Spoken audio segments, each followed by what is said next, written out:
Chapter 1. Lotus Hotel. Suie set down her suitcase and 2 large bags, panting heavily. Finally, she had arrived. Just 50 meters ahead stood the Lotus Hotel, its sign missing a character. Beneath it, a woman in her 50s stood waiting. Spotting Suie, she called out excitedly, "Xiaohe, you're back," while waving for Suie to stay put. Walking along this familiar street felt like stepping into a time capsule. The bustling high-rises that sprawled from the train stations and subway lines came to an abrupt halt here. In their place were tobacco shops, fruit stalls, small eateries, and a fish market with its pungent, sloshing water. "You brought so much stuff. I told you I'd pick you up from the station," her mother said. Suie looked up at her mother. Time had not been kind after nearly a year apart. More strands of silver hair had appeared, starkly visible under the sunlight. From a neighboring fried noodle shop, someone poked their head out. "Qinjie, your daughter's back?" Yi-Qin took the bags from Suie's hands and replied with a smile. "Yes, she's graduated and come home." Business was slow in the afternoon shops, and with dinner time still a while away, many neighbors came out to see the commotion. Suie offered a somewhat stiff smile, acknowledging the warm greetings from the familiar faces around. This was the old district where shops had lined the streets for years, and everyone knew each other. Many lived above their stores or in the residential lanes, just behind all longtime neighbors. From Old Lee's clay pot restaurant next to the Lotus Hotel, a bald man emerged and effortlessly carried Suie's suitcase up the 5 steps to the hotel entrance. "Thank you, Uncle Lee," Suie said gratefully. Old Lee waved it off, insisting it was nothing, then asked curiously, "Xiaohe, aren't you going out to find a job? Are you really coming back to help your parents run the hotel?" From the other side of the hotel, at Sister Wang's roast duck shop, a bespectacled woman chimed in. "Jobs are hard to come by these days. Xiaohe, don't put too much pressure on yourself. My son took 2 years to get into graduate school, you know?" That's right. Which school did your son get into again?" Someone called from a shop 10 meters away. "Oh, just a second-tier University Yongjiang Institute of Technology," Sister Wang replied cheerfully. "Kids these days have it tough. Our family started with temporary work too. It took 3 years to get a permanent position." "Don't rush, Xiaohe," another voice comforted. Suie and Yi-Qin lingered at the entrance for a while longer before finally stepping into the Lotus Hotel. The hotel had 6 floors.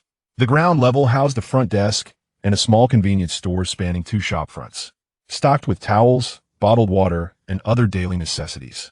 A quick glance revealed many items covered with dust cloths, a clear sign of sluggish business. The hotel's decor was decidedly dated, with walls showing patches of yellow and white where paint had peeled and been reapplied.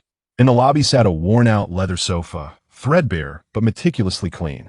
Suie's family lived on the 1st floor of the hotel. Yi-Qin hurriedly took the bags from her daughter's hands and carried them into their room. She was never one to sit idle. Returning home to help her parents run the hotel was a decision born of necessity. Suie's academic performance had been average. She barely made the cutoff for university admission and couldn't secure a spot locally, ending up at a college thousands of kilometers away. With limited options due to her scores, she chose English education. After painstakingly obtaining her teaching qualification, she only realized the difficulty of securing a permanent position upon graduation. Applying to private schools proved futile with an ordinary academic background and no overseas experience. She faced rejection at every turn. With no job prospects and failing her postgraduate entrance exams, Suie packed her belongings and returned home in defeat. Taking over her parents' hotel meant, at the very least, she wouldn't go hungry. Yet Yi-Qin and her husband, Su Chum, remained optimistic. Uneducated themselves, they were simply overjoyed that Suie had managed to attend college on her own merits. In their youth, the couple had been fortunate enough to save some money and purchase land on Sanzong Road. Facing the Sanzong Temple and Lotus Garden, they followed others' examples and built a house to operate as a hotel. Sanzong Temple, with its ancient charm and reputation for answered prayers, attracted a steady stream of visitors. Slowly but surely, Su Cheng and Yi-Qin saved enough to expand the building to 6 floors. In recent years, however, business had declined sharply, the pandemic aside. Now, with Yongjiang City's rapid economic development, the advent of subways and airports meant tourists preferred staying near transportation hubs. The old district, consequently, had fallen out of favor. Roads were built behind Sanzong Temple, accompanied by demolition and reconstruction. Several new hotels had opened, including multi-story chain establishments. Although the Lotus Hotel stood directly opposite the temple's main gate, a prime location alone wasn't enough. The facilities were simply too outdated to appeal to younger travelers. Several older hotels like theirs had already shut down. The Lotus Hotel's survival was solely due to Su Chung and Yi Qin's relentless hard work. The hotel's only permanent staff were Su Chung and Yi Qin themselves. They handled reception, cleaning, and guest services entirely on their own, hiring temporary help only during peak times. Their earnings barely covered the family's expenses. The hotel also had a small backyard where Su Chung grew vegetables like greens and beans in his spare time, saving on grocery bills. During better times, the couple had considered rebuilding the hotel, but regulations had grown stricter, especially for commercial properties. As ordinary citizens with no connections, Su Chung and Yi Qin saw their renovation applications rejected multiple times. Unable to undertake major renovations, they could only patch things up like applying fresh paint to a crumbling wall, creating a superficial shine. With business dwindling, there was no pressing need for reconstruction, so the worn-out Lotus Hotel continued operating as it was. Fortunately, the hotel was only 800 meters from a side gate of Yongjiang Normal University's old campus. During civil service exams, public institution recruitment, and teaching qualification tests, the university was often used as an examination venue. When other hotels were fully booked, the Lotus Hotel would see a slight uptick in business. On average, however, monthly income hovered around 7,000 to 8,000 yuan. Supporting 3 people on 8,000 yuan was no easy feat. Suie had been frugal during university, yet still needed 1,200 yuan per month. Su Chung and Yi Qin also supported elderly relatives in the countryside. Minor illnesses for the aging grandparents could be serious, even a common cold posing risks. 8,000 yuan allowed only a meager existence. In some months, they didn't even make that much. After helping her daughter unpack, Yi Qin noticed Suie's troubled expression. She gently patted her daughter's head and reassured her, "It's good for you to rest at home for a while. You can help your father, and just registering IDs takes us forever. And we can't figure out those online booking platforms at all." The rapid advancement of technology had left Yi Qin and Su Chung struggling. When guests booked online, they had to call Suie for remote assistance. "Business has been slow lately anyway, so you could take your time learning the ropes," Yi Qin said.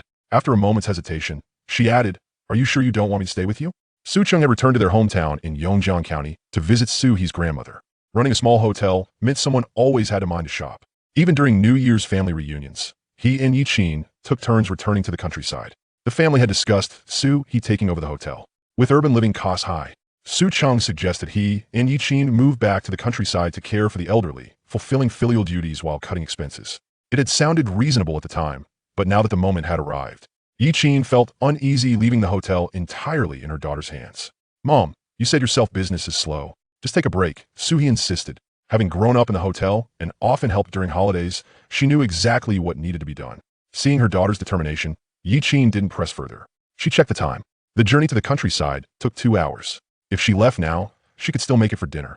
"All right, I'll leave the shop in your hands for a while. If anything comes up, call your dad and me. If it gets too busy, contact temporary worker Annie Zhang." Yi Qin handed a set of keys to Suie and briskly walked out the door. With the jingling sound of the keys, a soul-piercing ding echoed in Suie's ears. A transparent panel floated before Suie's eyes. Suie was startled. "System binding in progress. ZZZ, ZZZ, ZZZ, binding successful. Bound shop, Hikuin shop address, 333, Sanzong Road." Suie's eyelids twitched. Was this a system bestowed from the heavens? Had her long-awaited golden finger finally arrived after 22 years? But wait, why was it Hikuin? Suie suddenly thought of something, stepped outside, and looked up at the inn sign. Her vision darkened. The three-dimensional sign that once read high and had weathered over time, with many parts of the characters falling off. The remaining characters indeed spelled Hikuin. Chapter 2. Activating the system. After Suie's attempts, Hikuin was finally successfully renamed High-In. However, no matter how much Suie poked and prodded, the system panel floating before her eyes only displayed the shop name and address. Suie could only hide the panel. This was the second function she had discovered besides renaming the shop. She had just returned home, her luggage still unpacked, and the inn awaited her management. The system would have to be explored slowly, but now she had a golden finger. No need to rush. Suie sat at the front desk computer to check the bookings. The only 2 guests from this morning had already checked out, and no new reservations were made.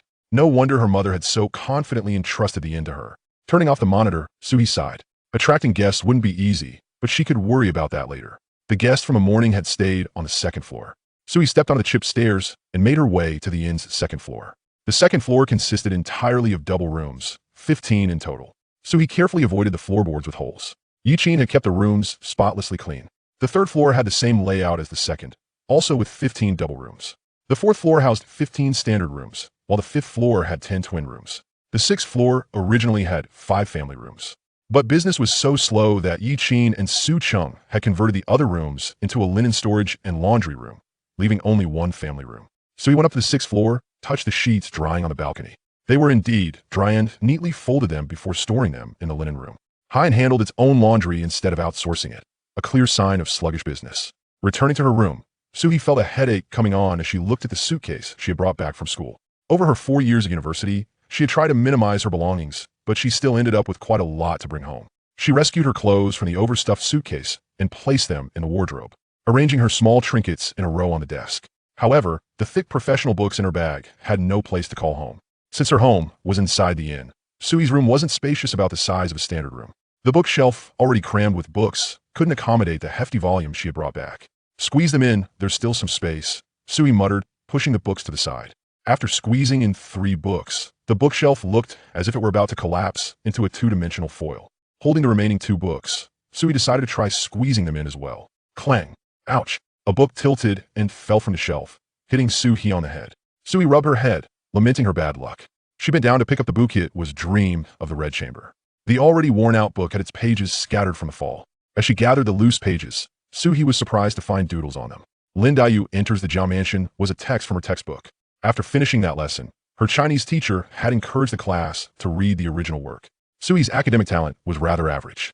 After buying Dream of the Red Chamber, she found the somewhat obscure language tedious and ended up doodling in the book instead. Who did I draw? Suie wondered, looking at her clumsy sketches and unable to identify which character from the book she had attempted to depict. Let me check the original text, she thought, planning to examine the book closely to guess what her doodles were meant to represent. As she pondered, a cold, mechanical voice suddenly rang out. Drawing card. System notification. Obtain character card 1, stored in the game backpack. Congratulations, player, for officially activating the game and completing the beginner task. Reward. Draw chance 1. Draw card. Officially activated. Suie quickly opened the system. The panel, which previously displayed only 2 lines of text, had undergone a dramatic change. Shop. High in room count. 56. Click for details. Shop address. 333. Sanzong Road. Player name. Suie. Gender. Female. Age. 22. Backpack. Character card 1. Remaining draw chances. 1 tasks. Click for details. Suie was astonished. Cards? Was this like a mobile game where you draw SSR characters? The system even knew the number of rooms in High Inn. Was it because she had walked through all 6 floors? When the system was first bound, it hadn't displayed the room count. So he clicked to view the inn's details, curious about what other information the system had on High Inn. High Inn room count. 56 double, 30 standard, 15 twin, 10 family, 1. Facilities, 1 slightly better than being outdoors. Cuisine, 11 simple home-style dishes provided by diligent couple. Positive reviews, 1 affordable prices. Popularity, 0 no one would willingly step into this inn. Shop evaluation, on the verge of bankruptcy, Suie scratched her head. The 11-point rating for cuisine was the only thing that clarified the system's scoring wasn't on a 10-point scale. The inn had indeed offered meals in the past for just 10 yuan. Guests could have a meal. However, they couldn't choose the dishes they ate whatever Suie's family was having. Now, due to the slow business, the meal service had been replaced with complimentary bread and a box of milk upon check-in, serving as the inn's breakfast offering. As for the single positive review point, it was likely left by an exam taker. During peak exam seasons, Hein's room rates rose to a maximum of 150 yuan, which was quite reasonable compared to the skyrocketing prices of other hotels. Suie opened her backpack. Inside the system backpack lay a solitary card. The card depicted a woman dressed in ancient Ateria watered long coat over a blue satin vest, with a snow blue handkerchief tied at her waist. Her hair was simply adorned with a few colored ribbons. The system notification mentioned character card 1. This must be it. Suie examined the character card closely. Character card. Hong Lian. Character introduction. From the Dream of the Red Chamber card pool. A maid described as the maids serve tea. Skilled in making beds, folding quilts, serving tea, and other tasks. Rarity. Common current level. Notable skill. Tea snack preparation as a young maid. She secretly learned a few simple tea snacks. Though simple, they taste delightful and carry a classical charm. At the bottom of the card were 2 options, synthesize and summon. Suie read the card introduction from the Dream of the Red Chamber card pool. Was Dream of the Red Chamber an entire card pool? Her eyes lit up as she picked up the fallen page. Sure enough, she found a line. Everyone took their seats. The maids served tea. The character card was drawn from this sentence. It seemed Hong Lian was a character in Dream of the Red Chamber without even a name. No wonder she was just a common card. So this was a card drawing game. Chapter 3. The summoning card. Gazing at the summon button on the card, Suie felt an impulsive urge. With a flicker of consciousness, she pressed the summon key. Given that such an unscientific phenomenon had emerged, Suie was eager to discover what the summoning would unveil. Upon clicking the summon button, it gradually faded to gray, followed by a line of small text. Character is being dispatched, accompanied by a progress bar that was continuously fluctuating. Turning her attention to the synthesis button, Suie tentatively clicked it, only to be met with a system notification. No cards available for synthesis. It appeared that acquiring new cards was a prerequisite for synthesis. Was synthesis a means to enhance character levels? As she observed the progress bar for summoning slowly loading, Suie decided to open the system tasks. System tasks, newbie guide, acquire a card. Task reward, 1 draw completed. Welcoming guests. After binding the system, the inn shall experience rejuvenation. Let us embark anew and together establish a renowned inn. Players are to accommodate 1 guest and receive a favorable review. Task reward, unlock the game mall. Cash incentive, 1,000 yuan. As Suie caught sight of the game mall, her attention was immediately drawn to the cash incentive. 1,000 yuan. What could possibly be more enticing than money? The game mall evidently required expenditure, but Suie was quite impoverished. She figured it would not matter if the game mall remained locked. She had no intention of spending money. Ding. Summoning successful. The system emitted a notification sound. Suie returned to her backpack page, where the progress bar on the card had fully loaded. Was this truly the culmination of the summoning? Perplexed, she poked at the system, yet it remained unresponsive. Could it have frozen? Suie pondered. If this were a mobile game, there should be an animated sequence followed by the dramatic appearance of a character illustration. Should there not? Seeing the system's lack of response, Suie wandered around in confusion, wondering how a character could possibly arrive. Stepping out of her room, she made her way towards the inn's entrance. To her astonishment, it truly resembled a delivery. Beneath the sign of the He Inn stood Hong Lian, dressed in a water-red long coat and a blue satin vest. Hong Lian? She called. Yes, came Hong Lian's crisp reply. Suie ushered Hong Lian into the inn. Her attire was indeed eye-catching, but fortunately, the prevalence of Hanfu wearers had grown, and passers-by merely regarded Hong Lian with curiosity, mistaking her for an enthusiast of ancient styles. Are you a card character? Suie inquired, her mind swirling with questions. Did card characters possess awareness of their nature? Were they real beings? Hong Lian lowered her head, twisting her handkerchief. Yes, I only remember being in a vast white expanse. And then a beam of light descended, bringing me here. Suie pressed further. Do you recognize yourself as a character from the dream of the Red Chamber Pool? What else do you recall? Hong Lian's head drooped even lower. I cannot remember much. Only that I am a maid and know how to perform the duties expected of one. She glanced up at Suie, and upon seeing no sign of anger, continued. I can also prepare some tea snacks. Through her inquiries, Suie came to understand that as a card character, Hong Lian retained only the information from the card, devoid of any other knowledge. Hong Lian recalled her remarkable skills and level, understanding that to ascend, she must earn positive reviews from guests. These commendations not only benefited the inn, but also held significant value for the cards. Suie pondered, realizing the immense importance of these accolades. Observing the attire adorning Hong Lian, she suggested, you should change your clothes first. I will arrange a room for you. Though the Lotus Leaf Inn was somewhat dilapidated, it boasted modern decor, and Hong Lian's outfit was rather unsuitable. Fortunately, as the proprietor of the inn, she had a place to stay. Once a card character is summoned, they cannot be retracted into the system's inventory. Thus, Suie must treat Hong Lian as a person. She rummaged through her old clothes, finding several faded short sleeves and pants that would fit Hong Lian, who was only 17, around 165 meters tall, yet considerably slimmer than Suie. After changing into the old attire, Hong Lian resembled any young girl of 17 or 18 on the street, albeit with a frail physique. Resembling a girl who had starved herself in pursuit of weight loss, Suie selected a spacious room with a large bed on the second floor for Hong Lian, designating it as her dormitory. She also provided some daily necessities and imparted essential life knowledge. As Hong Lian listened attentively, her eyes glistened with gratitude as she repeatedly expressed, "Thank you, miss." In her eagerness to serve, she attempted to kneel and bow, which startled Suie, who hurriedly restrained her. After a lengthy explanation, Suie clarified that in modern society, there were no handmaidens, nor was kneeling customary. They were equals, not master and servant. However, Hong Lian insisted on not addressing Suie by name, prompting Suie to request she call her boss. After training the new employee, Hong Lian, Suie returned to her room, parched. Although Hong Lian had no recollection of her past, her upbringing in an ancient world endowed her with skills and knowledge pertinent to that era. It was clear that verbal instruction alone from Suie would not suffice for Hong Lian to adapt to modern life. She would need time to acclimate herself. While Hong Lian had settled in, Suie was at a loss on how to explain her origins to her parents. It was implausible to claim she had been summoned by a card. To outsiders, Hong Lian appeared to be a living, breathing individual. Suie planned to employ Hong Lian as a new staff member, explaining to her parents that she was an employee, but currently, she could only provide her with food and shelter without a salary. This arrangement might work for a day or two, but over time, her parents would undoubtedly grow suspicious of Hong Lian's background. In today's economy, labor was costly. It was unrealistic to expect employees to remain loyal solely for room and board.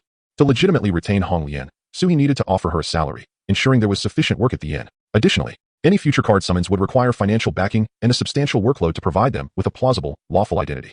Suie recalled the task assigned by the system. She must transform the Lotus Leaf Inn into a renowned establishment and generate greater profits. After a moment of hesitation, Suie ultimately refrained from calling her parents. She feared that informing them of the guests she had invited to the inn would prompt them to rush back from the countryside. Currently, it was the off-peak season for the inn, and barring any unforeseen circumstances, her parents would remain in the countryside for at least 2 weeks. Suie's immediate objective was to complete the system's assigned tasks within this time frame, thereby earning a monetary reward and successfully retaining Hong Lian. With a sudden realization, she slapped her forehead. When Hong Lian arrived, she possessed nothing, not even clothing, which Suie had lent her. What about her identification? Chapter 4. Preparing snacks without identification. Hong Lian could not obtain a phone card, thus trapping her within the Lotus Leaf Inn. Nowadays, even transportation required real name verification, and during provincial activities, police often conducted random checks for identification. Sensing Suie's thoughts, the previously dormant system finally stirred to life. System notification. To assist the card character in integrating into modern society, players are encouraged to upgrade the card. Upon upgrading, the system will provide living essentials for free. Players may also exchange one card draw for living essentials. Following the successful activation of the system, the reward for completing the assigned task was one card draw. Fortunately, Suie had not rushed to use this draw, as she was still unfamiliar with the card's particulars. Regardless, there remained ways to resolve Hong Lian's identity issue, and she had time to contemplate whether to utilize the draw or wait for Hong Lian to level up. That evening, the inn was occupied solely by Suie and Hong Lian. Suie, not particularly adept at cooking, stood at the counter, poised to prepare an extravagant feast. Hong Lian timidly followed behind, observing Suie's actions. Suie demonstrated how to operate the rice cooker, but Hong Lian struggled with simplified characters, managing only to vaguely remember the button locations, silently reciting them in her mind to avoid making mistakes. This is the gas switch. First, turn on the gas valve. Then adjust the stove's heat control. See the flames depicted on the panel? The more flames, the greater the heat. Compared to the somewhat complex rice cooker, Hong Lian quickly grasped the stove's operation. Observing Suie's somewhat clumsy maneuvers, Hong Lian gathered her courage. Miss, let me take over. Suie blushed, acknowledging her mediocre culinary skills, and willingly stepped aside. In just a few deft movements, Hong Lian adjusted the heat and added the ingredients to the pot. After Suie introduced various seasonings and personally tasted the oyster sauce and chicken essence, a plate of stir-fried greens and sautéed meat soon emerged from the stove. The freshly cooked dishes, exuding a delightful aroma, made Hong Lian swallow hard in anticipation. Suie served the rice, and upon seeing Hong Lian still standing, she urged her to sit. Please, enjoy your meal. Hong Lian felt a bit bewildered. In her understanding, it was improper for a maid to dine alongside her mistress. Yet, she recalled Suie's earlier discussions about modern social norms. She could not be a burden to her employer. She must quickly adapt to society, serve her employer, and contribute financially. Slowly, Hong Lian sat down, taking small bites of rice. Though her memories were lost, her body's instincts revealed to her that she had never tasted rice so tender and fragrant. Suie, wary of Hong Lian's constraints, hurriedly suggested, let us dine alone. If we cannot finish, it would be a shame to waste the food. Only when Suie had nearly finished her meal did Hong Lian feel at ease to indulge heartily. Aware that Hong Lian's mindset would not change overnight, Suie refrained from insisting. Once they had concluded their meal, Suie shyly inquired, Hong Lian, your exceptional talent lies in crafting pastries. May I have a taste? She had a general idea of how to generate income and attract patrons, yet she felt that sampling Hong Lian's delicacies was essential for formulating a detailed plan. Hong Lian nodded, stating, my skill level is modest, at present. I can only create 3 types of pastries, red date and yam cake, osmanthus chestnut cake, and rue cake. These confections were learned in secret while serving tea and water in the kitchen. My repertoire is rather limited. Suie's eyes sparkled with excitement. So, if your level increases, you will unlock more pastries, correct? We must diligently gather favorable reviews. Filled with determination, Hong Lian contemplated how to assist the young lady in earning money while also accumulating commendations. As a card with only ordinary ratings, she felt the need to exert herself to enhance her skills. Suie instructed Hong Lian to utilize the ingredients available in the kitchen while she ventured nearby to procure red dates, yam, chestnuts, and glutinous rice. Upon Suie's return, burdened with bags of ingredients and a silicone kneading board, she discovered that Hong Lian had already fashioned the rue cake. This delicacy was crafted from glutinous rice flour. The flour was mixed with sugar and stirred into simmering water over low heat, followed by the addition of oil to enhance the dough's elasticity. The dough, made from glutinous rice flour, was particularly sticky, necessitating immediate kneading while warm for an even consistency. Hong Lian seemed impervious to the heat, effortlessly molding the dough into shape. The rue cake was filled with red bean paste, and as Suie had forgotten to mention the presence of a blender at home, Hong Lian had solely relied on her own efforts to transform the steamed red beans into a fine paste. Finally, the red bean paste was enveloped within the sweetened glutinous rice dough, shaped into the likeness of a rue, and coated with a layer of toasted sesame or soybean powder, completing the confection. The pristine rue cake, cradling the vibrant red bean filling, exuded an air of elegance. Suie, captivated by the petite pastries on the cutting board, could hardly tear her gaze away, hesitant to touch them for fear of marring their perfection. Dear proprietor, please have a taste. The rue cake should ideally contain lard, but I could not find any. Instead, I used the blended oil you suggested. Though I am uncertain of its flavor, Hong Lian said, wiping her hands and gazing intently at Suie. Suie picked up a small piece of the rue cake, still warm from its recent creation. As she held it, she could feel its softness. The glutinous rice flour, having been thoroughly kneaded, no longer clung to her teeth. Yet the cake retained a moist tenderness. The outer layer was slightly sweet, and upon biting into the red bean filling, she was greeted with an unexpectedly profound sweetness, which was perfectly balanced by the chewy texture of the rice cake. Despite having just eaten, Suie found herself finishing an entire pastry, savoring the lingering taste with a sense of delightful craving. Perhaps it was the excessive consumption of mooncakes, but Suie previously found traditional Chinese pastries to be rather cloying. However, the flavor of the rue cake was perfectly balanced, soft, glutinous, and sweet. leaving a lingering fragrance of red beans and glutinous rice in her mouth after each bite. While red bean paste cakes made with glutinous rice are not uncommon, the Ruyi cake prepared by Hong Lian was irresistibly delectable, prompting one to indulge in successive bites. Suie's eyes sparkled with delight as she exclaimed, "It is truly delicious." The simpler the preparation of a pastry, the more challenging it becomes to satisfy the palate. She picked up another piece of Ruyi cake and savored it. Observing Suie devour 2 pieces in quick succession, Hong Lian finally breathed a sigh of relief. Taking a piece of Ruyi cake for herself, it was indeed tasty, though there were several areas for improvement. The glutinous rice dough could benefit from a longer kneading time. The red bean skins were not entirely removed, leaving a slight grittiness, and the cooking time of the red bean paste had not been perfectly calibrated, resulting in a somewhat dry texture. With a furrowed brow, Hong Lian noted these points for improvement, determined to perfect the Ruyi cake in her next endeavor. Chapter 5. 3 types of pastries. Suie laid out all the ingredients she had purchased and unearthed a high-speed blender and a sieve from the depths of the kitchen cabinet.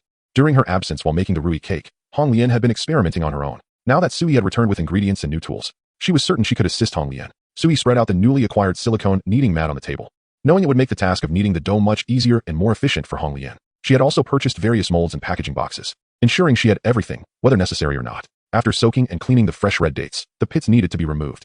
The pitted dates were then simmered over low heat until their fragrance was released, after which they were blended into a paste. The resulting date paste was then carefully sieved. Hong Lian's eyes lit up at the sight of the blender. It was far faster than her manual mashing. She quickly jotted down the usage instructions for the appliance. After sieving, the date paste needed to be sautéed with oil and brown sugar over low heat until it thickened. This was a task that Suie could not assist with, as the mixture required constant stirring to avoid burning, demanding meticulous attention. Having learned from her recent experience with the red bean paste, Hong Lian had now mastered the control of heat. Meanwhile, Suie peeled and diced the Chinese yam, which had fine hairs and a sticky surface, necessitating the use of gloves to prevent irritation. The long, slender yam required considerable time to peel effectively. Once steamed until tender, the yam was mashed and sieved, then combined with sugar and glutinous rice flour to form a dough. A small portion of the freshly sautéed date paste was placed in the center, shaped into a ball, and then placed into a mold. The result was a pristine, translucent yam cake filled with date paste. Unlike the Ruyi cake made solely from glutinous rice flour, the date paste yam cake was more moist and tender, exuding a robust aroma of yam. The iron stick yam naturally possessed sweetness and moisture, prompting Hong Lian to reduce the amount of sugar in the glutinous rice flour, utilizing the yam as a sweetening and binding agent. The yam cake was delightfully fluffy, offering a unique taste experience. Suie, feeling her stomach, reluctantly set down her hands, realizing she could no longer indulge, for another pastry awaited her tasting. The osmanthus chestnut cake is remarkably simple to prepare.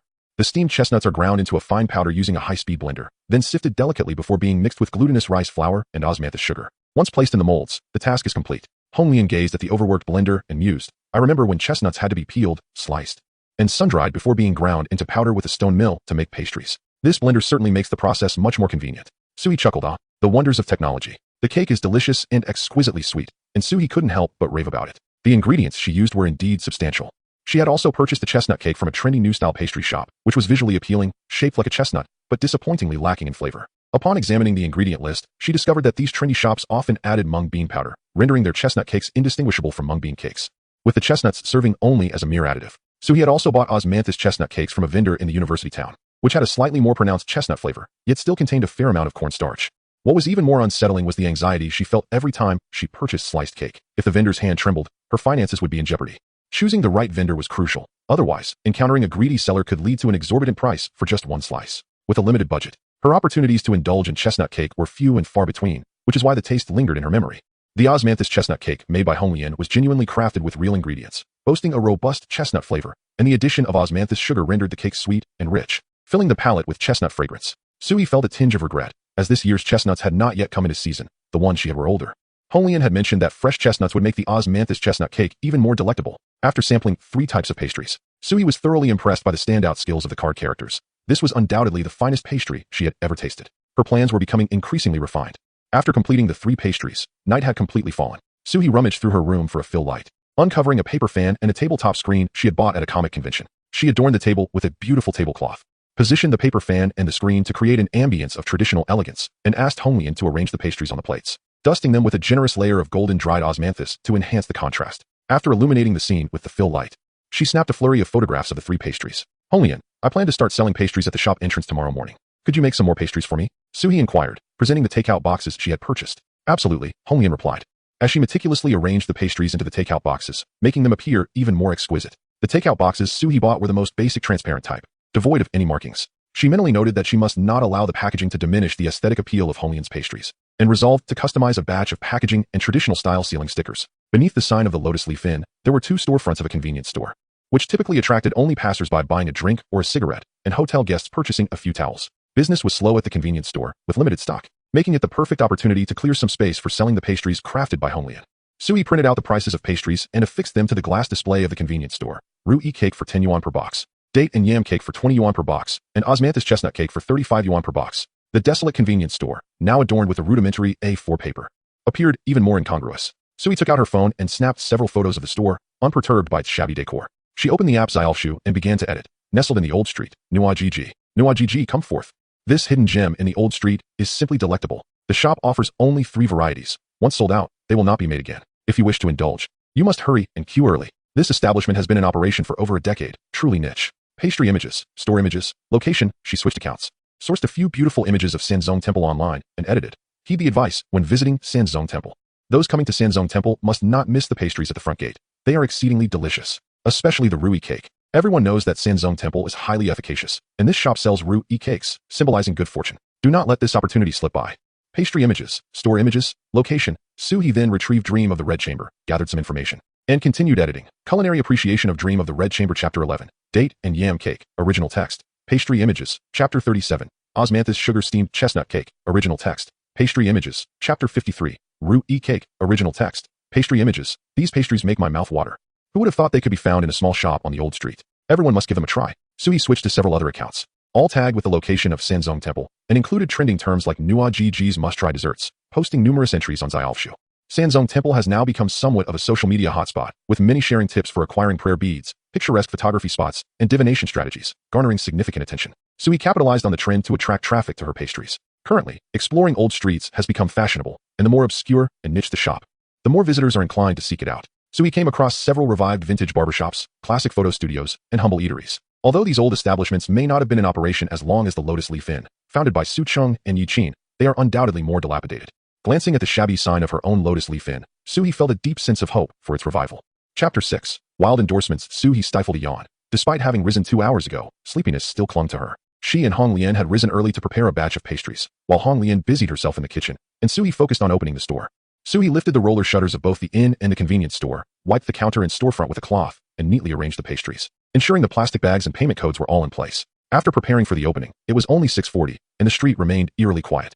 Suie logged on to several online booking platforms, and as expected, the reservation count for the Lotus Leaf Inn stood at 0. She switched between platforms, completing browsing tasks to take advantage of the free exposure offered. To elevate the ranking and ratings of the Lotus Leaf Inn on the platform, one must invest in paid promotions. However, Suie finds this money-burning model unsustainable, preferring the allure of free traffic. Hurry, hurry, or we won't make it. An anxious male voice echoed. Is it really that dire? Are there really so many people in line? We haven't even had breakfast, the girl panted in response. Suie glanced in the direction of the voice and spotted a pair of youthful travelers, likely university students, with a camera slung around the boy's neck. Hey there, beautiful and handsome. Freshly made Roux cakes. Come and get them. Wishing you all the best. Suie eagerly called out. The boy, slightly embarrassed to decline, stepped forward 2 paces to the convenience store at the Lotus Leaf Inn, reinforcing Suie's belief that they were indeed students, likely here to purchase the handcrafted bracelets from Sanzong Temple. After all, students are often shy and reluctant to refuse. Sanzong Temple had embraced the online trend, producing a variety of exquisite bracelets made from incense ash. Due to daily limitations on the ash, the available bracelets were few, yet they were far from the cheap trinkets found in Yiwu, starting at a factory price of at least 8 yuan. This had attracted a throng of devoted patrons eager to queue for their purchase. With a newfound insight, Suie pointed to the crosswalk diagonally opposite the inn, saying, Are you heading to buy the bracelets? Just cross at this junction, and you'll see a small house where you can queue directly. Avoid the next intersection. That leads to the main entrance of the temple, which is for visitors. You would have to return to line up for the bracelets. Navigation systems typically direct individuals to the main entrance of attractions, and this small house selling bracelets was strategically placed aside to maintain the temple's tranquility, prompting many to follow their GPS to the main gate only to backtrack. The boy with the camera expressed his gratitude, saying, Thank you. Please get us a box of Roux cakes and 2 bottles of water. Suie efficiently packaged their order, stating, Water is 2 yuan per bottle, and the Roux cake is 10 yuan, totaling 14 yuan. Come back for more if you enjoy it. Wishing you good fortune. The boy scanned the payment code and, along with the girl, headed toward the junction Suie had indicated. As Suie observed the line at the small house selling bracelets, which had already attracted over 10 patrons, she felt confident the young couple would successfully procure their desired items. She glanced at the disheveled power poles outside the Lotus Leaf Inn, an idea sparking in her mind. After a brief moment at the front desk, she printed a sign on pink A4 paper advertising the bracelet queue and affixed it to the pole. Her intentions were genuine. She aimed to provide a shortcut for those waiting in line. Naturally, if passers-by paused to inquire, it would be delightful if they purchased some water or pastries as well. Suie then took out her phone and began drafting a post on her social media. For those queuing to buy bracelets, don't take the wrong junction. You can cross the road upon seeing the Lotus Leaf Inn and grab some pastries and water to replenish your supplies. The boy with the camera and his companion hurriedly made their way to the queue. Upon counting the people ahead of them, the boy exhaled in relief. The girl took the water he offered and murmured, "Why are you being so pious all of a sudden?" The boy, touched by the gravity of the situation, replied, "I have to take the teacher qualification exam when school starts, and I just bought my books." The young man, a student from the Department of Physical Education, possesses a clear vision for his career. He aspires to become a physical education teacher after graduation. Regardless of whether it is at a primary school, secondary school, or vocational college, obtaining a teaching qualification is imperative for his ambition. However, his procrastination is quite severe, and as of now, he is not engaged in any revision. Caught between the demands of work and his aspirations, he chooses to indulge in distractions. He plans to begin his earnest studies after purchasing a bracelet, selecting an auspicious day for this endeavor. The young woman, having taken a couple of sips of water, rolled her eyes but ultimately refrained from voicing her criticism. For he is indeed her boyfriend, Suie. Were it not for his handsome physique and striking appearance, she would find it difficult to rise early and accompany him to the Sanzong Temple. She opened her bag and suggested, "Let us have something to eat first." The bracelet won't be on sale until 8 o'clock. As she lifted the lid of the box containing the auspicious cake, Suie, quick as lightning, halted her with a swift motion, brandishing his camera to capture the delicately crafted treat. Using the temple's red walls as a backdrop, he struck several poses until he finally secured a photograph that pleased him. The young woman pinched a piece of cake, and upon touching it, she noted its extraordinary softness, reminiscent of clouds. The outer layer was dusted with flour to prevent sticking, and as she savored it, the sweetness enveloped her senses. A gentle bite revealed a delightful, chewy texture that made swallowing effortless. She reached for another piece, realizing she had eaten too quickly and had yet to fully appreciate the red bean filling. The sweetness of the beans playfully danced on her tongue, leaving her wanting more. When Suie finally put away his camera, he noticed that his girlfriend had already devoured 3 pieces of the auspicious cake. Watching her relish the delicacies, he could hardly contain himself and seized a piece as well, his eyes gleaming with delight. "This is truly delicious," he exclaimed, his voice rising uncontrollably as he spoke with a mouthful of cake. His enthusiastic declaration attracted the attention of those queuing for bracelets, many of whom leaned in curiously. Among them were a pair of sisters who, having noticed the exquisite treat while Suie was photographing it, could no longer restrain themselves and inquired, "Excuse me, where can we buy this?" The young woman answered on behalf of Suie, "It's from that little shop across the street at the corner. They offer several varieties of cake."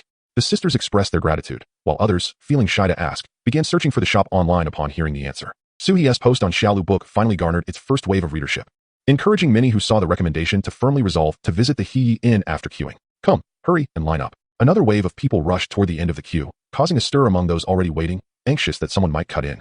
They fixed their gaze on the approaching crowd. "Wait, why are they all holding the cake?" Suie mentioned. Chapter 7. Promotional offers. Suie's drowsiness finally dissipated. The store was no longer desolate. Her directional sign affixed to a utility pole had attracted a group eager to queue for bracelets. As the hour approached 8, and the bracelets were about to go on sale, passers-by hurried past the Lotus Leaf Inn, and Suie, perceptively, ceased her sales pitches. Seizing the opportune moment, she discreetly slipped out of the shop, carrying several boxes of pastries as offerings, hoping that the god of wealth would bestow his favor upon the inn's business. After all, she considered herself a neighbor of the deity. A close neighbor is often more significant than a distant relative, and the god of wealth would surely pay extra attention to the affairs of a neighbor, wouldn't he? Upon Suie's return, she found that Hong Lian had prepared another batch of pastries, ensuring a substantial stock. Meanwhile, a throng of devout patrons, having completed their wishes at the Sanzong Temple, gradually gathered at the entrance of the Lotus Leaf Inn. Some were enticed by the pastries promoted by the charming salesman, while others, drawn by the sight of a queue, instinctively joined at the end. The psychology of conformity is indeed fascinating. Witnessing a line of eager customers prompts one to think, surely, with so many waiting, it must be delicious. Or perhaps, simply out of curiosity, what is this? I must try it too. The Lotus Leaf Inn is situated directly across the street from Sanzong Temple, making it a natural thoroughfare for those exiting or approaching the temple. Thus, a crowd formed, eagerly queuing at the convenience store window of the inn. Suie, attending to the customers, announced enthusiastically, "Promotional offers. Promotional offers. Present your little green book for a discount of 5 yuan." This promotional idea was a spur-of-the-moment decision. With so many patrons present, she seized the opportunity to generate some free publicity. Earlier that morning, while switching accounts alone, she discovered that some of her posts had been blocked, likely due to excessive similar content being submitted from the same device and IP address. Thus, she decided to engage her customers instead. Hong Lian was assigned to distribute samples within the queue. With a touch of shyness, she opened a box of Rui cakes but mustered the courage to step into the line, saying, "Please try a Rui cake." Instantly, she captured the attention of everyone around. "Oh, how delicious." Some customers expressed their satisfaction immediately after tasting, declaring, "I want to buy 2 boxes. This is so good. I haven't had such freshly made, sticky pastries in ages. Those factory-made ones from the supermarket simply don't compare." Hearing their enthusiastic reactions, those still waiting for their chance to sample were filled with anticipation, their eyes gleaming with eagerness. "Oh no, it's gone." A girl with pink hair looked on, disappointed, as she saw the last of the Rui cakes being distributed, casting a forlorn gaze at Hong Lian, wishing she had just received one more. However, her spirits lifted quickly as Hong Lian returned. Approaching the spot where she had just handed out the Rui cakes, she announced, "Please try the date and yam cake." The girl with pink hair was ecstatic. Wow, a new flavor. She eagerly accepted the date and yam cake, immediately popping a piece into her mouth. Oh my, this is so delicious. Is this really the date and yam cake? The last person to receive a sample of the roux cake had initially felt a sense of triumph, reveling in their good fortune to obtain the final piece. But now, a twinge of regret surfaced as they realized that the date and yam cake seemed equally delectable. Had he shown a modicum of humility, he might have savored the delightful taste of the red date and yam cake. The line continued to grow longer, with eager eyes sparkling with anticipation. If the samples of the red date and yam cake were to run out, might they offer the osmanthus and chestnut flower cake instead? The young man who had just purchased 2 boxes of auspicious cakes using a discount of 5 yuan, upon overhearing the chatter from the queue behind him, promptly stepped back with a beaming smile. Boss, may I have another box of the red date and yam cake? And yes, please add a box of the osmanthus and chestnut flower cake as well. Is that possible? Of course, Suie graciously obliged, her smile radiant. After all, this was all about profit. Behind the young man stood an elderly gentleman, a frequent visitor to the Sanzong Temple, now retired. He came to the Lotus Pond there every morning for exercise. Seeing the throngs lining the street today, the gentleman, with both wealth and leisure, certainly would not let the opportunity pass. Boss, I can't seem to procure that little green book you mentioned. At my age, what do you think about me sharing it in a WeChat post to invite my friends to buy? He chuckled. Sure, which ones would you like? Suie responded with unyielding cheer, understanding that it was unnecessary to offend a customer over a mere 5 yuan discount, for even if they did not profit, they could still gain goodwill and visibility. I'll take one of each, please. The gentleman pulled out his phone to make the payment and snapped several photos of the shop, saying to Suie, I'll share this in our fishing and gardening group for some promotion. Thank you, kind sir. Please come again if you find them delicious. Suie smiled as she bid farewell to the gentleman and welcomed the next customer. Those further back in the line seemed less conflicted, generally opting to take home one of each of the 3 treats. After all, being adults, they naturally chose to indulge in everything, while collecting payments and promoting discounts. The scene grew somewhat chaotic as customers engaged with their WeChat and Douyin apps. Fortunately, Hong Lian was there to assist, although unfamiliar with electronic payments. She adeptly helped bag the items and guided the queue. By around 10 o'clock, observing the line still stretching long, Suie decided to have Hong Lian inform everyone that the pastries had sold out for the day, advising them not to continue waiting.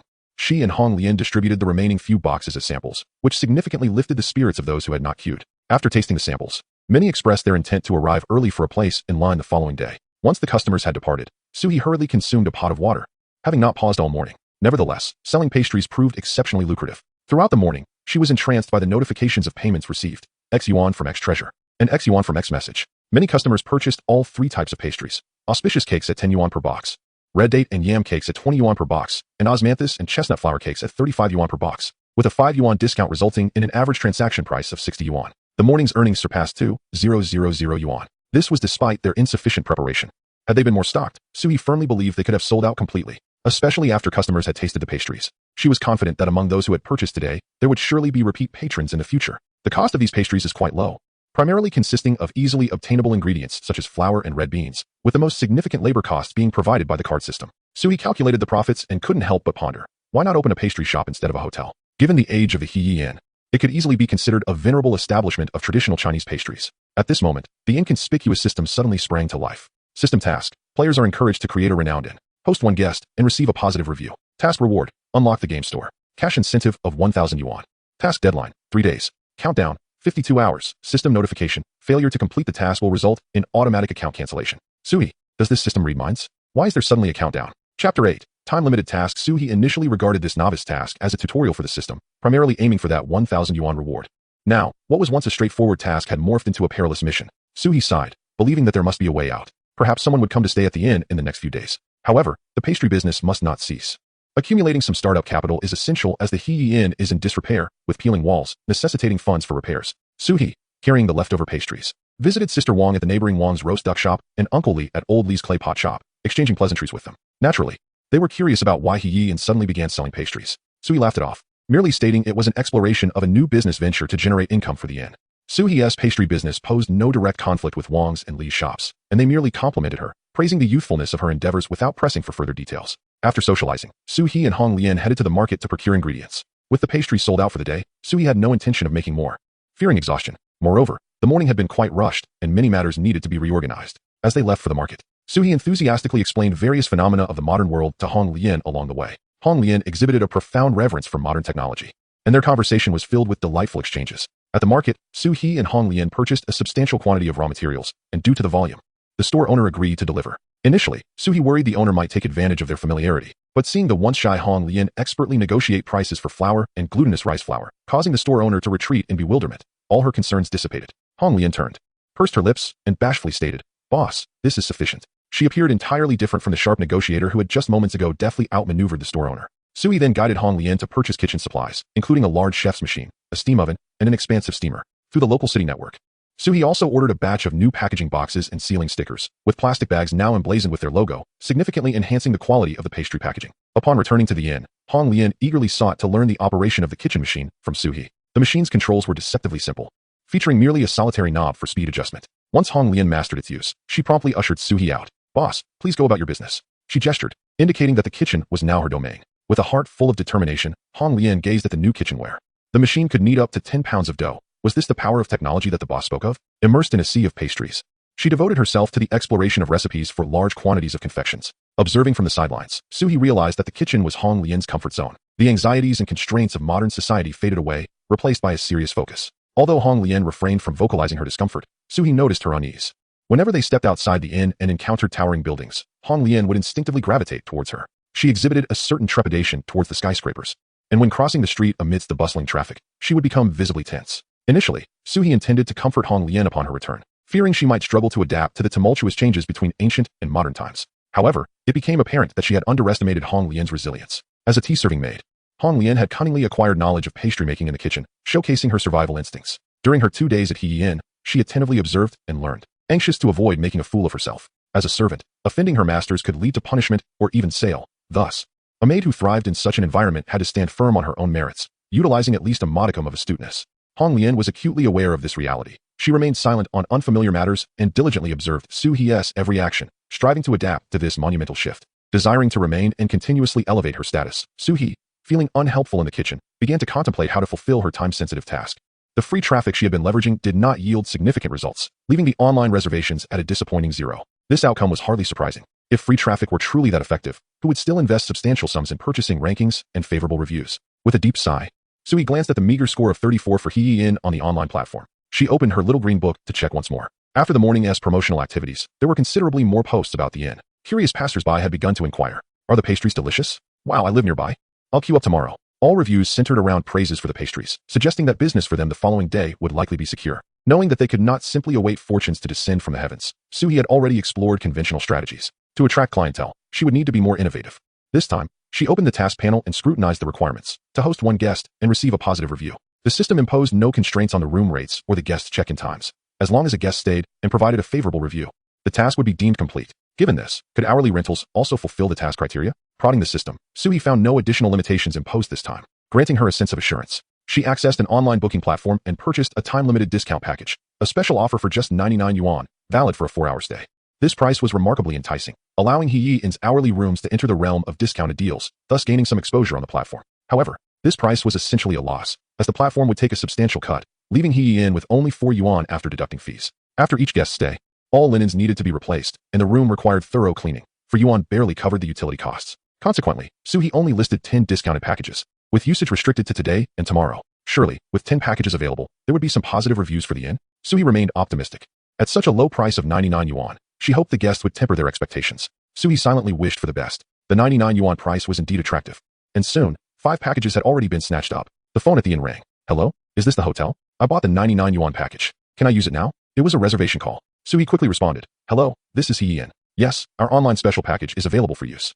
We have staff here, and you are always welcome to come." After hanging up the phone, Suie focused on jotting down the guest information. "Are you coming now? How many people will be checking in?" Just as she was about to record the details, the caller abruptly hung up, leaving her somewhat perplexed. Regardless, she decided to prepare for the guest's arrival first. Suie rolled up her sleeves, determined to provide a warm and cheerful service throughout their stay. Chapter 9. The guests check in. Half an hour later, 2 men lingered at the entrance of He Inn. One of them, sporting curly hair, rudely spat on the ground before even stepping inside. Suie, witnessing this from the front desk, felt a jolt of concern. She resolved to sanitize the area thoroughly. Despite her thoughts, she maintained a smile on her face. The other man had one pant leg haphazardly rolled up, revealing an unusually slender calf. His frame was elongated, resembling a potato balanced precariously on 2 chopsticks. The potato-like man pulled out a cigarette and held it to his lips while rummaging through his belongings, gradually making his way to the front desk. Suie's smile remained intact, albeit somewhat strained. "Excuse me, smoking is not permitted in the lobby." The potato man, unfazed, carefully tucked the cigarette away and gestured with his phone. "We purchased this voucher." It appeared he was indeed the guest who had called earlier. Suie verified the voucher code and noted the redemption time on a sticky note.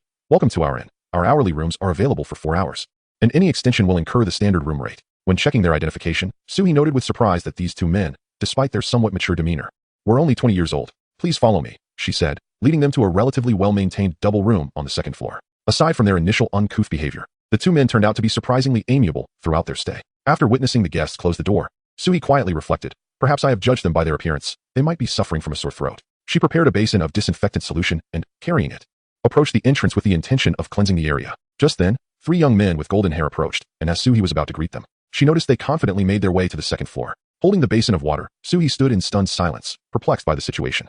Just as she raised her foot to investigate further, 2 exceptionally slender men arrived. One of them, noticing Suie's intent to inquire, spoke up, "We are here to find someone." With that, they bypassed Suie and ascended the stairs, appearing quite familiar with the place, laughing and joking among themselves.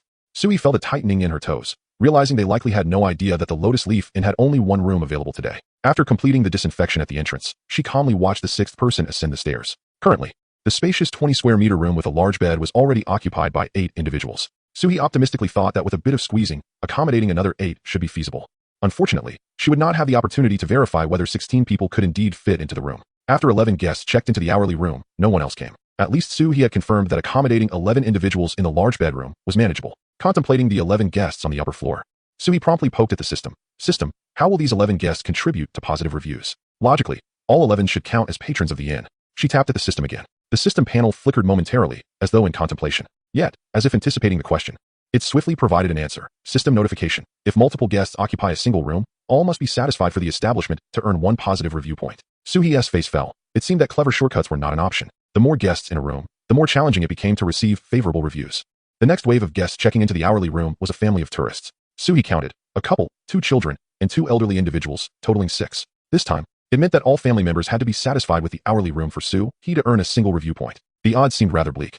Yet she remained undeterred. After registering their identification, she cheerfully said, "Welcome. Our hourly room is a large bed type, but I can upgrade you to a standard room. Would you kindly consider giving our inn a positive review?" The husband, cradling a child, brightened at the mention of an upgrade. "That sounds great.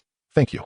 Suie led the family to the 3rd floor. The wife, trailing behind, frowned at the chipped staircase, but her expression softened upon seeing the room. The standard room was indeed more spacious, alleviating any sense of confinement. The wife politely expressed her gratitude. "Thank you." After the family closed the door, Suie quietly prayed, knowing she had done all she could, leaving the rest to her hopes for their satisfaction. Upon closing the door, the husband, cradling the child, hurriedly placed the little one in the restroom and called out, "Mother, could you please fetch the towel and diapers from the bag?" The elderly lady, her hair a cascade of silver, swiftly retrieved the bag and rushed to the restroom. The wife gently removed the shoes from the smaller child, saying, "Father, why not take a moment to lie down? Let us rest here for a while. The little one is tired as well." The old man nodded, settling beside the bed. His kind gaze fixed on the child, yet a hint of complaint lingered. "Oh dear, to play outside yet have to book a hotel. What a waste of money." The wife softly reassured him, "Father, this was a group purchase snagged online. When you have a moment, ask Gongzi to show you the payment record. It was merely $9.99. The normally frugal grandmother appeared more understanding this time. Dabao has soiled his diaper. It would be inconvenient to take him to an outside restroom. The old man still hesitated. "Oh, aren't there mother-baby restrooms nowadays?" The elderly lady raised her voice, "But those mother-baby restrooms lack shower heads. Would you have Dabao suffer? We are already at the entrance of Sanzong Temple. Returning home would take another hour. Do you wish for Dabao to cry all the way?" With that, the old man fell silent, no longer murmuring, adjusting the air conditioning temperature and opening a complimentary bottle of mineral water in the room. The wife observed the playful banter between the grandmother and grandfather, refraining from interjecting, as she silently agreed with the grandmother. Dabao and Xiaobao were somewhat uncomfortable. It was indeed better to rest at the hotel before continuing their journey. Meanwhile, Suie at the front desk found herself unusually busy, as 5 discounted hourly room packages were suddenly claimed by guests. After the family of 6 ascended the stairs, another 4 individuals arrived, expressing their desire to use an hourly room for playing mahjong. Suie, with effort, maneuvered an electric mahjong table from storage and rearranged the beds in the room to create an impromptu gaming area. Fortunately, the electric mahjong table had wheels, allowing for easy relocation. Otherwise, this transaction might not have been feasible. A young woman, carrying a computer bag, specifically requested a quiet room with good internet connectivity. After showing her several options, Suie finally selected a room tucked away in a corner. However, a couple wishing to book a room adamantly refused to present their identification. Despite Suie's persuasive attempts, they remained obstinate. Reluctantly, she advised them to cancel their group purchase order, as engaging in unlawful activities was not an option. Chapter 10. Evaluation of praise. The family of 6 was the earliest to depart, appearing significantly more composed compared to their somewhat disheveled arrival at the inn. They had evidently rejuvenated. Suie anxiously focused on the game panel. System notification, calculating positive reviews. Praise received, 16. Affordable price, the owner is very kind. Suie glanced at the man holding the child. This was likely the commendation from the father. Praise received, 16. Very inexpensive, but the environment is lacking. This was an average review from the mother, indicating that the affordable price had garnered her approval, though Suie felt a pang of concern, recognizing that the environment of Heyi Inn was indeed somewhat inadequate. Praise received, 16. The hot water is very hot. Dabao feels much better. This commendation came from the silver-haired grandmother. Suie continued to wait, watching as the family departed, yet no new reviews emerged. Surely, this was not the end. Suie was in a state of despair. She had placed immense hopes on this family. She opened the system to check the final settlement. System prompt. Received 36 positive reviews. Other feedback. I just rested in the store for a while and they charged me. It's a ripoff. This review must have come from that old man. Suie felt a wave of darkness wash over her. If even a 99 yuan hourly room felt exorbitant, she was at a loss for tears. Other feedback. Boo-hoo. Other feedback. Wah-wah, hun-hun. These two incomprehensible reviews surely must have been penned by two little children. This is too unfair. How could such infants articulate their thoughts clearly? System prompt. Failed to receive a single positive review. All positive ratings reset to 0. Please strive harder. Suie wore a pained expression. The second guest to check out was a girl carrying a computer bag. Suie looked on with hopeful anticipation. However, upon seeing the girl's expression, her briefly uplifted heart sank once more. The girl furrowed her brow, a trace of sorrow evident on her face. After returning the room card, she departed with heavy footsteps. Other feedback. I didn't get the job again. Sigh. My luck has been terrible lately. It must be the bad feng shui of this hotel. Suie extended a hand, yearning to retain the girl, but found no compelling reason to do so. Unless she could somehow help the girl succeed in her interview, it would be difficult to elicit a smile from her. By the time the 4 mahjong players descended the stairs, Suie had relinquished all expectations. Indeed, after receiving positive reviews from the first 3 guests, she had braced herself for the inevitable. Other feedback. This is infuriating. This time, my family lost while 3 others won. Fortunately, today stakes weren't too high. Sigh. Next time I'll stick to my usual mahjong parlor. Suie calmly bid farewell to the 4 guests. Hong Lian, observing Suie standing at the front desk, enveloped in a cloud of negativity, inquired with some concern. Boss, what's wrong? Suie wearily waved her hand. It's nothing. I'm just deep in thought.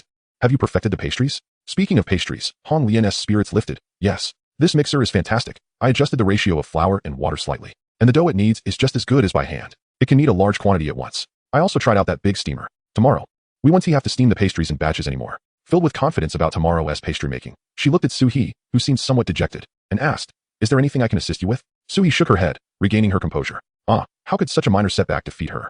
If she hadn't garnered positive reviews today, she could simply strive harder tomorrow. She would think of ways to attract more guests. If the lotus leaf lacked enticing features, she would lower the prices first and complete this time-sensitive task. If all else fails, she could promote a deal of complimentary pastries with stays. Surely, some guests coming in for pastries in the morning would be willing to try it out. Suie rallied her spirits, constantly reassuring herself. Hong Lian, if you have some free time, would you join me in cleaning the guest rooms? Suie decided to keep herself occupied to avoid sinking deeper into her emotions. Of course, Hong Lian's greatest fear is idleness. Having tasks to occupy her mind brings her a profound sense of peace, as it affirms her sense of utility. As Suie entered the recently vacated room, intending to instruct Hong Lian on how to change the bedding, she discovered that Hong Lian had already adeptly untied the fastenings of the quilt cover and extracted the inner comforter. With a shy blink, Hong Lian withdrew her hand and asked, Boss, isn't this how it's done? Suie nodded vigorously, exclaiming, Yes, indeed. Hong Lian, you are truly impressive. She felt almost like a hindrance standing aside. With a smile, Hong Lian replied, These tasks are second nature to me. Serving tea, arranging bedding. These chores had been part of her life since childhood. Concerned that she might struggle with cleaning, she now realized she was comfortably within her element. After changing the sheets, Hong Lian took a cloth and began wiping down the table, meticulously cleaning the toilet and tiles as well. Once she finished, she even contemplated squatting down to scrub the floor, prompting Suie to quickly hand her a flat mop. Using this mop is far superior to the old one, Hong Lian remarked after trying it out. This cleaning solution is exceptional too. While mopping, she observed Suie placing items in the bathroom, fresh towels, toothbrushes, and toothpaste. The tasks appeared manageable. Multitasking, Hong Lian felt confident that she could single-handedly keep the room tidy. When Suie completed her arrangements and glanced at the floor, she was astonished to find it spotless, devoid of even a speck of dust. With her mouth agape and a thumbs up raised, Suie exclaimed, Hong Lian, you are remarkable. Here is a thumbs up for you. Hong Lian was akin to a modern-day Cinderella, cleaning the room with both speed and skill. The only advantage Suie could claim was her knowledge of modern technology. However, this edge vanished once she taught Hong Lian how to operate the washing machine and dryer. Working together, the two efficiently tidied up the 3 rooms without fatigue. The mahjong room required a bit of ventilation due to guests smoking, but that was a minor detail. Come on, Hong Lian, let us go eat. Suie called out, eager for a hearty meal after a day of labor. The mere mention of food made Hong Lian's eyes light up. Mealtime was the happiest part of her day. During her previous stay in the garden, although her accommodations were refined, mealtimes were not satisfying. She had to eat at specific times and quickly attend to her masters afterward, resulting in hurried meals. Being merely a lowly maid, she often found herself eating only after the mealtimes had passed. As the two were about to head to Old Lee's clay pot restaurant next door, a commotion arose from upstairs. 11 young men were descending to check out.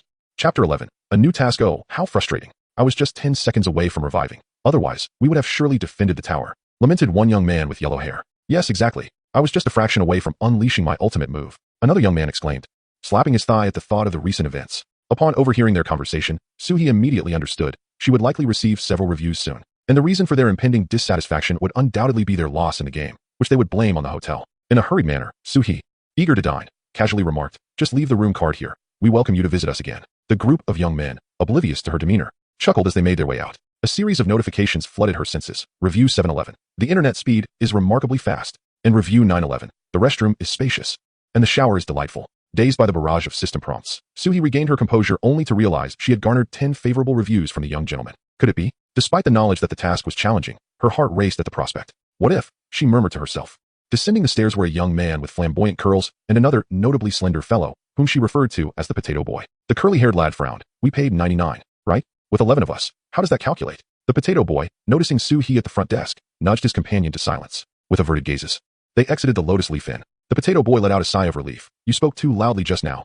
I wonder if the boss heard you. If he finds out we are 11, we might have to pay more. The previously disgruntled curly-haired lad suddenly enlightened. You're quite clever, heh. He then inquired. So how do we split the bill? After some contemplation, the potato boy suggested, have each of them give you $1, and we'll contribute 50 cents each.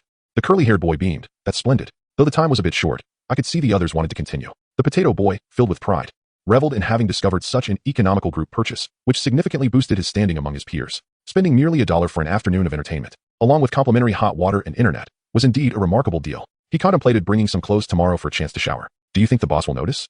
The curly-haired one fretted, recalling their recent stockpile of group coupons. The potato boy reassured him, rest easy, the boss certainly won't catch on, and even if he does, he won't say a word. Suie, meanwhile, was engulfed in a state of bewilderment, feeling as though she had been struck by fortune. As the two young men ambled away, she heard the system's notifications chime again. Review 1011. The room is spacious, and you may summon 5 additional guests. Review 1111. The pricing is favorable, and the platform offers small red envelopes, providing an extra 30 cents off. How wonderful. Then came another wave of notifications. System prompt. Congratulations, player. For completing the task, you have received a favorable review from one guest. A cash incentive of 1,000 yuan has been issued. System prompt. The game mall has successfully opened. Within this enchanting marketplace lie marvelous products from across the vast world. Come and indulge. First purchase reward. Make a purchase once in the game mall to receive a card draw X1. System task. Regaining her focus. Suie was astonished that she had indeed completed the time-limited task. At that moment, she felt immense gratitude for the contributions of the young men. Initially, she had prepared herself to hustle for customers at the train station or the entrance of the Sanzong Temple. Carefully examining her panel, she noticed that after fulfilling the time-limited task, the once barren interface had been beautifully reorganized. The original system homepage displayed the fundamental information and task details of the Lotus Leaf Inn. Now, just below, a new tab has appeared. Suie Focus.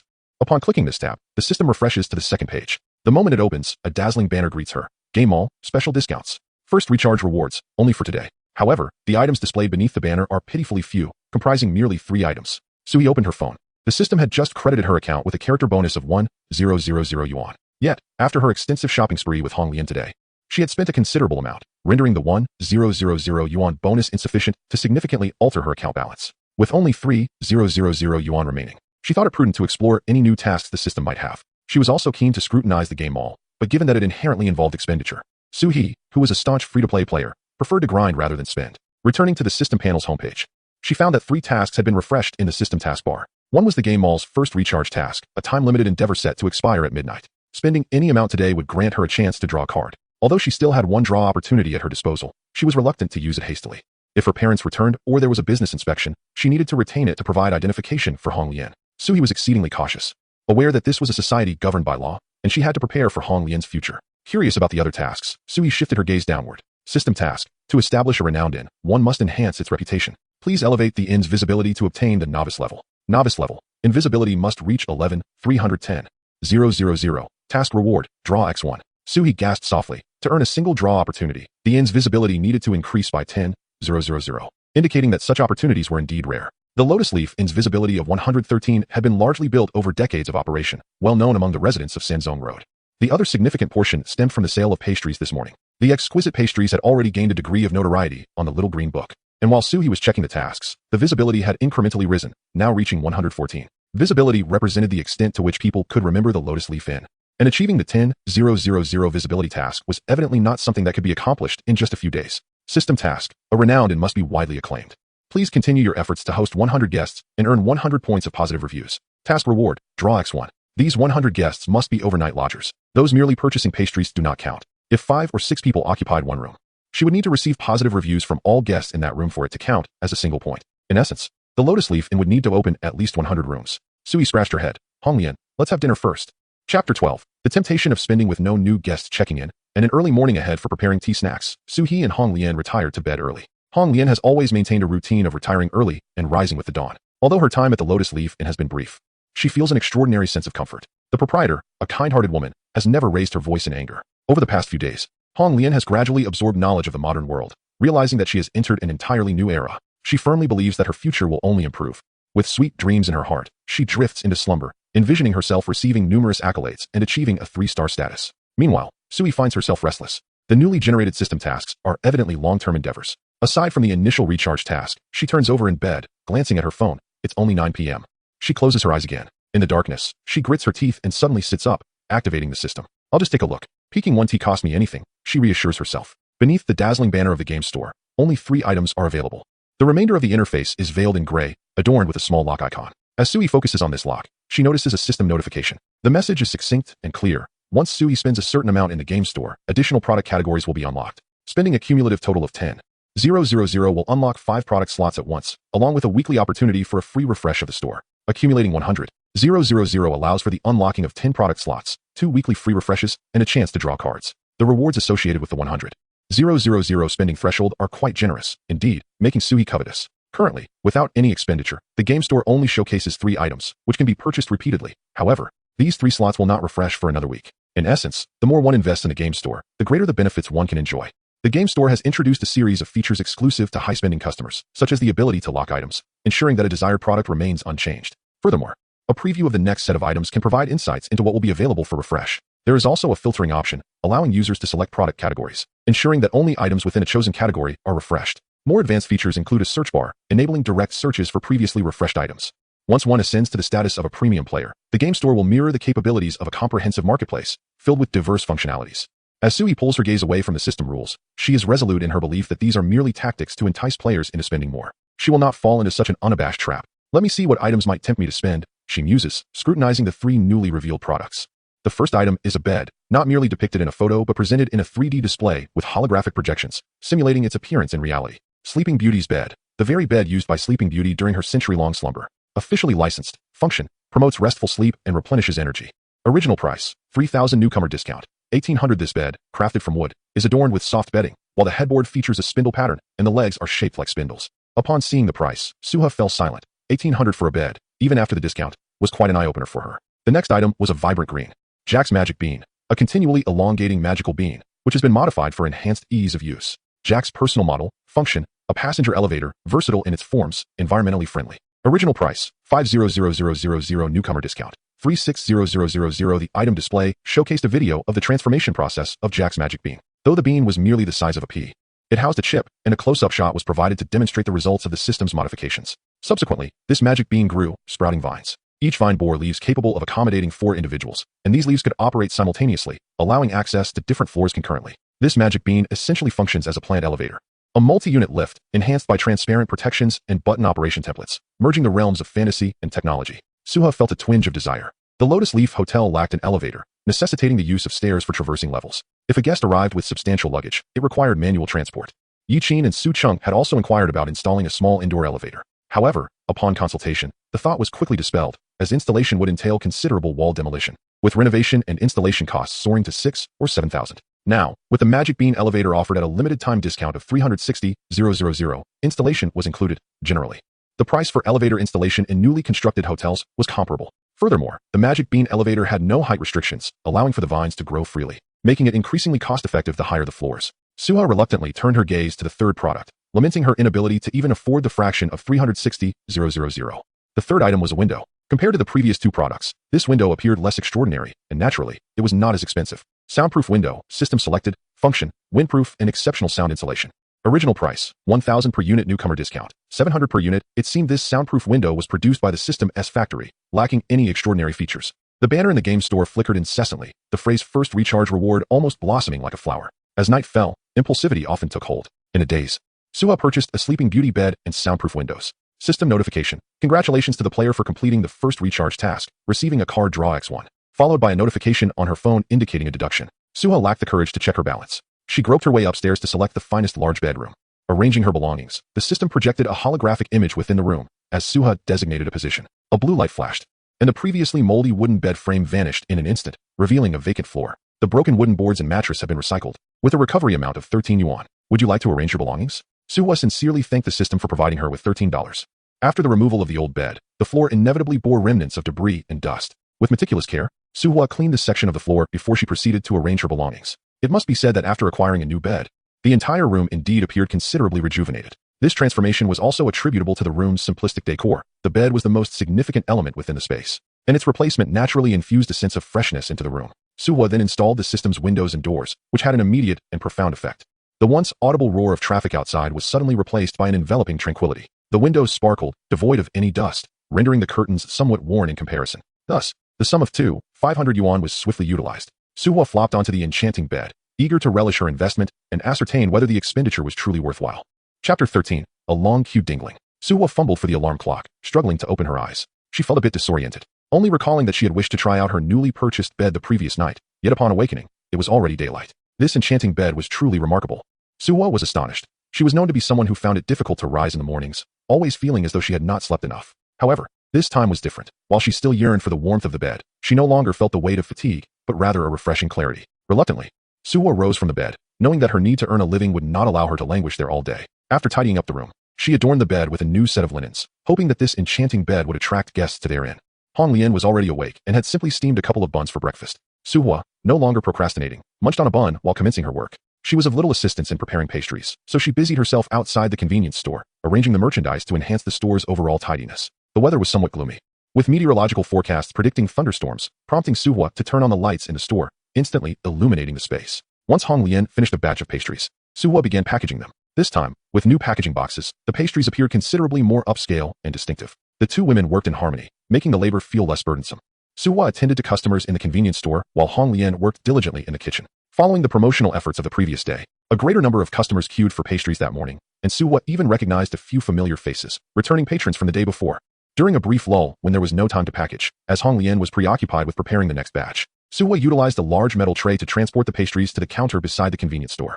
"Please bear with me for a moment while I package the pastries," she called out. After washing her hands, donning a mask and gloves, she turned to the side counter to begin packaging the pastries. The convenience store of Heyi Inn was open and inviting, with the roll-up door raised. There was free access, and the visibility and light were excellent. However, as Suie was packaging the pastries, she noticed the area before her gradually dimming. Turning her head, she was taken aback to find the counter crowded with curious onlookers, each stretching their necks in anticipation, intently gazing at her. Fortunately, the guests maintained their composure and did not crowd the counter. Suie, sensing their impatience, expressed her apologies, suggesting, if everyone could kindly share a post on Zaihongshu and Douyin, you would receive a discount of 5 yuan. This promotional offer will not be available tomorrow. Once you've shared, please show me the posts. The girl at the front, wielding a DSLR, snapped away at the freshly prepared pastries. Wow. They are truly made on the spot, still steaming. In this era dominated by pre-packaged meals, the notions of handmade and homemade were met with skepticism. Although the Heyi Inn advertised its handmade pastries, the girl remained doubtful, especially given the inn's location at the entrance of a tourist area, which diminished its credibility. However, upon witnessing the piping hot delicacies, her doubts began to dissipate. "Excuse me, may I observe how the pastries are made?" the girl inquired, her curiosity piqued. Suie glanced at her camera and replied, "You may, but you cannot enter the kitchen. You can only watch through the glass. Additionally, I would appreciate your help in promoting my business on social media." The girl eagerly assured her, "Of course. I won't disturb the chefs. You can trust me. I have 10,000 followers on Zaihongshu and will certainly promote your business." "Very well, follow me. Here, take this, your red date and yam cake," Suie said as she handed the pastry over. The girl excitedly dashed towards the kitchen. 3 boxes of pastries for 65 yuan, with a discount of 5 yuan. "So you owe 60, Suie informed the next customer as she packaged their order. The subsequent customer leaned in and asked, "Is that the freshly made red date and yam cake? Please pack me another box." This pattern continued, with several customers captivated by the freshly made pastries, particularly the 20 yuan red date cake, which garnered considerable interest. Some customers, unable to contain their curiosity after purchasing, also ventured to the kitchen to take a look. Suie heard several exclamations of awe and admiration. "Boss, there are only 2 trays of osmanthus chestnut cakes left." At 10 o'clock, Hong Lian emerged from the kitchen, wiping her brow, followed by a group of curious onlookers. She had previously conferred with Suie about the quantity of pastries to be made, agreeing to sell until they were gone, with no surplus. After all, the pastries could not be stored indefinitely, and Suie needed time to complete the tasks assigned by the system. "Only osmanthus chestnut cakes remain. No need to queue, everyone," Suie called out, quickly silencing herself as the curious passers-by, upon hearing that the pastries were nearly sold out, swiftly rejoined the line. "Once they are gone, they won't be available this afternoon. Please return tomorrow morning at 8, she urged, successfully persuading the remaining guests to disperse. Today, they had produced an ample quantity of pastries. Yet they sold even faster than anticipated, indicating an earlier closure the following morning. She and Hong Lian had risen at 6 to prepare the pastries, and their output was indeed limited. After a morning of bustling activity in the kitchen, Hong Lian, feeling quite exhausted, sat on a stool, her expression vacant. Suie could fully empathize with the emptiness that follows such relentless labor. "I truly feel drained," she remarked, offering Hong Lian a can of soda. Hong Lian sipped the soda with delight, relishing the delightful taste of the sweet beverage. The sensation of the tiny bubbles dancing upon her tongue was truly enchanting. Did those guests who came in disturb you? Suie inquired. Honglian let out a soft burp, feeling it somewhat impolite, and shyly smiled before replying, no.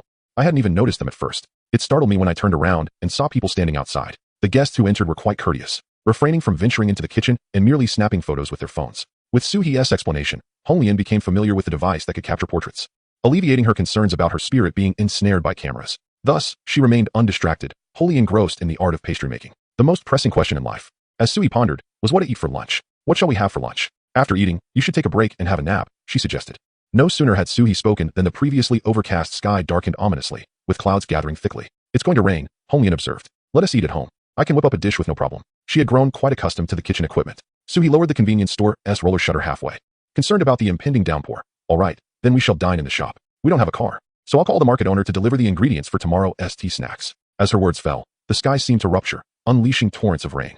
Chapter 14. Now that we're here, I told you to check the weather forecast, but you didn't.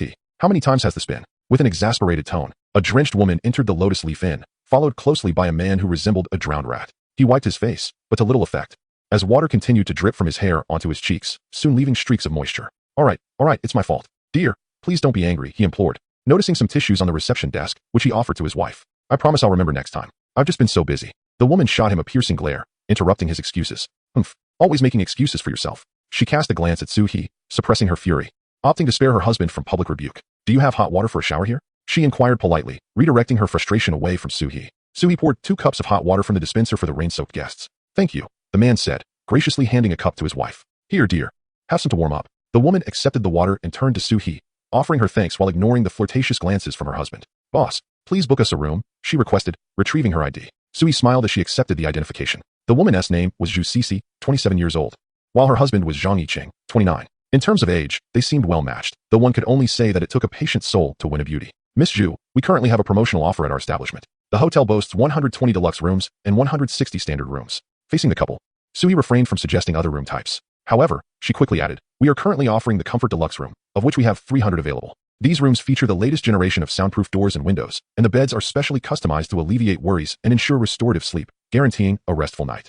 Seizing the opportunity to promote, Suie was interrupted as Zhu Cixi was about to speak, when Zhang Yiqing took a sip of water and interjected, we'll take the 300. Zhu Cixi shot him a furious glare, slapping his waist, questioning his pretense of wealth. Noticing Zhu Cixi's intent to decline, Suie seized the last chance. Miss Zhu, Mr. Zhang, would you like to take a look at our rooms? Stepping out from the front desk, Suie found Zhu Cixi did not refuse this time. Suie first led them to the 4th floor to view the standard room. This is our standard room. It is quite spacious. Climbing to the 4th floor, Zhu Cixi began to regret her decision. With a discerning eye, she scrutinized the room. Although it was somewhat dated, it was reasonably clean. This is our ordinary deluxe room. Suie skillfully guided Zhu Cixi to the deluxe room on the 3rd floor. Zhu Cixi's regret deepened. It was all her useless husband's fault for not checking the weather forecast. Otherwise, they wouldn't have ended up in such a nostalgically styled inn. She glanced out the window to see the rain intensifying. With little hope, Zhu Cixi followed Suie to the 2nd floor to the Comfort Deluxe room. Upon entering, she immediately sensed a notable difference. The sound of raindrops ceased, and she even noticed her ineffectual husband panting heavily. Miss Zhu, do you see how particularly soundproof this room is? Suie cleverly approached and opened the window. The sound of rain cascaded in. Once the window was closed, the room became instantly tranquil. Zhu Cixi's expression softened considerably. This room was indeed not so bad. The windows were pristine and the atmosphere was especially serene. The bed, positioned centrally in the room, appeared quite plush. Zhang Yiqing was the first to reach out, pressing down firmly on the bed, which was exceedingly soft and responsive. Zhu Cixi leaned in for a closer inspection and noticed a delightful fragrance reminiscent of sunshine, instilling a sense of comfort. Zhang Yiqing, displaying discernment this time, suggested, dear, rest here while I go downstairs to settle the payment. Zhu Cixi replied curtly. Internally, Suie was elated. She had successfully sold the bed of Sleeping Beauty. Truly, it was a fortuitous reign. It is worth noting that both the name and price of this Comfort Deluxe room were her spontaneous creations. Beaming with joy, Suie led Zhang Yiqing back to the front desk on the ground floor. Mr. Zhang, you may scan the code for payment. Please keep your ID safe. Do you have instant noodles?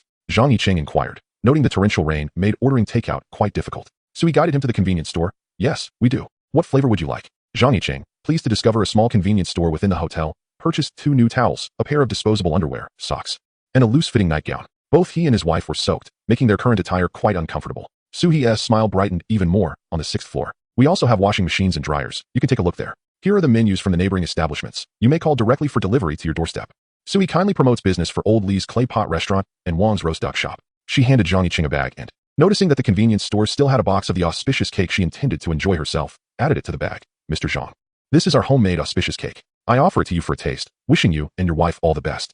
Zhang Yiqing and Zhu Sisi, caught off guard, were most likely here to visit the Sanzong Temple, a place where one typically harbors desires. It never hurts to speak auspicious words. Thank you, boss, Zhang Yiqing replied. His impression of the Lotus Leaf Inn was rather favorable. The owner was quite polite, and although the other rooms were mediocre, the one at 300 was decent. Carrying his belongings back to his room, Zhang Yiqing remained cautious not to sit on the bed while still damp. The sound of running water in the bathroom indicated that Zhu Sisi was bathing. Dear, I bought new towels and disposable undergarments, along with a set of pajamas. I've placed them here, he called out. 20 minutes later, Zhu Sisi emerged, enveloped in steam from the bath.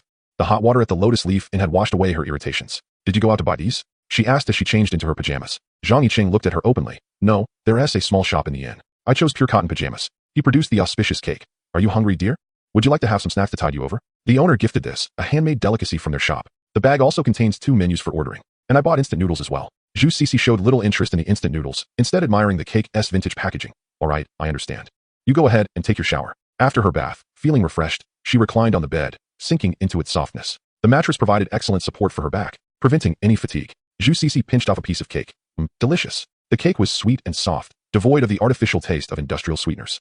Despite her usual attention to maintaining her figure, she couldn't resist indulging in another piece. Shifting her position, she nestled deeper into the bed. The mattress was plush, and the blanket carried a delightful scent of sun-warmed fabric. She set the cake down, unable to resist closing her eyes. How wonderfully comfortable it was. She felt languid, as if lying on fragrant cotton. No, not cotton, but on a cloud. It was as if she had fallen into a fluffy cloud, surrounded by softness. Her spirit floating along with it, swaying gently. Zhu Sisi drifted off to sleep, unaware that less than a minute had passed since she lay down. When Zhang Yiqing emerged from a shower, he found Zhu Sisi already fast asleep, a smile gracing her lips, suggesting she had dreamt something delightful. The room was unusually quiet, and a warm sensation radiated from the bed to Zhang Yiqing, prompting him to stifle a yawn. After hastily drying his hair, he climbed into bed. A soft groan escaped him as he stretched out, feeling as though he were receiving a massage. Soon, he too fell into a deep slumber. Chapter 15. The couple's dilemma at 7 p.m. Zhu Sisi awoke, her hunger having roused her from her slumber. She turned her head to glance at Zhang Yiqing and was astonished to find him still lost in slumber. Yet remarkably, he was not snoring. Her sleep was light. And had it not been for the consideration of their recent marriage, which made separate sleeping arrangements detrimental to their emotional connection, she would have certainly kicked Zhang Yiqing out of the room. Over the years, Zhang Yiqing had become increasingly engrossed in his work, gaining weight, with several layers of flesh accumulating beneath his chin. When he lay down, the excess weight compressed his respiratory system, significantly increasing the resistance in his nasal passages. While he could consciously control it when awake, once he fell into a deep sleep, his snoring was louder than a cannon. Thus, every night, Zhang Yiqing had to wait until Zhu Sisi was asleep before he could close his eyes. Occasionally, if he succumbed to sleep before her, Zhu Sisi would have to pull and kick him awake. In the dead of night, as she gazed at Zhang Yiqing's snoring visage, she almost reached for scissors. One time, unable to endure any longer, Zhu Sisi crawled from their master bedroom to the guest room, yet even through the walls and 2 doors, she could still hear the fluctuating sounds of his snoring, which was even more unbearable than lying beside him. This issue had led the couple to numerous hospital visits, where they carried a respiratory monitoring device and were prescribed medication for rhinitis, all without success. The doctors had little recourse, suggesting consideration of septoplasty and tonsillectomy. Faced with the prospect of surgery and removal, Zhu Sisi and Zhang Yiqing grappled with the decision for quite some time, but ultimately chose to forego it. They then began to explore various products available on the market. They tried everything from miracle anti-snoring remedies to positional correction pillows. Upon learning of the couple's plight, Zhu Sisi's in-laws even spent 50,000 yuan on a magnetic therapy mattress as a gift. This left Zhu Sisi frustrated, as it was evident that the elderly couple had been duped, yet their intentions were undoubtedly for the couple's benefit. Zhu Sisi gently patted Zhang Yiqing's face. He murmured a few words, turned onto his side, yet remained asleep, still not snoring. The bed was indeed comfortable. Zhu Sisi recalled how refreshed she felt after a good night's sleep. A quality bed could truly enhance one's sleep experience. By the time Zhang Yiqing awoke, Zhu Sisi had already called for old Li's clay pot dish and was enjoying it. Wife, why didn't you wake me? Zhang Yiqing asked with a hint of grievance, stretching his arms to embrace Zhu Sisi's slender waist. Having feasted, Zhu Sisi felt relaxed and gently replied, I saved you a portion of the clay pot. Call me if you need more. Upon hearing this, Zhang Yiqing sprang up in alarm, exclaiming, Who are you? Quickly, return my wife. Zhu Sisi, rising in the morning, often had a bad temper, and Zhang Yiqing usually had to endure at least 3 kicks. Now, with her not kicking him and being so gentle, he was convinced she must have been possessed. On a rainy night, in a dilapidated inn, a sudden slap interrupted Zhang Yiqing's musings. Zhu Sisi rolled her eyes. Why couldn't she give him a pleasant expression? After receiving the slap, Zhang Yiqing finally confirmed that this was indeed his wife, and he nestled closer to her, trying to appease her. You should ask the owner if this mattress is for sale, Zhu Sisi instructed. Seeing the confusion on Zhang Yiqing's face, she patiently explained. You didn't snore at all while sleeping. Is that true? He replied in disbelief. Zhang Yiqing, somewhat incredulous, caressed the mattress beneath him.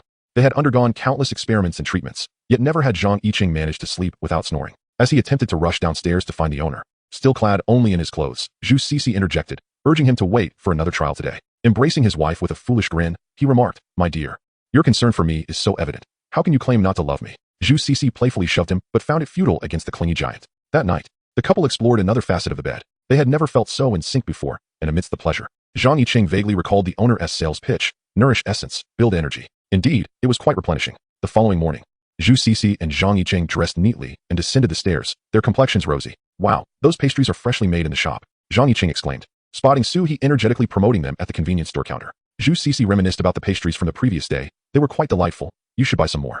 Eyeing the long queue outside, Zhang Yiqing approached the counter hesitantly, whispering, "Boss, may I purchase some pastries?" "You can simply scan the code," came the reply. "Are you checking out? Just take your items and go." Suie was too busy to attend to the two guests. The number of customers lining up for pastries grew increasingly larger. "All right then, boss, I'll take 2 boxes of each. I've sent the payment," Zhang Yiqing said cheerfully as he scanned the code. A disgruntled customer in the queue outside grumbled, "Why is he allowed to cut in line?" Suie, raising her voice intentionally, clarified, "He is a guest staying here and is entitled to priority purchasing. Plus, we offer an additional box of pastries for our guests." The previously disgruntled customer fell silent, realizing that the pastry stand was, in fact, part of a hotel. Guests are given priority. "Honey, if we can't get any today, let us just book a room," someone at the back of the line suggested. "Indeed, if we can't purchase today, why not share a room among the 6 of us?" While waiting for the next batch of pastries to come out, Zhang Yiqing seized the moment to ask Suie, "How much do you sell your mattresses for?" "Mattresses?" Suie wondered if she had misheard. "Yes, the ones in your hotel. At 300 a night, it's a bargain." "The comfort is truly remarkable," Zhang Yiqing praised. Suie felt a stir of interest. The promotional price for the Sleeping Beauty mattress was 1,800. She opened the game store, and indeed, after one purchase, it reverted to its original price of 3,000. Suie spoke up, eager to earn more for the hotel. 60,000, right? Isn't that a bit steep, boss? Could you possibly lower the price?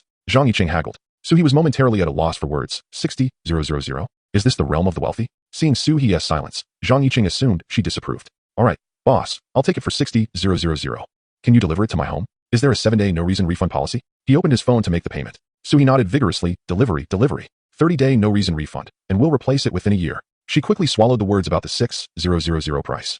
Realizing that not capitalizing on wealth would be a folly, she would embrace her role as the shrewd businesswoman. The boss suggested we add a contact method and stipulate in the contract a 30-day unconditional refund policy and a 1-year replacement guarantee. Zhang Yiqing was cautious, yet it was evident that his caution was limited. "I can deliver it to you this afternoon," he assured. "I will bring the contract, Mr. Zhang. You can pay upon receipt." Suie efficiently concluded the business transaction. Was a sum of 60,000 yuan so effortlessly acquired? Suie felt a bit dazed. Yet her speed in packaging the snacks increased. A customer purchased some snacks and left a review on the app. "The snacks are delicious, the owner is very welcoming, and business is thriving." The owner is nearly beaming with joy. Those wishing to buy snacks should arrive early to queue. In Chapter 16, Reselling for Commission, Zhang Yiqing returned with the snacks to find Zhu Cixi. "Dear, I've arranged with the boss for an afternoon delivery. Are you hungry? Have a snack, it's still warm." He selected a box of osmanthus rice cakes. While enjoying her treat, Zhu Cixi inquired, "How much is the mattress?" 60,000 yuan. The boss wouldn't lower the price, but there's a 30-day unconditional return policy and a free replacement within a year. Zhang Yiqing cautiously observed Zhu Cixi, aware that he was not adept at bargaining. With the contrasting presence of their utterly useless magnetic therapy mattress, the 60,000 yuan mattress from the Lotus Leaf seemed less exorbitant. "Are you certain the boss can truly offer an unconditional return?" Zhu Cixi expressed her skepticism. Zhang Yiqing reassured her, "Absolutely. I specifically asked the boss to include these terms in the contract. You will oversee this for me this afternoon. You're quite the charmer. Hurry up and eat. We need to visit the Sanzong Temple to burn incense," Zhu Cixi urged. Throughout the morning, Suie was enveloped in a state of extreme excitement. It wasn't until she finished selling the pastries and reviewed the day's earnings that she returned to reality. The morning's revenue had already reached 6,000 yuan, and the Lotus Leaf had transformed into a small sensation, with everything progressing favorably. Suie increasingly recognized that these developments were the result of the system, compelling her to fulfill the system's tasks. She opened the system panel and noted new notifications. Task progress. Received 100 guests, garnered 100 positive reviews. Zhu Cixi and Zhang Yiqing predictably provided a favorable review. The inn is somewhat outdated, but the mattress is very comfortable. To Suie's delight, Hong Lian also received a point for a review. Hong Lian, 100. With 99 more positive reviews, Hong Lian would achieve a 2-star rating. This was the first time Hong Lian had received a review point, indicating that providing snacks during guest stays was indeed worthwhile. Suie pondered thoughtfully. The positive review from Zhu Cixi and Zhang Yiqing was also due to the delectable pastries. The initial task to enhance the inn's visibility had also progressed. Invisibility, 125. 410,000, with 1/10 of the progress bar already completed. In recent days, the snack business had flourished, and there was a notable increase in promotions on Zaihongshu and Douyin. Suie accessed the game store and clicked to purchase the Sleeping Beauty's bed. A prominent notification appeared in the game store. The system has detected that the player wishes to resell items from the game store. Relevant services are hereby offered. Service price, 80 of the resale value of the item. Suie, in a state of bewilderment, exclaimed, "This is utterly outrageous. 86,000 just to extract 48,000. Although she had anticipated potential complications from the system, she was taken aback by the requirement to withdraw 80%. Fortunately, she had set her pricing sufficiently high, otherwise, she would have been working for the system without compensation. Is there any possibility of a discount? Suie attempted to negotiate. Despite the system merely being a panel, she was acutely aware of its capacity to listen. It was remarkably intelligent. As expected, the system's interface leisurely displayed a message. The system will provide services related to product traceability, quality inspection, and certificate issuance, strictly adhering to legal regulations and the sales guidelines for domestic products in China. Essentially, this meant that in order to sell legally, she needed to procure these services. Suie genuinely feared that if she attempted to evade costs, the system might report her for counterfeiting or fraud. Feeling despondent, she realized that managing the requisite documents alone was beyond her capabilities and that she had to rely on the system. All right, but I currently lack the funds. I can only pay you once the resale is successful. The system notified her, service agreement successfully signed. Upon receipt of payment, the system will automatically deduct the fees.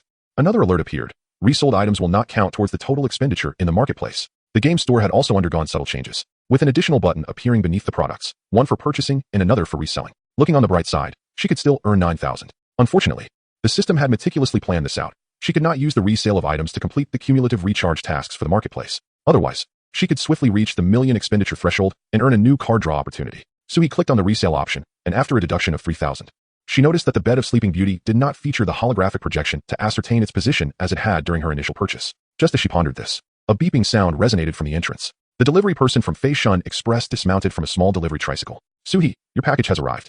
He struggled to unload 2 enormous boxes from the vehicle. Please sign for your delivery. Upon inspecting the boxes, she noted that one was labeled as a bed frame and the other as a mattress. There was also an envelope. The delivery person handed her a document pouch and then sped off on his electric tricycle. Inside the envelope was a thick stack of documents. The first was a product certification for the Sleeping Beauty bed, produced by the Interstellar Company of Switzerland. The second document was a verification from a Chinese inspection agency, confirming that the product indeed had sleep-inducing properties. Following these were several customs declarations, import and export permits, and sales licenses. Suie also noticed an authorization letter granting Heiress Hotel Company Limited the rights to sell the Sleeping Beauty bed brand products within designated areas in China. Suie murmured to herself, the system truly possesses remarkable capabilities. However, from the name of the Interstellar Company, she discerned a hint of insight. This system was indeed an interstellar product. Gazing at the 2 large boxes delivered by Fei Shun Express, she smacked her thigh in frustration.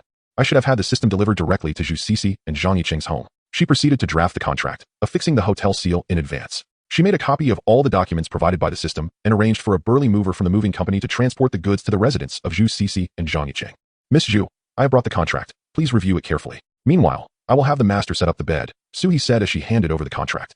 Zhu Sisi and Zhang Yiqing were pleasantly surprised to find that the delivered bed included a bed frame. They had initially assumed that the 60,000 yuan was merely for a mattress. Suie and the strongman carried the old bed downstairs, while Zhu Sisi and Zhang Yiqing coordinated with the mover to transport the old bed to their parents' home. They then ascended once more to unpack the delivery and assemble the Sleeping Beauty bed. Inside the mattress's delivery box, they discovered a product authenticity certificate. Suie handed both the authenticity certificate and the copies she had brought to Zhu Sisi for inspection. The documents are quite complete. Wow, this is produced in Switzerland, she exclaimed. Zhang Yiqing leaned close to Zhu Sisi, observing the thorough documentation. With the comprehensive paperwork in front of her, Zhu Sisi finally set aside her last lingering doubts. The magnetic therapeutic mattress purchased by her in-laws had not even come with a single legitimate document. Zhu Sisi promptly made the payment. The 60,000 yuan had been transferred, and the system immediately deducted 48,000 yuan. Suie silently cursed in her heart, yet maintained a smiling facade as she bid farewell to the young couple, saying, if you encounter any issues, feel free to reach out to me, and if possible, please recommend us. Unbeknownst to her, shortly after she departed, Zhu Sisi dialed the number for the Interstellar Company listed on the documents. Upon hearing the Swiss-accented voice on the other end, Zhu Sisi hesitantly communicated through a translator. Feeling reassured only after confirming that the bed sold by Heiress was indeed authorized by them, Zhu Sisi then bypassed restrictions to access the official website of the Interstellar Company. After thorough verification, her satisfaction grew. That evening, Zhu Sisi and Zhang Yiqing tentatively lay down on the Sleeping Beauty bed once more. As soon as their heads touched the pillows, they fell into a deep sleep without a peep of snoring. Zhu Sisi sprang up and took several photos, capturing images of both the bed and the testing documents provided by Suie before hitting send. In her quest for medical advice, she joined several support groups for patients' families, while Zhang Yiqing joined a group for patients themselves. Zhu Sisi purchased every recommended device for treating snoring that appeared in the group, even creating a social media account to share the effectiveness of these anti-snoring gadgets. Her small community of followers grew to 3,000 or 4,000. Though not a vast following, the engagement was high, as only those genuinely seeking solutions for snoring would maintain interest in such an account. Ladies, my husband's snoring finally has a remedy. Since purchasing this Swiss mattress, I can truly enjoy a peaceful night's sleep. Zhu Sisi joyfully shared this news across all platforms. Wow, congratulations. Please send a link. Zhu Jia, your husband's severe snoring has been cured? Does that mean there's hope for mine as well? The authenticity certificate is legitimate. I checked the certificate number online, and it states certified. Many individuals privately messaged Zhu Sisi, eager to obtain the purchasing link for the Sleeping Beauty bed. Snoring not only jeopardizes health, but also significantly diminishes the quality of life for the families of those affected. Many couples suffer greatly from this affliction. Upon encountering the astonishing number of over 60,000 mattresses, many individuals express skepticism, questioning the legitimacy of such a promotion. Are they out of their minds? This costs 60,000. Indeed, even the affluent are susceptible to deception. Is this not tantamount to fraud? Some began fixating on the price, launching verbal assaults against Suie in the chat, their language rather uncivil. This incited a wave of followers. Yet, Suie remained unperturbed, inundated with private messages from those eager to inquire about purchasing options, though it appeared as if no one was defending her in the group. Each individual was preoccupied with private conversations. This exemplifies the silent majority. Zhang Yiqing also shared photographs in the patient group. Yet his private messages did not overflow. Just go to Heiress Hotel and book the comfortable room for 300 a night. You'll understand once you try it.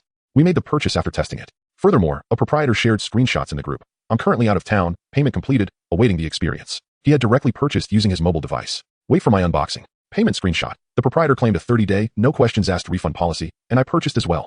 Payment screenshot. Payment screenshot 120,000. I bought 2 to try. Some patients in the group expressed envy. Are there really so many bosses in the group? One person spoke from experience. Actually, not many. Old Zhang has been in our patient group for quite a while, visiting various hospitals. The cost of travel along with the scalper fees for expert consultations and medications has easily racked up to several tens of thousands. Indeed, previously hyped products like the nasal drops, which were imported and cost hundreds per bottle, had many in the group persistently using them for a year, amounting to no less than 60,000, yet the results were negligible. If this mattress truly offers benefits, then 60,000 would not be a loss. Many patients, reflecting on their own medical expenses, realized they too had spent quite a sum. Meanwhile, Suie was in a flurry, her phone buzzing incessantly. She had no choice but to allocate 10,000, commissioning the system to establish an online store for her, as it was impossible to resell to distant customers otherwise. After this outing, 9,000 was left after paying the moving company 200 and an additional 1,200 to the system. What a loss. Chapter 17. Live Sleep Streaming. The online store created by the system for 10,000 was remarkably simple, functioning as a mini-program link. Currently, the store featured only the Sleeping Beauty mattress, with product details comprising a series of documents and several images of the actual item. On her way back to the hotel, Suie's phone rang incessantly, with numerous inquiries about whether the Sleeping Beauty mattress could treat snoring. It was only at this moment that Suie understood why Suie and Zhang Yiqing had invested such a substantial sum in acquiring this bed. Apparently, the Sleeping Beauty mattress possessed this additional benefit. Under the promotion of Suie and Zhang Yiqing, the newly established mini-program store garnered 20 orders. Several customers even called, expressing interest in visiting the store to experience the comfortable large bedroom. 5 guests were expected to arrive that evening. There was much to attend to. Yet the only solace for Suie was that the online order system would automatically handle shipping, alleviating her burden. Temporarily, Suie utilized the advance payments from customers purchasing the Sleeping Beauty mattress to upgrade the remaining 14 large bedrooms on the second floor. Every room has been adorned with the enchanting beds reminiscent of Sleeping Beauty and equipped with soundproof windows. In the absence of promotional offers for newcomers, the price of each bed now stands at 3,000 yuan, while each window costs 1,000 yuan. This time, Suie generously replaced the windows in the bathrooms of the rooms as well, resulting in a total renovation cost of 5,000 yuan per room, amounting to an overall expenditure of 70,000 yuan. After accumulating a total spending of 10,000 yuan in the game store, 2 new item slots were unlocked, requiring a click to refresh in order to view 5 new products. However, Suie has a substantial demand for the Sleeping Beauty beds and has no intention of refreshing the items for the time being. Suie also summoned a curtain company to replace the curtains in 15 rooms on the second floor, spending an additional 6,000 yuan. The new curtains, selected in a creamy hue, beautifully complemented the slightly yellowed flooring, adding a touch of pastoral charm. Following a meticulous cleaning by Suie and Hong Lian, these 15 cozy double bedrooms now exude a polished appearance. It would be ideal to repaint the walls as well, Hong Lian mused, putting down her cloth with lingering thoughts. Now, the 15 rooms on the second floor are impeccably clean, and under the new curtains, they radiate warmth and tidiness. It is no surprise that Hong Lian expressed such sentiments, considering the walls have peeling paint in numerous areas. After some time, once funds have stabilized, we should purchase several buckets of paint to refresh the walls. Suie is quite familiar with the task of painting. After all, she has been patching the walls of Heiress for several years and has done so on multiple occasions. If the 20 beds currently listed on the mini-program sell successfully, after deducting the system's share, Suie could potentially earn 180,000 yuan. Perhaps by then, she could afford to hire someone to paint the walls, or better yet, to install wallpaper. Suie snapped her fingers. Let us tidy up your room as well. Hong Lian's room was relocated to the first floor, which was originally Suie's customer service area, lending it a more lived-in atmosphere compared to the guest rooms. By 6 p.m., the guests arrived, albeit fashionably late. Hello, are you the ones who reserved the cozy double bedroom? Suie inquired. After verifying their identification, she led the 2 guests upstairs. One guest was slightly overweight, while the other was slender. The lean guest, named Wu Qianghua, and the stockier one, Chen Gang, had decided to experience the much-lauded mattresses after seeing a message from Zhang Yiqing in their group chat. Both had been snorers for many years, with little success in remedying their plight. Wu Qianghua's situation was more complex. He was not overweight, having only a modest amount of excess flesh, while Chen Gang, being heavier, could potentially alleviate his snoring through weight loss. Wu Qianghua had found no such solution. Brothers, I have arrived at the inn. Gang and I have booked 2 separate rooms. Take a look. This is what the room looks like, Wu Qianguo announced, immediately recording a short video to share in the group. Gang quickly followed suit. My room has the same layout. It seems quite new. Responses flooded in from their fellow group members. I booked a room for tomorrow, bringing my parents to experience it as well. All 3 of us snore. Gango, are you going to live stream your sleep tonight? Someone joked. Gang chuckled, retorting, this group is really teasing me now. He replied in the chat, I won't be live streaming. I brought a breathing monitor. I'll share the data tomorrow morning. Once again, a commotion arose around Wu Qianguo, who, with his good-natured demeanor, readily consented. Very well, I shall commence a live stream. Everyone is welcome to bestow their generous gifts. Aside from Gang and Wu Qianguo, 3 couples had also checked into the establishment. In contrast to the enthusiastic demeanor of Gang and Wu Qianguo, the husbands among the trio of couples wore expressions of discontent, as if they had been dragged there by their wives. Oh dear, what nonsense have you been watching? A mattress that can cure snoring? How could that be? Muttered a man named Pang Long. Only after receiving a stern glance from his wife, Xiaoqin, did he grudgingly ascend to the 2nd floor. Pang Long could not fathom why his wife had traversed half the city to seek refuge in such a modest inn for a night's slumber. Surely, Xiaoqin must have been duped. Amidst the quarrel of the couple, Suie refrained from intervening, trusting that the Sleeping Beauty mattress would bring them an unexpected delight.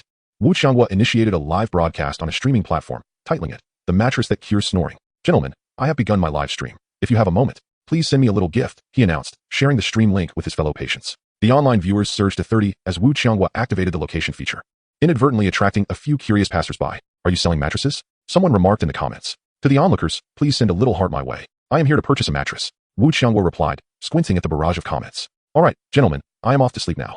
He plugged in his phone and adjusted the angle. After patting his pillow and shifting his position, he closed his eyes, and silence enveloped him. He fell asleep that quickly? Surely, this must be a ruse. Expressed skepticism among the viewers. Indeed, he was asleep, his breathing steady. Observers noted, it seems he truly isn't snoring. There is, however, a faint sound of breath. I've heard old Wu snore before. There's even a video in our group. The results are astonishing. Some viewers could no longer contain their eagerness to place orders through the app. Others remained more cautious. Hold on, let us wait a bit. Perhaps it's only effective initially. Let us see how it goes into the night. As Wu Qianguo sank into deep slumber, he felt an unparalleled sense of ease. Unaware that the viewer count in his stream was steadily climbing, with hundreds of individuals keeping vigil over him throughout the night. By the break of dawn, without needing further words, orders on the app had already surpassed 100. In the morning light, Wu Qianguo rose, invigorated and stretching his limbs, feeling as if he had never been so alert upon waking. Wow, I hadn't intended to sleep last night. The host's breathing was so rhythmic that I inadvertently dozed off. I must check in quickly, one viewer exclaimed. I came in several times during the night. The host truly didn't snore. Another added, towards midnight, his breathing was slightly louder, but it hardly constituted snoring. Wu Qianguo gazed with mild astonishment at his live streaming interface, noting that several hundred viewers remained in his broadcast room. To his delight, he had also received a few dozen yuan in tips. I am currently at the Lotus Leaf Inn in Yongcheng, and I purchased this mattress here. Feel free to come and give it a try. Wu Qianguo cheerfully announced. As he contemplated the tips he had received, an idea struck him.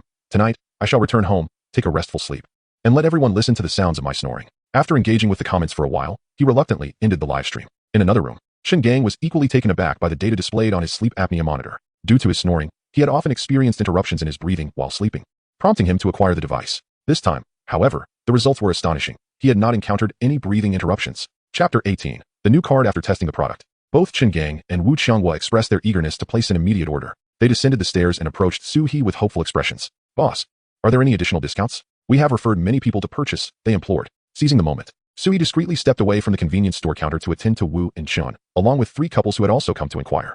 I truly cannot offer any discounts. Our pricing is strictly controlled by the manufacturer. Despite the seemingly high price, we as distributors earn only a delivery fee, Suie honestly explained. The system's commission was indeed excessively high. Just as Wu and Chun were about to speak, Pang Long interjected with a scowl. Isn't it common knowledge that your industry profits immensely? Boss, why not reveal a fair price? You are guests of the inn, and each order entitles you to a complimentary pastry. This is a privilege not offered by other distributors, Suie replied, presenting the prepared pastries.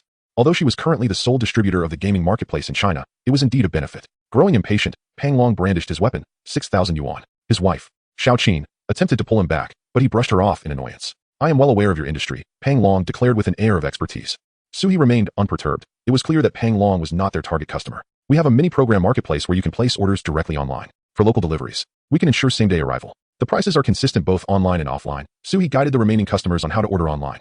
Seeing Suie's lack of response, Pang Long begrudgingly raised his offer. 10,000. The maximum is 10,000. After stating this, he cast a disapproving glance at the other customers, believing they should band together to negotiate a lower price. Mr. Pang, the quality of our product speaks for itself.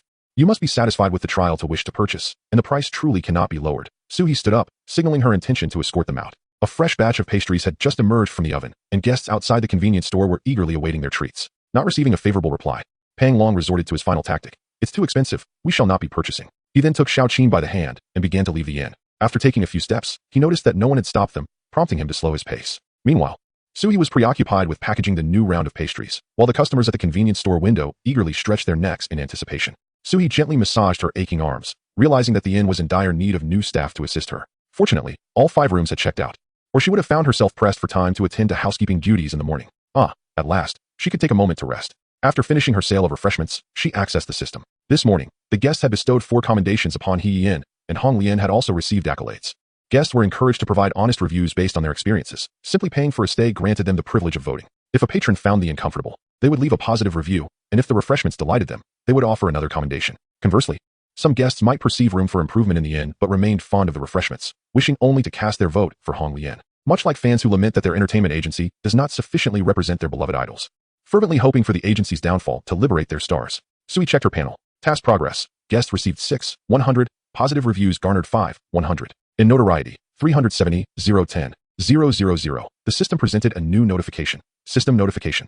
Congratulations, player, for achieving the 100,000 consumption task. You have earned a card draw. Rising early, Suie diligently addressed any shortcomings, purchasing several soundproof windows and replacing the windows in the first-floor resident rooms to create a better sleeping environment for herself, thus completing the recharge task. She had 3 remaining card draw opportunities. One was unused since the activation of the system, which she intended to keep in reserve in case of emergencies, allowing for immediate character identification exchanges. Another was a bonus from her initial purchase in the game mall. The last one was earned now, upon reaching a cumulative spending of 100,000 yuan in the game mall. However, the forthcoming rewards from the game mall would not be as generous. The threshold for the next tier of rewards had already escalated to 1 million, followed by 10 million and 50 million. Moreover, advanced features such as product previews, filtering buttons, and search bars would only be unlocked sequentially upon reaching the 10 million spending milestone. Nevertheless, Suie's game mall already boasted 10 item slots, which were certainly sufficient for her current needs. Eagerly anticipating the summoning of new cards, Hong Lian's eyes sparkled with excitement. During this time, she had been absorbing the societal principle of equality, yet she still yearned for a card companion. With a bright expression, she tilted her face and asked, "So, what is the verdict?" Suie grimaced. "It failed. The system indicates a lack of card pool. Then what shall we do?" Hong Lian appeared at a loss. With no recollection of how she had been summoned, Suie gazed at Hong Lian, reminiscing about the scene. "We need a book. Could it be that books serve as the card pool?" Suie led Hong Lian to her room, where indeed, there were not many books.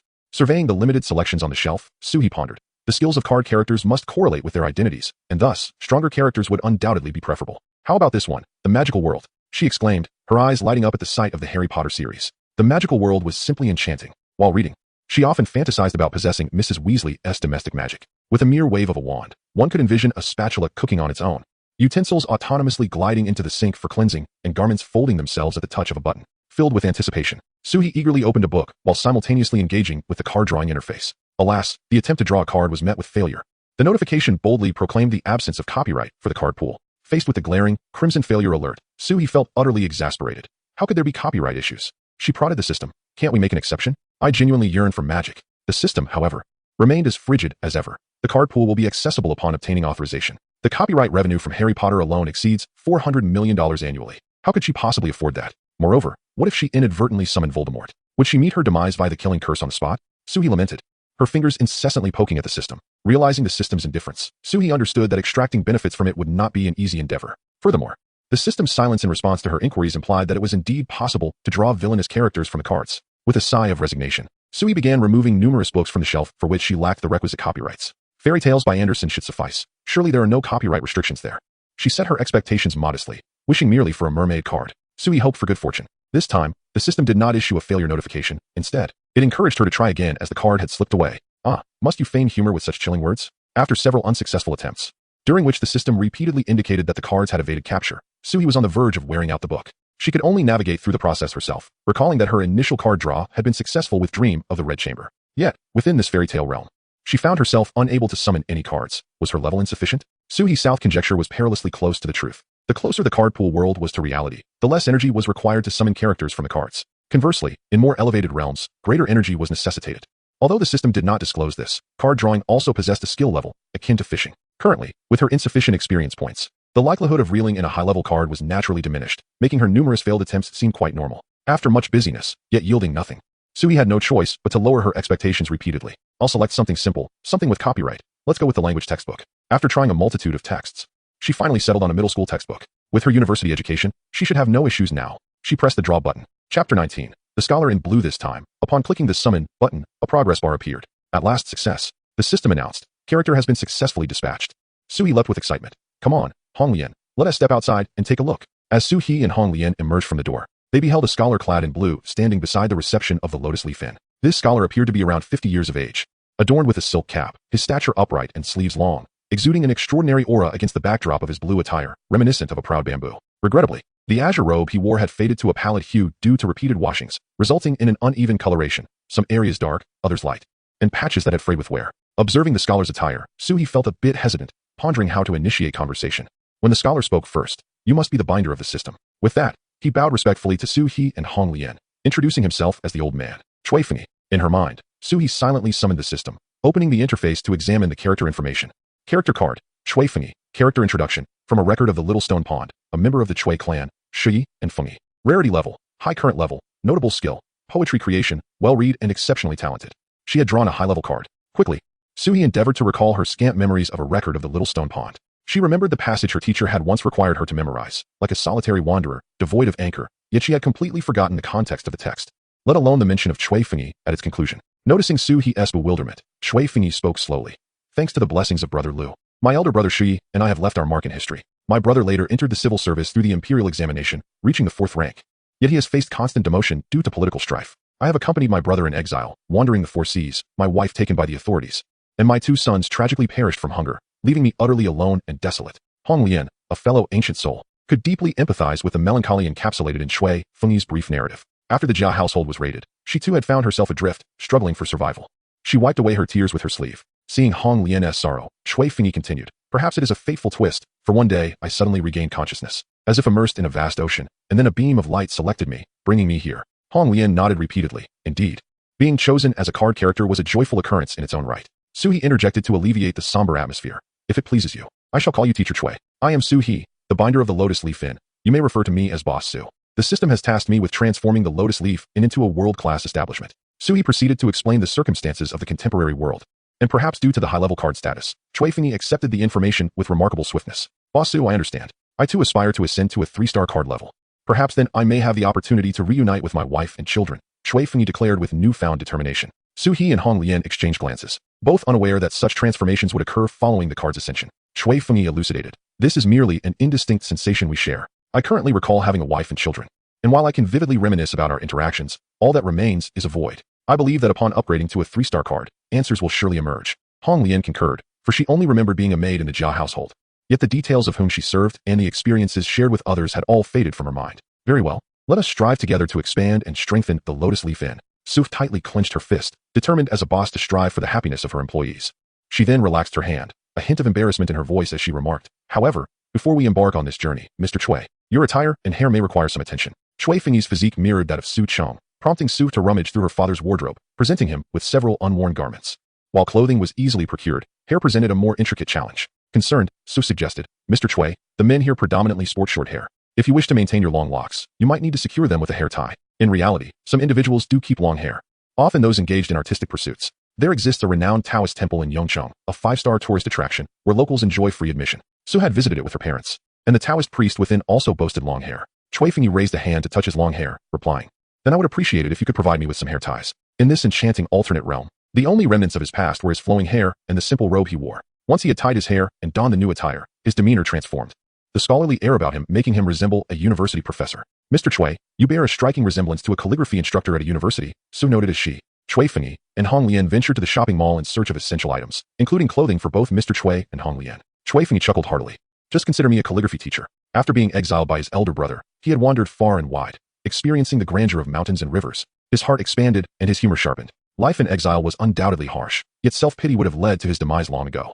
The struggles of life had instead instilled within Cui Fengyi a remarkably open mindset, and he embraced the identity of a calligraphy teacher with good cheer. Moreover, his calligraphy was indeed commendable. Though he may not rival the masters, he possessed his own distinctive style. Initially, the shop assistant regarded Cui Fengyi's long hair with curiosity, but upon overhearing the conversation among Suie and her companions, a look of realization washed over her face. Ah, so he is a university calligraphy instructor? No wonder he exudes such grace. The assistant enthusiastically presented a stack of shirts, enthusiastically promoting them, for surely a university teacher must own a shirt. After procuring the necessary items, Suie facilitated the acquisition of smartphones for both Cui Fengyi and Hong Lian. With a recent advance payment from a customer for a mattress and some earnings from selling pastries, she found herself with ample liquidity and decided to purchase 2 flagship phones. With these devices, you can explore the internet to understand society better and stay in touch with ease. Sue assisted them in creating chat accounts and established a group chat. The online world was indeed wondrous. After a brief tutorial, Shui Fengyi and Hong Lian eagerly immersed themselves in learning. Hong Lian opened a video application, diving into culinary tutorial videos, while Mr. Shui accessed an ebook and discovered the simplified version of the Analects, poring over it to gradually learn simplified characters. These phones are truly treasures, Shui Fengyi exclaimed, excitement bubbling within him as, in mere minutes, he had downloaded over 50 ancient texts, occupying less than 1% of the phone's memory. Modern individuals are indeed fortunate, capable of carrying a library with them, eagerly engaging in relentless learning. Just as several were engrossed in the digital realm, an unexpected commotion arose at the entrance. Administrative Law Enforcement Inspection. Chapter 20. Surprise inspection. 2 officers clad in blue uniforms and 2 police officers called out at the door. Is anyone there? Startled by this unforeseen announcement, Suie, along with Hong Lian and Shui Fengyi, raised their heads with concern. The mention of an inspection was hardly a harbinger of good tidings. Please remain in your rooms for now. Do not come out. Hong Lian and Shui Fengyi sat in the small parlor on the first floor of the Sue residence, typically used for receiving guests, engrossed in their phones, conveniently avoiding the law enforcement officials. Suie, while beckoning, ventured outside. Coming, please. Have a seat and enjoy some water. She filled 4 cups from the water dispenser and handed them over. The enforcement officers expressed their gratitude but did not accept the offer. Getting straight to the point, we have received reports from the public regarding potential price gouging at your establishment. One of the police officers added, please provide us with your business credentials and open the connected platform for our inspection. Suie escorted the 2 police officers to the front desk, where she opened the computer and retrieved the necessary documents. Heiress had been diligently operated for over a decade, adhering to various laws and regulations, with every guest duly registered upon check-in. Our prices have always been this way. A deluxe room is 120 yuan, while a standard room is 160 yuan. Oh, by the way, we have recently upgraded our room types. The Comfort Deluxe room is priced at 300 yuan. Suie spoke candidly. Please show us. The 2 enforcement officers remained non-committal. Suie led them to view several different types of rooms, focusing particularly on the Standard Deluxe and the Comfort Deluxe room, which was evidently newly renovated compared to the standard one. Is this the mattress you advertise? One of the enforcement officers abruptly inquired, pointing at the bed in the Comfort Deluxe room. Realization dawned on Suie. It was indeed the mattress that had drawn the complaint. Could it possibly be that Peng Long? Suie mused quietly. Yes, our mattress is indeed available for sale, priced at 60,000 yuan, she responded.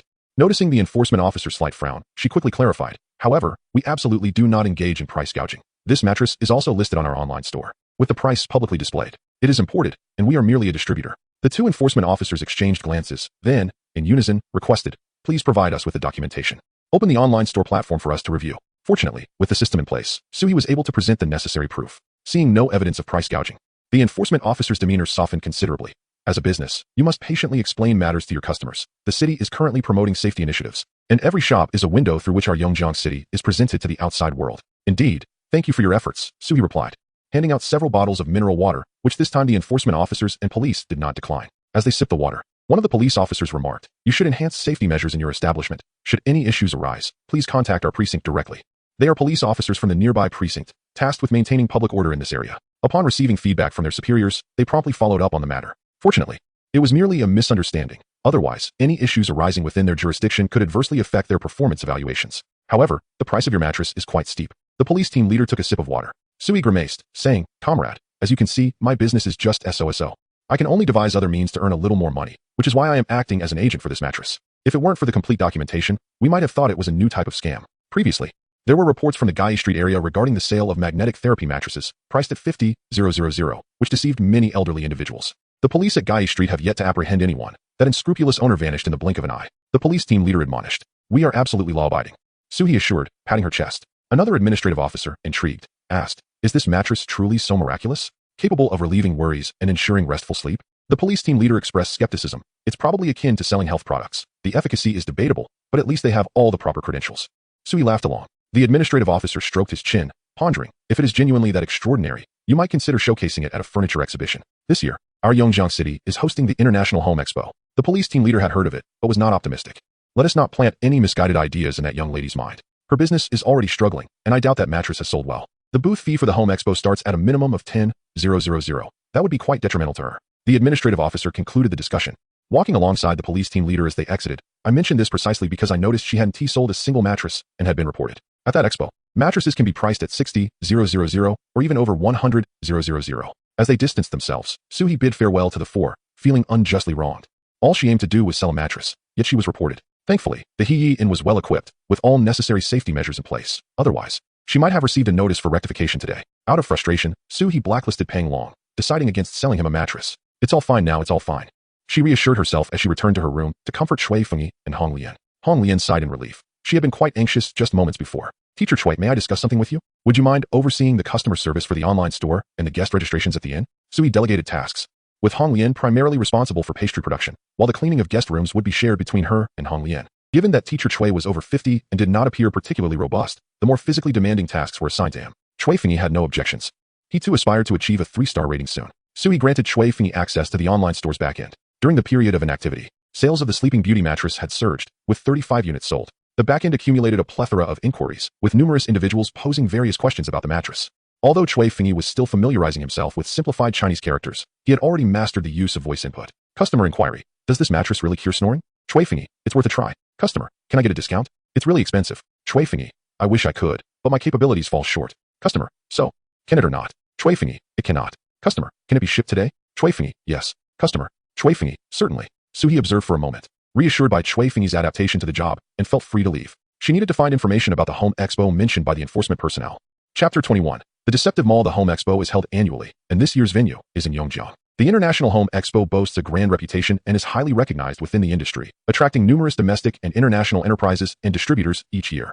The organizers have begun extensive promotion across platforms like Xiaolushuo and Douyin, with each promotional post garnering significant attention. Even Suie found herself captivated, as the opportunity to attend the expo for free, along with the complimentary gifts from various exhibitors, made her eager to line up early for pillows and small blankets.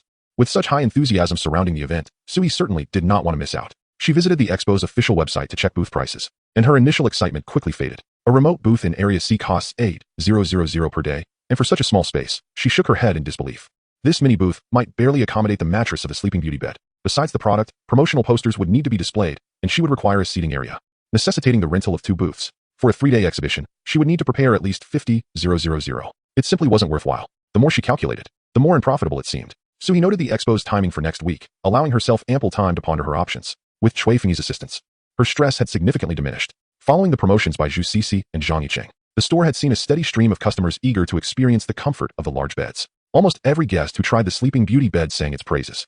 Several had even come specifically after seeing Wu Cheng's livestream, where he showcased the Sleeping Beauty bed and humorously demonstrated his thunderous snores on a regular mattress, attracting a large audience. The Heian also benefited from this attention. Originally troubled by the system's review tasks, Suie noticed her progress bar soaring, with the positive rating reaching 42/100. The Heian upgraded all 30 large bedrooms to the Comfort large bedrooms, yet demand still exceeded supply. In response, Suie promptly ordered another batch of Sleeping Beauty beds, and the system provided soundproof windows and doors, transforming double rooms into Comfort double rooms to meet guest needs. Currently, the 2nd and 3rd floors of the Heian each feature 15 Comfort large bedrooms, while the 4th floor remains with 15 standard rooms that have not been upgraded, and the 5th floor's 10 double rooms and the 6th floor's family room have all been successfully upgraded. Thanks to the system, Suie has successfully sold over 50 beds, with 30 already confirmed as received. The once modest online store has garnered a multitude of positive reviews. These testimonials, albeit seemingly exaggerated, are genuine reflections from the customers. How delightful it is. Initially, I was adamant that the bed was a deception, swearing I would never sleep on it. I owe my gratitude to my mother. I can only exclaim how delightful it is. Why are there only 5 stars? I wish to bestow 10. I have already recommended it to all my relatives for repurchase. A heartfelt thank you to the owner and the mattress. It has salvaged my faltering marriage, and now my wife is immensely happy. Upon reading these reviews, Suie is confident that in 30 days, these customers will likely not request refunds. Currently, with over 200,000 in hand, she is contemplating renovations. The recent surge in hotel revenue from staying guests and the sale of refreshments has been quite profitable. Shui Fengyi and Hong Lian, one staying up late and the other rising early, are working exceptionally hard. With newfound finances, Suie has provided them with salaries. The hotel has attracted a clientele with the enchanting bed, yet relying solely on it is insufficient. Suie has already heard several complaints from guests regarding the dampness of the rooms and the outdated facilities. Otherwise, with the Leaf Hotel's 30 large beds fully booked daily, it wouldn't have garnered merely 42 positive reviews. Tomorrow, I shall reach out to the previous construction team, Suie murmured, only to immediately negate her thought. The familiar construction team led by Su Datu, a fellow villager of Su Cheng, has always been the go-to for any work at the Leaf Hotel. Su Cheng and Su Datu maintain a decent relationship, often collaborating on minor repairs, such as roof leaks. With Su Datu handling the bulk of the work while Su Cheng assists, Su Datu only charges for materials, and Su Cheng treats him to a meal in return, maintaining their camaraderie. If Suie were to enlist Su Datu for renovations, Su Cheng and Yi Qin would undoubtedly rush from the countryside the very next day. Suie is currently uncertain about how to explain the changes at the hotel to her parents. Faced with indecision, she turns to the system. Suie enters the game marketplace, and after multiple purchases, she has reached a spending threshold of 100,000, allowing her to refresh 10 item slots. Currently, the hotel continues to profit from the enchanting bed, and Suie has fixed her sights on the enchanting bed and soundproof doors and windows. The 36,000 for Jack's magic beans is beyond her means, yet there is a promotional offer for newcomers. Once refreshed, the discount will vanish. Suie opts to refresh only the remaining 7 item slots, now understanding the advantage of having more item slots. A flash of blue light envelopes her as the 7 item slots refresh. The sight of the first 3 items, each priced above $1 million, sends a chill down her spine. Indeed, after the novice period, the marketplace reveals its true nature, with nothing affordable in sight. The prices of the 4th and 5th items soar into the tens of millions. Suie quickly averts her gaze. Even a moment's longer stare would evoke an air of impoverishment about her. Insulated stone bricks, system selected, function, moisture-proof, heat-retaining, sturdy, and durable. Price, 1 yuan per block, installation included, with standard wall paint. How remarkably inexpensive. I misjudged the system.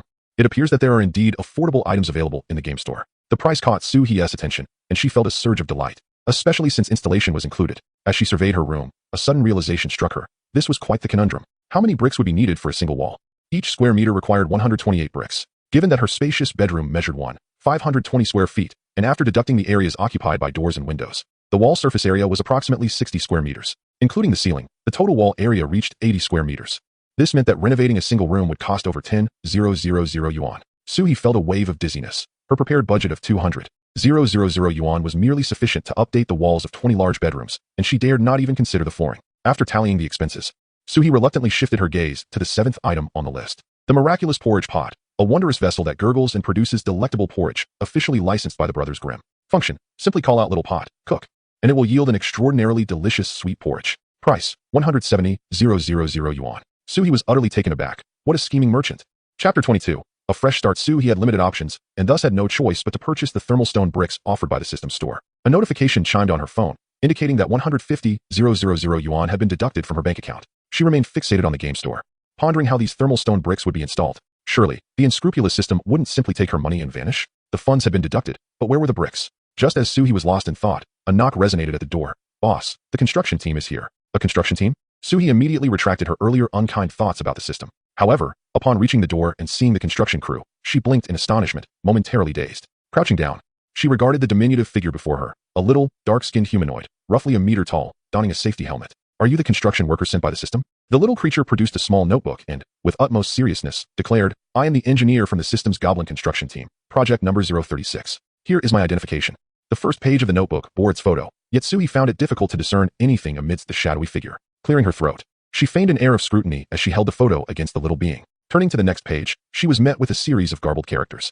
Maintaining her composure, she closed the notebook and welcomed, Welcome. The room we are to renovate is this way. The little goblin took the notebook back, tucking it into its bag. Adjusting its safety helmet with a sense of authority, it proceeded toward the designated room for renovation.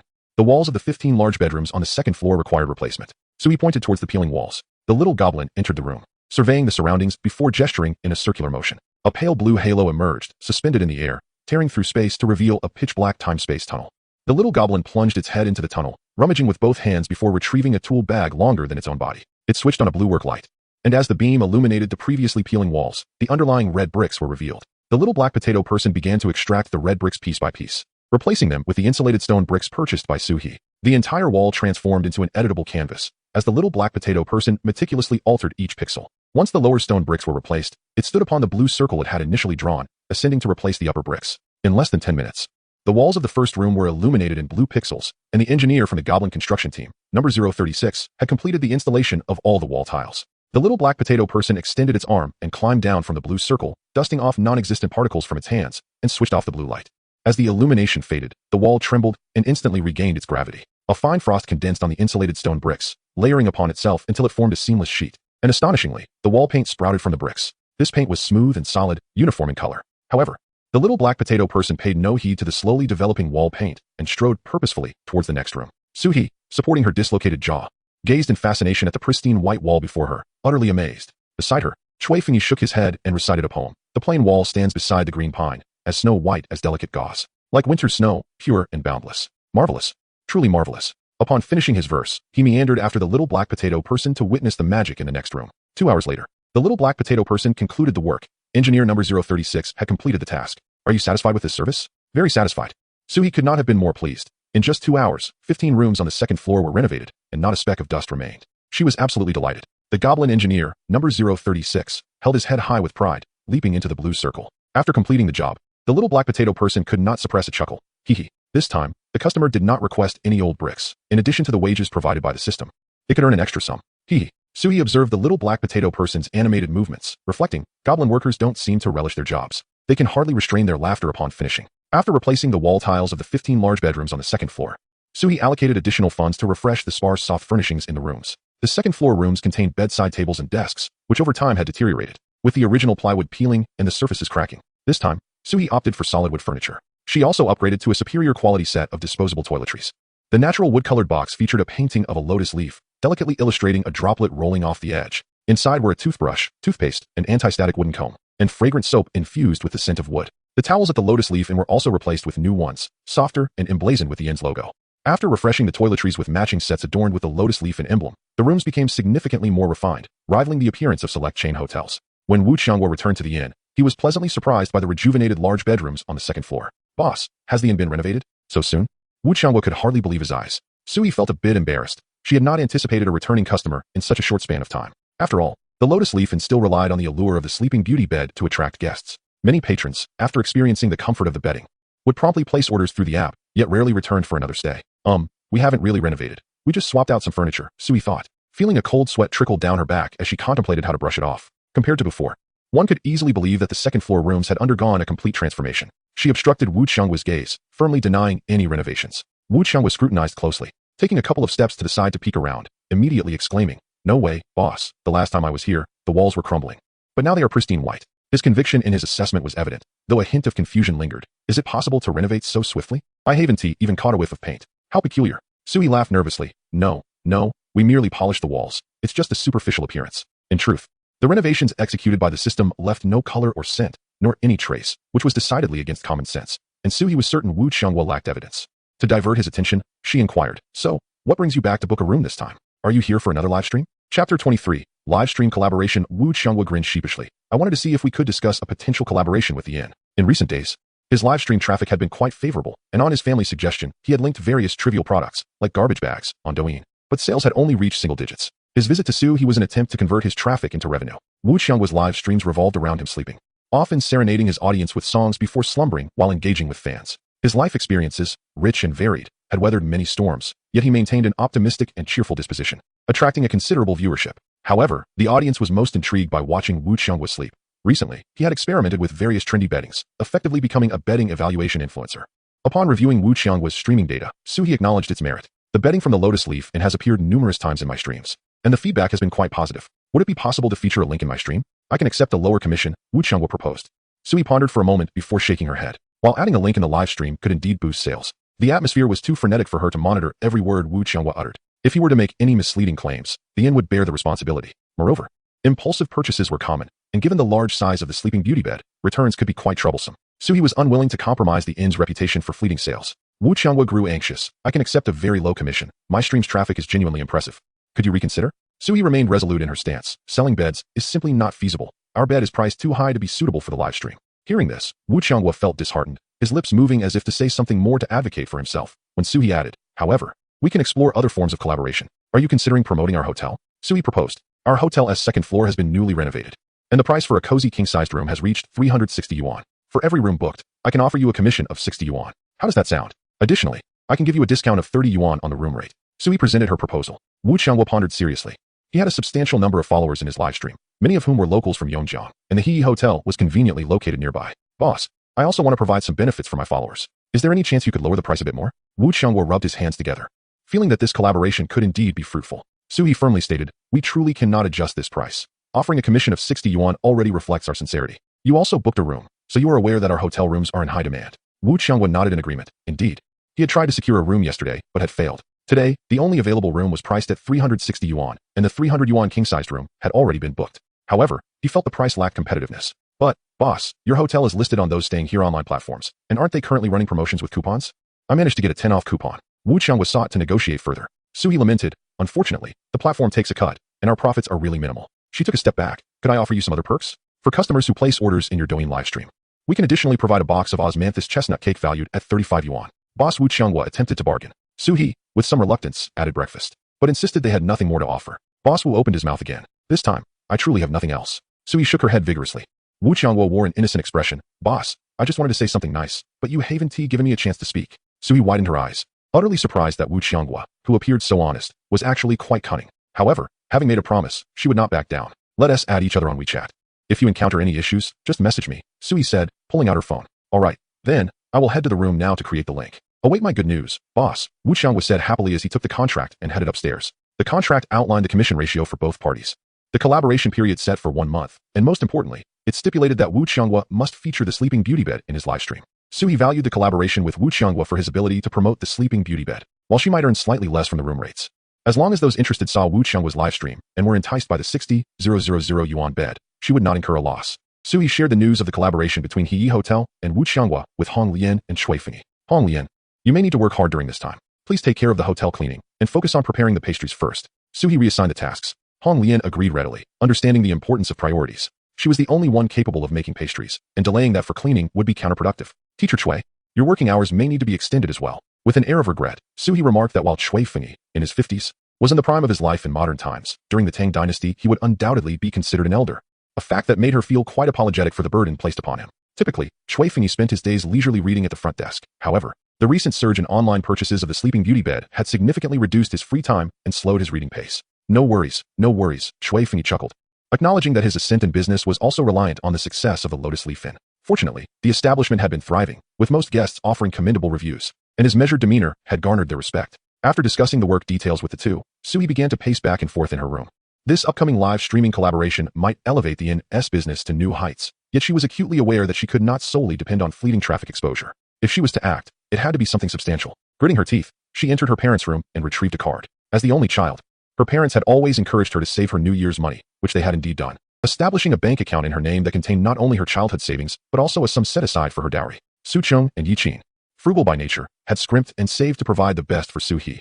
This money was intended for her to purchase a home in her future workplace, amounting to approximately 1 million. With a resolute heart, Suie closed her eyes and bound the card to her phone, opting to continue purchasing insulating stone bricks from the game store, intending to refurbish the remaining floors. Fortunately, the local merchants she had previously contacted for solid wood furniture and custom toiletries could deliver swiftly. Among her purchases, she allocated 170,000 to acquire a remarkable porridge pot. She hoped to replenish her card's balance before her parents returned. Chapter 24. A surge of orders. Wu Qianghua adjusted the live streaming camera, exclaiming, "Brothers, we're back at the inn. Look, the renovations are completed, and the conditions are far superior to my first live stream." Coughing lightly, he addressed the viewers who had followed his broadcast for days. "After sleeping in this bed, I've not even snored. For those in the Yongjiang area, feel free to click the link in my live stream to book a room." Excitement coursed through him as it was his first time promoting products, and he meticulously highlighted every advantage of the Lotus Leaf Inn. Nervously monitoring the back-end data, he noted that the online viewer count had reached 10,000. "I've clearly explained the discounts, so let us get the link up in 321. Just then, a man in his 30s entered the inn. "Boss, I'd like to check in. I have a voucher that can be used, right?" As Shui Fengyi prepared to assist him, a couple approached. "We purchased a voucher from the Douyin live stream. How do we redeem it?" Shui Fengyi glanced at the computer, noting that all of the Comfort King rooms on the second floor were currently booked, with availability only by noon. "Do you have a reservation?" "The link from our live stream requires prior booking," he replied, somewhat at a loss. "We've come all this way.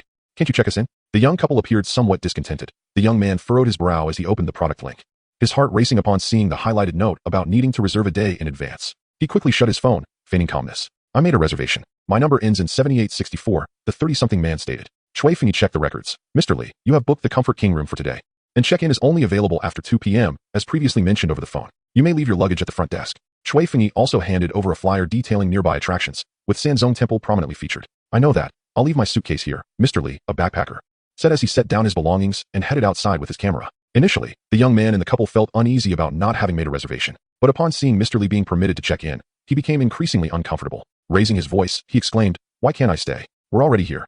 Shui Fengyi attempted to soothe him, but the young man felt embarrassed in front of his girlfriend and insisted on voicing his grievances, growing more convinced of his righteousness. After all, he was merely supporting the streamer. Why should he be denied service? Hearing the commotion downstairs, Suie hurried over, asking, "What is going on?" Shui Fengyi, somewhat helpless, replied, "No reservation was made in advance. We're fully booked." Suie addressed the irate young man. "Sir, our establishment requires prior reservations. I only bought this after seeing the streamer's recommendation yesterday. Is your service always this poor? Are you trying to kick us out?" The young man retorted, stubbornly clutching his girlfriend's hand. Noticing the time, Suie lowered her voice. "Sir, how about this? We will do our utmost to arrange a room for you. Could you check in around 3 p.m.? You may leave your luggage with us." Sanzong Temple, directly across the street, is quite auspicious for seeking love. The couple had come to enjoy themselves, and the young man, realizing his fault regarding the reservation, felt triumphant upon hearing Suie's proposal. "All right, but the room must be thoroughly cleaned." After sending the couple on their way, Suie wiped her brow, feeling exhausted. Will there even be extra rooms available by 3 p.m.? Shui Fengyi glanced at the stairs and whispered, will the goblin engineer complete the renovations on time? This time, the goblin engineer assigned was number 036, who, without needing further instructions from Suie, adeptly made his way to the room to begin his work. The goblin engineer was reliable, but I needed to push the suppliers to deliver the tables and toiletries sooner. Suie was nonstop busy that morning, juggling pastry sales and renovation tasks. Suddenly, she slapped her forehead, realizing she had almost forgotten. A temporary worker, Sister Zhang, will arrive at noon. She will likely be here to assist during this busy period, so you and Hong Lian should keep an eye on things. Suie, overwhelmed, could only call upon Sister Zhang for help. If it weren't for the pressing workload, she would have preferred to allow the card characters some acclimatization time. Who could have imagined that last night, Wu Qianghua sold 600 orders. Suie decided not to take down the live stream link, allowing Wu Qianghua to make recommendations when he had the chance. That was why she had been spinning like a top all morning, without a moment's respite.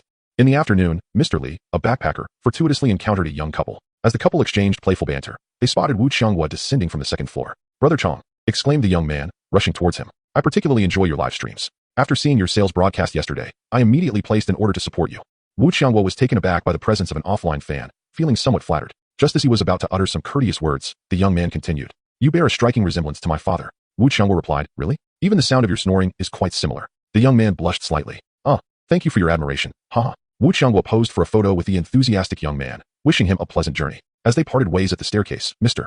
Li ascended to his room on the second floor, while the couple proceeded to the third floor. Upon entering their room, the young woman meticulously scrutinized the decor. It looks much better than I expected. You have no idea, when I first walked into this inn, I nearly turned around and left. It seemed too dilapidated. Oh, Brother Chong mentioned that the rooms here have just been renovated, so you can rest easy, replied the young man, visibly satisfied with their accommodations. The walls were pristine white, the furniture brand new, and not a single scratch marred their surfaces. It resembled a place freshly unboxed. The room was tidy, tranquil, and cozy, easing the young woman's initial apprehensions. However, it still feels a bit pricey. I noticed that even chain hotels charge similar rates. But didn't we check yesterday? That chain hotel was quite old, and its location can't compare to this one. Brother Chong assured us that the beds here are exceptionally comfortable, the young man said, wrapping an arm around her shoulders. Noticing 2 bottles of mineral water and some pastries on the table, he remarked, as fans of Brother Chong, we received an extra pastry as a treat. You mentioned wanting to check in here after reading about it on Xiaolu's book, didn't you? Hold on.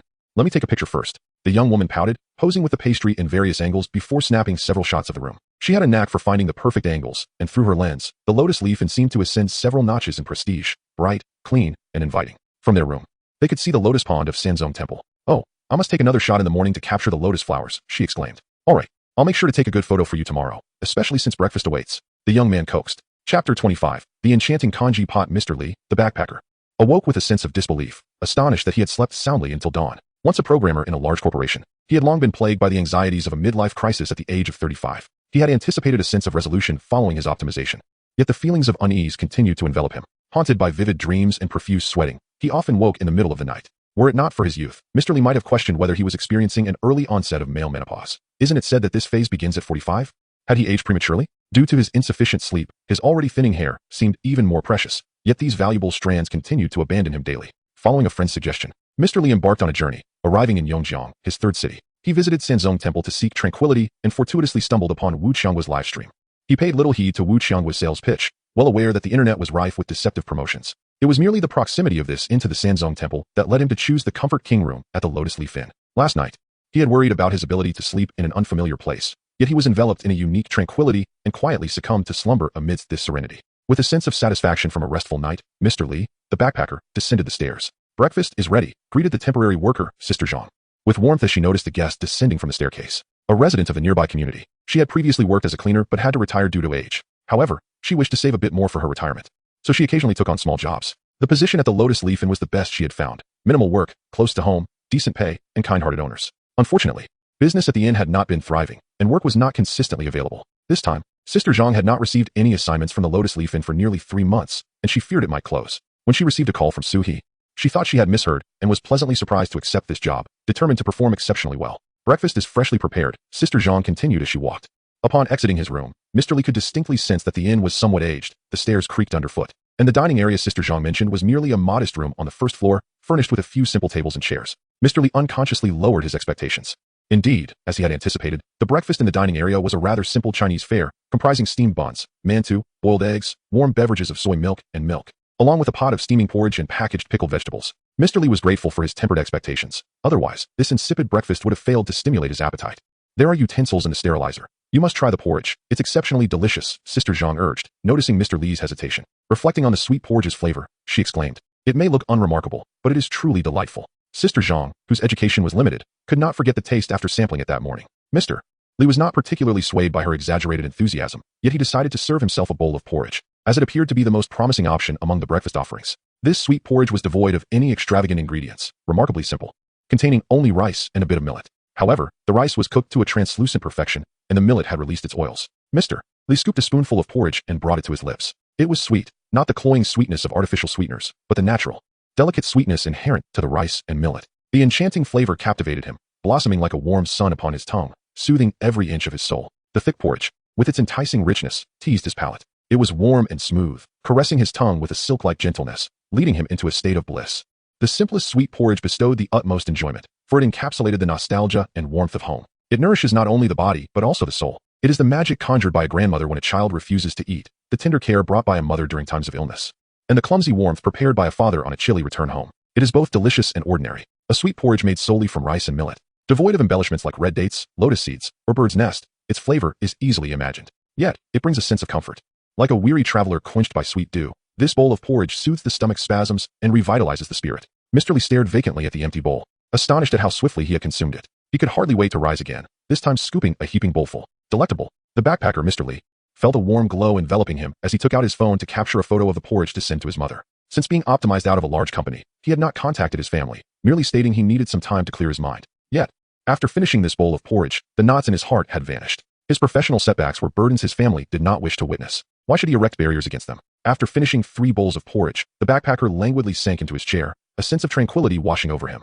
As all his anxieties drifted away, he now felt akin to a grain of rice. What worries could a grain of rice possibly harbor? During Mr. Li's reverie, a young couple arrived at the restaurant for breakfast. The girl, her complexion radiant, clearly enjoyed a restful night, while the boy's dark circles had faded, making him appear more youthful. Darling, this inn is delightful. I slept so comfortably. The boy stretched his arms and relaxed his body. After a night of rest, the girl had no objections. It truly is lovely. The photos turned out beautifully. How about the one I just took?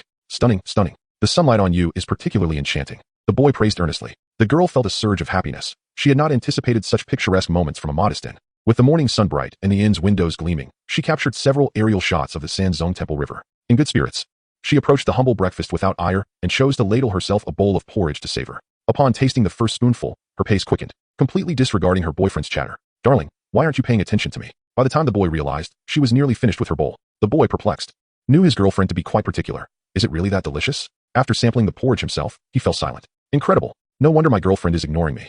This porridge makes all worries dissipate, as if returning home in sheer ease. I must have another bowl. The boy found himself unable to stop. Chapter 26. Exceptionally refreshing, the couple's morning outing plans were dashed. They had initially intended to explore nearby ancient alleys for photos before checking out by noon, but now found themselves confined to their room. Darling, are you ready? I need to use the restroom too. The boy paced outside the bathroom door, anxiously calling out. In the restroom, a young woman exclaimed, "Oh, how annoying. Please, do not make a fuss." While crouched in the stall, she did not feel discomfort. Rather, a wave of relief washed over her. Though her figure was slender, she grappled with body image issues, shunning exercise and thus resorting to suppressing her appetite. Striving to eat less. With diminished intake, her bodily functions followed suit, leading to frequent bouts of constipation. Despite her slim physique, a ring of flesh lingered around her abdomen, a source of persistent distress. Prior to embarking on her journey, she had endured 3 consecutive days of constipation, which only prolonged her time in the restroom, creating a vicious cycle. She had attempted to remedy her situation with dragon fruit, prunes, and copious amounts of honey mixed with hot water, even consuming probiotics. Yet to no avail. She had resolved to resort to a glycerin suppository in the coming days. Unexpectedly, after breakfast, her stomach began to rumble, her intestines stirring with activity. Aware of this rare opportunity, she hurried back to her room and settled once more on the toilet. This time, the experience was remarkably smooth. It was devoid of the obstructive sensation of constipation or the discomfort of diarrhea. Instead, it felt as if her intestines were gently caressed, expelling impurities with ease. After the release, she felt as though she had shed 2 pounds. Emerging from the restroom, she caressed her abdomen, exclaiming, "Oh, how delightful. Do you not notice that my belly seems smaller?" As she pinched the soft flesh around her waist, she felt her skin had tightened considerably. "Indeed, it is smaller," she affirmed. The young man, offering a nonchalant acknowledgement, rushed into the restroom, unable to contain himself any longer. The sounds of his dramatic relief echoed from within, and he finally grasped the sensation of smooth elimination. Once they had both attended to their respective needs, they collapsed onto the bed, overwhelmed by a sense of comfort. Their plans to explore the ancient alleys forgotten. The young woman sighed in contentment. Traveling is truly wonderful. We need not overschedule our itinerary. Simply lounging in the hotel is quite pleasant. The young man selectively feigned ignorance, recalling how enthusiastically she had compiled an extensive list of must-eat and must-visit locations the previous day. Noticing his indifference, she continued, "Look, it states here that the texture of congee is soft, slightly sweet, and easily digestible, promoting gastrointestinal health. I think I shall indulge in more kanji in the future. Upon mentioning the morning's kanji, the young man expressed newfound interest. I, too, have only just discovered how delightful kanji can be. I shall prepare it for you in the future, darling. I have no desire to consume your kanji. I refuse to be the plain kanji girl.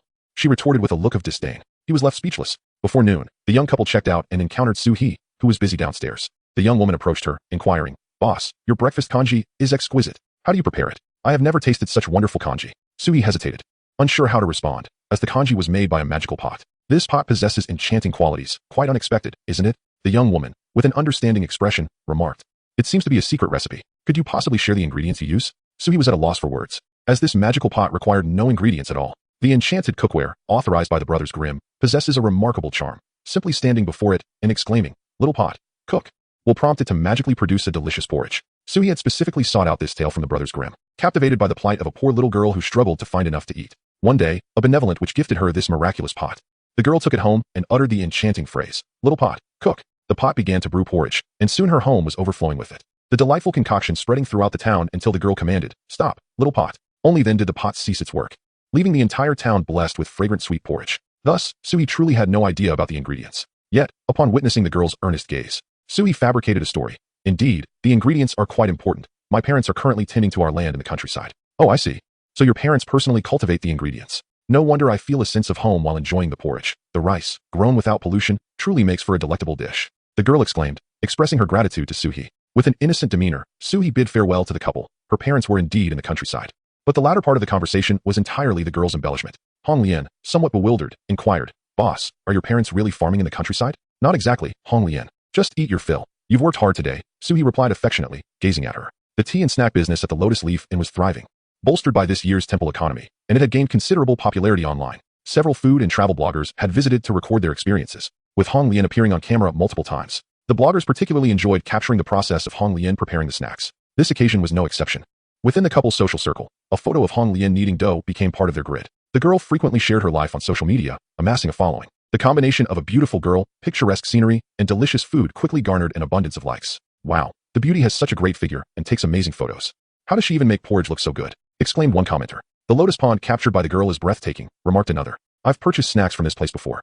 They are truly delightful," noted yet another. The girl selectively responded to several comments. "The porridge here is absolutely delicious. It's the best I've ever tasted." Curiosity piqued. Another commenter asked, "Is it even better than the snacks they sell?" The girl replied, "It has a completely different flavor. I believe it holds its own." Soon, passers-by who had tried the lotus leaf and began to chime in, intrigued by her remarks. What kind of porridge could be so exquisite? The photos the girl had taken made the porridge appear as if enhanced by filters, undeniably appealing to the eye. However, upon closer inspection, it became evident that the porridge contained merely rice and millet, leading many to question its exceptional taste and suspect it might be a soft advertisement. The young woman uploaded a photograph on social media solely to share her life, directly revealing the address of the Lotus Leaf Inn. To truly savor the essence of the porridge, one must experience it for oneself, wouldn't you agree? Chapter 27. Ink and Emotion. The image captured by the young woman enticed many to include tasting the sweet porridge at Lotus Leaf Inn in their plans, while Mr. Lee, a backpacker, found himself fortunate to be in close proximity. The inn provided him with restful slumber and delectable meals, and his journey as a backpacker lacked a definitive destination, primarily serving as a means of relaxation. Now, he had discovered a temporary sanctuary at the Lotus Leaf Inn and resolved to linger by the Yong River for a while. Mr. Lee promptly secured a room for a week with Chui Fengyi, just in the nick of time before all accommodations were fully booked. Having arranged his lodging, Mr. Lee also volunteered at the Sanzong Temple, seeking solace for his spirit. The temple offered vegetarian meals for volunteers, and adhering to the precepts, Mr. Lee maintained a vegetarian diet during his time there, though he insisted on enjoying breakfast at the Lotus Leaf Inn. The sweet porridge was his motivation to rise early. After finishing his breakfast, Mr. Lee did not rush, as volunteering came with a schedule, and he was assigned to the afternoon shift, allowing him ample time. During his few days at the inn, he had grown familiar with the staff, particularly Aunt Zhang, who delighted in conversing with him. However, with the inn fully booked in recent days, Aunt Zhang found herself busier, preoccupied with cleaning rooms and preparing fresh linens for the next guest, leaving her little time for chit-chat. Mr. Lee paused at the convenience store window to observe Suie selling tea snacks before leisurely making his way to the front desk. "Chui Laosher, are you writing?"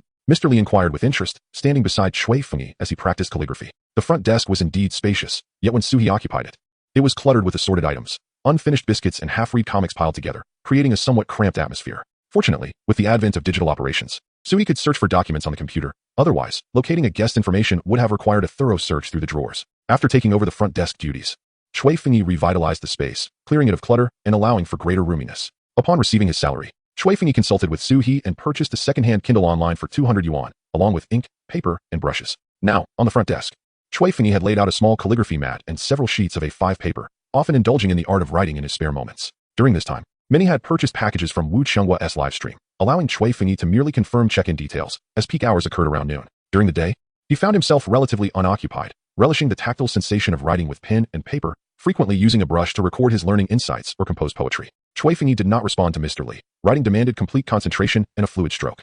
Mr. Li, however, was undeterred by Cui Fengyi's aloofness, watching with great interest. In his youth, Mr. Li dabbled in calligraphy at a distinguished primary school that offered a diverse curriculum, including courses in traditional Chinese studies and musical instruments, with calligraphy being one of its highlights. Possessing a notable talent as a child, he was recommended by his teacher to pursue calligraphy proficiency exams. However, his efforts were primarily rooted in imitation, as he endeavored to replicate the techniques of his predecessors, with his strokes revealing a clear trace of mimicry. The shadows of renowned masters loomed over his characters, and while he could adeptly write in the yin style, his attempts at the Lu style resulted in uneven and erratic letters. In contrast, Cui Fengyi's calligraphy flowed like a gentle stream, seamless and organic. Each stroke was executed with exquisite precision, as if liberated from the constraints of the hand, dancing freely across the paper. His calligraphy transcended mere arrangement of characters, embodying a profound artistic expression. Each character pulsated with vitality, and the interplay of ink shades evoked a sense of deep and tranquil beauty, akin to a masterful painting. The small piece of Xian paper bore witness to his exceptional skill and profound artistic foundation, with every stroke encapsulating his innermost emotions and contemplations. This was not merely a collection of characters, but a unique and exquisite work of art that captivated all who beheld it. Upon completing a reading note, Cui Fengyi turned to find Mr. Li's eyes sparkling with admiration. "Teacher Cui, you are truly remarkable." Mr. Li finally understood why Suie and Hong Lian referred to Cui Fengyi as their teacher, for in Yongjiang, the custom of addressing others as teacher was not prevalent. "Teacher Cui, are you a professional? Your writing is simply extraordinary." Mr. Li could not contain his excitement, his previously cultivated tranquility vanishing, replaced by overwhelming enthusiasm. Cui Fengyi, however, shook his head with a hint of dissatisfaction, deeming his work as merely mediocre. "Calligraphy requires daily practice. A few days without writing can leave one's fingers stiff. I have not practiced for a while, and this time, my intention was primarily to document my reflections, not to invest significant effort into the calligraphy itself." After observing Cui Fengyi put away his notes, Mr. Li sheepishly inquired, "Teacher Cui, could you write something for me? Anything would suffice." He yearned for a piece of Cui Fengyi's ink treasure. Cui Fengyi, not opposed to the request, acknowledged Mr. Li as a longtime patron of his establishment and nodded in agreement. Adjusting his posture, he gently moistened his brush in the inkstone. Lifting the brush, he focused intently on the Xian paper, his gaze deep and concentrated. With a delicate flick of his wrist, the brush left a profound ink mark on the paper. His movements were as graceful as a dancer, each stroke precise and powerful. The brush glided across the paper, reminiscent of a spirit soaring freely. The ink seeped from the tip of the brush, tracing smooth lines that began to reveal a dignified and vibrant script. His brow relaxed, and without the need to ponder the transitions of each stroke, the characters flowed effortlessly onto the Xian paper. The ink spread across the surface, creating varying shades that enriched the texture of the script. Each stroke's beginning and end mirrored the fluidity of clouds, unhesitating, as if narrating a wondrous tale. The entire process is imbued with a unique rhythm. Each stroke of the brush serves as a profound communication of the soul, infused with a fervent love for art and a deep reverence for the written word. The fragrance of ink permeates the air, evoking a sense of wonder. Spring brings forth a myriad of blossoms, autumn showcases the moon, summer offers a gentle breeze, and winter blankets the world in snow. Let not trivial matters cloud the mind. Such is the essence of delightful times on earth. This is a small poem by a Song Dynasty poet. If one were to say that the character Cui Fengyi feels somewhat out of place in the modern world, it is indeed a great fortune to encounter the poetic masterpieces of later generations. Over the past few days, Cui Fengyi has perused numerous verses penned by the song poets. This particular poem is a blessing he bestows upon Mr. Li, hoping to alleviate the young man's worries and encourage him to embrace a lighter heart. Mr. Li holds the poem with great excitement, the delicate paper seemingly bearing the weight of the most precious treasure. His gaze dances across the words, each line akin to a glimmering pearl. Faced with this exquisite verse, Mr. Li's eyes brim with emotion. It is as if he is led by these words into an intricate realm of the spirit, where every term resonates with the strings of his innermost being. The surge of emotion is palpable. His fingers gently caress the paper, as though he can feel the pulse of the poet's inspiration. Moreover, Cui Fengyi's calligraphy imbues the poem with a vibrant and profound vitality, allowing Mr. Li to immerse himself within it. As if his heart is in perfect harmony with the poem, his breath seems to rise and fall with the depth of the ink strokes, a wondrous resonance lingering in his heart. This is not merely an act of reading, it is a dialogue of the soul, a splendid moment of communion with the essence of poetry. In this instant, he forgets his own sorrows, dancing with the verses and embracing the words, fully savoring the most beautiful language in existence. For him, this poem transcends the mere arrangement of text. It is a feast for the soul, captivating him in a way that will linger in his memory for eternity. Mr. Li, overwhelmed with emotion, ultimately exclaims, "Teacher Cui, why not start a live stream?" Chapter 28. Calligraphy Instruction. Noticing Cui Fengyi's look of confusion, Mr. Li elaborated, "Your calligraphy is so exquisite. You could easily host a live stream online to teach others the art of writing." He suggested, "Open your phone, create a live stream room, and showcase your calligraphy skills before the camera. Viewers can watch on their phones or computers, observing your writing process up close and experiencing the allure of calligraphy." Mr. Li opened his phone and searched for several calligraphy live streams to show Chui Fengyi. In the morning, the live streams did not attract high traffic, so there were few active calligraphy sessions. Many featured only a few displayed works of calligraphy without a host present. After scrolling for a considerable time, Mr. Li finally discovered a streamer engaged in writing. However, this streamer was using a hard pen, and his live stream included a link to a calligraphy workbook. With frequent promotions throughout the session, Chui Fengyi frowned slightly. Whether using a hard pen or a brush, he believed that calligraphy requires tranquility. The streamer, while writing and hawking his products, would surely influence the quality of his work. Chui Fengyi was aware of live streaming under Suie's guidance. He had previously purchased rice paper from a live stream. Chui Fengyi recalled what Suie had mentioned during their last conversation. This is a means for people to earn a living. The furrow in his brow gradually relaxed. In his era, many faced hunger, and numerous impoverished scholars relied on selling their calligraphy or copying text for sustenance. Some even resorted to ghostwriting legal documents and personal letters to secure a livelihood. Adjusting his mindset, Chui Fengyi began to view the calligraphy bloggers selling their works through live streams with a more tranquil perspective. He felt little interest in Mr. Li's suggestions. As a character bound by cards, his material desires were quite minimal. He yearned solely for the ascension of his star rating. Noticing Chui Fengyi's head shake, Mr. Li continued. Teacher Chui, calligraphy live streams not only allow audiences to appreciate the exquisite performances of calligraphers in real time, but also provide a platform for numerous calligraphy enthusiasts to learn and exchange ideas. Viewers can interact with the calligraphers through the interactive features, posing questions, learning, and sharing techniques, collectively exploring the allure of calligraphy art. There remain many calligraphy aficionados. As you know, with the increasing use of smartphones and computers, many struggle even with basic handwriting, let alone brush calligraphy, which often appears crooked and untidy. Your live streams could indeed be of great assistance to others. Mr. Li added, moreover, by initiating live streams, you could attract more visitors to the shop, wouldn't you? This notion held a certain appeal for Chui Fengyi. Mr. Li perceived this and remarked, you need not confine yourself solely to live streaming. Even sharing your works during your free time could be beneficial. Recently, Chui Fengyi had pondered ways to enhance his commendation rating, having previously discussed it with Hong Lian. Guests staying at the inn received complimentary snacks crafted by Hong Lian. If guests were satisfied with the Lotus Leaf Inn and the snacks prepared by her, Hong Lian would earn a commendation point. Conversely, if guests were displeased with the snacks yet acknowledged Hong Lian's excellent service, she could still receive a commendation point. However, if guests found the inn unsatisfactory, no matter how well Hong Lian performed, her commendation points would remain stagnant despite receiving accolades. This system imposed certain constraints on card characters.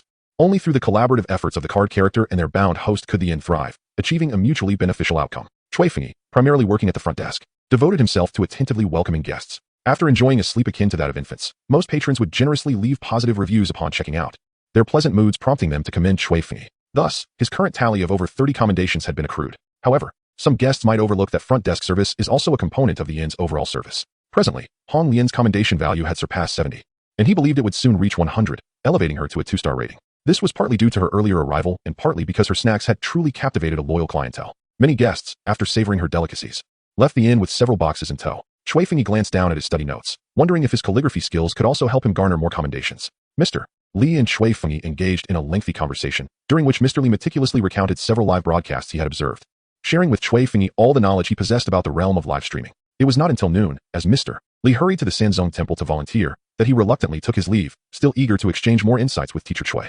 Are you considering doing a calligraphy live stream? Suie inquired, somewhat taken aback. However, she wholeheartedly supported Chui Fengyi's idea. Teacher Chui, your calligraphy is exceptional. Suie gave a thumbs up and continued, I believe your concept is splendid. Why not give it a try? We are currently in an era where live streaming is ubiquitous. With just a smartphone, one can initiate a broadcast anytime, anywhere. Yet, attracting viewers to one stream is no easy feat, as the number of individuals streaming has nearly surpassed those watching. Everyone is aware that creating short videos and live streaming can be quite lucrative, leading an increasing number of people to join this pursuit in hopes of striking it rich. Chui Fengyi, having neither joined a guild nor signed a contract with a media MCN agency, realized that launching a live stream could very well be akin to tossing a pebble into the ocean, creating but a fleeting splash before being swallowed by the vastness of online traffic. Suie suggested, Teacher Chui, why not try a test stream first, and then we can invest a little to boost your visibility? When faced with challenges, it is wise to leverage financial resources. After listening to Mr. Li's introduction, Chui Fengyi had gained a certain understanding of live streaming and the concept of purchasing traffic. He shook his head in refusal. I intend to first create an account and publish some of my works. Suie nodded in agreement. The allure of calligraphy live streams lies in attracting enthusiasts of the art. Only by presenting exceptional works will one earn their respect and willingness to support with likes. Suie firmly believed in Chui Fengyi's capabilities. After all, he was a living embodiment of an ancient master. She lamented that she could not provide systematic proof. Otherwise, the mere piece the tale of the little stone pond would suffice to establish Teacher Chui's reputation. Teacher Chui, Douyin, and Xiaoshu have significant traffic. Xiaoshu is primarily for image-based content, so you could upload photos of your calligraphy works there and create engaging short videos for Douyin. Suie retrieved the lighting equipment she had initially used while filming her Red Lotus pastry making. Teacher, please register an account. Streaming requires real name registration. Since you currently lack an ID, you can use mine. What name should I choose for the account? Chui Fengyi pondered. Perhaps my real name or my courtesy name. He was somewhat unclear about the conventions of naming in the online world. Suie assisted him with the registration. That works. You can use your real name. Or perhaps add calligraphy at the end to indicate that we are focusing on calligraphy live streaming. In no time, an account named Suie Calligraphy was established on Xiaoshu and Douyin platforms. Teacher, we are now just waiting for your masterpieces, Suie exclaimed with enthusiasm. Chapter 29. Creating videos. Suie took over the evening shift at the Lotus Leaf Inn, where she kept a small door open at night, allowing her to rest in a room on the first floor while placing a call bell at the front desk, ensuring she could attend to guests as needed. With the reduction of his time at the front desk, Suie devoted himself to creation, uploading several works to Xiaoshu.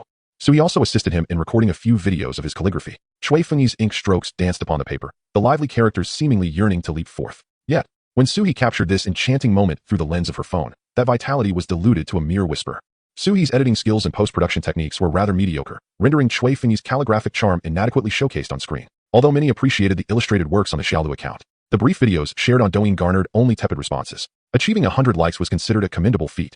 Yet witnessing 3 consecutive videos struggling to reach 50 likes led Suie to suspect that this newly registered account might be experiencing restricted visibility. Faced with such disheartening statistics, Suie resolved to intensify her learning efforts. After perusing a plethora of similar trending videos, she came to realize that insipid content seldom stirred the audience's resonance within a short span of time. The videos that amassed high praise either triumphed through remarkable feats, such as completing 184 characters of the Shanglin Fu in a single day, or employed innovative techniques, be it in writing instruments or styles. Given Suie's age, spending 5 hours at a desk to pen the Shanglin Fu was indeed a Herculean task, and writing upside down seemed implausible. Thus, Suie could only urge Suie to innovate in his choice of writing tools. A middle-aged scholar entered the room, clad in traditional garb, a smile gracing his face. Approaching the rosewood table, he was about to grasp a brush to compose a letter when an unusual light suddenly erupted, conjuring a dragon from the ground that whisked away the brush. The scholar was taken aback, and upon regaining his composure, he discovered a rather peculiar chicken claw resting on the table. He picked up the chicken claw, gently brushing away the dust, his gaze fixated upon it.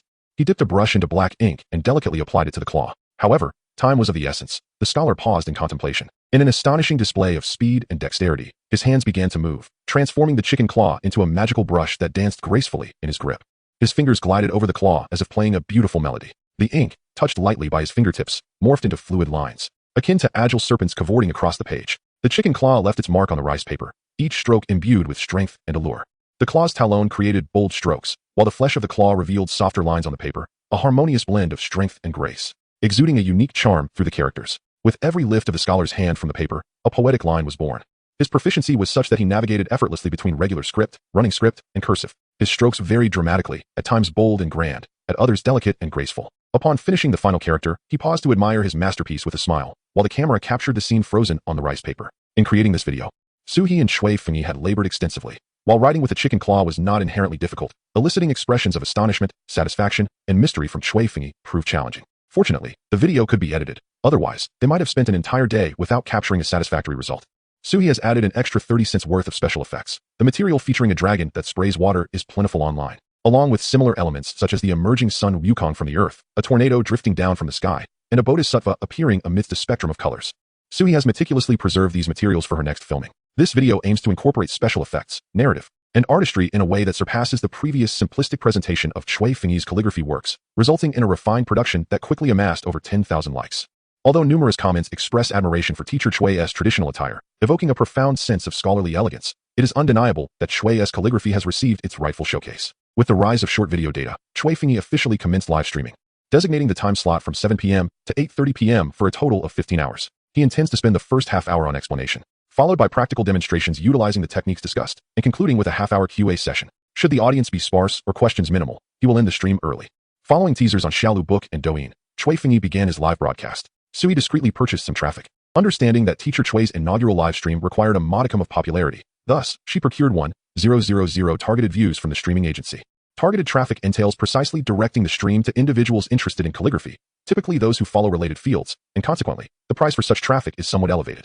At 7 p.m., the live stream commenced, coinciding with the golden hour for broadcasts, bustling with hosts promoting products, singing, and dancing. In contrast, Suie prepared his brush, ink, paper, and inkstone at a measured pace. Compared to the lively atmosphere of other streams, Suie's calligraphy session felt rather desolate, lacking the vibrancy of those exuberantly shouting and performing, and the viewer count was notably sparse. Aside from Suie and Hongyan, only a single robotic viewer was present in the stream. Suie lamented this, questioning why platforms do not bolster their viewership with additional bots, at least to reach double digits. However, Suie remained unfazed, his focus unwaveringly fixed on the Xian paper before him. He began his explanation from the fundamental grip of the brush, while Suie activated the live recording feature, intending to edit each session into a video compilation later. With their foray into live streaming, both Suie and Shui aspire for the calligraphy sessions to genuinely assist those in need, rather than merely serve as a means of attracting traffic to the hotel. The grip of the brush is rooted in the coordinated movement of the fingers and palm, holding the brush shaft between the fingers, with the thumb and index finger pinching the upper part of the shaft, allowing the tip to extend outward naturally. The middle and ring fingers rest beneath the shaft, providing additional support and stability. These two fingers should merely touch the shaft gently without exerting pressure. The palm should cradle the brush without applying undue force, facilitating free movement and control. During the process of holding the brush, it is essential to maintain a relaxed state of the fingers and palm. Shui, while explaining, demonstrated that the grip of the brush may vary from person to person. One should not be overly constrained, as long as one feels comfortable. He has always been quite laid back and does not rigidly enforce a singular posture. After taking the brush in hand, he gently dipped it into the ink, firmly grasped the handle, and began to create a schematic drawing. His hand remained steady and strong, with strokes executed with ease. Swiftly, he sketched simple and fluid lines on the paper, depicting a tangible shape through variations in thickness and the interplay of lines. The ink blended on the paper, forming gradients of shadow and contrasts of light and dark, enriching the schematic with depth and dimension. A single brush and a pair of hands transformed three-dimensionality into a two-dimensional representation, imprinted on the rice paper. What a clear and vivid schematic. Chapter 30. Live recording. Suie initially intended to watch the live stream for merely 15 minutes, curious to see if Shui required assistance, especially since it was his first broadcast. However, once she tuned in, she found it utterly captivating. Shui logic was coherent, his teaching rhythm impeccable, and his delivery engaging and lively, drawing viewers in effortlessly. The number of individuals in the live stream fluctuated. Curious onlookers entered the room, but upon discovering the content was not to their taste, they quickly departed. New live streams receive several hundred views, but the quality of this traffic is often low, as many are not genuinely interested in calligraphy, resulting in a rapid turnover where 5 new viewers would typically see for leave immediately. The targeted traffic purchased by Suie proved effective. The 1,000 views were not deployed all at once, but rather in increments every 10 minutes, allowing the viewership to grow organically without signs of purchase traffic. When acquiring views, the traffic company had stipulated in the contract that they could not guarantee conversion rates, and thus the influx of 1,000 viewers gradually diminished once they entered the live stream. Ultimately, around 30 individuals remained as the audience. This investment in traffic temporarily elevated the live stream's popularity, attracting additional viewers. By the end of the promotional period, Shui's live stream stabilized at 54 viewers, including Suie, Honglian, and the automated bots provided by the system. Seeing that the live stream had stabilized, Suie exited Shui's room and returned to her duties at the front desk. While organizing guest room orders, she continued to follow the live stream. Comments began to appear in the chat. A user named Little Fish Loves to Eat MI wrote, "The host's calligraphy is truly beautiful. I have a question. Is it necessary to suspend the elbow while writing with a brush? Holding the elbow up is exhausting, and if I don't, my sleeve gets dirty." Reading this lengthy comment, Suie dismissed her doubts. Given that Honglian had a limited grasp of commonly used characters, it was unlikely that this was a fabricated remark. This indicated that there were indeed individuals genuinely engaged in learning within Shui's live stream. Suie suddenly felt that the live stream held significant value, capable of assisting others, making her expenditure on traffic worthwhile. After Shui concluded a segment of his lecture, he noticed a system notification from the live stream, and due to the delay, it had already been 5 minutes by the time he began to address questions. The decision to adopt the suspended elbow posture while writing is entirely up to you. Simply find the most comfortable way to express yourself through writing. Shui lifted his wrist and demonstrated various writing styles, such as suspended elbow, pressed elbow, suspended wrist, and returning wrist, all of which possessed an exquisite elegance. He further remarked in a down-to-earth manner that one could wear sleeve protectors and an apron while writing, or even don a dedicated writing outfit, akin to work attire, thus alleviating concerns about ink stains. A viewer who had just commented did not leave and continued to inquire, "Does even the host, who writes so beautifully, get ink stains?" Shui chuckled and replied, "This has nothing to do with one's writing prowess. Ink can unexpectedly appear anywhere." A user named Little Fish Loves to Eat MI expressed gratitude, saying, "All right, thank you, host." Although Shui's responses were somewhat delayed, this user remained engaged. Following this message, several more comments began to emerge. One viewer requested, "Could the host write if love lasts long? Does it matter if we meet every day or night? I would love to use it as wallpaper." Another asked if they could request a character for good fortune. Shui took a couple of sips of water and, in a brief pause, responded, "I can write that. At 8 p.m., I will cater to everyone's requests. But let us first complete the lesson." As the live stream resumed, the comment section gradually quieted down. Shui managed to finish the class according to the planned schedule. However, due to the intermission to respond to comments, he concluded at 8:15 p.m. With 15 minutes remaining, feel free to ask any questions, he announced before beginning to write the previously requested lines of poetry and characters. "Ah, I want to write too. Host, look at me," exclaimed another viewer. "Wow, that looks stunning. Can we switch to gold sprinkle paper next time?" The atmosphere in the live stream became lively, as many participants began to engage actively, realizing that there were indeed real people behind the screen. Suie also chimed in with several enthusiastic remarks. "The host is amazing." Although the live stream had a modest audience, it was unrealistic to satisfy everyone's wishes simultaneously. Shui remained steadfast, concluding the broadcast promptly at 8:30 p.m. "Thank you. I will continue the live stream tomorrow evening at 7 p.m. he stated just as the live stream ended, and special effects appeared, indicating that someone had sent gifts. Little Fish Loves to Eat MI sent 5 hearts, followed by several floral gifts for Shui. As the gifts continued to pour in, He paused momentarily, then expressed his gratitude. Thank you all for the gifts. There's no need to send more. Tomorrow, I will explain the structure between characters. And I hope everyone will continue to join the lessons. I am at the Lotus Leaf Inn in Yongjiang City. If fate allows, you are welcome to visit. With that, Suie Fengyi ended the stream. Some viewers, whose gifts had not yet been sent, were taken aback to see the broadcast had been cancelled. Having never witnessed a host who was disinterested in receiving gifts, this completely ignited their competitive spirit, prompting several to follow the live stream in hopes of sending a gift the next day. Today, they attentively absorbed a wealth of valuable knowledge. However, what did the host Suie mean in the end? How can a calligraphy host venture into the hospitality business without selling brushes, rice paper, or ink? Is it possible that Suie does not accept gifts because he runs a hotel and merely engages in live streaming as a hobby? In the minds of the audience, Suie Fengyi's persona began to align with that of someone detached from worldly affairs, disinterested in material gain. After Suie finished his broadcast, Suie accessed the administrator's backend and downloaded the recording of the live stream. That evening, as there was little to attend to at the front desk, Suie took the opportunity to edit the footage from Suie Fengyi's stream, removing segments that catered to the audience's demands, leaving only the purest content. She planned to upload the edited video to both Douyin and Xiaofshu, while also registering an account on C-Station to share it there. The lengthy nature of the calligraphy live stream made it particularly suited for a platform like C-Station. Once she completed the upload, Suie shut down her computer and phone, intending to retire for the night, as she needed to rise early to sell tea snacks the next morning. Recently, the demand for tea snacks had far outstripped supply, prompting Suie to contemplate extending her selling hours soon, lest the queue for tea snacks surpass that for the skewers. Unbeknownst to her, within 10 minutes of uploading the video to C-Station, it garnered 6 or 7 views. Chapter 31, Calligraphy and Painting Association. Sheng Jinxiao rubbed his temples, staving off drowsiness as he continued to browse through videos. The annual grand event of the Huagua Calligraphy and Painting Exhibition was imminent. The exhibition promised a plethora of activities, including calligraphy competitions divided into categories for hard-tip pens, brush pens, and further segmented into youth, adult, and amateur groups. The painting competition featured even more subdivisions, making it a true celebration for all. Following the competitions, prestigious certificates would be awarded, and selected works would embark on a national tour, ensuring that each year, the event attracted numerous enthusiasts of calligraphy and painting. Sheng Jinxiao's grandfather, Sheng Shi, served as the president of the Yongjiang Calligraphy and Painting Association, making him part of a literary lineage. However, Sheng Jinxiao lacked the talent and interest in calligraphy and painting, having pursued a degree in computer science instead. He had hoped to liberate himself from familial expectations, only to find himself compelled by his grandfather to participate in the competition. Having long forgotten the art of calligraphy, he felt as though he had obliterated it from his memory, much more thoroughly than one might forget their own birthday. The sight of a brush felt as alien to him as encountering an extraterrestrial being. He had assumed that such skills would remain ingrained in him. Having practiced for over a decade, with renewed confidence, he retrieved a brush, only to find his hands trembling as if afflicted by Parkinson's disease. Fumbling with the brush like a clown attempting to strike a match, he was met with nothing but a blot of ink and a smeared mess on the paper. The truth became painfully evident. Neglecting the craft had rendered his handwriting utterly unrecognizable. With a heavy sigh, Sheng Jinxiao resolved to seek assistance online, searching for tutorial videos in hopes of rekindling his long-buried memories. It was at this juncture that Suie Fengyi's video entered his field of vision. Sheng Jinxiao sought rehabilitation through the medium of instructional videos. Thus, he bypassed the entirety of the footage and directly advanced the progress bar to the midpoint where Suie Fengyi was demonstrating calligraphy live. The live calligraphy vividly presented an authentic and intuitive process, much like the video itself, allowing viewers to closely experience the fluid motion of the brush on paper and the nuanced variations of ink. This was far more engaging than the monotonous practice sheets. By scrutinizing the calligrapher's application of pressure, the sequence of strokes, and the arrangement of elements, viewers could gain a clearer understanding of the technical essentials of calligraphy, thereby enhancing their practical skills. Sheng Jinxiao had perused several so-called calligraphy tutorial videos. In this era of advanced networking, anyone could upload content. The uploaded calligraphy videos showcased a plethora of styles and levels, among which some remarkable pieces stood out, yet it was inevitable to encounter mediocrity.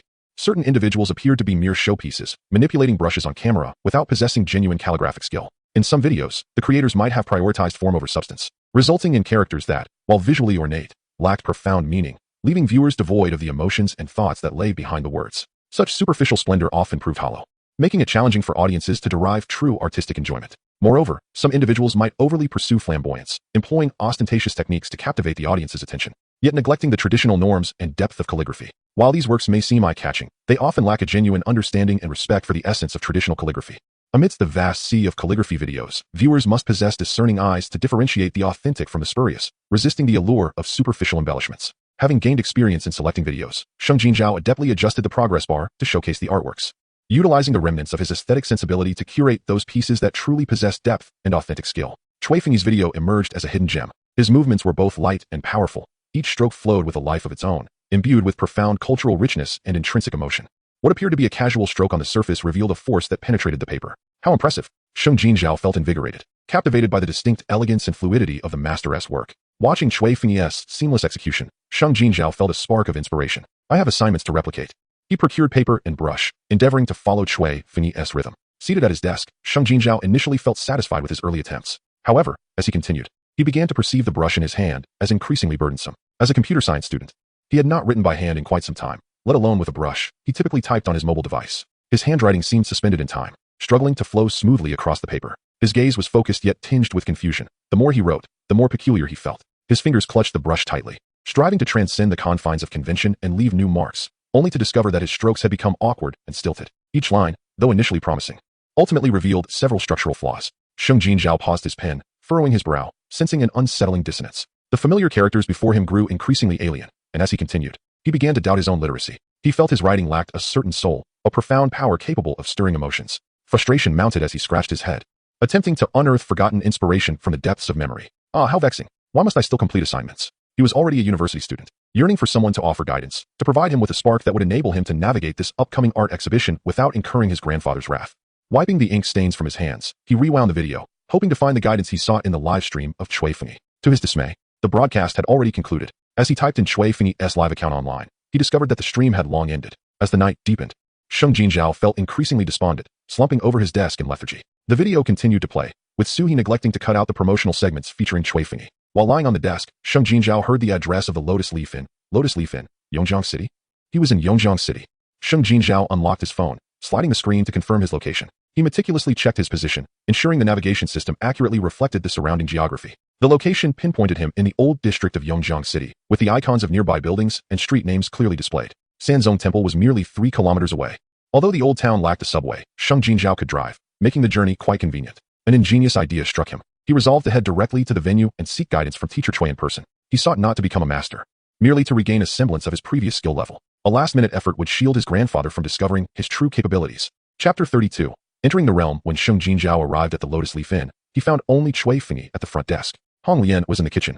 Suie was outside the convenience store hawking snacks, and temporary worker sister Zhang had begun her cleaning duties with a janitorial cart. The morning was still relatively quiet, and Cui Fengyi was at the front desk, drafting an outline. After yesterday's live stream, he had reviewed the session and identified numerous areas for improvement. Are you teacher Cui?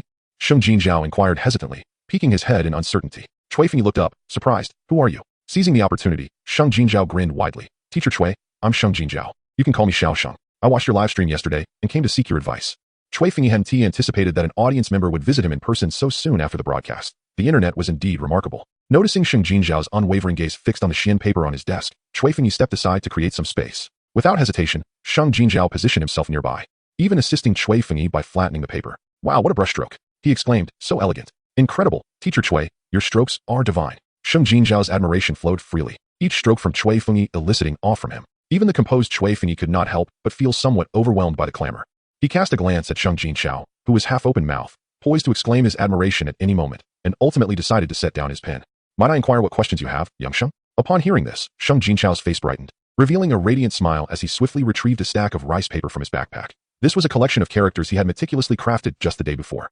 The ink on the rice paper still bore a fresh sheen, and he had carefully selected each sheet, with several remarkable characters in each piece. Gently, he unfurled the collection one by one, as though unveiling a treasured scroll. The inscriptions overflowed with his passion for the written word and his dedication.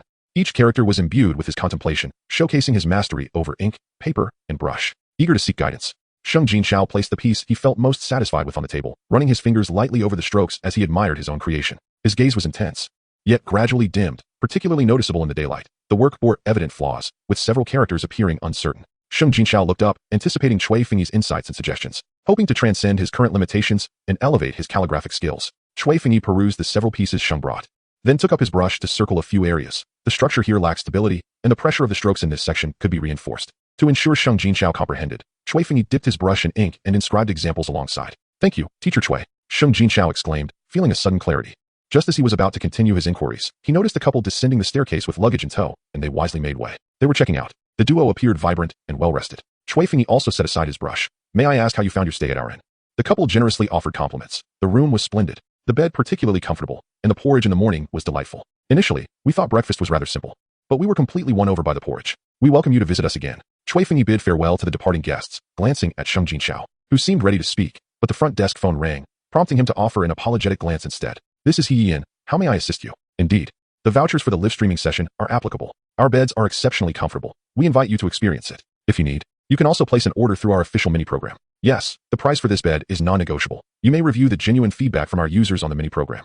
Indeed, We still have availability for today and tomorrow. You wish to reserve a room for tomorrow, correct? Very well, I will ensure it is held for you. Cui Fengyi recorded the reservation on his computer. Sheng Jinxiao, listening to Cui Fengyi's phone conversation, gradually returned to reality, realizing that teacher Cui indeed worked at the front desk. Looking at his own bag, he suddenly felt a twinge of embarrassment, having brought a multitude of questions for guidance. Once Cui Fengyi completed the order, he set aside the keyboard and returned to advising Sheng Jinxiao. Teacher Cui, would you also assist me in reserving a room? Sheng Jinxiao approached, stating, the example you just provided is something I am currently digesting. I will find a table to practice further. Cui Fengyi was somewhat hesitant, believing that Sheng Jinxiao could continue learning at the front desk without the need to spend money on a room. However, Sheng Jinxiao insisted, Teacher Cui, please book a room for me. I still have many questions. Seeing Sheng Jinxiao's determination, Cui Fengyi relented and promptly reserved a double room for him. When Sheng Jinxiao mentioned needing time to digest the information, he was not merely being polite. After receiving guidance from Teacher Cui, he diligently practiced for an entire afternoon in the room, making remarkable progress. Observing the stark contrast between his current handwriting and that of the previous day, he found it difficult to leave. That evening, when Cui Fengyi began his live stream, Sheng Jinxiao lingered beside him, saying, Teacher Cui, I promise I won't speak. May I watch your live stream from the side? Not wanting to refuse the clingy student, Cui Fengyi allowed him to stay, especially when Sheng Jinxiao covered his mouth to indicate his promise of silence. The live stream commenced punctually, unlike the previous day's subdued atmosphere. Today there were already 100 viewers in the chat room as it began. Many were fervently requesting, Teacher Cui, please write these 4 characters. I am preparing for the postgraduate entrance exam this year. I would like to use this phrase as wallpaper. Please write. Suie had captured high-definition images of the characters Cui Fengyi wrote yesterday, enhanced the lighting, selected the angles, and created traditional-style wallpapers that were uploaded to a popular platform. Drawing considerable attention, Cui Fengyi maintained his own pace, stating, Today, we will begin with explanations, and later, I will allocate time for questions and writing. Those who wish for characters can join in the last half hour of the stream. Cui Fengyi was straightforward, unlike other streamers who would keep their audience hanging. While some viewers did indeed leave upon hearing his words, a steady influx of new viewers continued to join, patiently waiting in the chat room. Today, they commenced with strokes as Cui Fengyi adjusted the camera, officially beginning the lesson. The once lively barrage of comments swiftly fell silent. Teacher Cui's live stream was extraordinary. When he began teaching earnestly, meaningless comments ceased altogether. Sheng Jinxiao set up a small table, providing support to Cui Fengyi's stream while watching the lesson attentively. Just as he was about to express admiration, he suddenly remembered that Cui Fengyi was live, and quickly covered his mouth. Yet it was too late. A flurry of question marks appeared in the chat. Why is there someone? Chapter 33. The prosperity of Jinxiao. Cui Fengyi paused momentarily, his gaze calm. Yet Sheng Jinxiao felt as if he had been frozen in place, hastily retreating to avoid any sounds being captured during the live stream. The question marks continued to appear, while Cui Fengyi moved on to teach the subsequent material. Unable to resist, Sheng Jinxiao commented in the chat, as the chief disciple. What is wrong with me listening beside the teacher? What do you mean? How did you become the chief disciple? Indeed, we didn't see you in yesterday's stream. Sheng Jinxiao replied, so what? I was the first to seek mentorship in person. Naturally, I am the chief disciple. In person. Is that the Heian we talked about yesterday? Alas, I was a step behind, yet the second disciple is undoubtedly me. No, it is I. I have already tidied up my belongings. The barrage of comments sent by Sheng Jinxiao exploded in the comments section, transforming the ambience of a live stream with fewer than 100 viewers into one that felt like a gathering of 10,000. Cui Fengyi cast a casual glance. Pay attention. Sheng Jinxiao hastily set aside his phone, adjusted his posture, and assumed a demeanor of earnest attentiveness. Cui Fengyi spoke with a distinctive cadence that effortlessly captivated the audience. Sheng Jinxiao felt that today was yet another day of abundant gains. After the live stream concluded, he lingered to inquire about a few more questions. Upon returning to his room, he enthusiastically practiced a few calligraphic strokes. His fervor for learning seemed to have been ignited instantaneously. Sheng Jinxiao realized that it was not that he disliked studying. Rather, the tangible process of witnessing his own progress was utterly enthralling. If only learning could possess a progress bar akin to battling a game boss. This positive reinforcement significantly fueled his motivation. With this exhilaration, Sheng Jinxiao lay upon his bed. According to his teacher, he needed to apply more pressure to his brush strokes. He contemplated reviewing his work while reclining, but in the next moment, he revealed a sweet, innocent visage as he drifted into a deep slumber. The following morning, Sheng Jinxiao awoke feeling invigorated. He had neglected to draw the curtains the previous night, yet was not disturbed. The gentle sunlight streamed through the window, casting ethereal beams into the air. The warm rays danced within the atmosphere, scattering soft spots of light throughout the room. This serene scene seemed to isolate all external clamor and chaos beyond the walls. The air inside was fresh and pleasant, the windows tightly shut, yet not stifling. Sunlight illuminated the room, bathing every corner in brightness and warmth, as if each shadow exuded vitality. The light projected onto the pristine white walls, refracting a gentle glow, akin to warm smiles that infused the entire space with tranquility and comfort. The furniture and decor shimmered in vibrant hues, resembling small worlds that blossomed with life and beauty under the radiance, appearing even more refreshing and tidy. The serene atmosphere enveloped the room like the depths of a tranquil lake, instilling a sense of calm and allowing thoughts to meander freely like fish within. The warmth of the sunlight washed away the weariness of the soul, bringing forth a sense of peace and relaxation.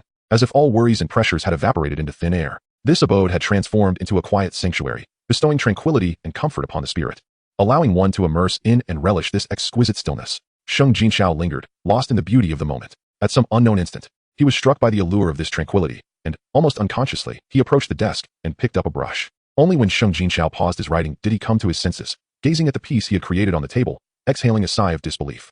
This is my work. I did it. I can present it to my grandfather. Initially incredulous, he was soon overwhelmed with joy. He had thought he would need to practice for much longer. Now he could return and play Dota all night long. Sheng Jinxiao felt that the Lotus Leaf Inn was indeed his paradise. With a heart full of joy, he approached the front desk to check out. Thank you, Teacher Suie, for your guidance. Rest assured, Teacher Suie, even after submitting my homework, I shall continue to watch the live stream. Sheng Jinxiao expressed with sincerity. Seeing the glimmer of progress in him, Shui Fengyi felt a surge of joy as he observed the increasing commendations. Further convinced that the live stream was indeed a delightful endeavor. With the homework completed, Sheng Jinxiao walked into his home with his head held high. Although Sheng Shi had long entered the tranquil years of retirement, he exhibited far more self-discipline than his grandson. Each day began with a series of Bajuanjin exercises, followed by diligent practice of calligraphy, meticulously copying the works of renowned masters. In every pursuit, stagnation equates to regression. As the president of the Calligraphy Association, Sheng Shi's skills were not innate, but a result of relentless practice over time. Just as he finished replicating a stele, he noticed Sheng Jinxiao's awkward gait. An irritation welled up within him. Where have you been wandering about last night? Returning home only now? This time, Sheng Jinxiao was undaunted by his grandfather's stern demeanor. With an unabashed grin, he proudly revealed a piece of calligraphy from his bag. Grandfather, I have successfully completed the task you assigned me. Take a look. I am certain I will advance to the semi-finals of the amateur group in the calligraphy competition. Sheng Shi, confronted by his grandson's smug expression, felt a surge of frustration. Just as he was about to scold him, he decided to first examine the work of his somewhat naive, yet singularly devoted grandson. The strokes were precise and unpretentious. Despite a hint of childishness, they reflected a unique personal style. It exceeded his expectations significantly. Sheng Shi was generous with his praise. Quite good. Although his grandson might be a bit foolish and lacking in emotional intelligence, he was at least obedient, not one to resort to deceit or trickery when assigned tasks. You have indeed put in effort this time. Calligraphy requires consistent practice, he remarked. Sheng Jinxiao, unable to contain his excitement, interjected, Grandfather, I found a wonderful teacher this time. With his guidance, I was able to produce such fine characters. Sheng Shi remained noncommittal. Noticing his grandfather's skepticism, Sheng Jinxiao quickly retrieved his phone as evidence. You always said I was playing on my phone, but I was studying. I found this teacher online. He opened a video. Teacher Suie is truly wonderful. I sought his advice yesterday. As Sheng Shi watched his grandson fervently defend his phone usage, he reluctantly accepted the device. He glanced through the video casually, but when he beheld the calligraphy of Shui Fengyi, he could no longer remain seated. This is the teacher you found online, he exclaimed, unable to contain his delight. These characters possess the grandeur of a master. Quickly, take me to meet your teacher. Without waiting for a response, Sheng Shi hurried towards the exit. Sheng Jinxiao, momentarily bewildered, called after him, Grandfather, where are you going? Wait for me. Slow down. We should drive. As they sped towards the Heyi Inn, Sheng Shi rushed inside before the vehicle had fully stopped. Which one is Teacher Suie? He inquired. Sheng Jinxiao, following closely behind, added, Is Teacher Shui Fengyi here? At the front desk, it was Hong Lian who greeted them. The morning pastries had long been sold out, and Suie and Shui Fengyi were out on errands, leaving her to attend to the guests. Teacher Shui has gone out to distribute flyers. Hong Lian's cheerful voice chimed in. Flyers? What flyers? In a time of great prosperity, it is disheartening to witness a master of calligraphy reduced to distributing flyers. Clinging to a glimmer of hope, he mused that perhaps these flyers pertained to calligraphy. Hong Lian, perplexed by the elder's fervor, candidly explained, Today is the International Home Expo, and Teacher Shui, along with the proprietor, has gone to promote our inn's mattresses at the entrance. In an instant, the world darkened for Sheng Shi.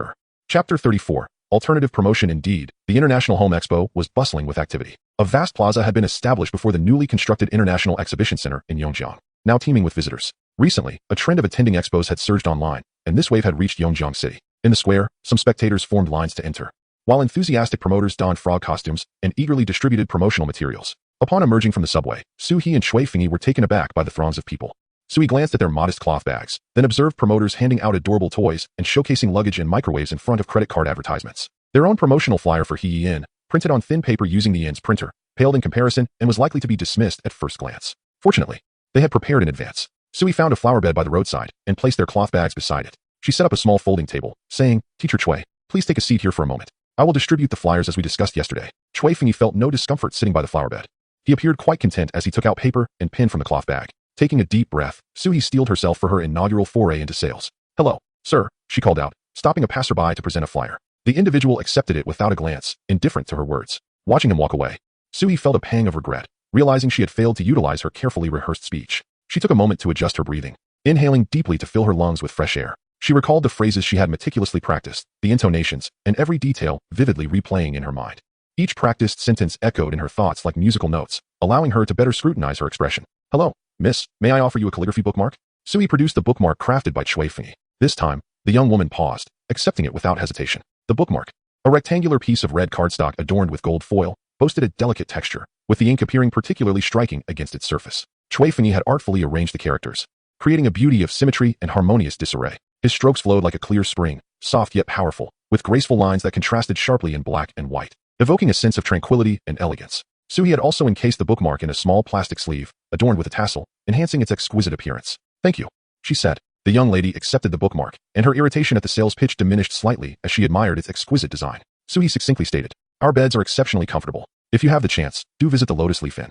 You can enjoy a discount of 50 yuan off your room fee with this flyer." The promotional board detailed the features of the Sleeping Beauty bed, and Suie had also included the address of the Lotus Leaf Inn along with room descriptions. A QR code was present, allowing direct access to the official mini-program for the Sleeping Beauty bed. Attendees at the International Home Furnishing Expo likely had a need for furniture, and despite the somewhat simplistic flyer, the young lady decided to keep it, swayed by the charm of the bookmark. Yay! Suie watched as the young lady placed the flyer into her bag, marking a promising beginning, and she silently celebrated this small victory. Gaining experience gradually bolstered Suie's confidence, enabling her to engage passersby in conversation for a few minutes at times. Meanwhile, Cui Fengyi took out a prepared blank bookmark and laid it on a calligraphy mat, commencing to write on site. In front of the exhibition center, many tables were set up for sales, but few were engaged in live writing. With red paper displayed prominently on Cui Fengyi's table, curious onlookers began to gather. As they approached and realized someone was creating calligraphy, they found it difficult to tear themselves away, especially after witnessing the unique styles of the bookmarks. One bold passerby stepped directly to Cui Fengyi's small table and asked, "Hello, could you write me one?" Cui Fengyi gestured to the flyer on the table. The audacious individual replied, "Could you write congratulations and prosperity for me?" After saying this, he inexplicably began reading directly from the flyer.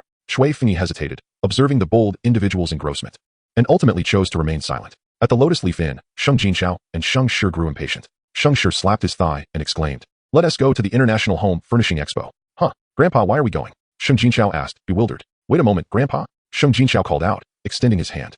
By the time they arrived at the International Exhibition Center, a long line had already formed in front of Cui Fengyi. Sheng Shi's eyes brightened as he spotted Cui Fengyi seated elegantly before a flower bed. Indeed, he was extraordinary. His gaze was deep and bright, exuding a quiet wisdom and confidence, accompanied by a unique aura that drew attention. Though his attire was simple, it possessed a distinctive charm. Truly, he was a master of calligraphy. As Sheng Shi stepped forward, a young man blocked his path, saying, "Hey, sir, you need to queue too." "Yes, first come, first served." Another person chimed in. Sheng Shi looked perplexed. "Queue? For what?" "To have the teacher write for you. Just recite from the flyer, and the teacher will write a piece for free," the young man patiently explained. A long line of people waiting for their turn to have their writing done stretched out in front of the flower bed, already several meters long. Sheng Shi glanced at Sheng Jinxiao. Sheng Jinxiao found himself at a loss, recalling that the receptionist had merely mentioned that the boss and teacher Cui were distributing flyers.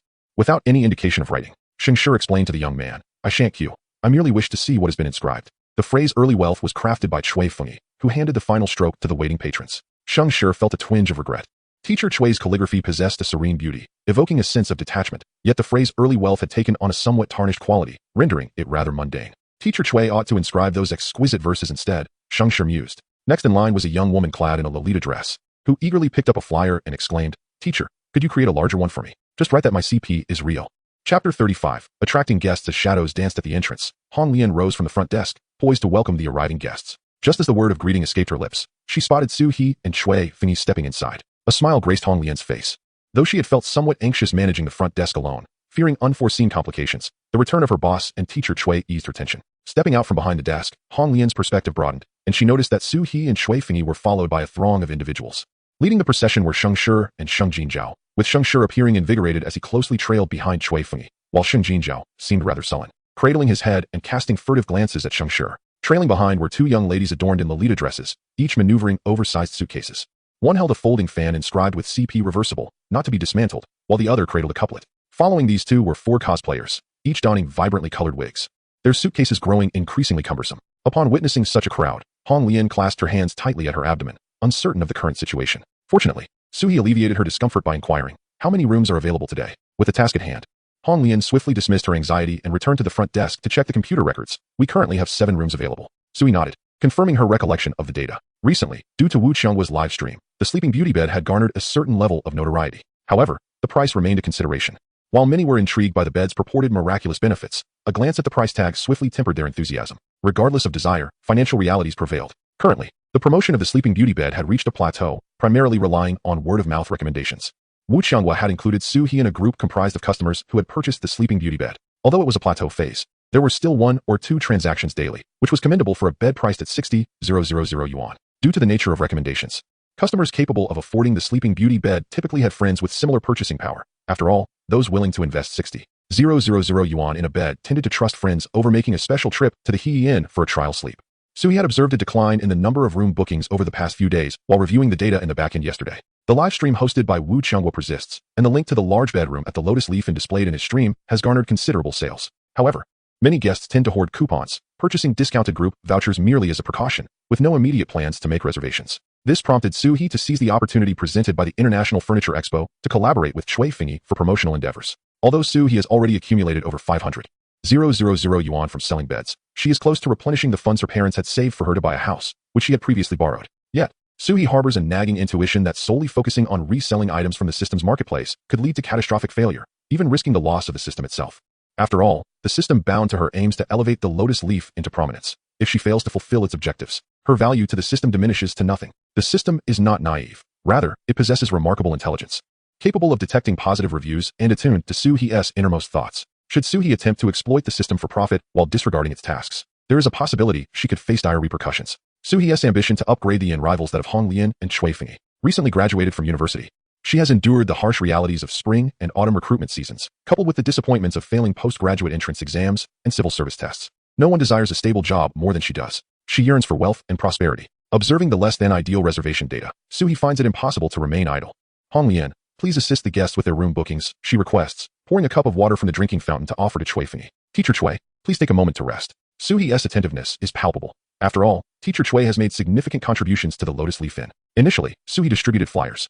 But later, her role shifted to maintaining order beside Cui Fengyi's small table, where many queued to receive promotional materials. 2 young women in Lolita dresses and 4 cosplayers were drawn to the promotional flyers while waiting for Cui Fengyi to write.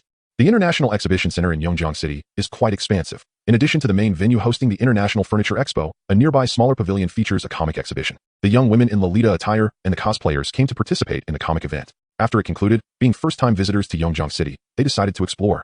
Drawn in by the lively atmosphere outside the International Exhibition Center, where they encountered Teacher Cui. Within the comic exhibition, various merchandise was for sale, and one of the Lolita-clad beauties spent 30 yuan on a folding fan. Upon witnessing Teacher Cui offer free calligraphy, she felt a pang of regret for her purchase and promptly queued to have Cui Fengyi write on the opposite side of her fan. Her friend also joined the queue, requesting a couplet written on a large piece of paper. After receiving their inscriptions, the 2 Lolita beauties and 4 cosplayers, who had not made any room reservations, decided to stay at the Lotus Leaf Inn after seeing the promotional flyer. Suie arranged taxis for the 6 guests, expressing gratitude to Sheng Shi and Sheng Jinchao, who drove Cui Fengyi and her back, sparing them the need to hail a separate ride. These 2 young ladies will share a standard room, Suie noted, indicating the Lolita-clad beauties, and these 2 will also share a standard room. Suie pointed at 2 cosplayers carrying swords, indicating that they were assigned to 2 double rooms. Turning around, Suie said, please show your identification. You can leave your suitcases here. We'll help carry them to the door. The Lotus Leaf Inn had no elevator, so guests with large luggage had to rely on manual handling. Since taking over the inn, Suie's arm muscles had noticeably grown. After settling the guests,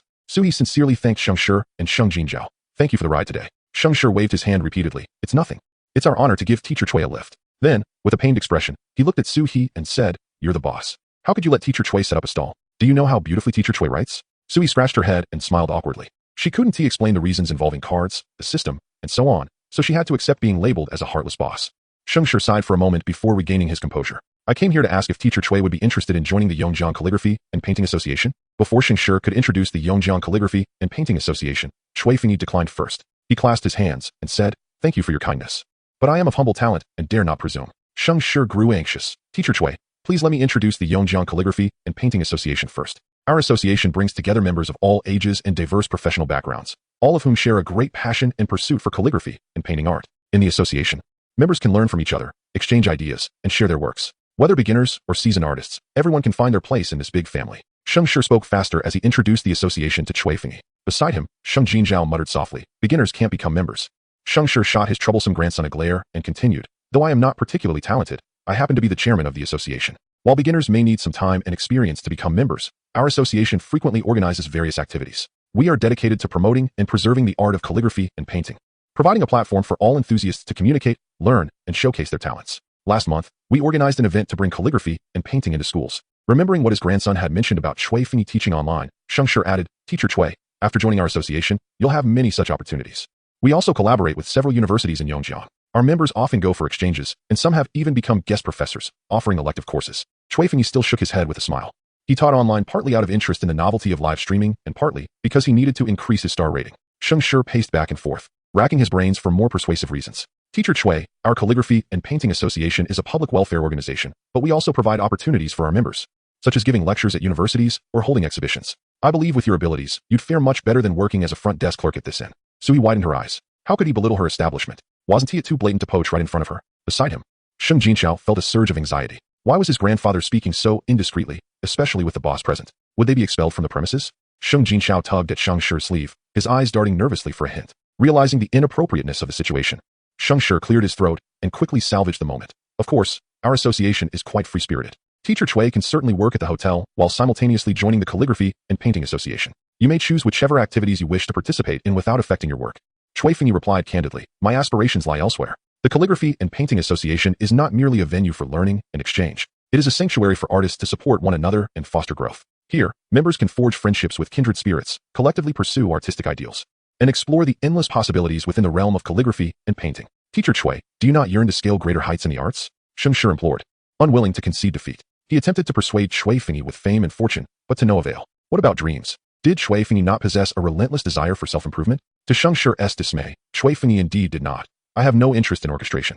There is no need for further persuasion. Sheng Shi felt a wave of despondency wash over him. The excitement he had felt upon witnessing Cui Fengyi's remarkable calligraphy now transformed into profound disappointment. He had hoped to welcome another esteemed artist into the association. Sheng Jinxiao, however, was entirely unsympathetic to his grandfather's plight. Rather, he was elated. If Teacher Suie joined the Calligraphy and Painting Association, he would certainly have no time for online teaching, leaving him, as Cui Fengyi's chief disciple, with a hollow title. Under Cui Fengyi's tutelage, he had rekindled his passion for calligraphy.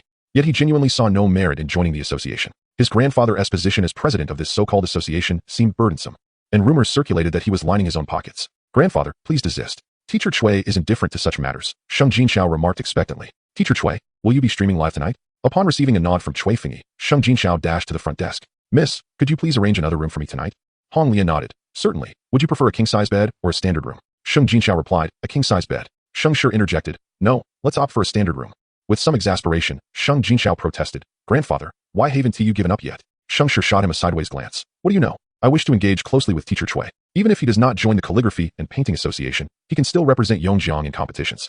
I believe that as long as Teacher Suie participates, Yongjiang will surely secure a place among the outstanding entities in this year's calligraphy competition. As evening approached, both Sheng Shi and Sheng Jinxiao expressed their intent to observe Cui Fengyi's live stream. Suie devised a plan. Previously, Cui Fengyi had conducted his live streams from his own room. Although not particularly spacious, it could accommodate 2 more adults. It would be challenging for all 3 to write comfortably. Suie proposed utilizing the family room on the 6th floor. Given that occupancy in family rooms was low, even with children, many parents preferred to book an additional room. Thus, the 6th floor family room often remained unoccupied. Suie always had a feeling that, perhaps in the future, more and more people would be drawn to Cui Fengyi. The family room had a living area that originally housed a small table and a set of tea tables. With Sheng Jinxiao's assistance, Suie moved all the unnecessary furniture to the storage room. Once these items were cleared away, the space in the family room expanded significantly, allowing Suie to arrange 7 tables. 1 table was placed at the forefront, while the remaining tables were arranged in a 2x3 formation across from it. As the tables were set up, Suie was instantly transported back to school. The atmosphere was ripe for learning. On Cui Fengyi's table, Suie positioned her phone and lights, using a tablet as the control panel. The live broadcast commenced. The regular viewers quickly noticed a change in the live streaming environment. Did Teacher Suie switch locations? The lighting seems much brighter. Indeed, this angle offers a clearer view. Sheng Shi squinted, observing the barrage of comments flowing through the live chat, and inquired, have we really changed venues? How should we respond to them? Just as Sheng Jinxiao was about to type a reply, he sighed and smiled wryly.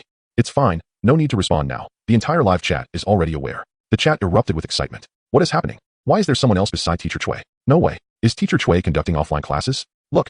The water cup on Teacher Suie's table reflects several tables set across from him. Chapter 37. The Rising Red Lotus. Many things, if one persists, will gradually bring about change. Cui Fengyi's live streaming evolved from initially purchasing traffic to now cultivating a dedicated group of students. Where once viewers clamored for characters in the last 30 minutes of class, there are now genuine inquiries being made. To better address these questions, Cui Fengyi activated the live connection feature, patiently and meticulously answering each one. Having observed the live stream, Suie resolved that upgrading the streaming equipment must be prioritized. The hardware should not hinder Teacher Suie's progress. Sheng Shi, who also tuned in, felt his time was well spent. Some individuals can write, but struggle to speak. He had not anticipated that Cui Fengyi not only possessed writing skills, but also delivered lessons with clear logic and thoroughness. Although the focus was on basic brush techniques, the foundation is the essence of all things. Only with this foundation can myriad transformations occur. Sheng Shi greatly benefited from this live session. He promptly decided to extend his stay. After tasting the pastries crafted by Hong Lian, he felt even less inclined to leave. Grandpa, please don't eat anymore. Be cautious of your blood sugar.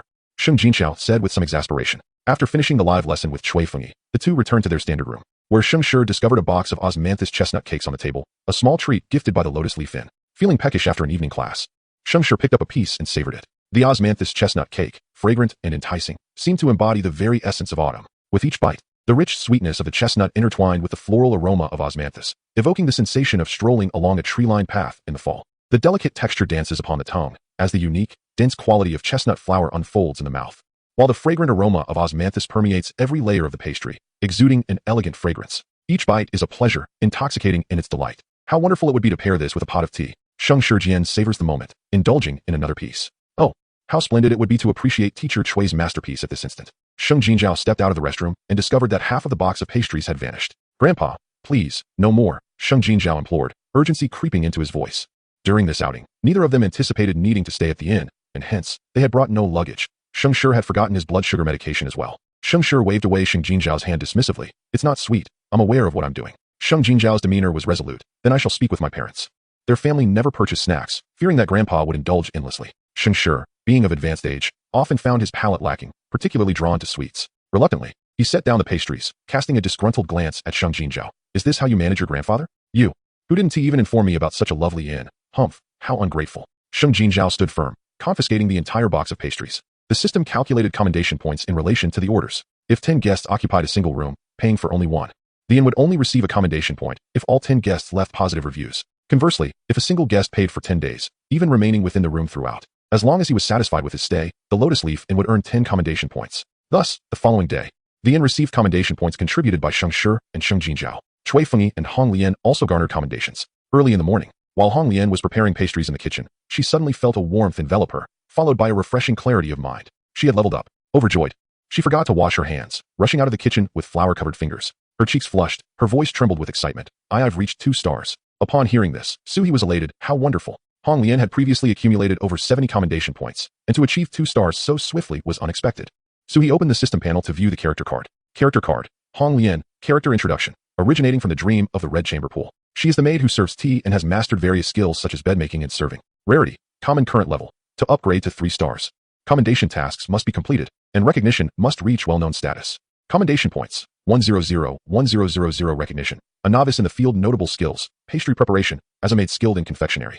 Her abilities have flourished through diligent practice. Special bonus. Food deliciousness increase 5. The maid, who originally focused on bedmaking and serving tea, has found her niche. The food she prepares with love is inherently more delectable. From 1 star to 2 stars, the character card information has undergone a transformation. This time, Hong Lian has gained a new enhancement. Contemplating the information behind the enhancement, Suie realized that Hong Lian possesses a multitude of skills. Had she not chosen to develop her talents in pastry making, the enhancement she received might not have been culinary in nature.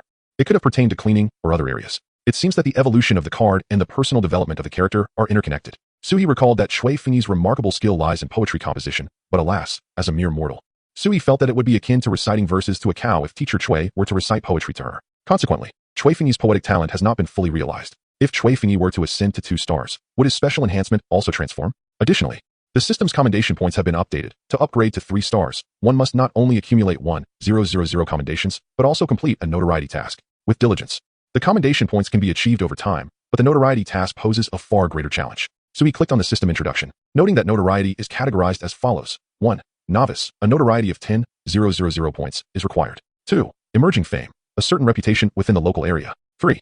Rising fame, a notable reputation across the city. 4. Renowned, widely known throughout the province. 5. Well-known, a public figure with national recognition. 6. Illustrious, a highly distinguished reputation requiring social status and prestige, such as owning a significant enterprise. 7. Widely acclaimed, familiar and celebrated by the masses, akin to renowned pastry brands. 8. Famous across the land, a representative figure in a particular field. 9. Globally recognized, international notoriety and influence, such as high-end hotel chains. 10. World famous, renowned across the globe, like Coca-Cola. For Hong Lian to ascend to the next star, her notoriety must reach the level of well-known, signifying national recognition. This notoriety task is indeed far more arduous than the commendation task. Chapter 38. Hong Lian's memory. It appears that for a card character to elevate to 3 stars is no simple feat after reviewing the requirements for star elevation.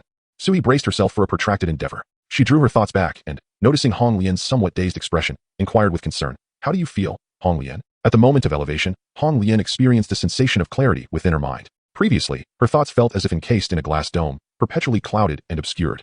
Now, the shackles upon her intellect shattered, and she felt as though she were breathing in fresher air, her mind clear and unclouded. Concepts that had once eluded her suddenly crystallized. For instance, when confronted with the newly acquired modern kitchen gadgets, Hong Lian had initially invested considerable effort in understanding their usage.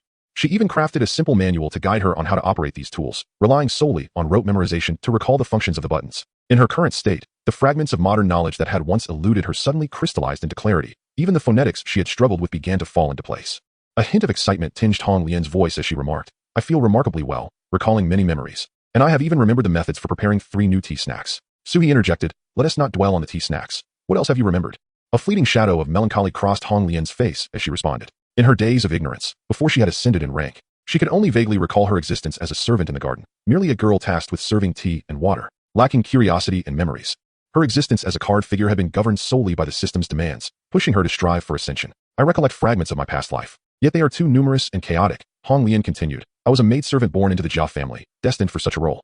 Though there were varying ranks among us maidservants," she reminisced, "one ought to recognize that serving tea and fetching water is indeed a respectable occupation. It offers the chance to gain favor in the eyes of the masters and mistresses while being relatively light work. It was fortunate that my parents were also employed within the household. Otherwise, a girl of my simplicity and lack of charm would likely have been relegated to the more laborious tasks of tending fires or carrying water, or worse, relegated to washing clothes and cleaning." The image of the coarse maidservants lingered in her mind, causing her unease. Their fingers, swollen like radishes, haunted her thoughts. And during the harsh winter months, their plight was even more dire, as maids and servants were deprived of warm water. When speaking of her parents, Hong Lian's eyes became misty. "My mother was once like that. Later, she met my father, who was a skilled stableman in the back courtyard, adept at handling horses. He earned the master's favor and was able to secure my mother a position in the kitchen, where she tended to boiling water and stoking the stove. A task not overly exhausting, allowing her moments to rest. She struggled to conjure their faces, but they remained shrouded in a haze. A sense of disappointment washed over her. Yet she quickly made a silent vow to herself that she would ascend to 3 stars. She had a premonition that upon her ascension, she would surely recall her parents' features and their earnest hopes for her. Perhaps even greater surprises awaited her." Hong Lian continued, "Day by day, as I age, I find myself increasingly distant from the position of a senior maid. Initially, I could rely on the meager connections from my parents to occasionally make an appearance before the young ladies, but as time progressed, the number of clever and attractive maidservants proliferated, pushing me further down the ranks. I fear that soon, I may not even be entrusted with the task of serving tea and water. Those who could approach their masters were afforded the finest roles. To serve tea and arrange bedding, one's hands must be tender, for calloused hands would mar the delicate silk flowers and garments. Thus, every maidservant vied for the opportunity. Eager to avoid the coarse, labor-intensive work, Hong Lian recalled how she had been gradually pushed back, feeling somewhat embarrassed by her own inadequacies. "I dread the thought of being cast out to the outer courtyard for labor, relying once more on my mother's connections to find sustenance in the kitchen." Each visit to the kitchen was a careful endeavor, as she seized the opportunity to engage in casual conversation with her mother while stealthily learning. Time was scarce for her. Mornings were overwhelmingly busy, with only the afternoons offering a brief respite. In the afternoon, the kitchen was dimly lit, the flickering flames in the stove casting a warm glow throughout the space. Hong Lian's mother tended to the fire, while Hong Lian nestled nearby, often feeling parched and sweaty from the heat. Fearing discovery, she turned slightly outward, discreetly observing the cook as she prepared pastries. While maintaining a cheerful conversation with her mother, she would occasionally steal glances at the cook's adept movements. The cook, wielding a wooden spoon, skillfully stirred the batter with ease. Hong Lian quietly memorized the ratio of flour to water, but before she could fully grasp it, the cook would move on to the next step. The cook's fingers danced gracefully over the dough, kneading it gently yet firmly, thoroughly blending flour, oil, and sugar. The transformation of the dough into a soft, elastic mass appeared effortless, her motions fluid and practiced, even finding time to scold a slothful maid. Beads of sweat glistened on the cook's forehead, her eyes brimming with focus and passion. As time passed, the dough became smooth and uniform. She divided it into small portions, rolling each into a ball and gently flattening them, every action seamless and orderly. The process of making pastries was lengthy, and often, Hong Lian would have to leave the kitchen without witnessing the pastries being placed in the oven. When she returned, the cook would already be engaged in preparing a different kind of treat. Thus, Hong Lian would begin to memorize yet another recipe, the rich aroma wafting through the kitchen, tantalizing her senses. She had been fortunate enough to savor such delectable pastries, remnants of treats that the young ladies had grown tired of. Yet their fragrance lingered deeply in her memory. Gradually, she developed a fondness for these delicacies. Though pastries could not speak, the tiny crackling sounds they made as they entered the oven served as their most eloquent language. Hong Lian found this far more captivating than the anxious atmosphere of the inner courtyard, where she struggled to interpret the intentions of the young ladies and their chief maid. Perhaps she was somewhat slow-witted, as she often failed to decipher their subtle cues. Nevertheless, despite the arduousness of this unconventional learning, Hong Lian persevered. Later, through the efforts of her parents, the cook finally relented a little, expressing a tentative willingness to take her on as an apprentice. Hong Lian sifted through her memories of these fragments. But what happened next? Did she indeed transition to the kitchen? Did the cook agree to accept her as a pupil? Hong Lian could not find a trace of recollection. Hong Lian, fret not. Look, you are already a 2-star apprentice. Achieving 3 stars is merely a matter of continuing on this path. You will surely reclaim your memories. Suie reassured her. Beside her, Chui Fingyi added, Miss Hong Lian, you possess remarkable perseverance. your aspirations will undoubtedly come to fruition. Feeling the warmth of concern from those around her, Honglian felt a twinge of bashfulness. Was this what it felt like to be cared for? A gentle smile graced her lips, only to suddenly pause as she exclaimed, "My dough," and dashed into the kitchen. Suie scratched her head. Why do I feel like Honglian has become much livelier? Chapter 39. Employing the goblin Shengshi and Xingjin had no inkling of the profound significance their praise held for Honglian. Receiving the pastries handed over by Honglian, Sheng Jinxiao revealed a smile, expressing his gratitude. "Thank you, boss, you are so generous." The young lad mistakenly believed that the pastries were a gift from Suie. Shaking her head, Suie clarified, "Do not thank me. These are from Honglian." Sheng Jinxiao scratched his head, feeling somewhat embarrassed. "Thank you, Honglian." He then whispered, "I thought, as a regular customer, the boss was specially looking out for me." Curiosity piqued, he inquired, "Is Miss Honglian in a particularly good mood today? I see there are still many people queuing for pastries." Suie, with an air of mystery, replied, "She heard you say her pastries are delicious, and thus she came to express her gratitude." Without a hint of doubt, Sheng Jinxiao exclaimed, "Indeed, Honglian's pastries are truly delectable. They are the finest I have ever tasted." At such unabashed praise, Honglian felt a tinge of shyness and retreated back to the kitchen. Seizing the opportunity while Sheng Jinxiao was engaged in conversation, Shengshi quietly took the pastries away, munching as he strolled toward the dining area. By the time Sheng Jinxiao realized, his grandfather had already devoured 2 pieces. "Grandfather, wait. The inn serves porridge in the morning. Please refrain from indulging in pastries and opt for something healthier." Amidst the commotion between the grandfather and grandson, Suie was busily occupied, barely able to catch her breath. It was no wonder that many businesses employed hunger marketing strategies. Limited availability indeed proved more enticing. After dissuading yet another customer from queuing for pastries, Suie felt a headache coming on. Collecting payments was exhausting. Her usual laziness resurfaced. "I must outsource this task," she thought, rubbing her arms. Searching online, she soon discovered a plethora of vending machines recommended by Big Data. Her eyes lit up. This was precisely what she needed. Currently, the shop offered only 3 types of pastries, but with Honglian's newfound knowledge after her promotion, they could introduce 3 additional varieties, totaling 6. Many vending machines could accommodate over 10 different products, making them more than sufficient for selling pastries. The convenience of vending machines lay in their ability to eliminate queues. With just a scan and a few simple steps, one could easily obtain their desired items. The convenience store window at the entrance of Heyi Inn had not been utilized effectively. Its decor was rather outdated, a result of Suie's parents' handiwork, lacking any design sensibility, merely consisting of a few shelves. Prior to selling pastries, the store's offerings were limited to cigarettes, towels, and bottled water, while other items lay under dust covers, business being quite lackluster. After repurposing a section of the convenience store for pastries, the mornings were bustling with patrons eager to purchase treats. Passers-by seeking water, upon witnessing the long queues, opted to buy cigarettes and drinks elsewhere, leaving the convenience store even more deserted. A transformation was indeed necessary. However, renovating these 2 spaces would require time, along with finding a renovation team and hiring designers, which posed a considerable workload. Rubbing her sore arms, Suie contemplated the need for renovation and resolved to seek assistance from the system regarding how to proceed. Suie activated the system panel, persistently prodding it with her thoughts. "System, I wish to renovate. Please provide me with the contact information of that goblin engineer." She had long admired the efficiency and quality of the goblin construction team, particularly engineer number 036, when they installed insulation bricks at the inn. If she could enlist their services to reconstruct the Lotus Leaf Inn, she firmly believed that the business would flourish exponentially. Despite her repeated entreaties, the system remained unresponsive. She appealed to its sensibilities. "Consider this, system. Each morning, I am exhausted from selling tea snacks, which consumes a significant amount of my time. If we could transform this window, I would have much more time to devote to enhancing the inn." The system seemed to imply that she could entirely abandon her tea-selling duties. Continuing her argument, she added, "These tea snacks constitute a crucial part of our inn's revenue. The funds from selling them enable me to make purchases in the game store. The prices of items in the game store have soared, and several tens of thousands are now considered reasonable, without the income from the Sleeping Beauty beds.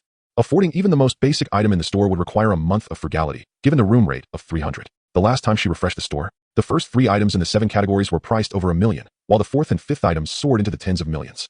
Although insulation bricks appeared to cost only 1 unit each, it took thousands to renovate a single room. The small porridge pot she had purchased was priced at 170,000. Without the income from tea snacks, how could she afford to shop in the game store? With logical reasoning, she continued, "System. Think about it. The more tea snacks we sell, the greater the recognition of the Lotus Leaf Inn. Take, for instance, the butterfly puff pastries from Whose City International Hotel and the salted duck from Jiangning City's Jinling Hotel. These prestigious establishments each have their signature offerings. Our Lotus Leaf Inn could likewise elevate its reputation through our tea snacks." After much coaxing, the system reluctantly flickered to life in the game store. Elated, Suie gazed at her inventory. Based on her accumulated spending, she had access to 10 product slots. She had previously locked in the Sleeping Beauty bed, soundproof doors and windows, and Jack's Magic Beans at a promotional price. In the remaining 7 slots, she anticipated needing the insulation bricks and wished to save up for another magical porridge pot to create savory congee. Indeed, she was a devotee of both sweet and savory. Retaining these 5 items, she refreshed one that was valued in the millions. Soon, her inventory underwent a transformation. Goblin Engineer Employment Contract. Select area, upload design requirements, and a professional Goblin Engineer will come to serve you. Function. With imagination, there is no project the Goblin Engineer cannot accomplish. Standard client version. As you are merely a client of average potential value, the Goblin Engineer can only undertake simple projects for you. Price. A wave of joy surged within Suie, her eyes radiating a bright light and her face adorned with a beaming smile, reminiscent of an excited child. She could not help but exclaim, "This is fantastic. This is it." The game store did not display any prices, but Suie was certain that the cost would not be low. She had yet to replenish the 1 million she had diverted from her house fund. Yet she reassured herself that having multiple debts was not burdensome. One simply grows accustomed to owing money. Suie mused to herself, "I have exchanged my money for a superior hotel. It is a worthwhile investment." Chapter 40. Store renovation. In order to avoid disrupting the sales the following day, Suie sketched a rather simple design plan. She intended to eliminate all the unsold merchandise, retaining only a few essential items such as tobacco and water that guests might require, which would fit comfortably within 2 containers. One of the premises would be entirely outfitted with self-service vending machines to sell snacks and beverages, while the other would be repurposed into a kitchen. Originally, the kitchen used for preparing snacks was situated within the hotel, which had flourished long ago when meals were provided. This kitchen was quite spacious, but much of the area was reserved for the gas stove, leaving relatively less room for the work surface. However, Hong Lian, who prepared the snacks, required a generous countertop for kneading dough and additional space for a large mixer and a steam oven, with minimal need for the gas stove. As the quantity of snacks increased, the steam oven proved to be more convenient than the gas stove, which required careful attention to heat. In contrast, the steam oven merely needed the temperature set, and the control panel would automatically maintain the desired heat without human oversight. Thus, Suie and Hong Lian acquired a more professional steam oven, double door, with precise temperature control and larger capacity. The kitchen, now filled with steam ovens, mixers, and blenders, felt increasingly cramped. Many guests, intrigued by the process of handcrafted snacks, often gathered around the kitchen to observe. For this renovation, Suie contemplated transforming the second store into a dedicated workspace for Hong Lian's snack preparation. Suie drafted her design according to her vision, being no professional. She was unfamiliar with standard design practices, and many aspects of her drawing required textual annotations for clarification. She clicked to purchase the engineering contract for a virtual designer in the game store, which prompted an upload interface. By clicking upload and placing her design in front of her, the game store would automatically scan and interpret it, swiftly rendering a 4-dimensional demonstration image that Suie could manipulate for further adjustments. Upon glancing at her rudimentary pencil sketch and then at the elegantly minimalist virtual image provided by the system, she felt a spark of inspiration. She could indeed leverage the game store to act as a virtual architect. This was undoubtedly superior to those design firms that failed to grasp client needs, as this would faithfully replicate the dream home envisioned by the client. With the blueprints in hand, the game store presented a quotation of 240,000. Suie swallowed hard. Having anticipated that the price would not be inexpensive, yet she was taken aback by the steep cost. The sum of 240,000 could effortlessly secure the renovation of a 100 square meter apartment if one were to engage a construction team in the real world. Suie gasped softly, murmuring, "Isn't that excessively expensive?" The game store, evidently attuned to her lament, flickered, and a detailed breakdown of costs materialized. It enumerated the design fee, construction fee, material costs, and camouflage expenses. As Suie scrutinized the substantial design fee, she pondered whether the system had overheard her aspirations of becoming a designer. The cost seemed exorbitant. Even if she chose not to renew the contract for the employment of the goblin engineer, she would still be obligated to settle the design fee. Well then, it seemed prudent to simply pay up. Suie could only hope for an influx of customers purchasing the Sleeping Beauty's bed. Otherwise, her chance of repaying her debts appeared bleak. After clicking to purchase, the goblin engineer promptly arrived. This time, it was the same engineer, designated as 036, suggesting that each goblin engineer is assigned a specific area of responsibility. Perhaps 036 oversees the Greater China region. The little black potato person adeptly unfurled a barrier, enclosing the 2 entrances of the convenience store at the Lotus Leaf Inn, and erected a sign indicating that construction was underway. It conjured a pale blue halo and retrieved a tool bag from the space-time tunnel. The little black potato person placed blue laser lights in each corner of the convenience store, with the beams firmly supporting the ceiling. Subsequently, it produced a device resembling a vacuum cleaner. With a thunderous roar, this vacuum did not merely suck up dust. Instead, it consumed the entire wall structure into the blue space-time tunnel. If someone were to peek beyond the barriers at that moment, they would witness a wondrous sight. The convenience store was left with nothing but a ceiling, as all walls had been dismantled, leaving only 4 blue beams supporting the roof. After the room's demolition, the little black potato person rummaged through its pockets and retrieved the design blueprints, gradually beginning to fill in the 2 storefronts. The pastry shop required merely the installation of floor tiles and walls, as one side connected to the inn, and thus 2/3 of the wall was composed of glass. The street-facing side was open, while the remaining 3 walls featured a 1-meter base for utilities, with the upper sections entirely glazed. The little black potato person extracted a roll of cling film from the space-time tunnel, cut it to the appropriate size, and secured it. Then, with the illumination of a purple lamp, the cling film gradually solidified into a glass wall. Observing nearby, Suie felt as though she had struck gold. She recalled reading online that the transparent and open glass curtain wall at the Pair Mobile store cost a staggering $30,000.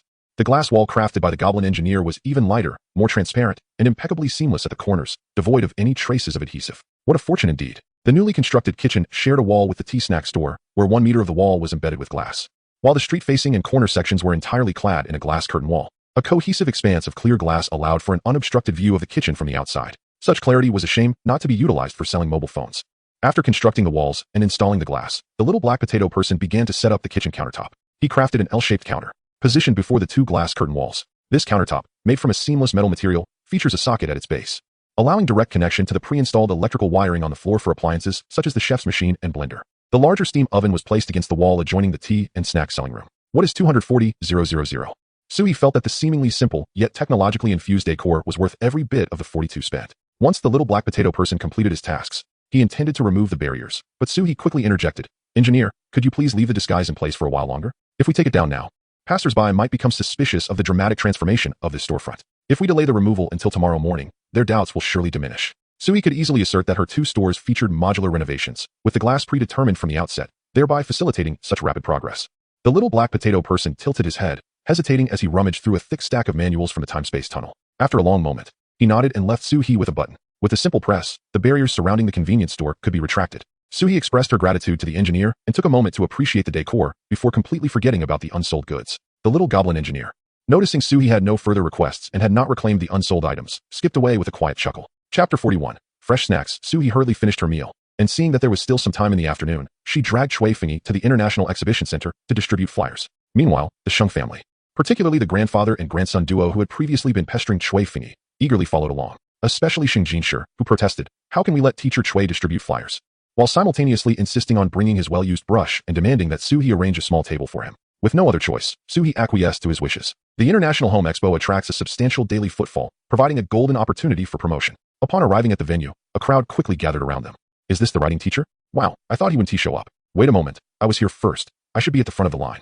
Those cosplayers and ladies in Lolita dresses who stayed at the stores the previous day had shared their experiences on social media. While they might appear timid in reality, they were quite eloquent online, expressing their thoughts freely. Their social media accounts boasted a considerable number of followers. The exhibition center had kind ladies offering free calligraphy, encouraging everyone not to buy the $30 calligraphy fans inside the exhibition hall. Photo sharing. P.S. The lady is actually a gentleman, and there may be some things he wants to understand, so feel free to prepare notes for him to transcribe. The power of big data quickly amplified these shares, leading many to come to the square outside the exhibition center in hopes of a lucky encounter, not anticipating that Shui Fingy and Suie would indeed show up. As Suie observed the gathering crowd, she promptly began to maintain order, instructing them to form an S-shaped line. Beside her, Sheng Shi grew anxious, swiftly moving to set up a small table, allowing Sheng Jinchao to arrange the calligraphy mat. Hurry, you two, summon a few more people for me. Sheng Shi was filled with enthusiasm, especially upon seeing Chui Feng Yi, who, with a simple gesture of the table, sat by the flower bed and began to write for the waiting guests. His admiration for Chui deepened. Although Sheng Shi practiced calligraphy at home, he did so with a sense of decorum, sitting quietly at the table. He imitated Chui Feng Yi, positioning himself by the flower bed, but instantly felt constrained. The small table was uncomfortably low and not ergonomically designed, making it difficult for him to write freely. He adjusted his posture, straightened his back, and prepared to begin his calligraphy. Receiving his grandfather's directive, Sheng Jinchao could only scratch his nose, reluctantly approaching passersby. It was his first time doing so. Yet, words stuck in his throat, causing him to sweat in frustration. Observing his distress, Suie quickly handed him a stack of promotional flyers, exclaiming, "This side can write too. You can queue here." After several calls, some individuals, unwilling to wait in a long line, diverted to queue with Sheng Shi. Initially feeling stiff, Sheng Shi gradually became more fluid in his strokes. By the time the flyers were distributed, he found himself reluctant to leave. He had an epiphany. Calligraphy should embody freedom. Perhaps the strokes weren't always perfectly neat, but the essence flowed through the brush, bestowing a unique charm. Sheng Shi resembled a child with a new toy. Xiao Chao, let us linger here a few more days and learn thoroughly from teacher Chui. Sheng Jinchao clutched his chest, feeling a pang in his heart. Though his parents were indifferent while he was away from home, his grandfather, at such an advanced age, was constantly on the move. If his parents discovered that the source of this escapade lay with him, he would certainly face repercussions. Oblivious to the turmoil on his grandson's face, Sheng Shi merrily followed Chui Feng Yi back. The promotional efforts had yielded promising results today. Suie returned with 4 guests interested in the Sleeping Beauty bed, confident that once they experienced it, she would secure another sale, bringing her closer to clearing her debts. Upon settling the new guests in the shop, Suie received a box of pastries from Hong Lian. Are these new pastries? Suie inquired after tasting one, savoring its savory flavor. Hong Lian nodded yes. This is a new recipe I devised. Suie and Chui Feng Yi ventured outside to distribute flyers, while the temporary worker, Aunt Zhang, cleaned the guest rooms upstairs. After finishing, Aunt Zhang rested at the front desk, ready to call Hong Lian to assist any arriving guests. During her free time, Hong Lian busied herself acclimating to the new kitchen, experimenting with fresh pastry recipes. Suie was relishing a cream puff pastry roll, made from flour mixed with pine nuts and butter, baked into a sweet, flaky roll that was both delicious and crisp, with a light and airy texture. The preparation began with the fragrant pine nuts and white sesame seeds, carefully roasted and gently crushed, then blended with sugar and salt to create a delectable filling. The crafting of the pastry dough was the essence of the culinary art. Flour, water, and salt were mixed and kneaded into a smooth, elastic dough, allowed to rest briefly before the oil-infused layers were prepared. The oil pastry Red Lotus is crafted using lard, which imparts a more delicate aroma compared to butter. ensuring it does not overshadow the other flavors. The oil pastry, through meticulous handling, achieves a texture that is both crisp and distinctly layered. The addition of cream enriches the overall fragrance, enveloping the oil pastry within dough, incorporating filling, and layering it meticulously before baking to a golden crispness. At this stage, the cream puff reveals the pastry's layered complexity, the filling's rich essence, and the delightful crispness of the puffs, allowing one to savor the delightful interplay of flavors and textures in every bite. The savory nature is accompanied by a hint of sweetness, rendering it utterly addictive. Red Lotus then presents a new delicacy, the melon seed oil puff mooncake, which also includes pine nuts. Suie takes a bite and finds it reminiscent of a lighter version of the 5-nut mooncake. The melon seed oil puff mooncake, enveloped in a flaky crust made from Shandong's flying noodles, features a filling crafted from finely ground pine nuts, walnuts, and melon seeds, subtly adjusted with rock sugar and lard to create a refined paste. Red Lotus shapes this mooncake into a lotus flower, making it visually stunning, and the taste is distinctively fragrant and smooth, setting it apart from typical mooncakes. Lastly, there is the steamed sugar curd. Red Lotus emerges from the kitchen with a bowl. After enjoying 2 of the pastries, Suie feels a bit parched and is pleasantly surprised to see the steamed sugar curd.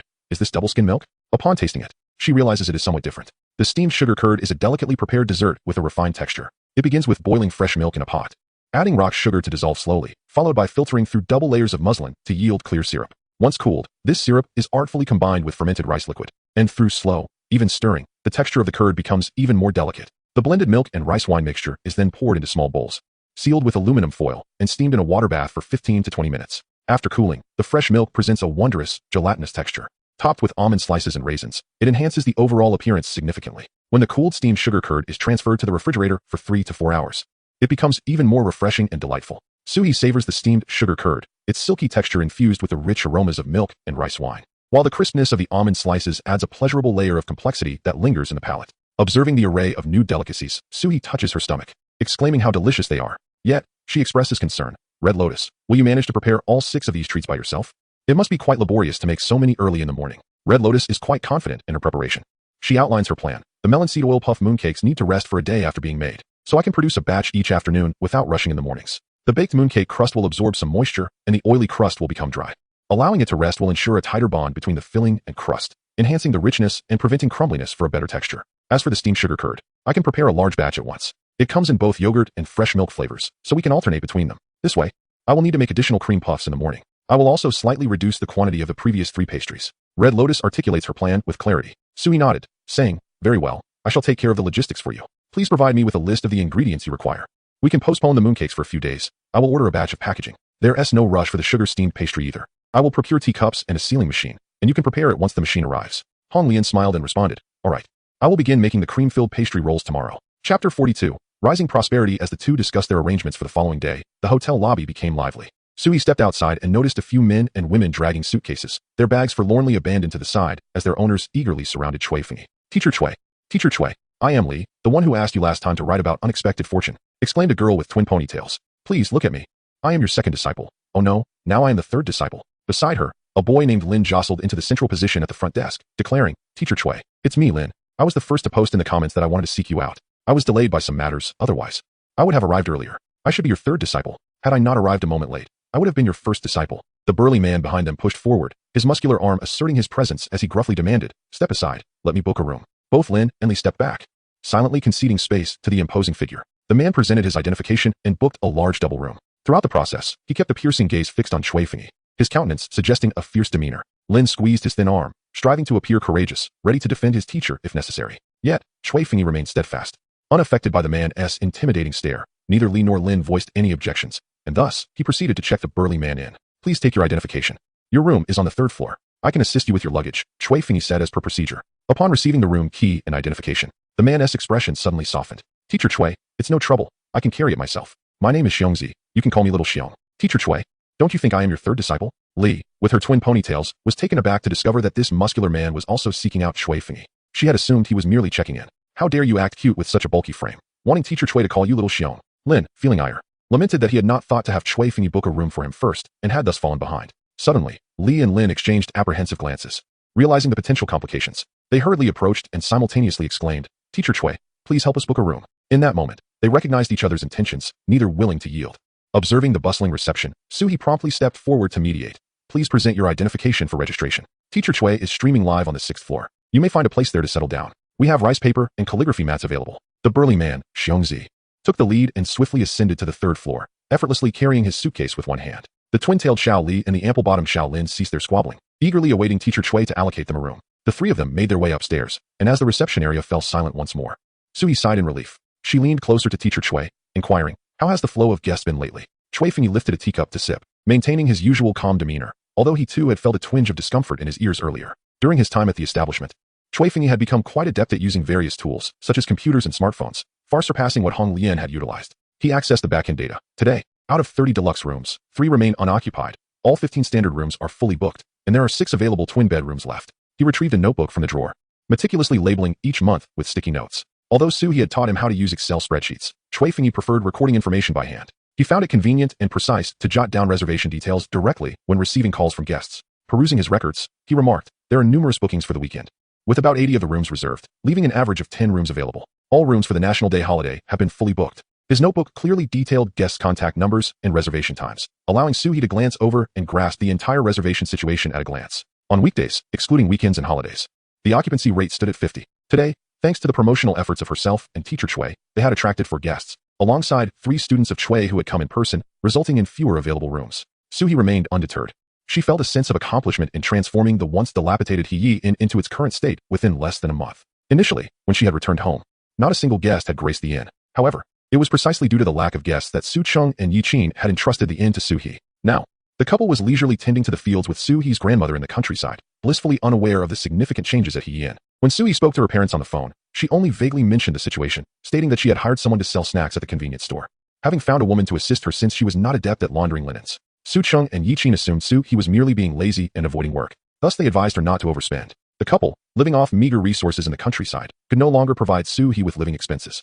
The profits from the inn were for her to save. They believed Suie had come of age, and if she wished to employ additional help, they would leave it to her discretion, never considering that the arrival of a systematic approach would alter everything. Suie flipped through her notebook, noting that the rooms were fully booked not only for the National Day and Mid-Autumn Festival holidays, but also from September 25th to October 10th. During times of low business, the prices at Heyi Inn remained consistently fixed. It was only during examination seasons, when the nearby Normal University served as an examination venue, that the inn would slightly increase its rates, though not by a significant margin. Most attendees of the teacher qualification and civil service examinations were students, and Su Cheng and Yi Qin, understanding the financial constraints of students, reasoned that the price hikes would be minimal. In truth, Heyi Inn had never experienced a peak tourist season. Reflecting on her oversight, Suie lamented her failure to account for pricing. She could only hope for favorable reviews from the guests. Upon reviewing the records penned by Cui Fengyi, she discovered that many guests had purchased vouchers from the live stream. During her collaboration with Wu Qianghua, she had also neglected to mention that the discounted room rates in the live stream could not be applied during holidays. Consequently, the pricing at Heyi Inn remained the same on holidays as it did on regular days. Conversely, other hotels had promptly raised their rates for the National Day holiday, and many who had previously been unaware of Heyi Inn had only selected it after comparing options on platforms, attracted by its newly renovated state and affordable pricing. Following the renovation, the pricing for the 30 cozy king-sized rooms was set at 360 yuan per room, while in Wu Qiangua's live stream, the price was 330 yuan per room, including breakfast. Standard rooms were priced at 420 yuan, and twin rooms at 500 yuan. With the only family room having been converted into a classroom, Cui Fengyi remarked that the difference between the twin and standard rooms was minimal, as the twin rooms were merely more spacious, each containing an additional 2 tables, while the standard rooms only had bedside tables. Yet the price disparity was a staggering 80 yuan, neither here nor there. Suie nodded in agreement, acknowledging, "Teacher Cui, you are absolutely right. I will ponder over how to create more distinctions between the twin rooms and standard rooms. By the way, I also plan to renovate the classroom on the 6th floor. I anticipate an increasing number of your students will visit." After saying this, Suie shyly rubbed her hands together. "Teacher Cui, how are our beds selling?" The Sleeping Beauty beds had become the cornerstone of Heyi Inn's business, and Suie hoped to rely on bed sales for further renovations. Cui Fengyi slowly pulled out his phone and replied, "Currently, we have a stable daily sales figure of 5. There are many inquiries coming in through the backend, boss. If you have time, please do respond to some messages." The Sleeping Beauty beds came with a 30-day unconditional return policy, so Suie typically waited about 10 days before withdrawing funds, as premature withdrawals could jeopardize the inn's cash flow in the event of mass returns. She had previously withdrawn funds for the replacement of insulation bricks in the rooms, and she had yet to repay the money she borrowed from her parents' house fund. Despite earning around 50,000 yuan daily from mattress sales, prudent planning for the utilization of these funds was imperative. Suie discerned the underlying implication in Cui Fengyi's words. "Teacher Cui, please hang in there. It seems there is quite a lot to manage. The convenience store signage has just been renovated. The family room on the 6th floor needs to be converted back into a classroom. And your live streaming equipment requires attention as well. I believe the concerns you raised regarding the twin rooms are quite valid, and I too will consider the necessary adjustments. The matter concerning the shopping mall's customer service requires your considerable effort." Laughing awkwardly, Suie hastily ascended the stairs, overwhelmed by the multitude of tasks at hand. Chapter 43. Calligraphy training. The arrangement of the 7 tables on the 6th floor allowed for ample space between them, providing a degree of separation. Suie took her seat at the last table, Her recent busyness had left her little time for her phone, resulting in a marked improvement in her eyesight. However, from her position at the back, it was still challenging to see the content presented at the front. To simultaneously observe Suie Fengyi's live demonstration and listen to the lecture, she resorted to using her phone for viewing. Surveying the rather rudimentary environment, Suie urgently contacted a digital company to expedite the installation of a projector. Once the payment was made, the efficiency of many tasks improved significantly. Suie was prompt in her payment and did not haggle. In an age where online shopping prevails, she found herself, quite naively, purchasing at full price from a physical store. The digital company promptly dispatched a technician to install the projector and screen, eager to prevent any second thoughts from Suie. Under the persuasive influence of the sales representative, Suie also ended up purchasing a camera. The salesperson, unusually enthusiastic, remarked, "You're a streamer as well, aren't you? This camera is exceptionally high definition and easy to operate. We'll set it up for you. All you need to do is adjust the settings on your computer or phone. It's incredibly convenient. Many streamers have bought this camera from us. By the way, would you like a spotlight? We just received a new badge that lights up streamers beautifully." After a series of firm refusals from Suie,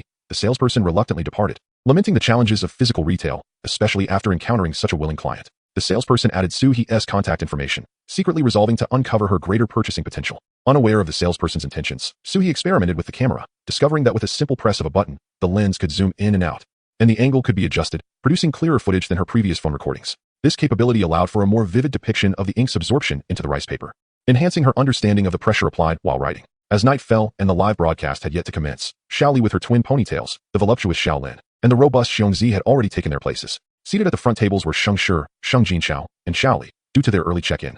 Xiongzi had claimed the last front-row seat. However, given Xiaoli's limited height, Xiongzi found himself begrudgingly relegated to the back so as not to obstruct her view. When Suie Fengyi arrived on the 6th floor, holding a water cup and lecture outline, he was greeted by the eager gaze of 5 attentive individuals. Taking a sip of water and disregarding the 5 pairs of bright eyes below, he commenced the live broadcast as usual. Suie Fengyi's streaming schedule was remarkably consistent. As the broadcast began, the viewer count stabilized at 10,000. Cotton candy. Wow. Teacher Suie is truly punctual. I completed the homework assigned yesterday on time. 77564. Huh? The number of viewers is really increasing. Teacher Suie's live stream is a treasure trove, never pushing for gifts, always delivering substantial content. The eloquent Master Suie captivates his audience. Momo remarked on the exceptional clarity of today's live stream, inquiring whether the teacher had upgraded his equipment, as the angle made it feel as though he were writing right beside her. To his surprise, the moment he commenced the broadcast, a multitude of comments flooded in, prompting him to address a few questions from the audience. Each day, a live stream announcement is posted on the homepage. Should there be no announcement, there will be no broadcast. High-definition replays are uploaded to the C site, and regular works are shared on Little Green Book, all under the account named Suie Fengyi Calligraphy, inviting everyone to follow. After a brief introduction to the new viewers in the live stream, Suie Fengyi began his instructional session. In the classroom on the 6th floor, once Suie Fengyi officially commenced the lesson, an almost palpable silence enveloped the room. The strongman Xiongzi even moderated his breathing, fearful that the sound might disrupt the teacher. With the installation of a projector, the 5 individuals in the classroom no longer needed to rely on their phones. The live streaming equipment was connected to the projector, seamlessly displaying the broadcast on the screen.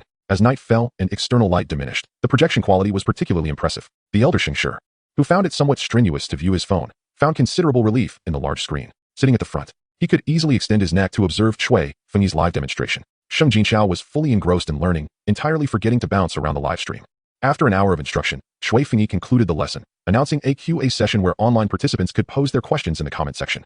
While unrelated comments were to be withheld, friends in the classroom could also raise their hands to inquire. A flurry of question marks appeared in the live stream, but due to Suie Fengyi's request to refrain from irrelevant comments, the audience had to suppress their curiosities. After addressing a few questions from the comments, he began to guide the students in the classroom individually. Little Li, with her twin ponytails, expressed concern about her writing lacking strength, describing her letters as cute yet soft. She lamented, "Master Suie, I exert considerable effort while writing, yet it still appears feeble. What should I do?" As an amateur calligraphy enthusiast, Little Li had diligently practiced and explored various online courses. Recently, she stumbled upon Suie Fengyi's calligraphy live stream, becoming deeply captivated and resolved to learn calligraphy from him from the very beginning. Suie Fengyi examined Little Li's neatly penned characters and brought her work to the camera. The issue of lacking strength in writing was a common struggle among many students. He circled a few areas with a brush, pointing out that while the structure of the characters was sound, the underlying issue remained elusive. Listening intently to Suie Fengyi's questions, Little Li furrowed her brow in contemplation, pondering where the problem lay. Although she believed her individual strokes were aesthetically pleasing upon close inspection, the overall impression felt discordant. Without further ado, Suie Fengyi elucidated, "Observe this particular dot. It is excessively round. The dot stroke is not merely circular, but rather a multifaceted shape with angles. Compared to a circle, a polyhedron exudes a greater sense of power. Thus, even if one puts forth immense effort into creating a mere circle, the character will still appear lacking in vigor." Suie Fengyi, with a poised demeanor, demonstrated before the camera, when writing, one must minimize the use of the edge of the brush and instead employ the center, maintaining the brush tip as vertical or slightly inclined to the paper. A teacher performed a live demonstration, and Xiaoli quickly grasped the concept. The clarity that followed this moment of enlightenment was truly delightful. Chui Fengyi, displaying great responsibility, did not stop at mere explanations. He encouraged Xiao Li to practice writing on-site according to his instructions, repeating this process 3 or 4 times until Xiao Li had genuinely mastered the technique before allowing him to return to his seat. The stark contrast between the guidance before and after was astonishing to the viewers in the live stream, prompting fervent discussions. With no time to peruse the comments, Chui Fengyi continued to mentor Xiongzi and Xiaolin. 77564. Oh my, the effectiveness of on-site guidance is so apparent. Has Teacher Chui opened a calligraphy training class? How can there be students attending in person? Momo, calligraphy enthusiasts are utterly captivated. I felt I gained so much from Teacher Chui's explanations. But the allure of in-person guidance is irresistible. Is it expensive to receive guidance from Teacher Chui? I wish to attend a class in person. Cotton candy, it probably isn't cheap. I previously enrolled in an adult calligraphy course, which was around 300 yuan per hour, and the instructor was nowhere near as skilled as Teacher Chui. He must be a top-tier lecturer. Last time, the instructor mentioned he was in Yongjiang, and the fees there are quite high, perhaps 1,000 yuan per hour. Scruffy Wong. I could manage to take a few classes if I grit my teeth. But does anyone know the address? My handwriting is truly atrocious. Sheng Jinshao secretly observed the live stream's developments, feeling quite pleased with himself. As he commented, Teacher Chui isn't charging fees. He is at the Heyi Hotel. Just staying at the hotel grants you access to his guidance. 77,564. Cotton candy. Momo. I've booked a twin room for 3 days, sharing the cost with a friend, 200 each. Meanwhile, downstairs, Suie, stationed at the front desk, yawned when the reservation phone began ringing incessantly. Chapter 44. The reaction to the renovation Chui Fengyi ran slightly over time today, as the newly arrived young learners had numerous questions, making the explanations a bit time-consuming. As he descended to prepare for some well-deserved rest, he was greeted by a dazed Suie. Approaching her, Chui Fengyi inquired, "What is the matter?" Recovering her composure, Suie replied dryly, "Teacher Chui, were you advertising the Heyi Hotel during your live stream today?" Chui Fengyi shook his head. He had been answering questions throughout the latter half of the class and had no time to promote the hotel. Then why have I received 20 consecutive calls, all inquiring about booking rooms and asking if they could attend your calligraphy class upon reservation? Suie's voice had become hoarse from the barrage of calls. Just as Chui Fengyi was about to respond, he noticed Suie rise and grasp his hand tightly. "Teacher Chui, I will find someone to take over the front desk duties. You can focus on teaching from now on." She pulled out her notebook to show Chui Fengyi, revealing that she had recorded several orders, including 4 rooms booked for tomorrow, twin and standard rooms, indicating that 8 individuals were set to attend Teacher Chui's class. Chui Fengyi did not decline the invitation. Participating in a live class requires more than merely sitting in front of the camera and speaking. Even with Chui Fengyi's extensive knowledge and eloquence, he must meticulously adjust his lecture outline and clarify any doubts raised by the audience during the broadcast. After pondering for a moment, he remarked, "Today's QA has taken considerable time. I shall arrange to address the inquiries from the guests who attended in person this afternoon, while I will respond to the questions in the comment section this evening." Suie had no objections. She nodded and said, "Teacher Chui, you could conduct a live stream during the afternoon QA. I will record the process and edit it into a video." At 5 o'clock the following morning, Suie removed the barricades in front of the convenience store. She carefully stored the barricade buttons for future return to the Goblin engineer. The self-service vending machines had already been delivered and plugged in. Suie opted for a door-opening model of the vending machine. After scanning a QR code to unlock the cabinet, customers could take their desired snacks and beverages, with the system automatically processing the payment. Suie purchased 9 vending machines, positioning them against 3 walls. Each of the 3 sets of vending machines offered identical products, enabling 3 lines of customers to queue simultaneously, 1 line on either side, and 1 in the middle, significantly hastening the checkout process compared to Suie handling it alone. Hong Lian had also begun preparing the dough early, as the morning light streamed through the clear glass into the newly constructed kitchen, creating a particularly bright atmosphere. Standing outside the store, one could witness the process of Hong Lian crafting snacks, eliminating the need to enter the Lotus Leaf Inn and navigate to the back kitchen for a glimpse. Her fluid movements possessed a certain rhythm, transforming her into a picturesque scene on the street. Before 8 o'clock, customers began to line up.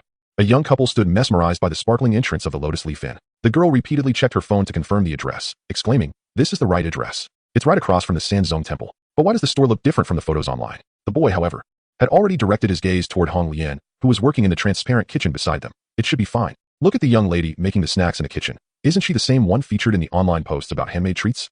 The girl observed Hong Lian's skilled movements and compared them with her phone. "It seems she is. I've seen a blogger showcase her making pastries." Seeing the resemblance between Hong Lian and the photos online, her doubts dissipated. Perhaps they just renovated, she reasoned. It looks like they removed all the cabinets, painted the walls, and installed the vending machines. The renovation must have been quite simple. The boy nodded in agreement. "Sometimes I watch videos of those renovation bloggers, and they can finish painting an entire wall in a day." The couple soon shifted their focus to the vending machines, choosing items from the leftmost unit.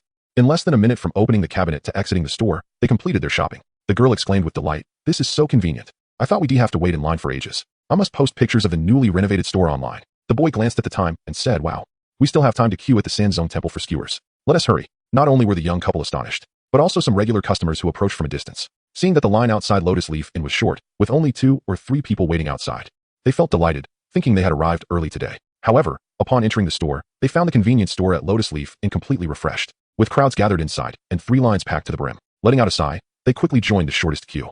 A few frequent buyers of tea snacks wanted to discuss the dramatic changes at the convenience store entrance, but were immediately interrupted. Wow, when I came to queue for tea snacks yesterday, it wasn't tea like this at all. What a huge change, remarked one regular customer, filled with curiosity. Another customer in line quickly cut in, what is the big deal? Renovations are fast these days. Haven't you seen the trending topic about China speed? This isn't even a complicated renovation. Let me tell you, the store has introduced a new tea snack. What? A new variety? The curious customer immediately forgot his doubts. For loyal repeat customers like them, the only thing that matters is whether the tea snacks are delicious. Who cares about renovations? The new item is cream pie nut roll pastry. It's savory with a hint of sweetness. A customer who tried it on the spot said it was exceptionally tasty and immediately got back in line to buy several boxes. The other customer continued. Yes. I heard him say it was incredibly fragrant. The pastry has layers of flakiness that crumble with every bite, perfectly salted with a milky aroma. When he bit into it, the scent filled the entire store, added another nearby customer. The once curious customer had now completely shifted his attention to the new tea snack. The customer who had spoken earlier went on. Everyone in line is taking at least 2 boxes of the cream pie nut roll pastry. Oh, I'm so worried there won't be any left by the time it's my turn. Stretching his neck to peer ahead, the curious customer silently prayed that there would still be stock when his turn came. Upon hearing this, the other customers lost all interest in the renovation, craning their necks anxiously. What does the cream pie nut roll pastry taste like? I can't wait to try it. Chapter 45. Hiring part-time staff amid the excitement over the new tea snack. The renovation of Lotus Leaf in S convenience store entrance went entirely unnoticed. The cream pie nut roll pastry became a new sensation on social media, captivating people of all ages with its fragrant, crispy texture. Hong Lian was forced to reduce the production of the other 3 tea snacks, diverting all extra effort into making the cream pie nut roll pastry. Seeing that no one suspected the sudden transformation of the convenience store, Suie grew bolder and immediately placed another order for a contract with the Goblin engineers.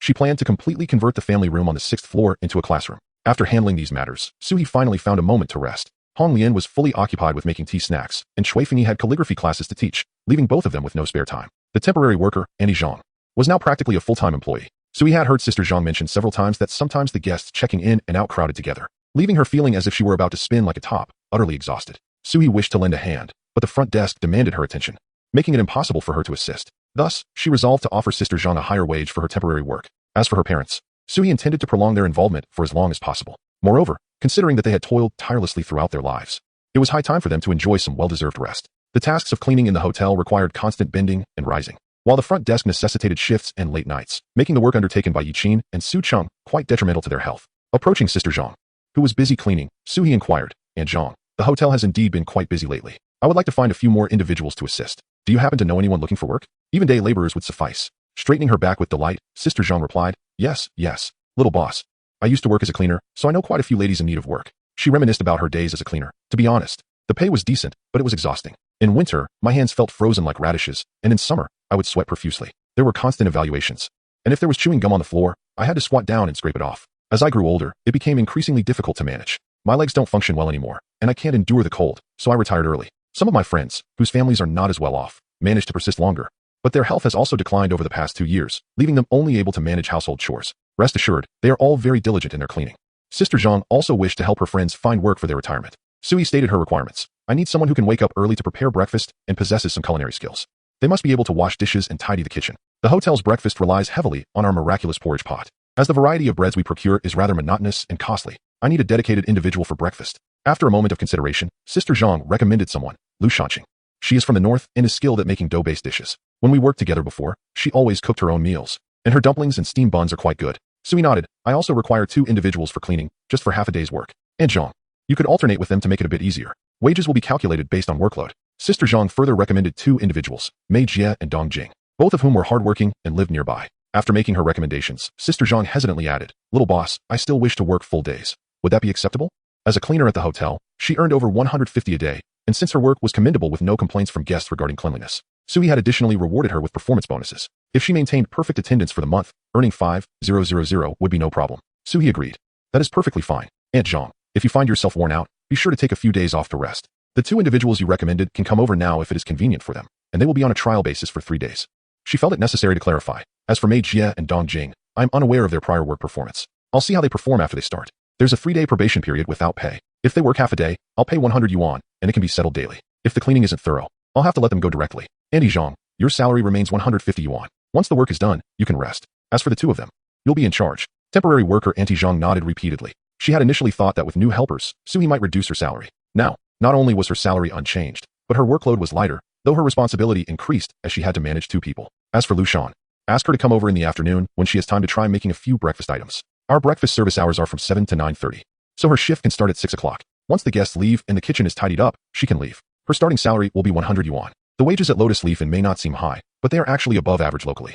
Coffee shops and restaurants here only pay an hourly rate of 15 yuan and don't hire women over 50. Auntie Zhang beamed with joy. All right, I'll go notify them right away. These women are flexible workers who can only claim their pensions at 55. They're just over 50 now, so they still have 3 or 4 years to go. Their pension contributions aren't much, and they can receive at most 6 or 700 yuan a month. They have to rely on themselves for retirement. The front desk needs someone who can operate a computer, and Auntie Zhang's recommendation clearly isn't suitable.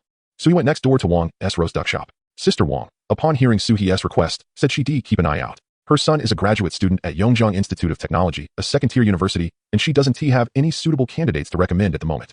At Old Lee's Clay Pot Restaurant, Uncle Lee emerged from the kitchen, wiping his bald head. The weather had turned cool, but he still wore a tank top. Working in the food industry is profitable, but exhausting. Hearing that Suie wanted to hire a front desk staff for the day shift with a salary of 5,000 yuan, Uncle Lee recommended his nephew. My nephew, Li Shi, is an honest fellow. His parents were busy with business when he was young and didn't pay him much attention. He is not particularly clever and lost interest in studying after graduating from vocational school. Right now, he is working as an internet cafe attendant, pulling 3 shifts a day. The cafe takes advantage of his honesty, paying him only 3,000 yuan and always assigning him night shifts. What do you think, Xiaosu? Suie had no objections. Uncle Lee is an honest man, and having been neighbors for years, this is why Suie thought of him and Sister Wang immediately when hiring. Our front desk needs to use a computer for registration and answer customer calls. A good attitude toward guests is essential. Uncle Lee, have your nephew come for a trial. If it doesn't work out, I'll have to follow the rules. Suie stated her requirements. Uncle Lee showed no displeasure. Xiaosu, of course. If Li Shi doesn't work hard, just fire him directly. He has had some schooling, and young people like him are good at typing and using computers. Don't worry. Uncle Lee acted promptly and had his nephew resign immediately. At 2 p.m., the 4 new employees stood nervously at the front desk. Suie efficiently arranged their tasks. Auntie Mei Jie and Auntie Dong Jing first follow Auntie Zhang to learn how to clean the rooms thoroughly. There must be no overlooked spots, and I'll conduct random inspections. Mei Jie and Dong Jing, both with tan complexions and reserved demeanors, looked at Suie with apprehension. After resigning from their positions as cleaners, the 2 sought interviews for janitorial roles in shopping malls, yet they consistently found themselves outperformed by younger candidates. Observing that Suie showed no inclination for a formal interview, but rather directed them to commence their training directly, they felt a sense of relief. Although both women were somewhat illiterate and lacked formal education, they were undoubtedly capable of performing the tasks at hand. Mei Jie and Dong Jing ascended the stairs equipped with their cleaning tools, ready to learn the ropes. Aunt Lu, I believe Aunt Zhang has briefed you on your responsibilities. Please consider the arrangements for tomorrow's breakfast. Aside from kanji, think of what else we could prepare. Try making some dishes, and I shall sample them, Suie instructed, gesturing towards the kitchen area. With Hong Lian moving from the back kitchen to the convenience store's kitchen, the back area was now vacant, alleviating the need for excessive interaction between her and Aunt Lu. Li Shi, only 19 years of age, appeared genuinely earnest, refraining from smoking or indulging in flamboyant hairstyles. Opting instead for a simple crew cut. Li Shi, please come to the front desk. I will guide you on the system. Each guest checking in requires their face to be uploaded to the system platform. I will also send you the account for the online booking platform. Ensure you promptly register any reservation information and respond to guest inquiries in the back end, Suie instructed, encouraging him to observe. The hotel registration system was considerably simpler than that of an internet cafe, and as Li Shi had previously worked as a network administrator, the nature of the work was quite similar. Suie cautioned, if a guest calls to reserve a room, be sure to register it promptly and maintain a courteous demeanor on the phone. By the way, our hotel has a calligraphy instructor. Many guests stay here specifically for his classes. If anyone inquires, assure them that teacher Cui conducts his lessons punctually. Li Shi, genuinely earnest and devoid of curiosity regarding the presence of a calligraphy teacher at the hotel, diligently noted Suie's advice. Your working hours are from 8 a.m. to 5 p.m., with 1 day off each week, plus 2 additional days for leave. Should you need to take time off for any reason, you may do so without a deduction from your salary. Suie elaborated on how to guide teacher Cui's students and how to assist guests who came to purchase snacks. Listening attentively, Li Shi asked, is there anything else I should do? As the front desk attendant, you may not leave the hotel at will. When guests arrive, assist them with their luggage and guide them. You are free to undertake any other tasks as you see fit, Suie replied. Li Shi's face lit up with excitement.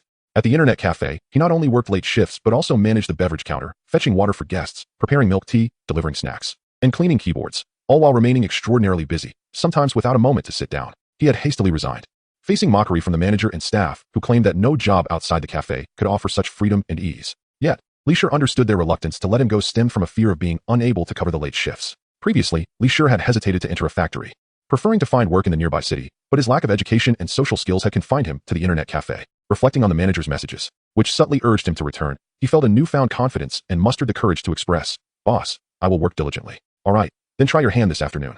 There should be a few guests arriving to see teacher Cui. You will be responsible for their reception, Suie instructed. Chapter 46, $1 million spending at 2:30 p.m. A group of 8 men and women, each carrying a backpack, arrived at the store. They were all members of teacher Cui's livestream audience and had formed a private group. Their residences were not far from Yongjang City, with the furthest being within a 3-hour drive. Thus, they were the first group to gather at the Lotus Leaf Inn. Li Shi had prepared in advance, yet the first time hosting guests still made him somewhat anxious. "Good day, do you have a reservation? Please present your identification," he greeted. The leader of the group, a young girl, stepped forward. "We made a reservation over the phone. We wish to attend Teacher Chui's training course." Li Shi located the reservation details, verifying each identification and allowing them to authenticate their faces in succession. "Your rooms are on the 4th and 5th floors. Allow me to assist you with your luggage," he stated earnestly. He took hold of one suitcase in each hand and led the way upstairs. This side features standard rooms, while the twin rooms are on the upper floor. "Please feel free to voice any concerns," he added. The young leader peered into the room, finding it tidy and impeccably clean. The afternoon sun had not yet set, casting a warm glow within, which evoked a sense of comfort. Prepared for the worst, she had always believed that what is free is often the most costly, and had braced herself for the prospect of staying in a dilapidated inn while attending Teacher Chui's calligraphy class. She had brought numerous disposable items and even a sleeping bag, ready to sleep on the floor if the inn was in poor condition. However, upon seeing the renovated Lotus Leaf Inn, the young leader felt a surge of joy. It seemed they would be able to rest well. Teacher Chui was already in the classroom on the 6th floor, with a QA live stream scheduled to begin at 3 p.m. "You may head upstairs now. Should you prefer not to be included in the live stream, you can also seek opportunities privately," Li Shi concluded. As soon as he finished speaking, the previously sluggish group of 8 swiftly entered their rooms to drop off their belongings, then turned and dashed towards the 6th floor. Li Shi scratched his head. The owner had mentioned that he need not go to the 6th floor and could simply ensure the guests were settled. Could he now return to the front desk to play games? The 6th floor had undergone a complete transformation, once cluttered with tools and miscellaneous items. The storage room had been meticulously cleared, with disorganized belongings now neatly boxed and placed on shelves, creating several additional storage spaces. Suie had combined these surplus areas with the original family room, converting it into a multifunctional conference room. At the podium, a long table had been positioned, facing a set of tables and chairs. Due to the ample space, there was a significant distance between each set, allowing a robust man to comfortably fit into one without feeling cramped. The floor was covered with sound-absorbing carpet, effectively muffling the footsteps of the 8 individuals. The leader of the group estimated that approximately 30 tables had been arranged in the room. The distance from the entrance was sufficiently spacious to allow for adjustments. Adding another 30 tables would pose no issue. The 8 individuals slowed their pace, finding their preferred spots to sit. The layout of the 6th floor conference room was no different from that of other hotels, and none of them could have imagined that this classroom had appeared quite rudimentary just the day before. In a prosperous era, one becomes so immersed in joy that they are utterly oblivious to the external environment, especially since Chui Fengyi has agreed to participate in the calligraphy competition. Xiaoli, Xiaolin, and Xiongzi arrived at the Lotus Leaf Inn just yesterday. Suie, having long intended to renovate the inn, managed to hastily complete the preliminary work, leaving only the demolition of walls. As a discerning university student, Sheng Jinxiao found no peculiarities in this. He simply believed that technology had advanced to such an extent. After the arrival of the 8 new students, they settled down and eagerly produced their prepared questions, awaiting Chui Fengyi's responses. With assistance, Suie finally found the time to access the system panel for further details. Lotus Leaf, in number of rooms, 56, 30 king size, 15 standard, 10 twin. 1 multifunctional conference room. Facilities, 19, a modest 2-star inn. Cuisine, 37, featuring delightful snacks and a standout breakfast. Positive reviews, 97. 100, a place that allows for relaxation and rejuvenation. Popularity, 863, 410, 000, a nascent yet trending establishment online. Store evaluation, an inn flourishing despite being heavily in debt. In her backpack, there were 2 character cards. Character card, Hong Lian, character introduction. Originating from Dream of the Red Chamber, she is the maid responsible for serving tea, skilled in making beds and pouring tea. Rarity level, common current level. Positive review points, 114, 1000 popularity, 732, 110. 000, a newcomer, notable skill, snack preparation special boost, delicious food bonus 5, character card, Chui Fengyi, character introduction, from Record of the Little Stone Pool. He is a member of the Chui family, known for their self-restraint and dedication. Rarity level, rare current level, positive review points, 87. 100 notable skill, poetry composition, well-versed in literature, exceptionally talented. Hong Lian's tasks progressed smoothly, as the newly launched snacks brought her a significant surge in popularity. Chui Fengyi has also garnered numerous positive reviews through his calligraphy training and is on the verge of reaching 2-star status, unlocking further review point tasks in just a few days. Suie continued to examine her backpack. Card draw chances x2. When she first activated the system, she drew the Hong Lian character card, and the system's task reward granted her 1 card draw. The game store's initial recharge and cumulative spending of 100,000 yuan each rewarded her with another draw, from which she obtained Chui Fengyi. She still had 2 card draw opportunities remaining. Upon scrutinizing her system panel, Suie noted that the inn's positive review points had reached 99, nearing the milestone of 100, which would allow her to complete the system task and gain new opportunities. Due to the slow updates in the inn's facilities during the early stages, its review points naturally lagged behind those of Hong Lian, who crafted unforgettable snacks. Now, as the inn's facilities gradually improved, the review points began to catch up. The next tier of rewards in the game store is set at 1 million. Although the resale of the Sleeping Beauty's bed does not count towards cumulative spending, Suie had still expended a considerable amount, particularly on the hiring contract for the Goblin Engineer, which renovated the convenience store facade and the multifunctional conference room on the 6th floor, representing a substantial investment. Now, She is merely 30,000 away from the coveted reward threshold of 1 million in consumption. With 2 imminent opportunities for drawing cards, Suie has conceived a new idea. The more lice, the less concern, the more debts, the less worry. At present, the misappropriated funds from her parents' house purchase will not be repaid in the near future. Yet, Suie remains optimistic. She and Shui Finny have tirelessly promoted at the International Home Furnishing Expo for 2 consecutive days, attracting several clients who, after resting at the Lotus Leaf Inn, decisively placed orders for the sleeping beauty bed. These patrons, having spent 60,000, are certain to recommend the bed to their affluent friends and family, leading to a surge in its popularity and, consequently, a significant influx of revenue for Suie. Suie navigated to the game mall and selected the marvelous porridge pot that she had not refreshed away, opting once more to purchase it. Her account diminished by 170,000, yet her inventory now boasted a porridge pot. Simultaneously, the game mall chimed in delight. System notification. Congratulations, player, for completing the million consumption task and receiving 1 draw. Chapter 47. The Dark Whirlwind Sue. He placed the newly acquired porridge pot in the dining area. Seizing a moment of solitude, she gently called out, "Little pot, let's cook."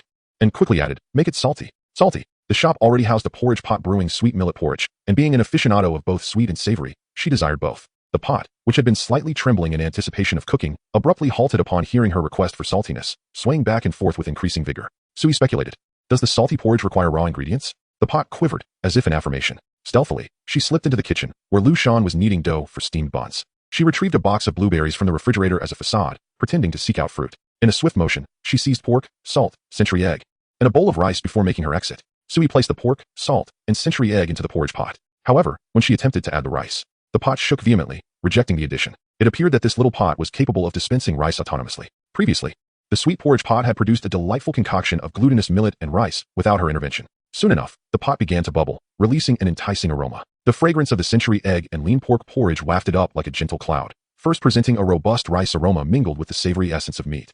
Fresh and alluring. As it boiled, the scent intensified, revealing a subtle saltiness, hinting at the delectable flavors of the meat. A delicate sniff revealed faint hints of scallion, garlic, and pepper, enveloping the nostrils in a fragrant embrace. The aroma of the meat was particularly commanding, resonating not just in the nasal passages, but stirring a profound yearning and anticipation for culinary delights within the depths of her soul, rendering it irresistibly tempting to indulge at once. Suie grabbed a bowl and spoon from the side, scooping a small serving. Holding the bowl aloft, she took a moment to appreciate the exquisite bowl of century egg and lean pork porridge. The pristine grains of rice were plump and translucent, each glistening with an enticing fragrance. A gentle stir revealed the subtle silhouettes of century egg and lean pork within the thick porridge, provoking an insatiable desire. Ignoring the heat, Suie eagerly brought the spoon to her lips. As the warm porridge graced her lips, it released an explosion of succulent meat and the distinct flavor of century egg.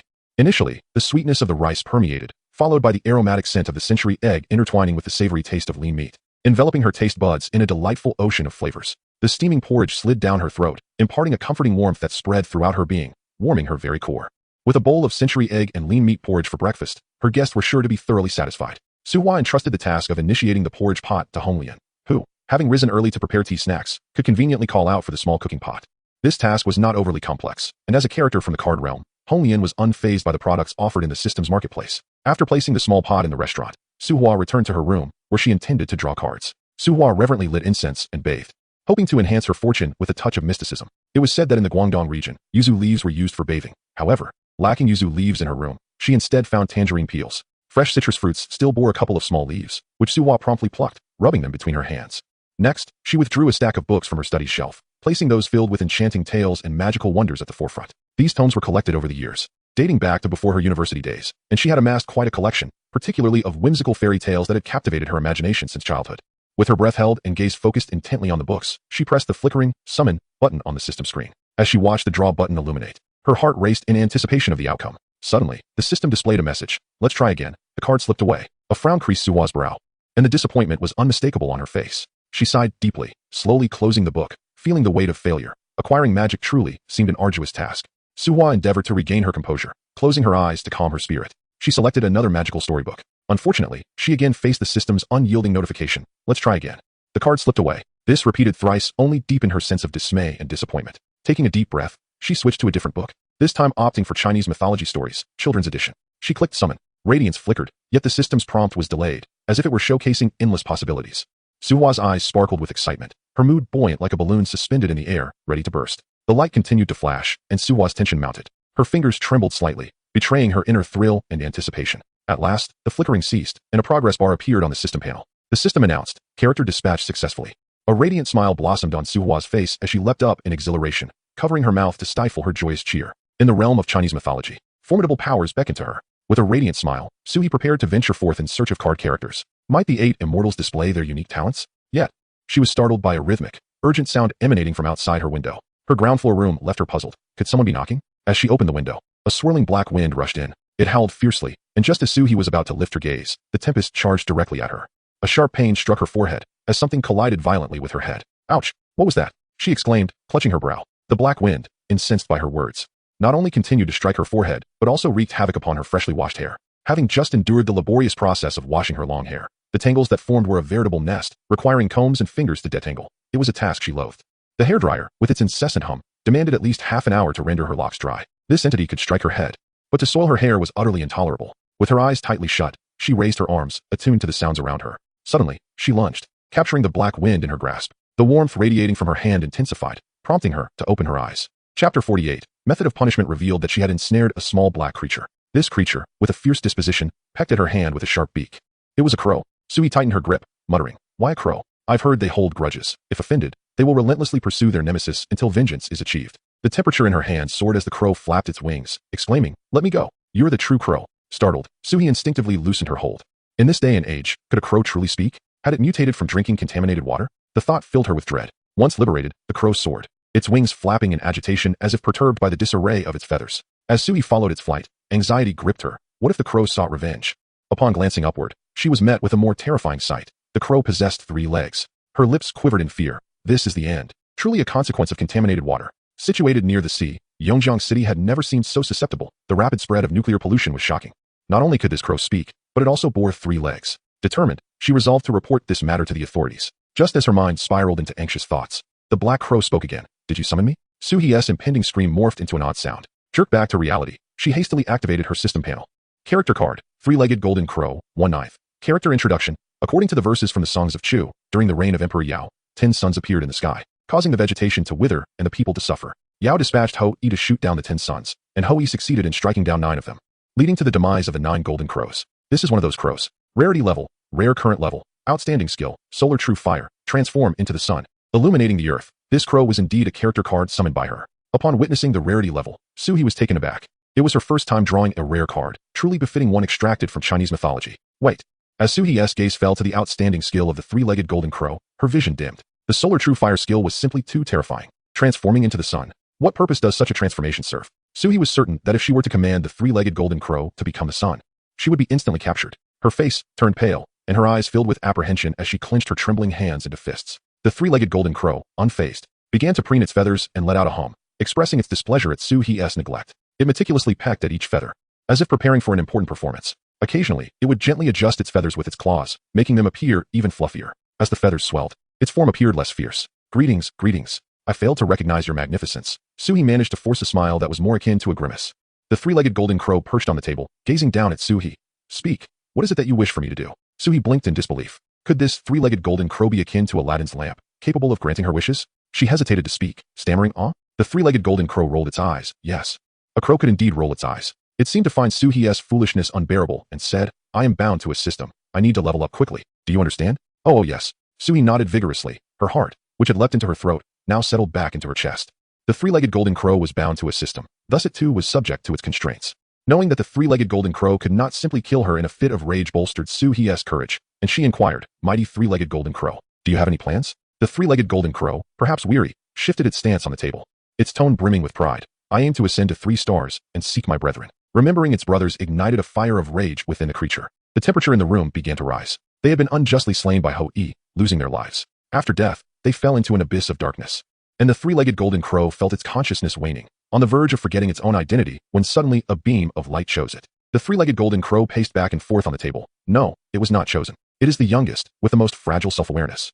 On the brink of being engulfed by darkness. As it gradually faded away, a gentle force began to guide it into the beam of light. It was its brothers. They transformed it into a magical card, leading it into a new world. Amid the day-to-day silence, it lost many memories, retaining only the warmth of a cherished feeling. It must, without fail, rescue its brothers. The temperature in the room began to rise, resembling a miniature steam chamber. Beads of sweat trickled down Suie's forehead. Clad in only a light, delicate shirt, the fabric now clung to her, becoming a burden. She occasionally wiped her brow with the back of her hand, only to find that sweat seemed to flow endlessly, cascading down her face like a brook. Suie hastily changed the subject. "Lord Jinwu, If you wish to ascend in stars, you must earn praise points. This means that guests staying at the inn must be satisfied to grant you good reviews. Furthermore, could you please lower the temperature? It is unbearably hot. The inept humans. The three-legged Jinwoo glanced at the sweating Suie, a look of disdain in its eyes. Yet the red glow surrounding it gradually dimmed, ceasing to heat the room further. The three-legged Jinwoo lifted its head proudly, showcasing its flawless exterior. It shook its feathers and declared, I have a brilliant idea. When night falls, I shall transform into the sun, illuminating your inn. You humans adore the sun, do you not? Only those residing at the inn will bask in its light during the night, ensuring I receive ample praise points. It hopped on the table, shook its head, and added, No, I must first devour the current sun. Then, I shall be the sole sun in the world, and only guests who provide me with good reviews can enjoy its warmth. Suie gasped in disbelief. This was outrageous. Oh no. It seems there is no law against privatizing the sun. Chapter 49. The chicken dryer Suie, he was nearly parched. Finally elucidating the principles of modern society to the three-legged Jinwoo. They must respect national laws and refrain from engaging in malevolent deeds for profit. After spending some time in the room, her fear of the three-legged Jinwoo gradually dissipated. Under the constraints of the system, the Jinwoo could not inflict personal harm upon her. Moreover, it was eager to upgrade to 3 stars to obtain clues that would lead to the rescue of its brothers. Thus it was compelled to obey Suie, who wielded the system. Lifting a transparent glass, she watched as the clear water rippled with tiny waves. With the means to restrain the three-legged Jinwoo, her spirits lifted. She took a gentle sip. The cool liquid glided delicately over her tongue and down her throat, instantly quenching her thirst. Relishing the refreshing comfort of the water, she said, Lord, three-legged Jinwoo, you just mentioned you have several brothers. 9. The three-legged golden crow swiftly clarified that its 8 brothers had also fallen into the vast abyss of darkness. The one that had escaped the arrows of Ho-E transformed into the sun during the era of Yao, Shun, and Yu. As time progressed, the sun and moon transitioned into a new sky, and the sole surviving three-legged golden crow had vanished, perhaps joining the deities in their twilight. Obliterated in the annals of history. Suie paused momentarily and continued, You mentioned you have 9 brothers. Thus, I shall refer to you as Little 10. After all, given your noble status, it is prudent that mere mortals remain unaware of your lineage. The three-legged golden crow's claws incessantly tapped on the table, producing a dull sound that seemed to convey impatience and restlessness. After a lengthy pause, it recalled Suie's mention of modern society, snorting defiantly. You should call me Little Great One. Very well, Little Great One, Suie respectfully acknowledged. Little Great One, it seems that to ascend in rank, you must garner favorable reviews, correct? Suie gently coaxed. Suddenly, Little 10 leapt up, its sharp claws seizing a crumpled paper ball from Suie's desk, only to impatiently toss it aside. Its body swayed incessantly, urging Suie to forego any pretense. Understanding its unspoken plea, Suie explained, The binding system belongs to the Lotus Leaf Inn. To receive commendations, our guests must be satisfied with your service, Little Great One. Currently, we have 2 character cards. One is named Hong Lien, who excels at crafting pastries and is beloved by our patrons. Each day, numerous guests queue to purchase her creations, and within less than a month, she achieved a 2-star upgrade. Little 10 raised its head, intrigued, its eyes sparkling as it focused intently on Suie. A 2-star upgrade in a month. It appeared that it had underestimated the capabilities of this system's binder. Seizing the opportunity, Suie inquired, Little Great One, do you possess culinary skills? Little 10 lowered its head slightly, a mixture of disdain and embarrassment crossing its features. No, it retorted, after all. It was the son of the ancient deity Emperor Jun. What need had a god for cooking? A faint smile played at the corners of Suie's lips, which he quickly suppressed. Our second character card is named Chui Fengyi. Teacher Chui can compose poetry and is adept in calligraphy and painting. He has attracted a flock of calligraphy apprentices to the inn, essentially bringing in his own clientele. Feigning innocence, Suie asked, Little Great One, do you practice calligraphy? Do you conduct classes? Little 10, once proudly lifted, now hung its head even lower, its feathers seemingly dimming, as if attempting to conceal its embarrassment. No, it mumbled. It had yet to learn transformation. How could it possibly write? Furthermore, if it were truly inclined towards learning and respecting its teachers, it would not have rebelled alongside its brothers, venturing out and meeting its demise at the hands of Ho-E. Little 10 gently stirred the dust on the table with its claws, deliberately ignoring Suie's words. Undeterred, Suie pressed on. So what can you do, Little Great One? However, you are indeed the mightiest 3-legged golden crow, of noble lineage and great powers. Transforming into a system character makes you a rare card. Little 10 puffed out its chest, though a hint of insecurity lingered. Its demeanor markedly improved from their initial encounter. Then, what do you propose? It inquired. Poor Little 10, newly emerged into society, remained blissfully unaware of the treachery of human hearts, entirely oblivious to the fact that Suie's behavior was a subtle form of manipulation. Suie cleared her throat and said, I believe you can leverage the thermal circulation technology of resource allocation to swiftly respond to user needs, focusing on details. With the advantages of your remarkable skill, the sun's true fire, we can collaboratively establish an efficient environment, integrating intelligent control systems, amalgamating hot air and drum operations, and incorporating drying functions to ward off moisture. Xiaoshi was taken aback, unable to comprehend a single word. In fact, it was a significant enhancement of top-level design.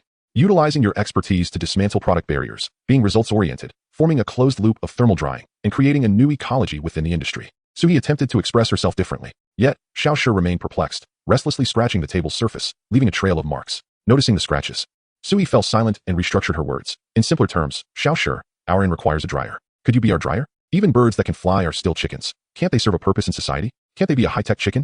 The escalating contradiction between the increasing linen washing demands of the Lotus Leaf Inn and its outdated drying machines became increasingly pronounced. They urgently needed a dryer capable of handling all bed sheets and duvet covers. Chapter 50. The Sun's True Fire Under Suie's Explanation.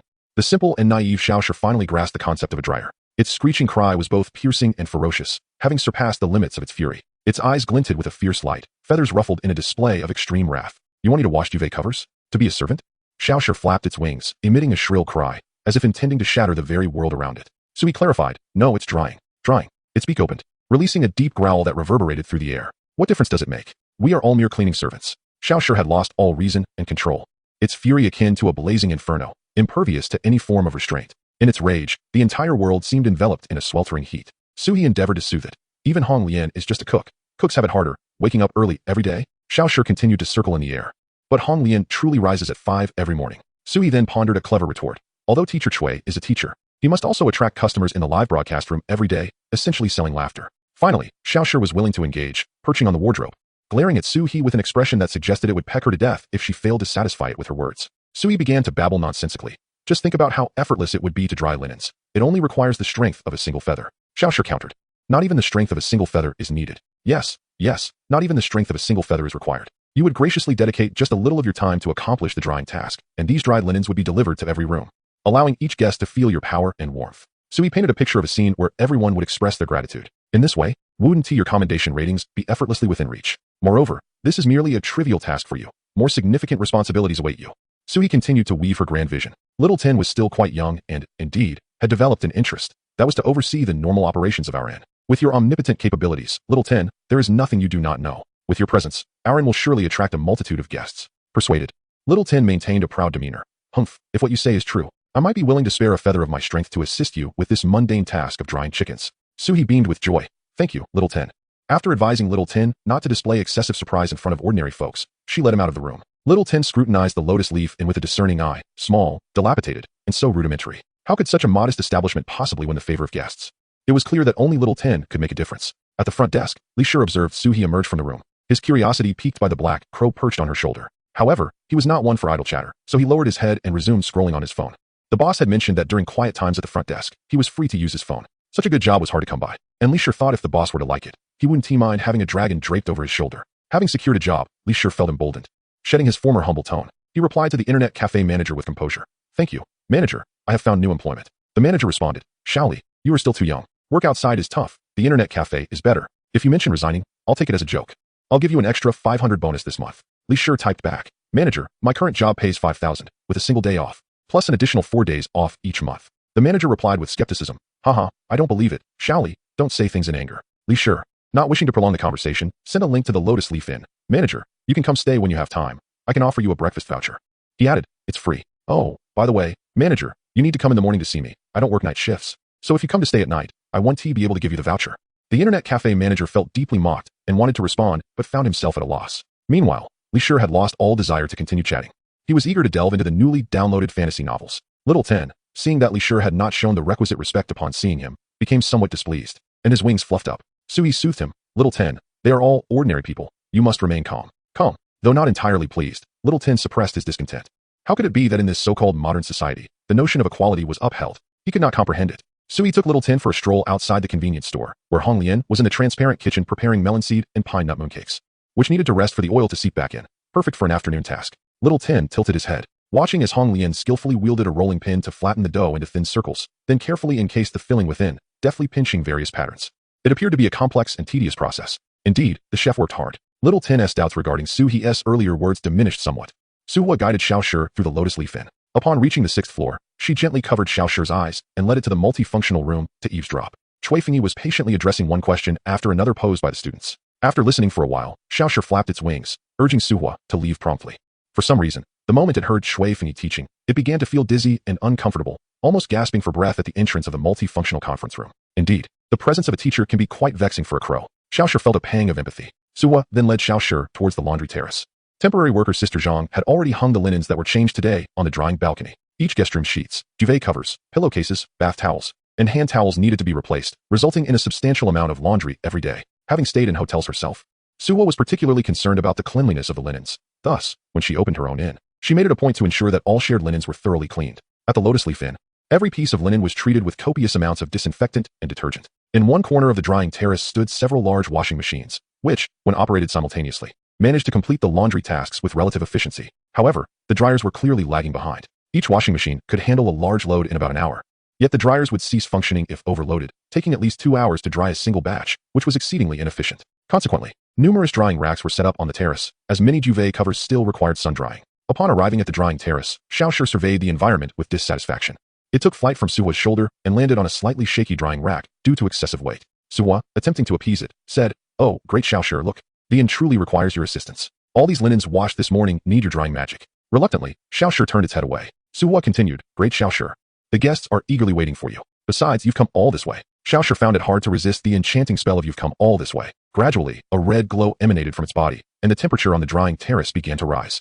The true fire of the sun evenly bathed the duvet covers and towels, infusing them with warmth. The knit fibers, once curled up together, slowly unfurled, reveling in the sun's genuine warmth, while the damp and chilly linens gradually dried. The duvet covers and towels began to exude a unique scent of sunshine, a faint woody aroma, reminiscent of the fragrance released by sun-dried wood fibers. This natural scent conveyed purity and warmth, evoking a sense of comfort and relaxation. The aroma of the sun uplifted spirits, allowing one to feel at ease, as if all worries were dispersed by the sun's warm and bright essence. Chapter 51, Remote-Controlled Heat Pump. Sister Zhang, accompanied by Mei Jie and Dong Jing, arrived at the 6th floor, having cleaned various floors. She pointed to the multifunctional conference room, saying, "This is where Teacher Cui conducts classes. If the door is closed, please refrain from entering to clean." Mei Jie and Dong Jing nodded in agreement. Concerned about forgetting, Dong Jing took out her phone to jot down the instructions. Sister Zhang continued, stating, "If the door is ajar, please enter, dispose of any trash, tidy the table, and retrieve the vacuum cleaner from the storage room to clean the carpet." She pointed out the storage room, which housed various tools, including brooms, cloths, and gloves neatly arranged on the shelves. "If anything is missing, inform the manager promptly," she added. Sister Zhang then guided them to the linen room. The walls of the linen room were lined with sturdy iron shelves, adorned with fresh duvet covers and sheets. "Every time a guest checks out, all linens must be replaced without exception," she asserted, her tone becoming more serious. Though the three shared a close bond, she felt it imperative to be clear. Any complaints from guests would reflect poorly on her as a seasoned employee. Mei Jie and Dong Jing nodded in affirmation, assuring Zhang Jie that they would not be negligent. Sister Zhang softened her tone, gesturing towards a pair of lounge chairs positioned in the center of the linen room. "You might consider placing a couple of lounge chairs here or in the adjacent storage room. When you feel fatigued, you can take a moment to rest. One of the perks of working in a hotel is avoiding the elements. In the past, while working as cleaners, we had to seek shade to rest. And on rainy days, we often ended up soaked." Mei Jie, feeling somewhat timid, asked, "Sister Zhang, is it permissible for us to rest here?" Sister Zhang responded cheerfully, "Working in a hotel is vastly different from sweeping the streets. When sweeping, you must maintain constant vigilance, otherwise, leaves will fall incessantly. However, here, you only need to clean the rooms after guests check out. I'll arrange for the front desk to create a group chat, so when guests check out, they'll notify us. After cleaning the morning's basic tasks, if no guests are departing, we can take a short break. The manager is aware of this, so you can rest assured." Zhang Jie elaborated, and Dong Jing smiled warmly. "The manager is truly kind." "Indeed," Zhang Jie replied. "Manager Su is very accommodating. As long as we work diligently, everything will be fine." She picked up a water bottle from beside the lounge chair, taking a sip before advising the two to bring their own cups in the future. However, she cautioned, just be sure not to eat in the linen room. When handling the clean linens, it's best to wear gloves and ensure your hands are clean. If you're still concerned, it's advisable to place the lounge chairs in the storage room. Mei Jie, being particularly cautious, agreed, "Sister Zhang is right. Dong and I will rest in the storage room." After a brief respite, Sister Zhang led them to the laundry terrace. "Here are the washing machines. You can use these. Before placing the collected linens in the machines, be sure to check for any stubborn stains. If you find any noticeable marks, you should pre-treat them by hand before washing." Sister Zhang meticulously explained the proper ratios for detergents and disinfectants to the two. Sister Zhang expressed her mild concern, stating, "The dryer over there operates at a rather sluggish pace. We still rely on the sun to dry the linens. Today, with the clouds gathered and the sun not shining fiercely enough, I fear these linens may not dry." As she approached the towels and duvet covers hanging on the drying rack, she was astonished to find that the very linens she had just worried about were completely dried, exuding a distinct scent of sunshine. "Oh, they've dried today. Could it be that I misread the weather forecast?" Sister Zhang pondered. However, the drying of the linens also indicated new tasks for the three of them, prompting her to swiftly dismiss her doubts. "Come on, let's gather these duvet covers and towels. Yes, fetch a pair of gloves from beside the washing machine." After donning the gloves, Sister Zhang instructed Mei Jie and Dong Jing to place the clean linens into a large basket and then carry it to the linen room, where they neatly folded the towels and bath towels, stacking the duvet covers in quarters on the shelves. "Today, I indeed made an oversight. While you were tidying up, be sure to keep an eye out. Once the linens on the 6th floor are dried, they should be promptly moved into the linen room." Sister Zhang candidly acknowledged her mistake. As they descended the stairs, she asked the front desk to create a group chat for them. Sister Zhang, along with Mei Jie and Dong Jing, continued downwards, where they encountered Suie, who was inspecting the hotel with a three-legged golden crow named Xiaoshi. "Oh, young boss, is this your new pet?" Sister Zhang greeted warmly, her enthusiasm palpable. Suie chuckled awkwardly. Hee hee hee. This is Xiaoshi, so from now on, you may call it Xiaoshi. Without missing a beat, Suie began to introduce the three-legged golden crow, which caused Xiaoshi to retract its sharp beak, although it still shot a disdainful glance. Mei Jie and Dong Jing observed this with great clarity, marveling at the sight of the crow rolling its eyes at their boss. Quite a spectacle indeed. By the way, Sister Zhang, have you seen a remote control next to the washing machine? Suie attempted to shift the topic. Sister Zhang replied with a smile, I did see it. Is it the one for the air conditioner? Has it been wrapped in the linens and brought up to the 6th floor? Sister Zhang, that remote control is for the newly installed heat pump in the laundry room. When you go to the 6th floor to dry the linens, you can press the remote, and the heat pump will operate automatically to dry the linens. Just remember to close the door to the drying balcony, and after about 30 minutes, you can go back in to collect them. Suie fabricated. Sister Zhang was correct. The so-called heat pump remote was indeed merely an air conditioner remote, a ruse concocted by Suie with a malfunctioning infrared remote. After all, there was no heat pump on the 6th floor, only a chicken dryer. Sister Zhang's face lit up with delight. Boss, you mentioned wanting to replace the dryer, but I never anticipated such a high-tech heat pump. This will certainly make drying the linens much more convenient. Unaware of any discrepancies, Sister Zhang continued her descent with Jie and Dongjing. At that moment, Xiaoshi could no longer contain itself, exuding an aura of defiance, as if a storm were on the verge of breaking. Its beak opened wide, emitting a series of sharp cries, as if declaring its discontent and fury to the world, seemingly proclaiming a certain threat. Have you been scheming all along to make me the dryer? You were deceiving me. Its wings sliced through the air at great speed, heading straight for the seemingly innocent Suie. The rapid and fierce pecking actions were unavoidable, demonstrating the crow's frenzied state. Xiaoshi, having listened to Sister Zhang, quickly understood. Suie was clearly trying to exploit the malfunctioning dryer at the inn, claiming there were more significant tasks to assign, all of which were mere fabrications. It intended to peck her to death. Chapter 52. The child is hungry. Clear soup, esteemed sir. Suie covered her head. Oh no, dear Xiaoshi, I am wronged. She protested. She would never confess to having premeditated this, nor admit her lack of funds to purchase a dryer. Currently, the large dryers on the market start at over 100,000, and with so many linens to dry at He Inn, at least 5 machines were necessary. She was indeed financially constrained, and besides, how could a dryer compare to the efficacy of the sun's true fire? Suie steadfastly refused to admit anything. Dear Xiaoshi, you truly have wronged me. I was just about to take you on an inspection of the inn, she coaxed with a sweet tone. Xiaoshi's eyes flickered.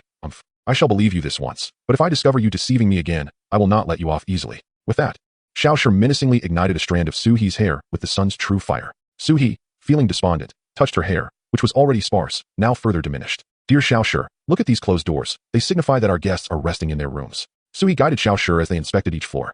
When it came to matters concerning the guests, Xiaoshi listened intently. Flapping its wings, it declared, I understand. I shall not disturb the guests at this time. Suie felt a sense of relief. In her pursuit of developing the inn and garnering positive reviews, she and Xiaoshi shared a common goal, and their communication flowed smoothly. Dear Xiaoshi, see, this room's door is open, indicating it is unoccupied. Suie pointed to an empty room. Suie then recited her prepared lines. Dear Xiaoshi, you may enter the room for inspection now. Xiaoshi majestically spread its wings and flew into the room.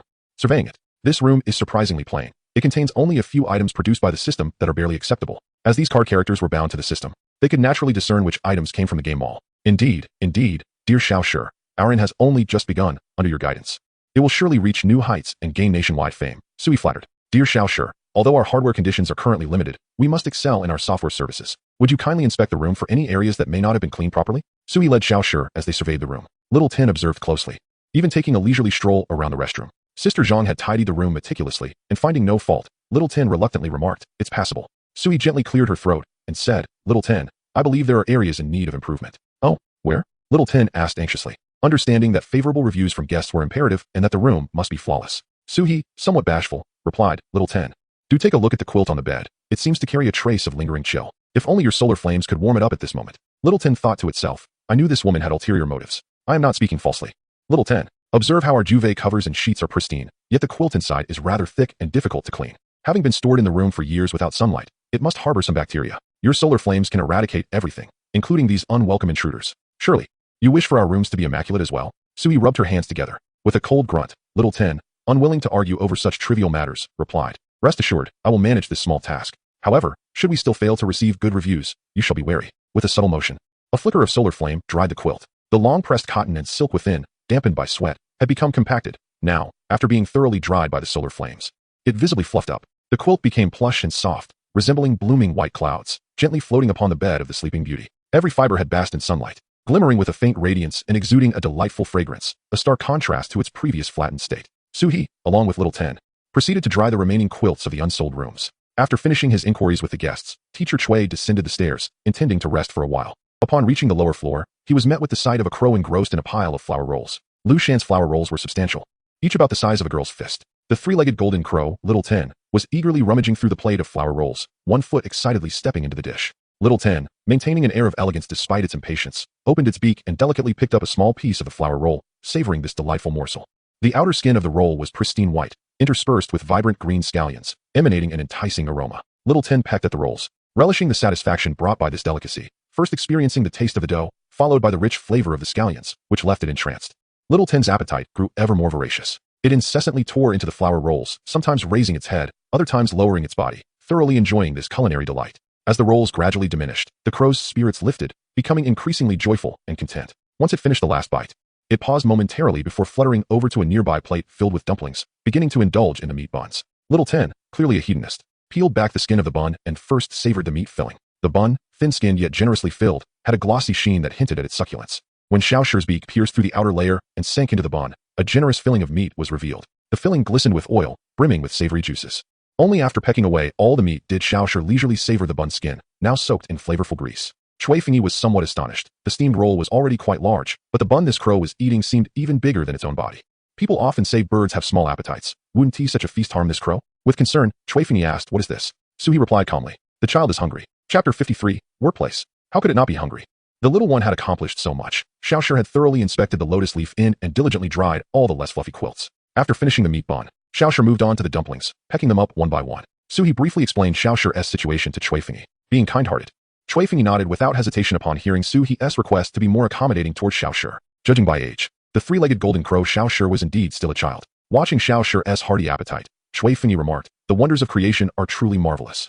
I consider myself fortunate to have witnessed the true form of a three-legged golden crow in this lifetime." Inspired, he pondered for a moment before reciting aloud. In the eastern boughs, a silent cry takes flight, soaring on wings that traverse realms untold. A crimson heart casts forth the sun's pure light, its radiant glow with mortal dust enfold. Sensing something, Xiaoshi tilted its head and glanced at Cui Fengyi, feeling as though the words were about itself. Yet, after listening for a while without understanding a single phrase, it paid no further attention to Cui Fengyi and buried its head back into the dumplings. Though the mortal realm may seem barren, the harmony of all things has yielded such delightful delicacies, truly a blessing. Xiaoshi ate while swaying its head contentedly. Seeing Xiaoshi eat without pause, Suie thought Lu Shan could start working immediately. As Sheng Shi and Sheng Jinzhao finished packing and descended the stairs with their backpacks, they found Cui Fengyi and Suie gathered in a corner. Sheng Jinzhao, sharp-eyed, noticed a dark, furry ball on a nearby table that appeared to be alive. Just as he leaned in for a closer look, Suie subtly shifted position, blocking his line of sight. With a warm smile, Suie asked, "Are you leaving already?" Sheng Shi nudged Sheng Jinzhao aside and stepped forward, saying, "Yes, we've troubled you these past couple of days, boss. Teacher Cui gifted us a calligraphy piece. I'll have it framed as soon as I return and submit it for a competition." Sheng Shi was visibly excited. He hadn't expected Teacher Cui to be so approachable and prompt, presenting him with such an exceptional work right away. Thinking of Teacher Cui's creation, Sheng Shi grinned widely. "Boss Su, come take a look at Teacher Cui's work." Carefully, he retrieved the rolled-up calligraphy from his bag. It was only then that Suie noticed Sheng Jinzhao was laden with numerous bags, while Sheng Shi carried only a flat, seemingly empty backpack. Suie craned his neck for a better look. Goodness, it contained nothing but a single scroll. Sheng Shi meticulously unwrapped the layers of protective covering to reveal the calligraphy. With patience, he unrolled the scroll. Cui Fengyi had created a vertical scroll in running script. This running script scroll is executed with a harmonious gradation of ink tones. Its characters dignified and upright, each stroke appearing entirely natural and devoid of any trace of rigidity. The calligraphic lines flow with strength and fluidity, the structure full and robust, imbued with a vivid spirit and a sense of resolute vigor. Every brushstroke lands with audible presence, rising and falling with rhythmic grace, outlining each character to perfection. The entire scroll exudes a majestic and profound atmosphere, with each word cascading like flowing clouds in water, executed with effortless ease. The composition is exquisite, fully revealing the masterful demeanor and extraordinary elegance of the artist. Unlike the more regular script of standard Su, Suie does not recognize every character in this running script. Yet this does not hinder her appreciation of the scroll. From this piece, Suie can perceive the unrestrained talent of Cui Fengyi and recognize his exceptional calligraphic prowess. After viewing it, she cannot help but feel deeply moved and awestruck. Such a work is truly a rare masterpiece in the world of calligraphy. Observing Suie's expression of profound admiration, Sheng Shi feels an increasing sense of pride. Cui Fengyi was discovered by him. Sheng Shi has completely forgotten the role played by his own grandson, Sheng Jinzhao. He only feels that, as the president of the Yongjiang Calligraphy and Painting Association, he has played a tremendous role in uncovering a hidden gem in the calligraphy world, a pearl obscured by dust. Sheng Shi carefully stores the calligraphy work, and Suie assists him in arranging it, while also discreetly shielding the little tin behind her. She fears that if Sheng Shi and Sheng Jinzhao were to see the three-legged golden crow, Little Tin, they might react with excessive surprise and offend it. If Little Tin were to become angry, the consequences could be quite terrifying. What if it were to set the artwork ablaze? That would be disastrous. Fortunately, Little Tin is unaware of Suie's internal musings. It has already finished the dumplings and moved on to eating leek boxes, filling the air with the scent of leeks. Teacher Sheng, young Sheng, I won't see you off then. Feel free to visit often to exchange ideas with Teacher Suie. When you come, there's no need to book a room. Just go directly to the multifunctional conference room on the 6th floor. As you can see, the 6th floor is quite spacious now, with plenty of seating. Suie escorts them to the door, warmly inviting them to return. Sheng Shi, who is passionate about calligraphy, shares many common topics with Teacher Suie, and Suie welcomes them wholeheartedly. As Sheng Shi reaches the door and is about to get into the car, he suddenly slaps his forehead and turns back with urgency. By the way, Manager Suie, Teacher Suie, when submitting this calligraphy work for registration, we need to clearly state the applicant and the applying unit. How should we list Teacher Suie's work unit? After a moment of consideration, he adds, Teacher Suie, perhaps you could be affiliated with our calligraphy association? How about listing it as the Yongjiang Calligraphy and Painting Association? Suie hesitates to make the decision herself and turns to look at Teacher Suie. Shui Fengyi gently shakes his head. He understands that Sheng Shi means well. Affiliating with the Calligraphy Association might bring more attention to his work, but Shui Fengyi does not concern himself with such matters. As a card character, he also needs to maintain an appropriate distance and prefers not to involve himself too deeply in worldly affairs. Shui Fengyi speaks slowly but firmly. Please just write Lotus Leaf in for me. Sheng Shi's lips twitch as if he wishes to persuade further, but upon seeing Shui Fengyi's expression, he ultimately chooses not to say more. He respects Teacher Suie's decision. At the same time, he silently resolves in his heart that if anyone looks down upon Shui Fengyi's work unit, he will fiercely stand up for Teacher Suie. In the realm where knowledge and artistry intertwine, the specter of educational discrimination looms large. At a calligraphy competition, a professor from a prestigious university is often perceived as more esteemed than an ordinary worker. But has it always been this way?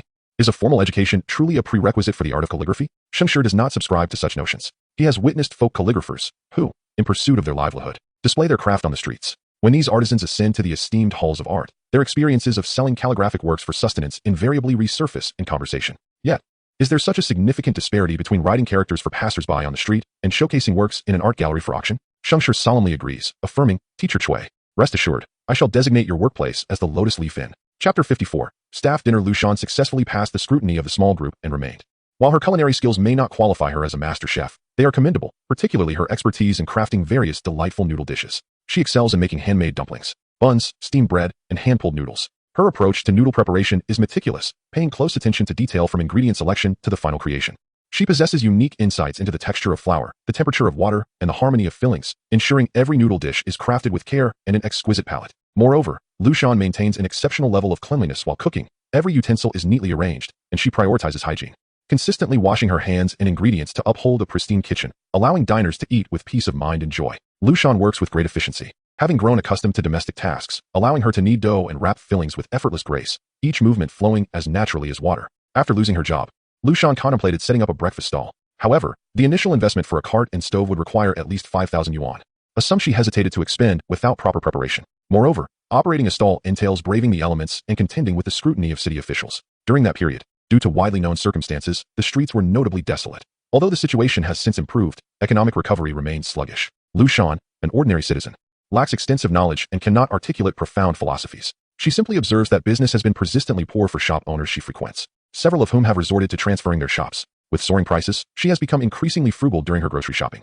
which has further delayed her aspirations of starting a stall. Now, having successfully passed the trial, Lushan feels a sense of stability. Dong Jing and Mei Jia, under Sister Zhang's guidance, are also performing admirably, and Suie has decided to retain them for work. I've arranged with Uncle Li to prepare several dishes, and the order is settled. It's mealtime now. Li Shi, please take everyone to your uncle's restaurant for dinner, Suie cheerfully announces, noting the increasing number of staff at the Lotus Leaf Inn, a symbol of its flourishing success. As for us seasoned employees, we shall abstain. You all enjoy your meal.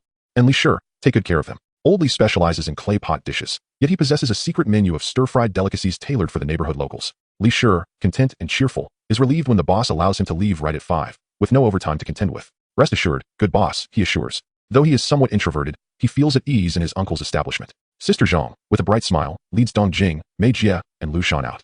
She notices Suie giving her a knowing glance, recognizing that Li Shi, being still inexperienced, could benefit from her guidance as an older sister figure. Upon exiting the Lotus Leaf Inn, Mei Jia shyly pulls Zhang Jia aside and asks, aren't we supposed to call the boss and the other 2 staff members?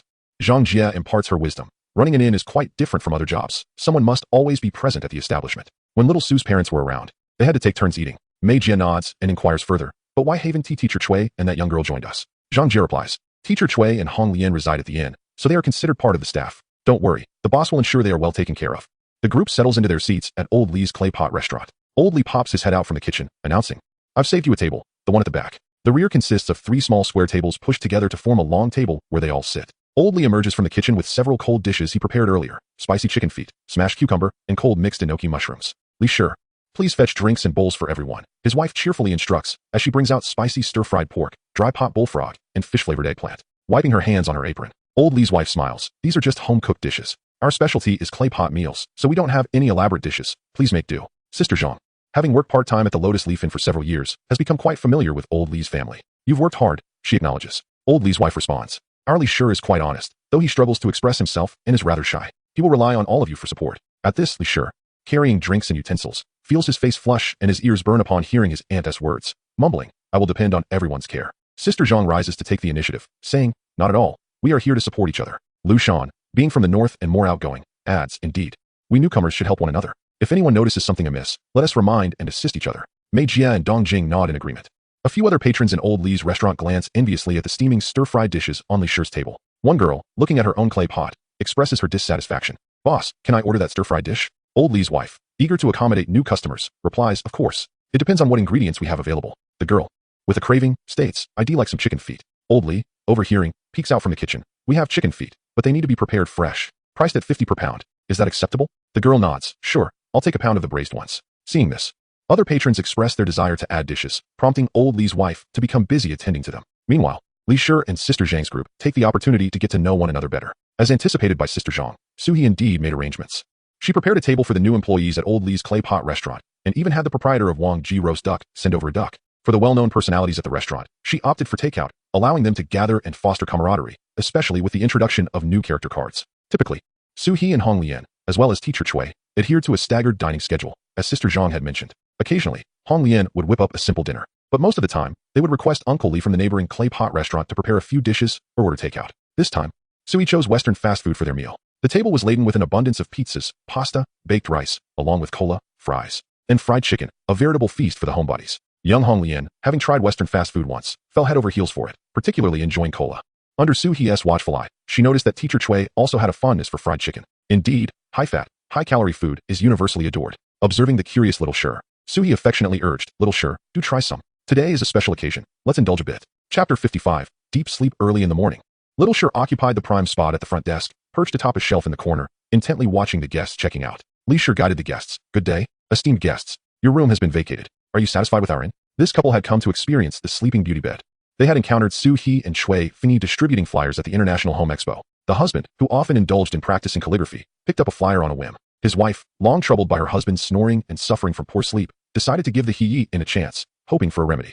The cost of a large bedroom was reasonable, akin to a mini vacation for the couple. The trial proved gratifying for the wife. It's wonderful. The bed is incredibly comfortable, and the quilt is delightful. Regardless of her husband's thoughts, she was determined to purchase the bed, which cost 60,000.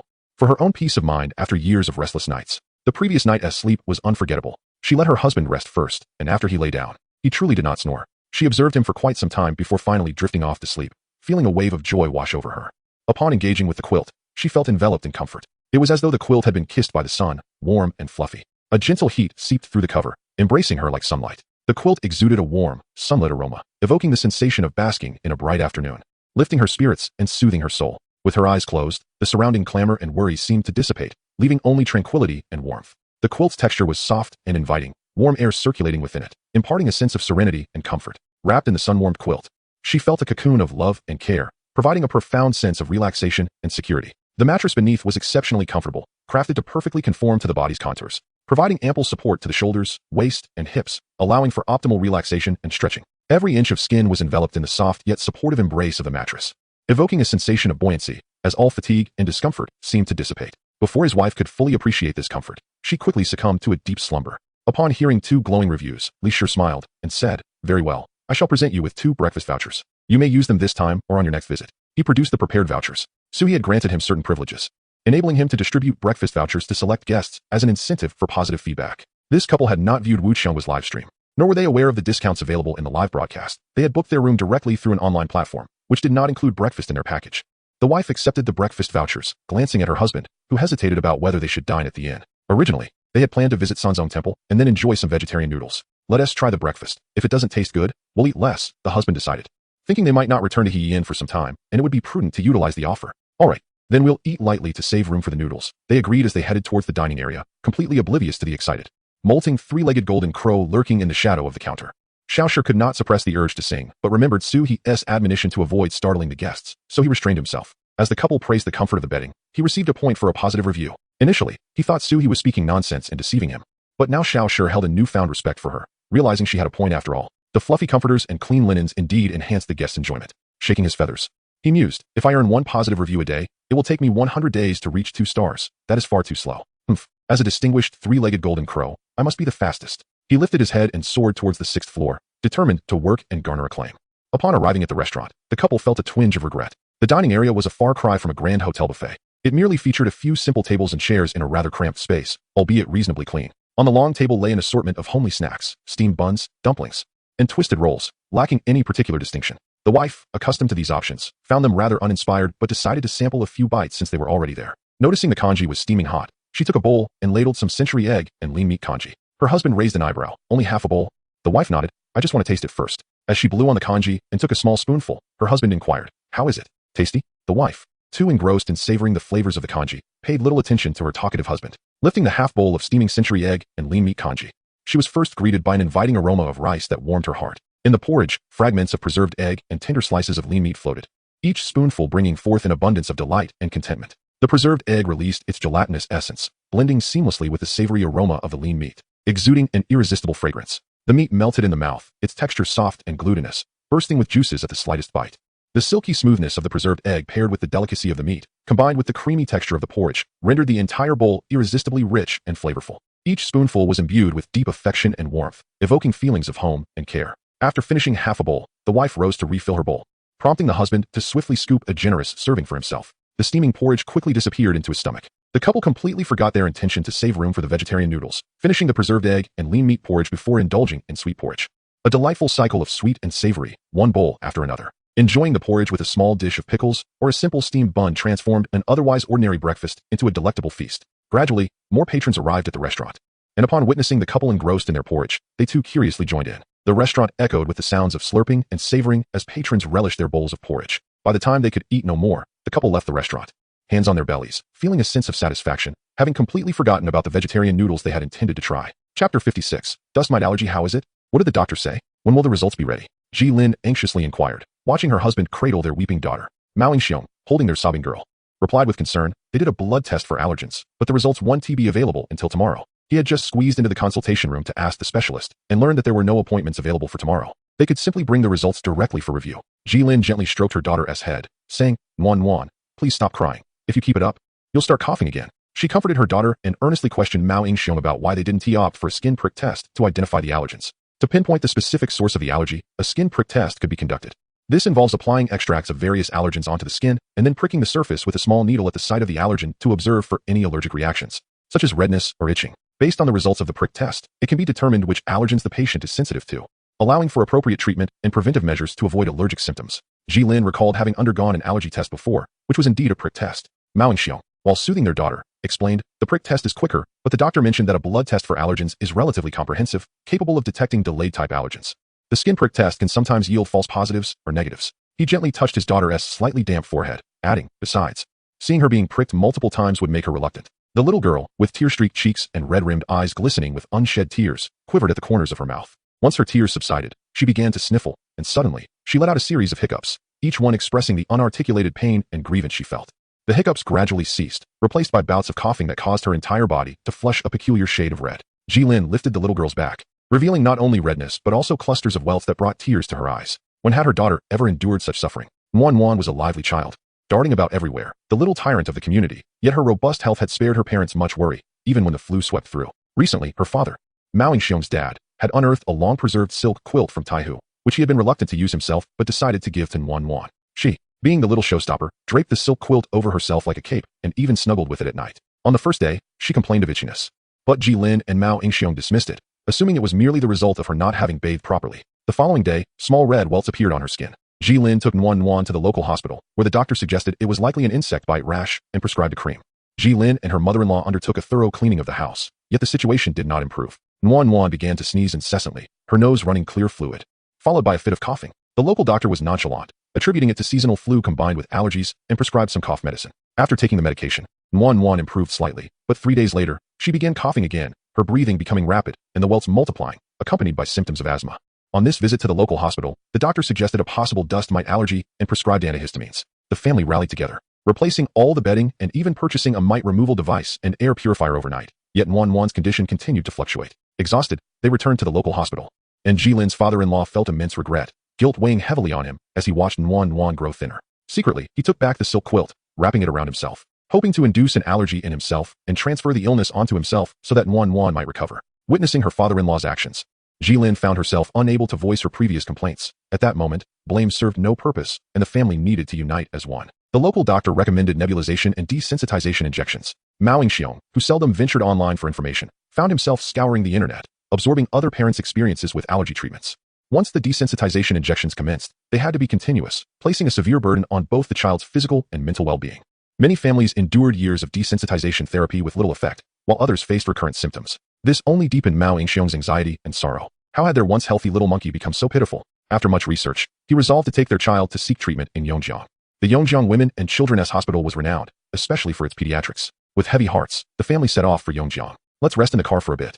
The parents are worried too, Jilin suggested, observing the bustling yet murky atmosphere of the hospital. Mao Xiong gently patted their daughter's back to soothe her, saying, "All right, let's head down. There is no point in waiting here for the test results." Upon reaching the parking lot, Wan's grandparents rushed over. "How is it? What did the doctor say?" Wan's grandfather exclaimed, brimming with excitement. Mao Hao placed his daughter in the back seat of the car, only to discover that they would not be able to depart until the following day. Experts warned that the child's allergic symptoms were quite severe. Without timely intervention, it could progress to bronchitis or asthma. Desensitization would also be a prolonged battle, necessitating their preparedness. The child's grandmother suggested, "Let us wait for the results before making any decisions. Hao, why don't you book a hotel for now? We can rest for a day by the Yongjiang River."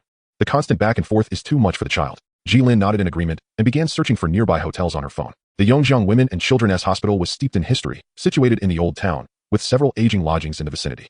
Jilin found several options that did not quite meet her expectations. How about this one? It's a 5-star hotel. She proposed upon discovering a slightly distant hotel that appeared tidy and clean in the images. Mao Hao leaned over to check the reviews and said, "All right, let us go see this one." With trepidation, they drove to the hotel. Upon arrival, Mao Hao carried his daughter to inspect the room. Once inside, the child lay on the bed for a moment, but soon began to squirm uncomfortably, a patch of skin that had come into contact with the bedding quickly turning red. "Let us move on to the next place," he sighed, noting how his daughter had become a human detector for discomfort. They visited several establishments, yet none proved satisfactory. Eventually, the family found themselves at the Lotus Leaf Inn in the old town. Observing the peeling exterior of the inn, Mao Hao felt skeptical. "This seems far too old, doesn't it? It feels like something out of the last century, especially compared to the larger hotels we've seen." Jilin replied. The reviews mention that the interior has been newly renovated and many guests find the beds quite comfortable, ensuring a good night's sleep. "Let us go inside and take a look, it might surprise us." Relinquishing his doubts, Mao Hao entered with his daughter in his arms. Li Shi, the receptionist, greeted them warmly. "Welcome to the Lotus Leaf Inn." Jilin took the lead. "Hello, may we see a room first?" Li Shi maintained his cheerful demeanor. "Of course, please follow me." Chapter 57. Illness strikes. As Li Shi guided the family upstairs, he shared details about the room types and pricing. Jilin and Mao Hao were not particularly concerned about the cost, their attention waning. However, the grandmother scrutinized the surroundings closely. Her natural inclination for cleanliness was heightened by her granddaughter's allergic condition. She surveyed each hotel with a discerning eye. The Lotus Leaf Inn, though indeed worn, presented a clean and bright convenience store on the first floor, which left a positive impression on the grandmother. She had assumed that a place labeled as an inn would not attract much business, yet to her surprise, the ground floor was bustling with patrons. Li Shi explained, "We currently have no vacancies in our king-sized rooms. However, one should become available around 2 p.m. In the meantime, let me show you our standard and twin rooms." He led them into a standard room that had just been cleaned after a morning checkout, greeting Dong Jing, who was tidying the floor. "Please take a look." Li Shi said, "There are 2 beds. Our family's bed is imported and exceptionally comfortable, with a stellar reputation." Mao Hao gently placed Wan on the bed, anxiously observing her. Since their family had left the hospital, they had not paused, tirelessly searching for a hotel with Wan. Additionally, having risen early that morning for her fasting blood test, the family had skipped breakfast. The adults could still manage, but Wan was utterly exhausted. This time, it was uncertain whether she was fatigued or genuinely comfortable. Lying on the bed, she blinked slowly, her eyelids growing heavier, the frequency of her blinks diminishing. As her eyelids became increasingly weighty and her breathing steadied, Mao Hao glanced back to find that Wan had fallen asleep. After a brief wait, Jilin, noticing her daughter had drifted into a deep slumber, quietly lifted Wan's clothing, relieved to discover no new rashes on her skin. She motioned for her family to exit the room. "Let us leave it as it is for now. Let Wan rest here for a while." Mao Hao concurred, recognizing the rarity of Wan's calm slumber and deeming it unnecessary to rouse her. If absolutely necessary, they could check out and find another hotel. While traveling, it was unwise to be overly concerned about expenses. The group followed Li Shi downstairs to register their identification and secured 2 rooms, 1 standard twin and 1 double. The more spacious double room was allocated to the 2 elders, while Mao Hao and Jilin returned to the standard room. Mao Hao opened the tea snacks sent by Li Shi. "Dear, have a couple of these to tide you over. These are the auspicious cakes from the front desk. Once your parents have rested a bit, you can grab something nearby while I stay here with Wan." Jilin took a piece of the snack and placed it in her mouth. The sweet delicacy alleviated her anxiety and eased her growling stomach, allowing her to exhale deeply in relief. The two shared a comfortable silence as they consumed most of the box of snacks before regaining the energy to converse. These treats are indeed delightful. No wonder their essay line out front. Let us save some for Wan, Jilin remarked. Mao Yinghao brushed the crumbs from his hands. The front desk mentioned their in Old Lee's clay pot restaurant next door, where we can order clay pot dishes or have the owner stir-fry a couple of items. You can also choose something from the Grand Hotel. Jilin interjected, let us opt for the Old Lee's clay pot. After a moment of contemplation, she added, I just checked, and the Sanzong Temple across the street is quite famous. After we eat, I'd like to go with Mom to pay a visit. Mao Yinghao tenderly embraced his wife, offering comfort. Rest assured, Wan will be just fine. We will heed the expert's advice, shall we? Jilin, however, did not share Mao Yinghao's optimistic outlook. Often, influenced by gender, he was unable to perceive or comprehend the challenges Wan might face. The prolonged desensitization treatment involving injections and medication not only placed a significant strain on her liver, but also contained a plethora of hormones. Girls typically mature faster than boys. Under the influence of these hormones, Wan might experience precocious puberty. Jilin had come across accounts online from parents sharing how once vibrant young girls, under hormonal influence, developed enlarged pores and small bumps on their faces, further intensifying her anxiety. Observing her husband's fatigued expression, Jilin swallowed her concerns, unwilling to propagate her anxiety further. She released her husband's hand and resumed her strong demeanor. You rest here for a while. I'll wash my face and take my parents out for dinner. All right. Mao Yinghao observed his revitalized wife, and his heart swelled with renewed confidence. As parents of their beloved daughter, they must shield her from the storms of life. The Ji family took turns dining, reluctant to leave the side of their peacefully slumbering child. It was Mao Yinghao who suggested his parents retire for some rest. Dad, I heard from the front desk that there's a calligraphy class on the 6th floor. Why not take a nap or head upstairs to learn some calligraphy? Just as Wan's grandfather was about to decline, he caught his wife's stern gaze and promptly altered his response. I suppose I'll take a look on the 6th floor. Once outside the room, Wan's grandmother was unable to contain her frustration. Your son and daughter-in-law are already burdened enough. Why must you wear that sour expression for everyone to see? Don't add to their troubles. Wan's grandfather, feeling chastened, found himself unable to sleep and decided to join the calligraphy class for some tranquility. Inside the room, Wan tossed and turned before finally awakening. She rubbed her eyes, feeling utterly refreshed, and kicked her legs, eager to get out of bed. Mao Yinghao noticed her movements and gently patted her back, relieved to find she was not sweating and the rashes on her skin had faded. Aside from a few marks from scratching days prior, her skin appeared clean and dry. With delight, he encouraged Wan to open her mouth, and upon seeing her swollen throat had returned to normal, he asked, Wan, do you still feel unwell? Wan curiously surveyed her surroundings. Mischievously standing up and bouncing on the bed, I feel great now, but I want something to eat. Mao Yinghao's eyes glistened with emotion. For days, she had struggled to eat. Her once round and rosy cheeks had become sunken. It was a joy to hear her express a desire for food after all this time. He quickly retrieved the snacks he had set aside for her, encouraging her to fill her stomach. That little imp, brimming with energy, began to scamper about, jumping on the bed one moment and rolling barefoot on the floor the next, insisting on clinging to her mother. When Jilin awoke to the commotion, she found no annoyance in her heart, watching Wan frolic. Once Wan had worked up a sweat from her antics and tired herself out playing with her father, Jilin took her for a bath. During the bathing process, Jilin meticulously observed Wan, and seeing no signs of distress, a flicker of hope ignited within her. It is said that allergies stem from issues within the immune system. Might Wan's sudden allergic reaction also vanish just as unexpectedly? Once Wan was ready, Mao Yinghao, wearing a broad smile, joyfully carried her out for dinner. Jilin chuckled at the playful banter between father and daughter. However, to their dismay, less than half an hour later, the door swung open, and a distressed Mao Yinghao returned, cradling a sobbing Wan. Jilin's frustration flared. How could the child have been fine when they left, only to return in such a red and puffy state? Wan's breathing was labored, her voice thick with phlegm. Wiping the sweat from his brow, Mao Yinghao explained, I don't know what happened. Wan was perfectly fine when we left. She wanted McDonald's, and we walked there.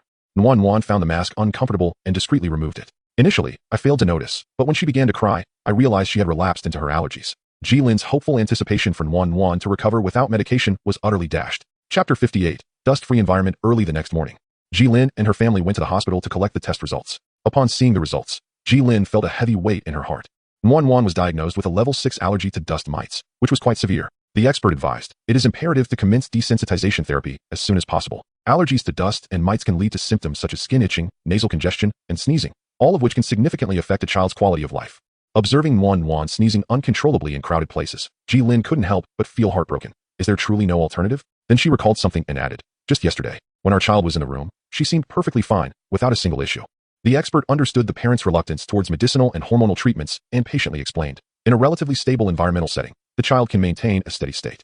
Parents can also endeavor to make the surrounding environment as safe as possible, which would reduce the likelihood of allergies in children. With the hospital test results and the expert's report in hand, Jilin's family returned to the inn, burdened with concern. Wan's grandmother observed her lively granddaughter in the room and suggested, following the doctor's advice, we should clean our home more thoroughly. Son, You should purchase an expensive air purifier and a UV sterilizer. Let us keep the windows closed and install a fresh air system. We must try something. Wan's grandfather, unwilling to see the tiny child burdened by medication and weekly injections, nodded in agreement. I will take charge of cleaning, ensuring not a single corner of dust is overlooked. Hao, witnessing his parents' fervent determination to create a dust-free environment for Wan, could not help but dampen their enthusiasm. But Haven Tea, we already tried all this at home.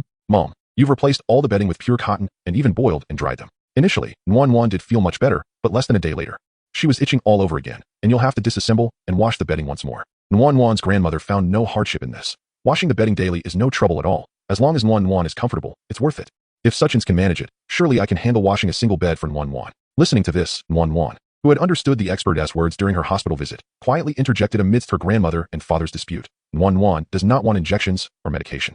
Feeling a pang of sympathy, her grandmother quickly embraced her. Don't be so harsh on your father. Remember when you were a baby and had a rash from diaper allergies? I painstakingly washed each one clean and dried them for you. Hao shivered at the thought.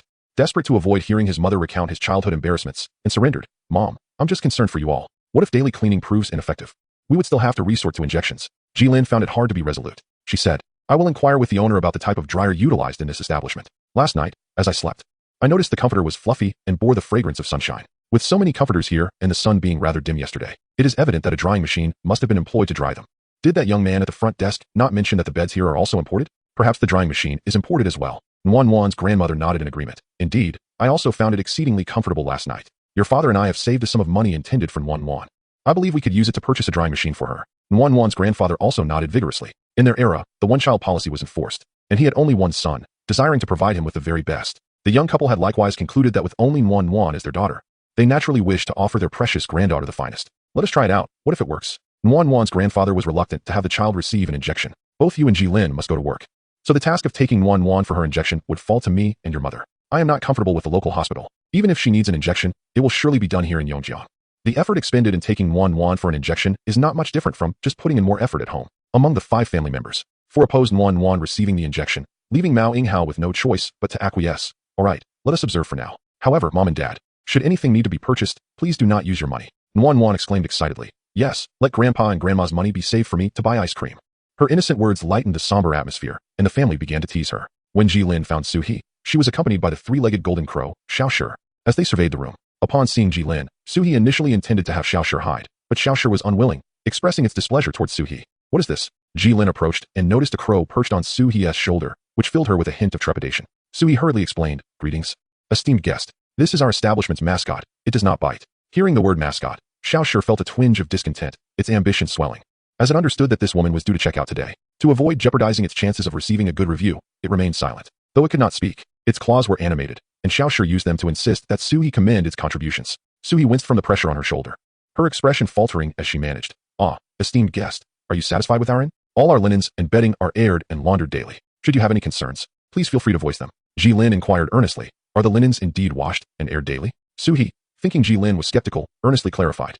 Items such as towels, bath towels, comforter covers, and sheets are all changed and washed daily. While the comforters are not laundered, we do treat them with a drying machine. You should be able to sense the sun-kissed aroma of our comforters. The small crow on her shoulder nodded in agreement, asserting that it personally handled the linens in each room, ensuring they were disinfected at high temperatures. Jilin expressed her intention. Then, dear owner, could you kindly show me the drying machine used in your establishment? Xiaoshi called out, declaring himself to be the dryer in the shop, causing Suie to break into a sweat. Chapter 59. A feather Suie hurriedly covered the eager little golden crow, Xiaoshi, to prevent it from making any more sounds. Embarrassed, she explained, you mean to say you are the dryer? What makes you wish to see the dryer? Jilin, feeling slightly awkward, replied, I apologize for the trouble, but I find it particularly comfortable to stay in this establishment, which is why I wanted to inquire. Suie managed a strained smile. Indeed, the beds in our shop are imported, designed to alleviate worries and ensure restful sleep.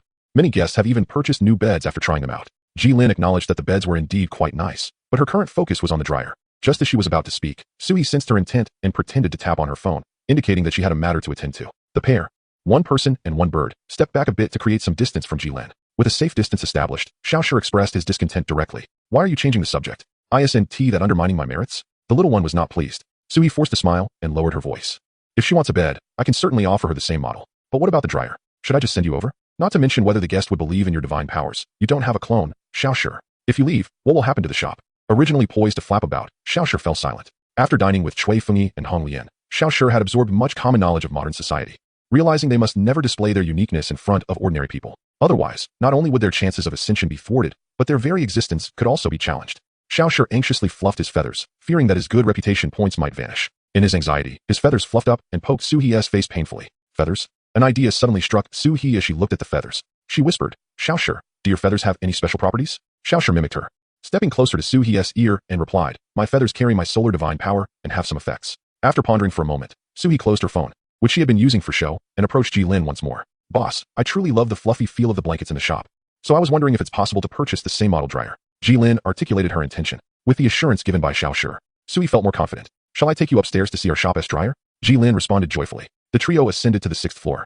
Beside the wall of the washing and drying terrace, several washing machines were diligently at work, creating a bustling scene. In the corner, the dryer, evidently having accompanied the inn through many years, showed signs of age. Its exterior was slightly worn, covered in fine scratches and marks of wear. Once white, the machine had yellowed over time, and the labels on the buttons had become somewhat indistinct. From its appearance, it was clear that this dryer had witnessed the gradual development of the inn. This dryer was larger than a typical household model, its substantial size lending it an air of reliability. Curious, Jilin approached the dryer, a well-known brand with a model she had never encountered before. Upon opening the door, she observed the interior metal drum, polished by the passage of time, its walls adorned with numerous scratches, indicating it had been in use for an extended period. Inside, remnants of fabric lint clung to the surface, traces left behind after each operation. The dryer boasted a substantial vent and compressor, essential for drying large garments.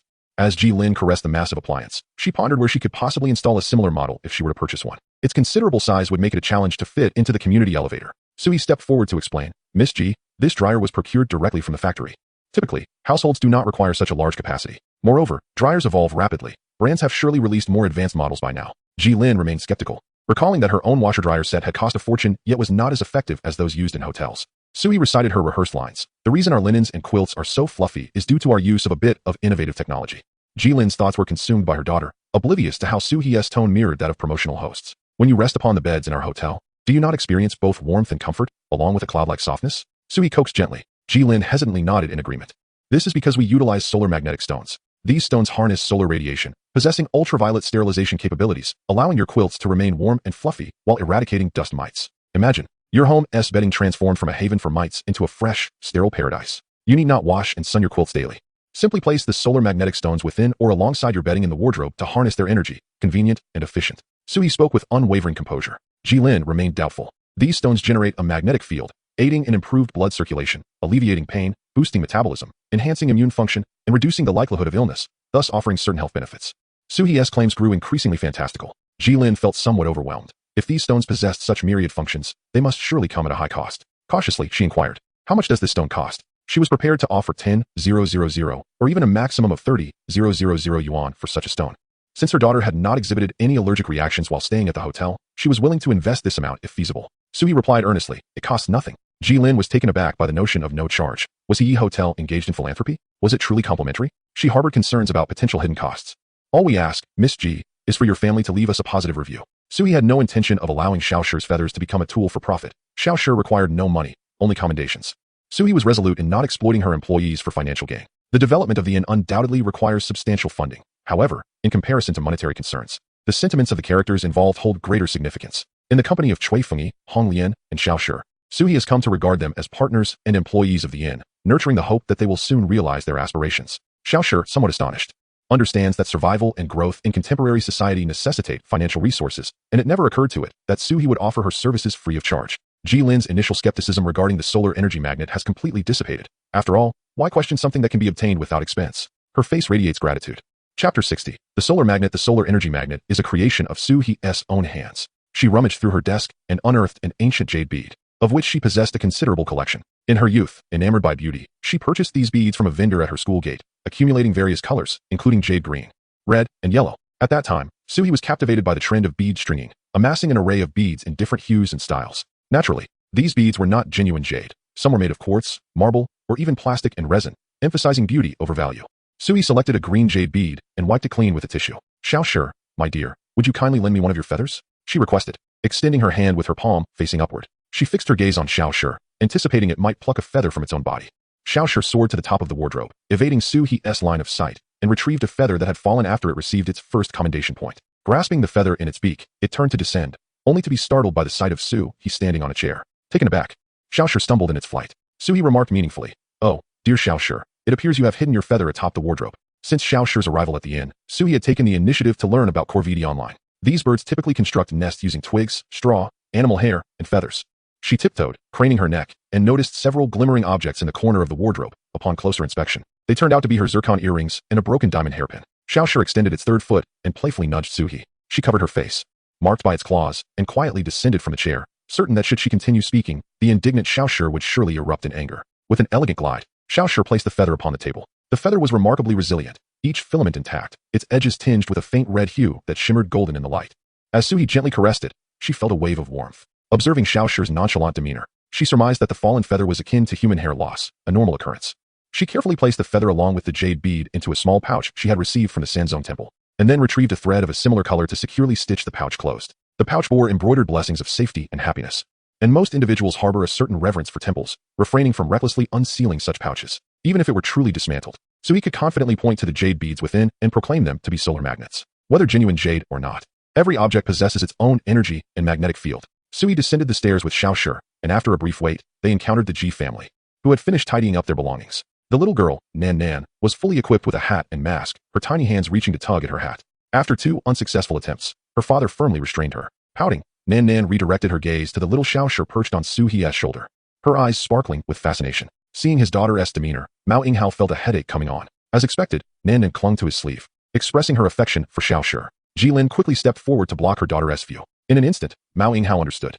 He stepped aside to control his daughter's gaze, a tactic he and his wife had often employed upon spotting an ice cream vendor. Suie handed Jilin a pouch containing Xiaoshi's feathers and the jade beads. You may place the magnet beneath your mattress before sleeping, and take it out upon waking. It is advisable to avoid direct contact with the skin to prevent burns from the low temperature. If you feel the solar magnet has lost its energy, you may return to the shop for recharging. Jilin was deeply moved by the pouch's inscription of peace and joy. She refrained from mentioning that their family had already ordered a sleeping beauty bed online, believing that some matters are better kept to oneself. Speaking them aloud would only alter their essence. After expressing her gratitude, Jilin led her family out of the hotel. Once in the car, Mao Yinghao voiced his suspicions. His wife had not purchased the same dryer but had instead acquired a solar magnet, which he found rather dubious. Dear, you weren't deceived, were you? He couldn't help but inquire. Jilin handed the pouch to him. Feel it, this magnet is indeed warm. The owner didn't charge us anything. What could there be to deceive? Before Mao Yinghao could reach for it, masked Nan Nan immediately touched it and exclaimed, it really is warm. What if there's a heating pad inside? Mao Yinghao countered. The owner mentioned recharging it next time, which could simply be a ploy to profit from you. As a man of science and engineering, he remained skeptical. However, Nan Nan's grandmother was quite convinced, and the pouch bearing the seal of Sanzong Temple further solidified her belief. We can simply try it at home. If it proves effective, I will cover the cost. Mao Yinghao became exasperated. Mom, it's not about the money. Please refrain from offering to pay at every turn. Jilin shot him a look. He always seemed to play the antagonist. As Mom suggested, we can try it at home and find out. We haven't lost anything. The owner only requested a favorable review. Faced with the collective opposition of his family, Mao Yinghao surrendered, starting the car and embarking on their journey home. The seemingly trivial review, which he dismissed, held significant importance for the Heian. Xiaoshi received 2 more positive reviews, soaring with joy, fluttering around the inn, brimming with unspent energy. Spotting damp items, it instinctively sought to dry them, nearly risking the dough that Hong Lian had prepared for baking. Meanwhile, Suie received a notification from the system. She successfully completed the esteemed task assigned by the system, achieving a perfect score of 100 commendation points, thus earning herself a new opportunity to draw cards. The system promptly released a new task, System Task. Players are requested to expand their endeavors by accommodating 1,000 guests to garner 1,000 commendation points. Task Reward, Draw Card X1. Upon returning home, Jilin's family experimented with the solar magnetic stones, yielding remarkable results. Simply placing the solar magnetic stone within the quilt, after 8 hours, resulted in a fluffy quilt imbued with the fragrance of sunshine. Though the duration is lengthy, this solar magnetic stone requires no electricity. It merely needs to be tucked into the quilt early in the morning before heading out. Every day, Nuan grandmother places the solar magnetic stones alongside the quilt and the clothes that Nuan will wear, while Xiaoshi's feathers utilize the gentle warmth of the sun to eliminate bacteria from the garments. At home, Nuan successfully eradicated allergens. Although it is still necessary to equip Nuan with a mask during outdoor activities, the situation has improved significantly, prompting the overjoyed Jilin family to swiftly share the miraculous benefits of the solar magnetic stones. Words spread rapidly, from 1 to 10, and from 10 to 100. Little did Xiaoshi realize that the feathers adorning her were precariously at risk. Chapter 61. The suspicious figure after completing the system's commendation task. Suie felt a surge of joy, only to notice an additional 0 on the task progress bar, leaving her with a sense of a long, arduous journey ahead. Fortunately, every completed task grants her a new opportunity to draw cards, serving as the proverbial carrot dangling before a hard-working donkey. As Suie toiled, she couldn't help but strive for that enticing carrot. While contemplating the timing of her next card draw, she was suddenly alerted by a commotion emanating from the convenience store entrance. Quickly abandoning the struggling Xiaoshi, she hastened toward the door, pondering the cause of the ruckus. Ever since the convenience store had transitioned to self-service vending machines, the foot traffic at the snack counter had surged, with customers arriving in waves. Suie had overheard several patrons expressing their satisfaction with the self-service kiosks, praising their convenience and efficiency. Was it possible that someone was struggling with mobile payment, sparking a dispute? Upon entering, Suie was greeted by a chaotic scene. In the transparent kitchen, Hong Lian appeared flustered. Her hands dusted with dough as she hesitated to step outside. Suie gestured to Hong Lian, encouraging her to continue preparing the snacks. The transparent kitchen is a relatively clean and orderly environment, and each time Hong Lian enters, she dons specialized attire and shoe covers to prevent contamination of the dough. Not wishing to disrupt the process, Hong Lian complied, bowing her head to resume her work. With her limited verbal skills, she deemed it more beneficial to produce additional snacks for the guests than to venture out and say little. Suie stepped forward into the crowd. She observed several young girls surrounding a middle-aged man, preventing him from leaving. The man, with an arrogant posture, confronted them aggressively, creating a standoff. Suie first righted the fallen retractable barrier, which was set up to guide the 3 queues in the store and maintain order. Could everyone please take a step back? Kindly queue within the red line. Suie first persuaded the onlookers to return to their respective lines. The members of the other 2 queues, though mildly curious, stood in a straight line out of respect upon seeing the boss step in to maintain order. Once the guests were guided, Suie returned to the eye of the storm. What had transpired? Observing the middle-aged man's irate demeanor, Suie gently separated a few girls, fearing a potential physical altercation. The middle-aged man, upon noticing the boss's arrival, felt emboldened. He thought to himself, what is wrong with these girls? I am merely here to purchase refreshments, yet they disapprove, insisting that I am taking too much. The girls, equally incensed, retaliated. Indeed, there is a limit to how much each person can purchase at a time. If you clear out the entire cabinet, what will the rest of us have to buy? Those waiting in line nodded in agreement, murmuring, exactly, if one person takes everything, there would be no need for a queue. A previous customer chimed in. Yes, this cabinet is quite intelligent. It restricts each person to a maximum of 2 items per transaction, else it emits a beeping alarm and automatically locks. Wait, I don't recall hearing any alarm. Another customer scratched his head in confusion. The middle-aged man retorted defiantly, if the cabinet did not sound an alarm, it indicates that my actions were entirely lawful. The girl, exasperated, countered. At first, I thought you were struggling with the operation, but seeing you steadily take box after box of refreshments, and knowing you already have over 10 boxes in your bag, how can one person purchase so much? Suie followed the direction of the girl's finger and noted the middle-aged man's bag, which indeed appeared quite full. However, aside from the requirement to comply with investigations, individuals lack the authority to inspect others' personal belongings, and Suie could not delve into the bag herself. She could only await the man's explanation. The middle-aged man parted his lips, but could not conjure a reasonable retort, merely emitting a disdainful snort. As the crowd awaited his justification, he, burdened by his bag, turned to leave while muttering curses. What nonsense. The boss is just a woman, clearly biased. Suie found this remark displeasing and interjected. Sir, our small establishment has production limits. Hence the restrictions on purchase quantities. In fact, a single box of refreshments is substantial enough for you and your family to enjoy. These freshly made items have a limited shelf life. If you truly desire them, you may return in a few days. With no reasonable argument to counter, the middle-aged man, feeling the weight of the gazes upon him, could only storm off in frustration. Suie furrowed her brow, sensing something off about the man. Turning back to comfort the girls, she said, thank you for your understanding. We shall further reinforce order in the shop. I will contact the computer company shortly to install cameras. The girls, unfazed, shrugged it off. They were tourists, unbothered by public disputes. They had discovered the shop through online recommendations and would be departing the following day, determined to voice their discontent when faced with unjust situations. Upon their arrival at the store, the girls were taken aback by the throngs of people present. They chose the shortest queue, but as they waited, an unsettling feeling grew. The 2 adjacent lines moved ahead rapidly, while the middle-aged man in front of them remained stationary. Initially, the girls thought he might be unfamiliar with the automated vending machines, and were about to step forward to offer assistance when they witnessed him stuffing his bag with an assortment of pastries. As the store settled into a brief calm, Suie approached the small door of the transparent kitchen, knocked lightly, exchanged a few words with Hong Lian, and emerged carrying a tray. She approached the group of girls and handed each of them a beautifully packaged melon seed oil mooncake, a seasonal delicacy introduced by the Yin for the Mid-Autumn Festival. This is a new product from our store, Suie announced, and I hope the recent events do not dampen your enthusiasm for indulging in this culinary delight. Her crisis management was commendable. The girls, who were not genuinely upset, were pleasantly surprised by the unexpected treat, admiring the exquisite mooncakes in their hands. Each mooncake was individually wrapped, adorned with illustrations of moonlit lotus ponds and the jade rabbit, designed by a professional firm, making them particularly elegant. The store would soon offer mooncake gift boxes, encased in an even more beautiful exterior, perfect for gifting. Wow, thank you, boss. This is so beautiful, they exclaimed, marveling at the lotus-shaped mooncakes within. Their excitement drew the envy of those around them, who were waiting in line. As Suie lifted the tray, which contained the mooncakes cut into small pieces along with toothpicks, she smiled and said, please, everyone, sample these new offerings. Your feedback would be greatly appreciated. As she distributed the samples throughout the store, the onlookers quickly forgot the earlier commotion, eagerly anticipating their turn to taste. While Suie moved through the lines with a cheerful demeanor, her mind was somewhat serious, having noticed several individuals displaying signs of anxiety. Their eyes darted nervously, while the others remained focused on her, eagerly watching for their chance to sample. These few did not dare meet her gaze, and each carried a large backpack. Chapter 62. The scalpers seizing the opportunity to distribute samples, Suie approached one of the suspicious figures closely. As she neared, the others either reached out eagerly or fixated on the tray to choose their preferred mooncake. However, this particular individual immediately closed his phone. turned his backpack around to conceal it against his chest, and shifted slightly backward, distancing himself from the others and creating a noticeable gap. After a thorough inspection of the store, Suie identified 4 such suspicious characters. Remaining silent, she exited the store with her tray, heading towards the kitchen of the He Inn. The moment she departed, the 4 suspicious individuals visibly relaxed, exchanging knowing glances. One of them pulled out his phone and began speaking, seemingly relaying some information. However, as he was on the call, he suddenly froze, disbelief washing over his face as he noticed Suie returning. What is happening?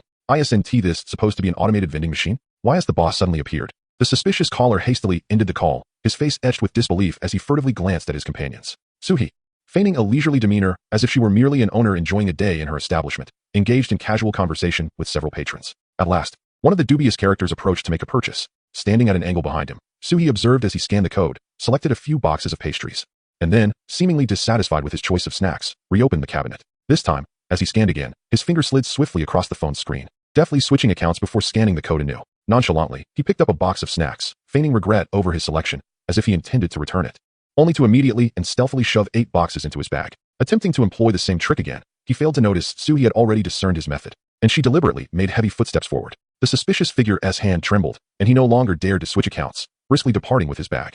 The other 3 dubious individuals sought to replicate his strategy, yet as soon as they began to scan, Suie cheerfully drifted closer to them, leaving them at a loss. Watching the 4 suspicious figures leave, Suie's expression turned grave. She had come to realize that these individuals were likely engaged in reselling. At 10:30, the final wave of pastries was swept away. A few disappointed customers, who had failed to make a purchase, looked to Suie with hopeful eyes, asking, "Boss, can't you make a few more?" "Yes, we traveled quite a distance to buy them," another chimed in. With genuine regret, Suie replied, "I'm truly sorry.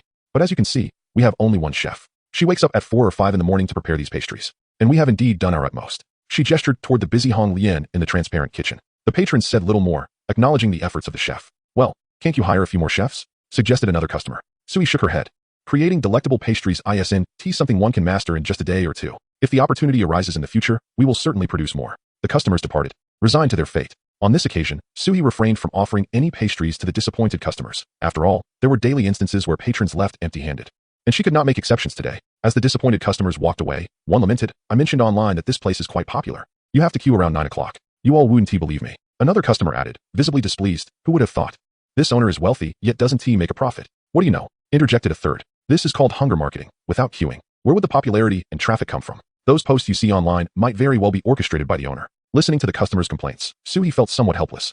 The customer was partially correct. She had indeed written the initial post herself, but once the traffic surged, she ceased to publish further. She desired the attention, but had no intention of employing hunger marketing. As Suie trailed behind several customers, contemplating whether to clarify the situation, she suddenly spotted the middle-aged man who had earlier argued in the store, standing at the street corner with an open backpack. "Are you interested in the snacks from He Inn? We've sold out in the shop, but there are still a few boxes left here," the man called out. Immediately, Suie concealed herself in the shadows. The customers who had missed out on the treats began to show interest. They had queued in vain and felt regretful. "How much are they?" they inquired. The man responded, "We have 4 varieties. The roux cake, sweet and soft, priced at 30 per box. The date and yam cake, particularly nourishing, at 50 per box. The osmanthus chestnut cake, hearty with tender chestnuts, at 70 per box. And this new item, the cream pine nut roll, which is quite popular, is savory and sells for 100 per box. All are fresh, bought just this morning. If you came early, you can choose, otherwise they'll be snatched up soon." Fury surged within Suie as she realized that the roux cake, normally sold for 10 yuan in the shop, was being marked up by 20 yuan by this scalper. The date and yam cake was 20 yuan a box in the store, while the osmanthus chestnut cake was 35.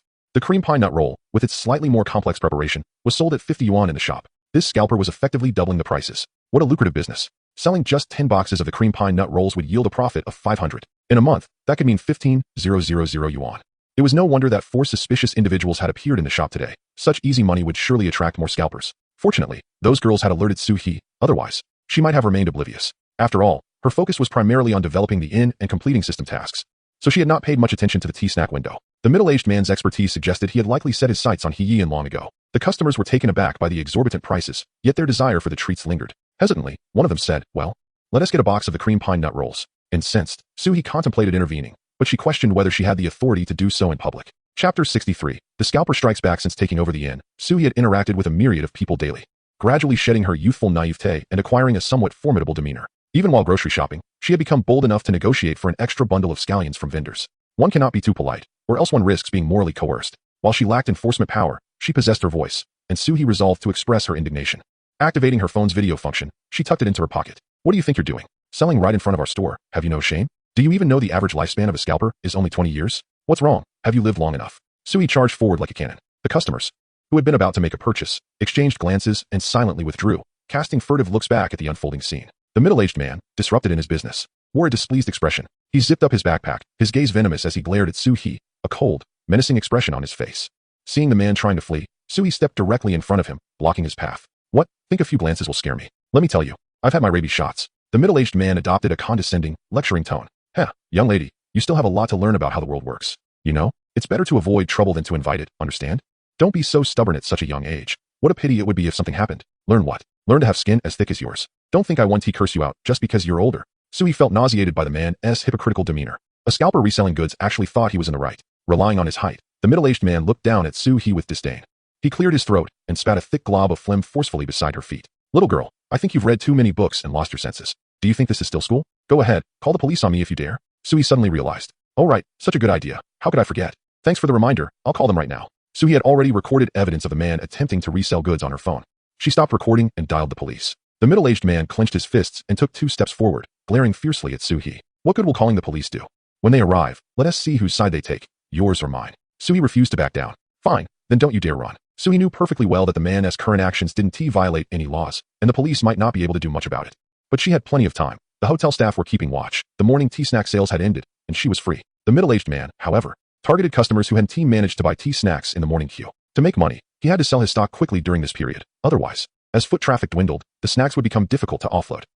The man hadn't expected Suie to actually call the police. He tried to slip away, but she firmly blocked his path. With today's surveillance systems so advanced, if you dare push or hit me, you'll be looking at jail time. Threatening me? Who doesn't know how to do that? Suie gave as good as she got. As the two argued, the police arrived, with a local police station nearby.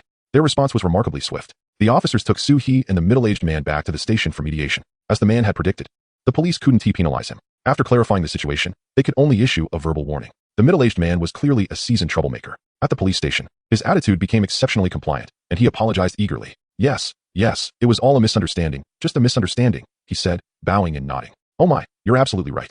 I've learned my lesson, he replied with an ingratiating smile, feigning earnest remorse. Not letting him off easily, Suie provided a detailed account of the incident from start to finish, repeatedly emphasizing the difficulties she had faced. After several rounds of back and forth, by the time they left the police station, it was already past lunchtime. Unhurried, Suie carefully stored the receipt of her report, sincerely thanked the officers, and finally departed. As the middle-aged man exited the police station, his countenance transformed. Suie, unperturbed by his chameleon-like demeanor, stretched languidly and remarked, So, how is the tea at the police station? If you return, we might as well continue our tea sessions there tomorrow. The middle-aged man departed with a disgruntled expression. Upon returning to the inn, Suie was greeted with warm inquiries from the staff. Sister Zhang, upon hearing the entire account, expressed her irritation. How can someone be so shameless? Li Shi, who previously worked as an internet cafe manager and encountered numerous complex situations, exhibited a hint of pessimism. Boss, I can't shake the feeling that those people will return. Suie understood that as long as there were profits to be made, those scalpers would swarm like flies. Regardless of their tactics, they must first focus on what they could control. With a wave of the police report in her hand, Suie resolved that if one attempt failed, there would be another, and another. She had ample energy to outlast them. Sister Zhang, who is scheduled to clean tomorrow? Suie inquired. Mei Jie and I will clean together. Dong Jing has the day off, Sister Zhang replied. During this period, the tea shop needs someone to oversee operations. Have Mei Jie and Dong Jing take turns monitoring the shop, and if they spot any suspicious individuals, they should intervene immediately. I will ensure their wages are covered. Suie instructed. Sister Zhang nodded and promptly took her phone to arrange the tasks. Suie logged into her long unattended Douyin and Xiaoshu accounts, issuing a statement declaring the shop's firm stance against scalpers. She also contacted a computer company to install surveillance cameras and arranged for the vendor of the self-service kiosk to modify payment methods to facial recognition, thereby eliminating the practice of switching accounts. Meanwhile, Suie diligently implemented various measures to counteract the scalpers. On the other hand, the disgruntled scalpers began to retaliate. The middle-aged man's operations were extensive. Suie's quaint shop was merely one of his many ventures. For popular restaurants, he dispatched individuals to queue for numbers, only to resell them. In thriving bakeries that launched limited edition products, he would purchase all available items and brazenly resell them at the entrance. He hoarded anything that was in demand, from the latest smartphones to exclusive sneakers. Having engaged in such a multitude of reselling activities, few dared to confront him as boldly as Suie did. After all, for the stores, it was inconsequential who purchased the goods. They were indifferent to how much profit scalpers made. Beyond offline operations, he also took charge of ticket scalping for concerts and theatrical performances, amassing a considerable collection of accounts. The middle-aged man, unable to endure the humiliation of the day and the time wasted at the police station, felt that it had impeded his organization of the elderly to queue at the trendy restaurant, resulting in a significant financial loss. He unleashed his accounts to flood Heian with negative reviews. Chapter 64. Reduced to ashes. The first to notice the anomaly was Li Shi. After assisting guests with their check-in, he either played games or scrolled through various applications at the front desk. Li Shi was not overly concerned about personal privacy. His phone was perpetually set to location services, and big data relished in sending him notifications about nearby happenings. The establishment is a dismal inn, characterized by filthy hygiene and unpalatable refreshments. It has become a notorious spot, and Lee lingered on one of the disparaging review posts for a while. The algorithms, misinterpreting his interest, began inundating him with a relentless stream of negative feedback regarding the Lotus Leaf Inn. "Boss, look," he exclaimed. There has been a sudden surge of negative reviews. Lee navigated through several applications, each unveiling a cascade of unfavorable critiques, even on group buying websites. He managed the account for the online booking platform and recalled that the inn's rating had been a respectable 40 points that morning, but it had plummeted to 38 since then. Suie retrieved a photocopy of the business license from a drawer and handed it to Lee.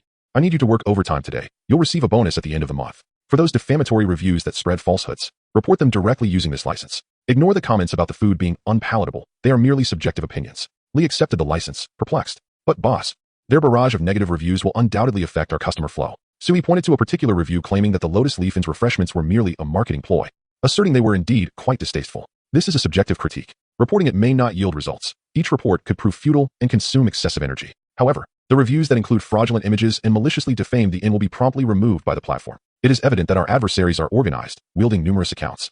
We must enhance our reporting efficacy. I will also post an announcement on our Lotus Leaf Inn account, explaining that these negative reviews surfaced abruptly following our crackdown on scalpers. Hopefully, that will clear some misunderstandings. Suie remained unfazed. If these reviews had emerged when we first opened, I might have been concerned. But our refreshments are perpetually in demand, and numerous patrons have visited, leaving positive feedback. The taste of our pears is well known. I trust that those with integrity will see the truth. Lee felt a mix of frustration and helplessness. Indeed, as Suie asserted, everyone possesses the right to express their opinions online, and it was impractical to report every malicious review. That evening, Suie gathered with Hong Lian, Shui Fengyi, and Xiao Shi for dinner. Hong Lian appeared troubled. "Boss, do you think there will still be many customers tomorrow? Should I prepare less?"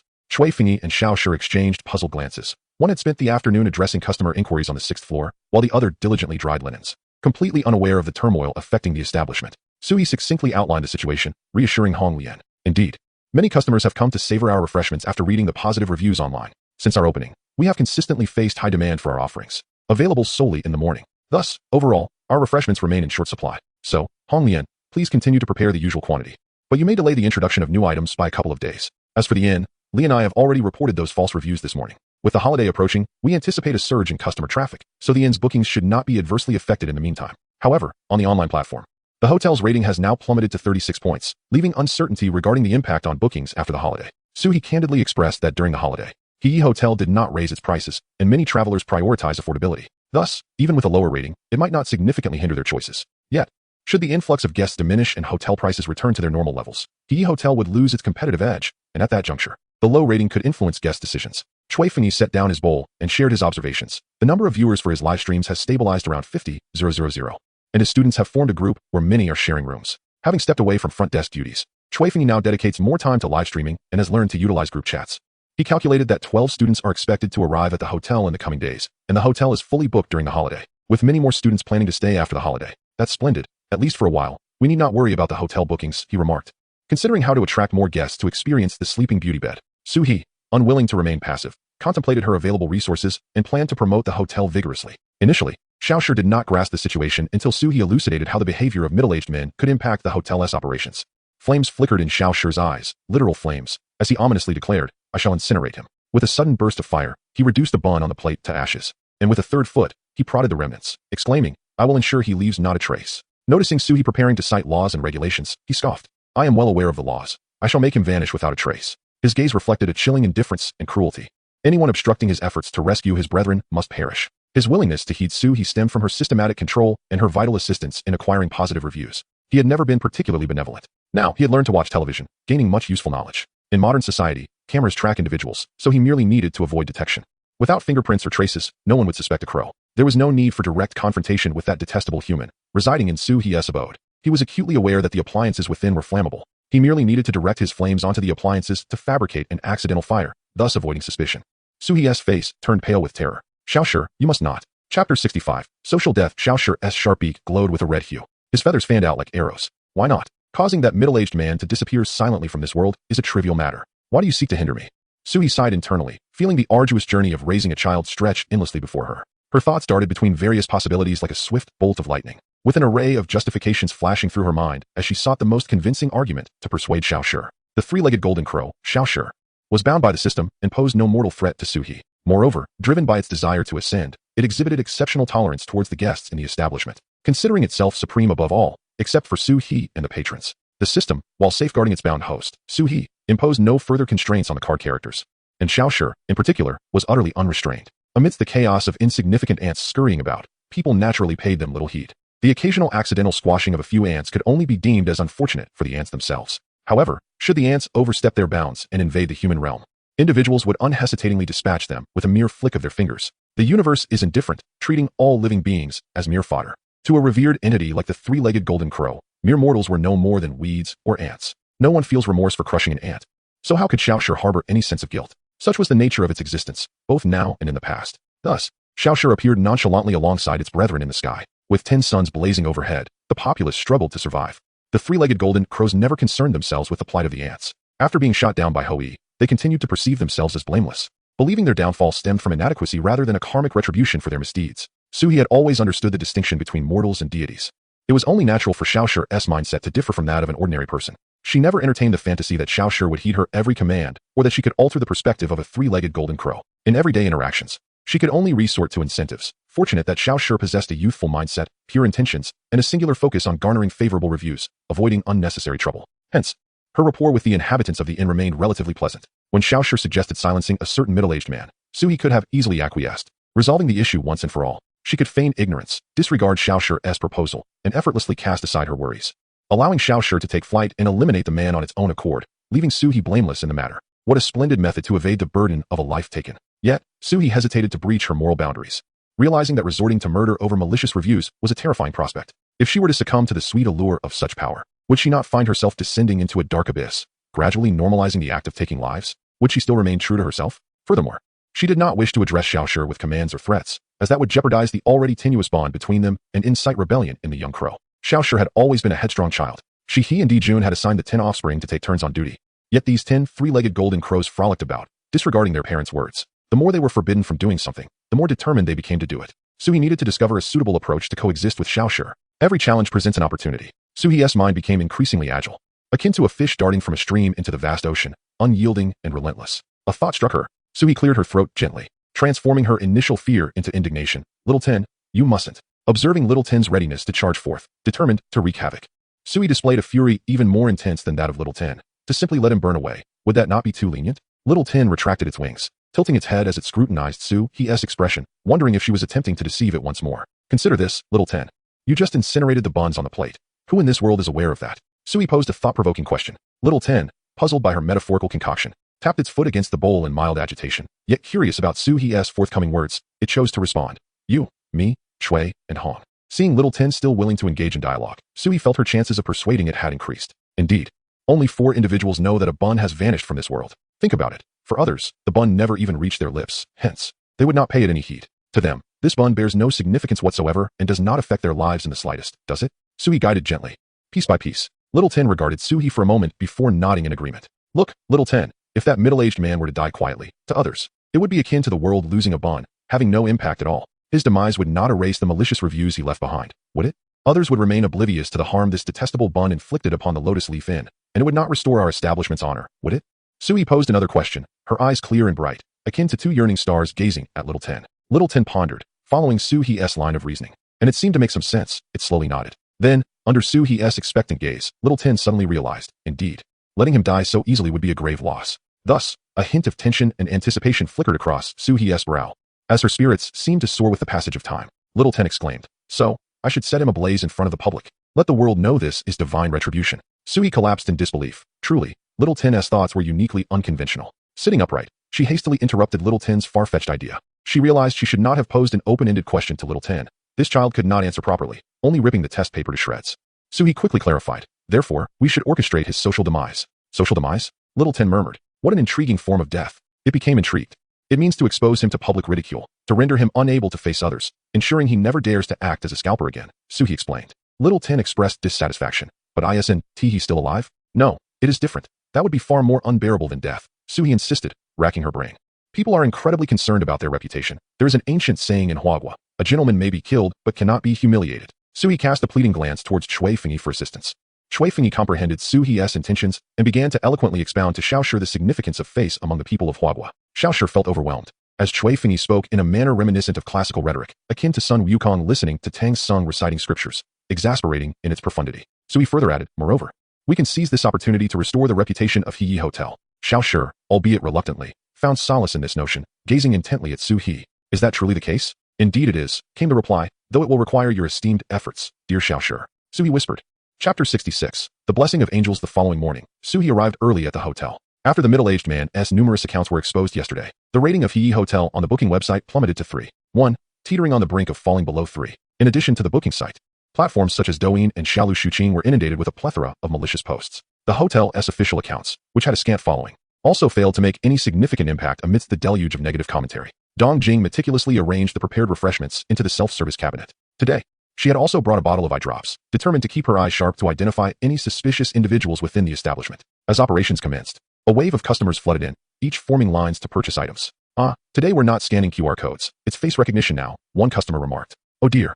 I haven't set up the facial recognition. It seems rather cumbersome, another added, expressing mild annoyance. Dong Jing approached each patron, following Su He's instructions to clarify that the change in the self-service checkout method was implemented to prevent scalpers from reselling items. Standing to the side, Su He assessed the foot traffic and noted a decrease in the number of visitors. She observed many passersby heading to Sanzong Temple for prayer beads, leaving without a glance back. Previously, at least 3/5 of those who had perused online guides would have stopped by the store to queue. At 9 a.m., the middle-aged man made his appearance once more. He swaggered to the entrance of Heyi Hotel, noting Dong Jing's unwavering gaze upon him, and disdainfully smirked, underestimating the owner's capabilities. Thinking it was merely a matter of having someone stationed there, the man did not enter the establishment. Instead, he turned to address a group of 20 elderly individuals seated on small stools. In a moment, form 3 lines. Each of you will enter to purchase refreshments. Afterward, come to me to settle the bill. Then we shall queue at another establishment for our numbers. One elderly lady, perhaps new to this arrangement, expressed concern. You will pay us, right? You want tea, just let us buy, and then vanish? The middle-aged man waved his hand impatiently. I want tea, cheat you. Ask them. I'm the quickest to settle bills, am I not? It's agreed. Queuing here for refreshments is 10 yuan, and later, queuing at Ningxing to Pai for our numbers is another 10. The middle-aged man hurried the 20 elderly patrons into the store, finding Dong Jing's glaring stare rather tedious. He had anticipated a more dramatic confrontation with the owner, having even orchestrated a scenario where, should Suie emerge to argue, an elderly lady would feign a fall. He had even given her 50 yuan for that very purpose. Without Suie's appearance, the performance simply could not commence. Dong Jing felt a sense of urgency as she rushed to the front desk, nervously fiddling with her fingers. She turned to Suie, saying, Boss, what should I do? That man won't he come in at all? The boss had informed her that the middle-aged man had been blacklisted, granting the establishment the authority to deny him entry. Now, the man had summoned a group of elderly patrons, and Dong Jing was too intimidated to confront them. Suie reassured her, do not fret. Let those elderly folks make their purchases. Our focus should be on that middle-aged man. The man sauntered idly outside the Heyi Hotel, blissfully unaware that sharp eyes were fixed upon him. After an hour, the elderly patrons finally emerged with their refreshments. The middle-aged man produced a large plastic bag, saying, here, place everything in here. Once the tea snacks are organized, we shall head to the Ningxing food stall. He urged the elderly patrons forward while speaking on the phone, instructing his underlings to arrive promptly and take charge of the refreshments, intending to resell them as soon as Suie's stock ran out. Are you on your way? Hurry up. You just said you would be quick. Get a move on. I have places to be. His tone was somewhat brusque, expressing frustration at his subordinate's delay. That little girl. She's probably terrified, hiding in her room and crying, he speculated maliciously. Continuing his conversation as he unwittingly drifted 100 meters away from the Heyi Hotel, nearing the Lotus Pond by the Sanzong Temple. Visitors near the temple looked on in astonishment at the peculiar sight of the middle-aged man leading a group of elderly folks. Above, a small bird circled, casting a shadow upon the ground. Its gaze, sharp as a sword, scanned the surroundings as if waiting for the opportune moment. Suddenly, it ceased its circling, alighting on a tall branch, observing everything below. With a sudden rustle, a multitude of birds hidden among the foliage took flight, soaring towards the middle-aged man. Look! A whirlwind of birds. Quick, get your phone. The sharp-eyed visitors at Sanzong Temple noticed a large flock erupting from the trees and quickly captured the extraordinary scene with their devices. Wow, darling, hurry. Bring out your drone. This is incredible. Could it be a sign from Buddha? They exclaimed, marveling at the spectacle before them. Amidst the astonishment, the middle-aged man looked up to see the birds converging and spiraling. It was the first time he perceived the sheer power of their flapping wings. The sound resonating in his ears. He was not mistaken. The birds were indeed headed his way. With a sharp command, the leader of the flock directed them towards their target. The once orderly formation of birds suddenly became chaotic, seemingly agitated by some unseen force. Following this, a cascade of small objects fell from their ranks, showering the ground below. It resembled a peculiar mix of white and black rain, creating a surreal tableau in the air. Gazing upwards, the onlookers marveled at the unexpected gift descending from the heavens. A loud scream pierced the air, but they soon realized there was no need to hide. It was not directed at them. Suddenly, a middle-aged man felt a dampness on his forehead. Upon touching it, he discovered it was the sticky residue of bird droppings. Just as he was about to express his anger, another splat echoed. 1, 2, 3. Countless droppings cascaded upon his head, leaving him in a disheveled state. In a flurry, he attempted to swat away the excrement, but to no avail. only to watch as his hair and clothing became utterly soiled. Quietly approaching with a large backpack, Suie called out to Xiao. The black clothes attract white droppings. The white pants attract black droppings. Don't forget to direct. Observing the growing crowd, Xiao felt invigorated. Understood, just wait. It soared back into the sky and called out twice, as a white cloud and a black cloud drifted into view. Wow, look, another group is coming. Those are egrets. But what are those blackbirds? My goodness, what is happening? The gathering around the Lotus Pond at Sanzong Temple increased. As the elderly who had encircled the middle-aged man had long retreated, leaving him standing alone in despair. He discarded his phone and snacks, waving his arms, yearning to escape. However, with every movement, numerous birds flapped their wings above his head, creating a buzzing in his ears and flushing his face with embarrassment. The white clouds and black clouds joined the fray. The larger egrets were particularly visible to the onlookers, who clearly witnessed a mass of white droppings being expelled from them, heading straight for the unfortunate man below. How foul! Quickly, step back. That smell is overwhelming. The tourists, overwhelmed by the pungent odor, pinched their noses and distanced themselves from the noxious area. The middle-aged man emitted a terrified scream, his body now covered in the foul mess of bird droppings, making breathing a struggle, especially as he gasped in horror, inadvertently allowing something to slip into his mouth. Ugh! Splatter! Ugh! Splatter! He dared not open his mouth again, tightly covering his nose and mouth. Enveloped in filth, he appeared utterly wretched, his attire a chaotic blend of white, black, yellow, and green. The sticky droppings had seeped into the collar of his shirt and his shoes, leaving his soles coated in a disgusting residue, indeed a true feeling of stepping in excrement. As Suie observed the scene, she took out a bag of prepared corn kernels and rice, scattering them on the ground. She thought, I cannot let the birds assist for free, can I? Guests arrive with empty stomachs. They must leave satisfied. That is the essence of hospitality. Chapter 67. The interview. Once the egrets had emptied their bowels, they noticed Suie scattering food and eagerly descended to peck at the rice and corn on the ground. The black cloud consisted of smaller corvids, and compared to the egrets, they were quite diminutive. A few clever crows nestled among the egrets to snatch a bite, while the remaining blue and hooded crows, somewhat intimidated by the towering egrets, focused their attention on the discarded snacks left behind by the middle-aged man. These astute corvids deftly tore open the packaging of the treats, indulging themselves without hesitation. As the food was consumed, humans gradually gathered around, transforming into white and black clouds that drifted away with the wind. The middle-aged man, after flailing about for some time, finally realized that there were no birds fanning his face nor droppings plummeting upon him. Cautiously, he extended his hand, and upon confirming he was indeed unassailed, he exasperatedly wiped his face. A wave of nausea surged from his stomach, compelling him to retch. Yet, the slightest movement of his mouth caused the avian excrement to emanate a relentless bitterness and foul odor, provoking the secretion of saliva. The expression on the middle-aged man's face contorted, and in that moment, the once congealed droppings fragmented and fell away like continents splitting apart, inflicting further distress upon him. What plunged the middle-aged man into despair was the sight that greeted him once he finally cleared the filth from his eyes, an array of cameras staring back at him.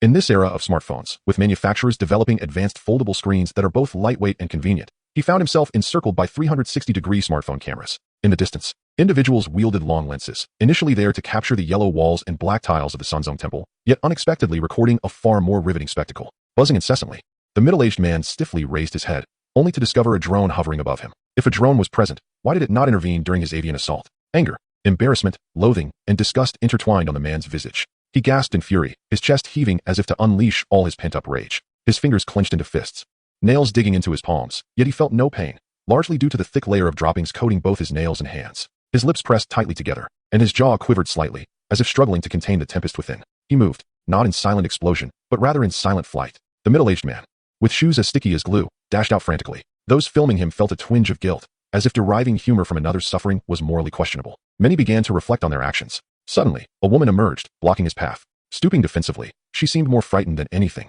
terrified that he might approach and contaminate her as well. You can't leave. You haven't paid me yet. It was the very woman who had taken on the job for the first time. It appeared that her prospects for work at the Ningxing food stall had vanished. Yet she had queued at the Lotus Leaf Inn, and the 10 yuan she demanded was essential. The onlookers, who had initially considered putting away their phones, now found their curiosity reignited, intent on capturing the unfolding drama, sensing there was more to the story. 10 yuan. You said you'd give us 10 yuan for queuing to buy something. You must pay us. The elderly women, willing to stand in line for hours to earn a mere 10 yuan, are not to be trifled with. They cast a watchful gaze upon the middle-aged man. Just moments ago, the jovial onlookers, the elderly men, suddenly became alert. After all, their money had yet to be secured. With a thud of their palms against their thighs, several elderly men lamented how close they had come to losing the middle-aged man. Forming a human barricade, they blocked his path, demanding, "You must pay before you can leave."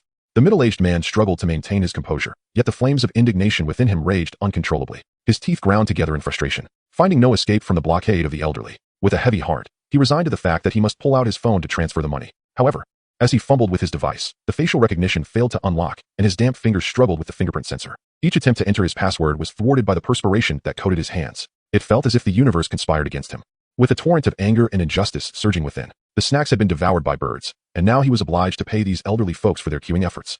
The weight of his predicament was burdensome. In a moment of desperation, he bellowed and charged forward. "Oh no, run," he cried out, for a cascade of bird droppings was heading his way. "Move aside, move aside." The elderly were utterly unprepared for his sudden advance towards their human wall.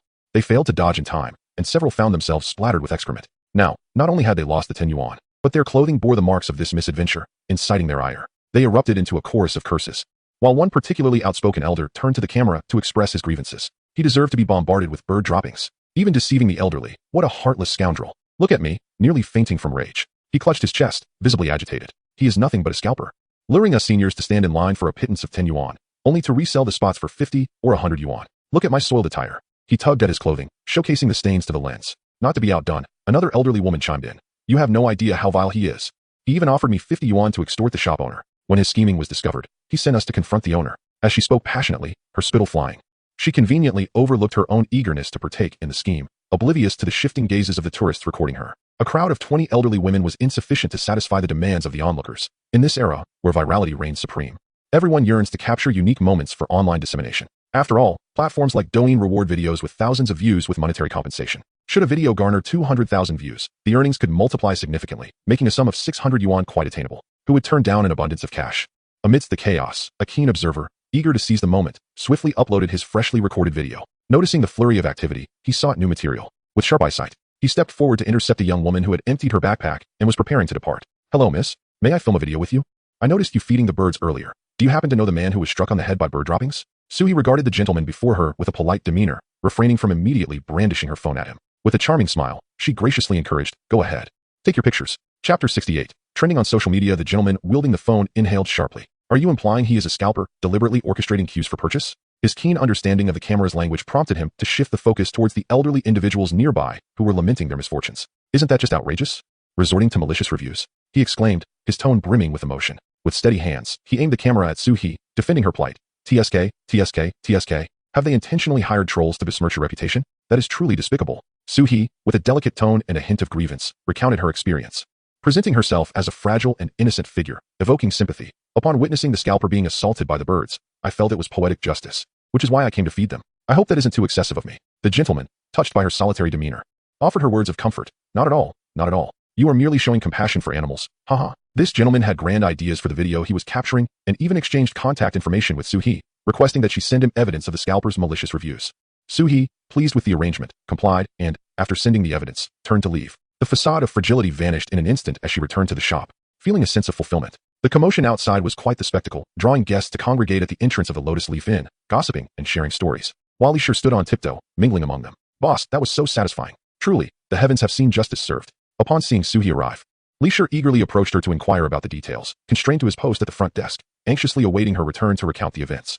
Suie did not disappoint him, detailing where the birds had come from, how a brief rain had fallen, and the man's expressions during the incident. In addition to Leisure, the guests at the shop gathered around Suie, interjecting their own observations of the extraordinary spectacle. You cannot imagine. It all began with one bird calling out, and then a flurry of them descended. What I witnessed was even more remarkable. Those birds seemed to recognize him, for they targeted him specifically. Another chimed in. Leisure, finding the front desk utterly dull, joined the lively conversation, declaring with conviction, "It was I. Just yesterday, I prayed to the god of wealth, paying homage to the 5 wealth gods. Surely, divine intervention was at play." As the discussion meandered to the efficacy of the Taoist temples and monasteries along the Yongjiang River, Suie chose not to interrupt their delightful exchange. Upon returning to her room, she found Hong Lian and Shui Fengyu waiting for her, while Xiaoshi perched haughtily atop the wardrobe. Hong Lian, a touch exhilarated, exclaimed, "Boss, I just checked my phone, and this incident has already made it to the trending list on Weibo." Xiaoshi had already perused the trending topics, and the anger that had once consumed her had significantly dissipated. She now realized that there existed such amusing ways to exact revenge in this world.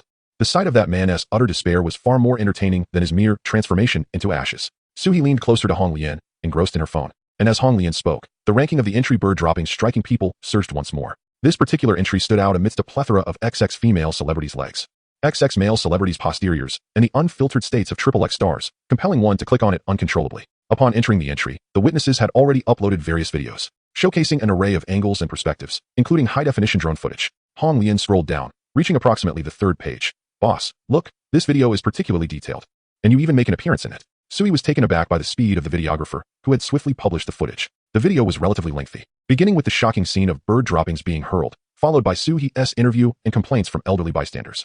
Ultimately displaying the evidence Suie had provided, the maliciously negative reviews of the Lotus Leaf Inn. Due to its length, the video did not make it to the homepage. Longer videos typically do not spread as quickly as shorter ones. Honglian, please send me the link, Suie said, observing the thumbs up and shares of the videographer's footage with a frown. Although the videographer had acted quickly, the video felt rather mundane. Merely a collage of materials without any captivating allure. No wonder it was edited in such haste, Suie mused quietly. Let us take a gamble. She pulled out her phone, clicked on the link Honglian had sent her, and invested 100,000 to boost the videographer's post. Upon refreshing, Honglian discovered that the video had ascended to the top of the bird droppings striking people entry. Anyone who clicked on the entry would immediately see this video. Suie then withdrew another 100,000, swiftly locating several marketing accounts online, forwarding the videographer's video to them, and requesting their assistance in promoting it. The bird droppings striking people entry was already trending, and these marketing accounts, eager to ride the wave of popularity, were more than willing to oblige, especially with financial backing. With the endorsement of the marketing accounts, the inherently absurd video gained rapid dissemination. Initially, the shares consisted of short clips around 15 seconds long. But with the efforts of the marketing accounts and Suie's financial investment, the longer video containing information about the lotus leaf achieved effective circulation. The notion of retribution for wrongdoing is a deeply held aspiration among the people of Hua country. This year, the cultural market has flourished, with concerts, live houses, dramas, and dance performances experiencing tremendous success. Many have endured the frustration of wanting to secure tickets only to find them monopolized by scalpers, forcing them to purchase at exorbitant prices. Now, seeing the scalpers being punished by fate provided a cathartic release for the netizens who had missed out on tickets. Numerous fans eagerly shared the news, hoping that those who resold tickets for their beloved stars would also face similar consequences. It is widely acknowledged that engaging in ticket scalping leads one to the depths of perdition. Dear ones, please refrain from purchasing scalped tickets. Our community has a dedicated thread for ticket transfers. Scalpers deserve condemnation. With this, I should be able to secure tickets for my beloved idol, right? Huh. Where do scalpers even acquire their tickets? If you ask me, XX website is the most notorious scalper of all, following the fervor among fans. The popularity of the phrase bird droppings striking people surged, propelling it to the 4th spot on trending searches. The middle-aged man has achieved notoriety. Meanwhile, the Lotus Leaf has seized this opportunity to enhance its visibility among netizens. Alas, this establishment has suffered greatly from malicious reviews. During my travels, I sampled their pastries, which were truly delightful and freshly handcrafted. The young lady feeding the birds is entirely justified. The people are kind, the birds are charming, and the scalpers are vile. Shortly thereafter, someone responded, clear broth, old master. Speaking of which, I find the behavior of the elderly rather excessive, queuing up at someone else's establishment for purchases. I am quite curious about how delectable these pastries truly are. Chapter 69. Capturing Little Tin Shui Fengyi observed the discussions surrounding the Lotus Leaf Inn with genuine admiration, thinking, this way, the villainous slanders against the inn shall be dispelled. He and Honglian had learned to navigate the internet. Yet they could hardly fathom such a clever usage of it. Suie sought more than mere clarification of the negative reviews. She opened the system panel to assess the impact of her 200,000 system task. To establish a renowned inn, one must elevate its reputation. Players are required to enhance the inn's notoriety to achieve the emerging level. Emerging, inn's notoriety reaches 876 for 110,000. Emerging, a popular establishment online. Task reward, draw card X1. At this moment, amidst the ferment of public opinion, the notoriety of the Lotus Leaf Inn was experiencing exponential growth. From over 8,000, it swiftly escalated to 9,000. And in the blink of an eye, it surpassed 10,000. System notification, inn's notoriety reaches 1,000,001,000. Congratulations, player, on attaining the title of Emerging, with a reward of draw card X1. Now, she possessed 4 opportunities to draw cards. Upon activating the system for the first time, she drew Honglian, receiving 1 draw card as a novice task reward. By making an initial purchase in the game store, she accumulated 100,000 yuan, earning 2 additional draws. She utilized 1, resulting in a draw of Shui Fengyi, bringing her total to 2. After the Lotus Leaf garnered 100 positive reviews and spent 1 million in the marketplace, she received 2 more draws, obtaining the 3-legged golden crow, Little 10, raising her total draws to 3. Now, having completed the task of achieving 10,000 points in notoriety, her draw opportunities had accumulated to 4. The system also issued a new task. System task. Players are to continue enhancing the inn's notoriety to the notable level. Notable, recognized within the region. Notable, inn's notoriety reaches 13,100,000. Task reward, draw card X1. During the announcement of the new task, the inn's notoriety continued to rise. Suie joyfully exclaimed, thanks to this trending topic, the Lotus Leaf has gained some recognition. We are now notable. Beside her, Honglian felt a surge of excitement, exclaiming, my popularity is on the rise as well. Suie clicked on the character card panel, and indeed, Honglian's notoriety was increasing at a much faster pace than that of the inn. Honglian's character card had reached a modest level of fame, skyrocketing to 530,000 from a mere 100,000. After all, compared to an obscure inn, more netizens were intrigued by what delicacies could entice scalpers to employ elderly individuals to queue in long lines. Those who had savored the delicacies at Yongjiang shared their experiences, and some even showcased images of the treats, capturing them far more beautifully than Suie had. Suie felt an immense sense of relief, recalling the substantial sum spent on custom packaging for Honglian's delicacies, which ultimately did not detract from the products themselves. Encased in exquisite, traditional-themed packaging, these delicacies seemed to transcend time, exuding a distinct charm. The packaging featured intricate patterns of authentic traditional elements, with delicate lines outlining classical designs, vibrant yet understated colors. The floral and avian motifs on the packaging, along with traditional patterns, underscored the profound heritage of Chinese culture. When purchasing the packaging, Suie opted for the pricier PP5 plastic boxes, which rendered the containers more transparent, allowing one to clearly view the delicacies within. Adorned with ceiling stickers bearing the logo of the heiress, this elegant packaging not only provided a refined exterior for the treats, but also perpetuated the beauty of Chinese traditional culture, making the delicacies appear even more exquisite and esteemed beneath the packaging. Following the netizen-shared images, Hong Lian's delicacies left a lasting impression on many, which explained why her notoriety surpassed that of the heiress. Shui Fengyi expressed his joy for Hong Lian, noting that her hard work had not gone unnoticed by the staff of the inn. With a warm smile, he remarked, "Congratulations, Miss Hong Lian. Misfortune may turn into fortune. This could be a blessing in disguise." Xiao Shi, feeling somewhat marginalized, was not pleased. It soared gracefully through the air, tracing a black arc.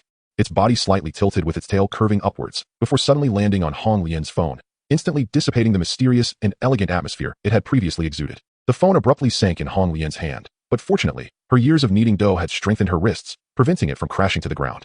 Xiao Shi stared intently at the screen, trying to decipher what Suie and the others were discussing. "What is this notoriety? What are you talking about?" Suie sighed, realizing that Xiao Shi could not read. Standing on the phone, what could it possibly glean? After upgrading to 2 stars, continuing to ascend required not only positive reviews, but also, more crucially, notoriety. Suie elaborated on the hierarchy of notoriety, ranging from a novice to a globally renowned figure. There were a total of 10 tiers. To reach 3 stars, one must achieve at least the 5th tier of notoriety. A novice only required 10,000 notoriety points, while modest fame had already climbed to 100,000, and the universally acknowledged level demanded at least 10 million. How much? Xiao Shi felt dizzy, overwhelmed by a flurry of numbers. Its gaze reflected confusion and bewilderment, seemingly lost in thought as it glanced down at its toes. 1, 2, 3, 4. It delicately counted, using one paw to gently touch its own toes. The left paw possessed 4 toes. With only 3 paws, it had a total of 12 toes, a number that took it quite some time to tally. How long would it take to count to 10,000? To 100 million? Its expression exuded a hint of academic struggle, and its adorably naive demeanor made the scene of counting toes quite amusing. Suie stifled a laugh and cleared her throat, delivering a gentle reprimand. "Little Tin, once you accumulate 100 favorable reviews, you'll need to embark on your quest for fame." The little one, struck by the comment, was left speechless, oblivious to the fact that Suie had ceased calling it Little Tin. Thus commenced the shift in their dynamic. Little Tin's voice trembled as it inquired, "What is the current fame level for Hong?" Suie focused intently on the panel and reported, "Hong Lian has reached 580,000. The fame continues to rise." 580,000. It echoed in disbelief, staring wide-eyed at Hong Lian's rosy face, utterly astonished. Hong Lian, blushing with excitement, shyly responded, "I owe it all to the boss. If I were to make snacks, it might take countless sales to boost our fame." Little Tin, like a fledgling bird taking flight, pounced on Suie, demanding, "How did you do it? How did you manage?" Cradling Little Tin in her hands, Suie modestly replied, "It was you who caused the social demise of the scalpers. This event trended on social media, and I seized the opportunity to invest a small amount in advertising for our inn." Little Tin's eyes widened, their roundness adding to its charm, as it eagerly asked, "Can I do that too?" Suie shook her head and explained, "This time was merely fortuitous. The incident itself had inherent heat. We invested a little to ride the wave. Achieving that again won't be so simple. While riding the wave of popularity is not insurmountable, purchasing trending topics is a different story. To secure a trending topic, one must spend at least over $1 million. If a national event or a celebrity altercation occurs, it becomes even more challenging, and who would be inclined to click on purely promotional trends? Nowadays, many netizens even refrain from engaging with celebrity trends." Little Tin no longer exhibited its previous arrogance and cried out, "You must help me." All it understood were spider webs, fishing nets, and the internet. What were those things? Little Tin glanced at its 3 proud claws, then at Hong Lian and Shui Fengyi's hands. They could type with their hands. How could it manage a phone? Seeing Little Tin in such a state of panic was far more endearing than when it clamored for violence. She reached out and gently stroked Little Tin's wings, assuring, "Of course, I will help everyone, but Little Tin, you must cooperate with me." Little Tin's defiance had vanished, and it affectionately nudged Suie's hand with its beak, sweetly promising, "I will cooperate." Cooperation was essential, as Suie held the key to its brother's survival in her hands. Moreover, this time, Little Tin truly realized that the method of incinerating individuals to gain fame would not succeed in modern society. Even burning 10 individuals to ashes would hardly enhance its renown. Indeed, humanity is complex, and it was humbled by this realization. Chapter 70, New Product Launch. After the trending topic bird-dropping strike reached the 4th position, it lingered there for half an hour before gradually descending, making way for celebrity trends and social news. Achieving a measure of fame has been an unexpected delight for Suie, who has since refrained from further monetary investment. The trend of popularity has evidently waned, rendering any financial expenditure at this juncture rather futile. The news of the trending topic has spread even to Yongjiang, where Suie's parents in the countryside have caught wind of the developments, inquiring curiously about the details. Completely unaware that it was their own daughter who instigated this affair, Suie was taken aback, fearing that her parents had discovered the dramatic transformation of the Lotus Leaf Inn, and hesitantly responded to their inquiries. After much discourse, she realized that her parents had only encountered a version of events that showcased the essence of a bird's mischief, devoid of any information regarding the inn itself. The investment of 200,000 has dissipated without a trace, as a 15-second video has supplanted the longer footage captured by her elder brother, thus gaining traction. Suie, in a bid to reassure her parents, conveyed that all was well with the Lotus Leaf and while expressing grandiose claims of her ability to manage it single-handedly. Her parents, buoyed by her enthusiasm, responded with cheerful agreement. However, for the middle-aged man embroiled in this incident, the repercussions would not be so easily forgotten. He became the subject of humorous memes created by netizens, inflicting considerable emotional distress upon him. Furthermore, fervent fans of a certain celebrity, harboring disdain for scalpers, undertook a campaign to unearth his personal information, including his phone number and home address. Currently, the notoriety of the Lotus Leaf has reached 390,000, while that of Homelian stands at 740,000. The trending topic is on the verge of falling off the charts, and the growth in recognition has begun to slow significantly. Suie has composed herself, no longer fixated on the fluctuating numbers, and has turned her attention to work. After the crowd dispersed, she and Dongjing approached the Lotus Pond at Sanzong Temple with buckets and brooms to cleanse the filth. The beauty of the lotus flowers and leaves here must not be marred by the remnants of bird droppings and debris. Dongjing, brandishing the broom like a queen wielding a scepter, suddenly seemed to gain stature, her previously timid demeanor now bolstered. She donned a garbage bag over her hand and deftly collected the larger pieces of refuse, her movements precise and unbothered by the mass. As Suie finished sweeping the area beneath her feet, she noticed that Dongjing had already cleared away the nearby litter. "Aunt Dong, you are truly impressive," Suie remarked, feeling a bit squeamish about handling the bird droppings herself, astonished that Dongjing had already taken the initiative. At Suie's admiring gaze, Dongjing lowered her eyes, feeling a touch bashful. "In the past, during our efforts for civil construction, we even had to crouch down to scrape off chewing gum." She reminisced with a hint of pride. Reflecting on her previous work, Dongjing put forth even greater effort, pouring several buckets of water onto the ground and vigorously using the broom to wash away all the grime into the drainage. Feeling somewhat unhelpful, Suie followed behind with her bucket and broom, knowing this was all she could contribute. Upon returning to the inn, Suie left Dongjing and Mei Jia, who had worked hard for half the day. "There is still some work to be done this afternoon. Are you both available?" Suie inquired shyly. Dongjing and Mei Jia exchanged glances and nodded eagerly. Working an extra half-day meant additional wages, and they were more than willing. Suie retrieved a stack of cardboard boxes from the storage room, which had been divided into several bundles of varying colors. "Aunt Dong, Aunt Mei, after lunch, I may need your assistance in folding these boxes." Suie indicated towards the boxes, demonstrating the folding technique for them. The small cardboard box, adorned with exquisite prints of a full moon and lotus flowers, exudes a profound artistic charm. Mei Jia inquired, "Is this a mooncake box?" "Indeed. We are about to commence the sale of mooncakes," replied Suie, who then retrieved a sturdy box from the warehouse. "The mooncakes will only be sold in gift boxes, available in 2 varieties, a small box containing 3 mooncakes, packaged in a paper bag, and a larger box, elegantly equipped with a handle, containing 8 mooncakes. With assistance." The assembly of the mooncake boxes proceeded swiftly, and Suie first packaged 100 small boxes of mooncakes. She contacted Fei Shun Express to transport these mooncakes. Dongjing, somewhat puzzled, asked, "Boss, aren't these meant for sale tomorrow morning?" Suie smiled mysteriously. "These are intended for client retention." Dongjing nodded in understanding, recognizing that just as depositing more money at the bank could yield rewards like rice, these gifts were likely for the esteemed clients who frequently patronized the inn.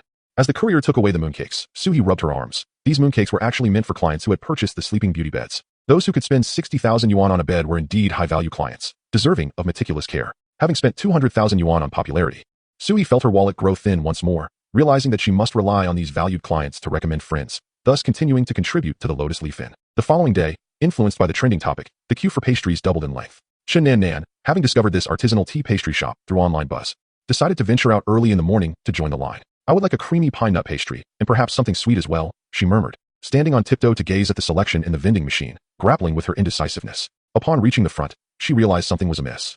Weren't there supposed to be 4 types of pastries? Yet, there appeared to be 6. "Pine nut mooncake, steamed sweet custard," she read from the labels. Just as she pondered the flavor of the new pastries, a gurgling sound caught her attention. A hungry diner had eagerly ripped open the plastic seal of the steamed sweet custard, shoveling spoonfuls into their mouth. The spoon gently broke the surface of the custard, releasing an immediate burst of fresh, milky aroma. The custard surface, as smooth and soft as silk, offered a delightful tactile experience. As the diner scooped up a spoonful, it slid down their throat into their stomach with unparalleled silkiness. Eager for more, the diner hastily took another spoonful, bewildered, wondering why the custard seemed to vanish upon entering their mouth. Within that scoop were several plump, glistening raisins, resembling tiny jewels displayed upon white jade. Their slightly soft texture combined with a hint of chewiness added a delightful complexity to the tasting experience. Sipping gently, the raisins unveiled their rich fragrance. The sweetness of fructose mingling with the natural aroma of grapes in the mouth, followed swiftly by the melting custard, releasing its delightful scent as if a cloud were dissolving within. Its rich, sweet creaminess lingered on the palate, leaving an indelible impression. The impatient diner scooped a few more spoonfuls, only to find to their astonishment that the cup was now empty. The sweet aroma wafted through the air, tantalizing the guests in line and eliciting their salivation. Chen Nan swallowed hard. She had made up her mind. She would purchase yet another serving of the 15 yuan sugar-steamed custard. But with the sugar-steamed custard looking so delectable, surely the new mooncakes would also be delightful? Should she buy them? As she pondered, She noticed a small door connected to the front desk swing open, and someone inside called out, "The hotel has launched new products. Everyone is welcome to visit for free." Suie Nan felt a sense of bewilderment. What new offerings could a hotel possibly have? Perhaps new furniture? Chapter 71. The smart mirror. Several customers who had just finished their snacks entered through the small door, eager to see what new items the hotel had to offer.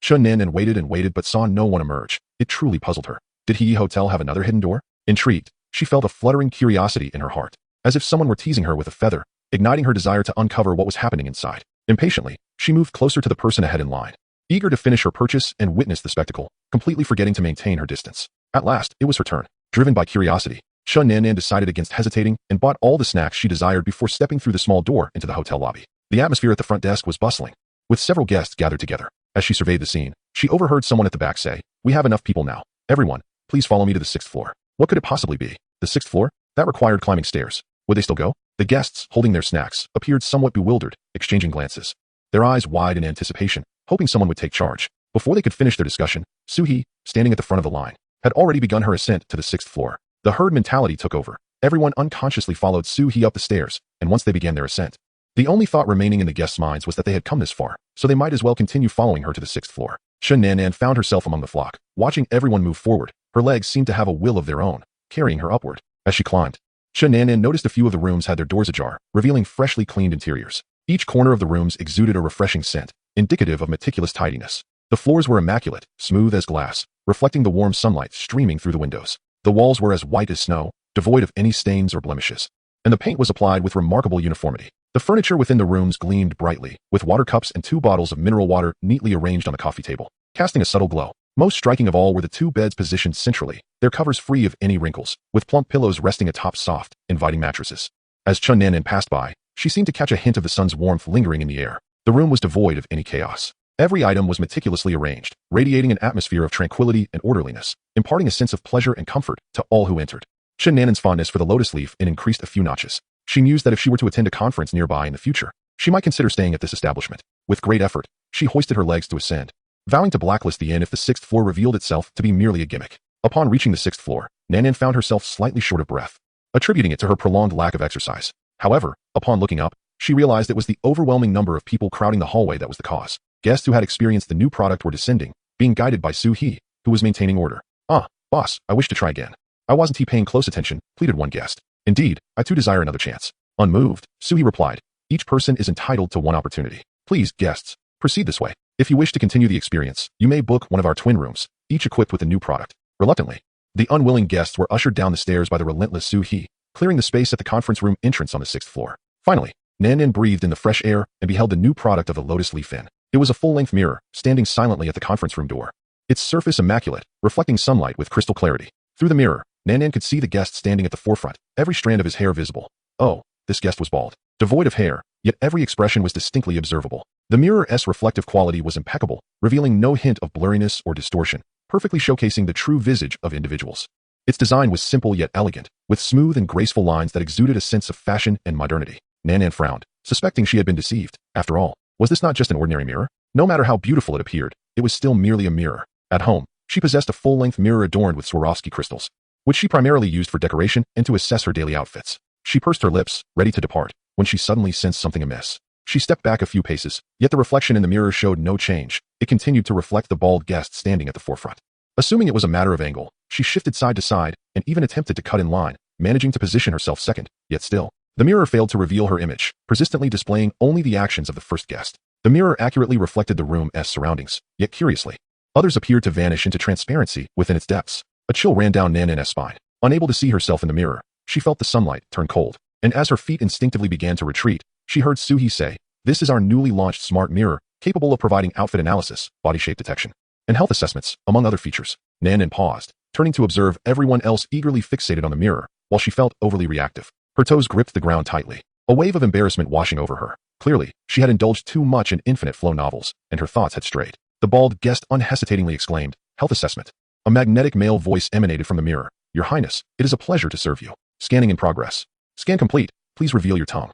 The bald patron complied, exposing his tongue. The patrons waiting in line whispered among themselves, intrigued by the mirror's peculiarities. "How fascinating. It even addresses someone as Your Highness." One of them remarked, "Oh, that's nothing. You can customize it. My home speaker calls me master." Another customer, wearing a knowing expression, chimed in, My daughter has a smart mirror as well. It can play weather forecasts, stream music, and even guide you through workouts, assessing your movements. Indeed, technology has advanced remarkably. Another added, can your daughter's mirror conduct health checkups? A bespectacled patron interjected, smartphones can perform health assessments. You can access the Health Hangzhou application, developed by the government, which allows you to upload tongue and eye photographs for AI diagnosis. Is it accurate? I'm not sure. It once claimed I had coldness and yang deficiency, but I don't quite understand. The group redirected their attention to the bald patron once more. The mirror then announced the results. Phlegm and dampness stagnation detected, insufficient kidney energy, accumulation of heat toxins, and internal liver wind. The bespectacled man became animated. I said so. My phone indicated low energy as well.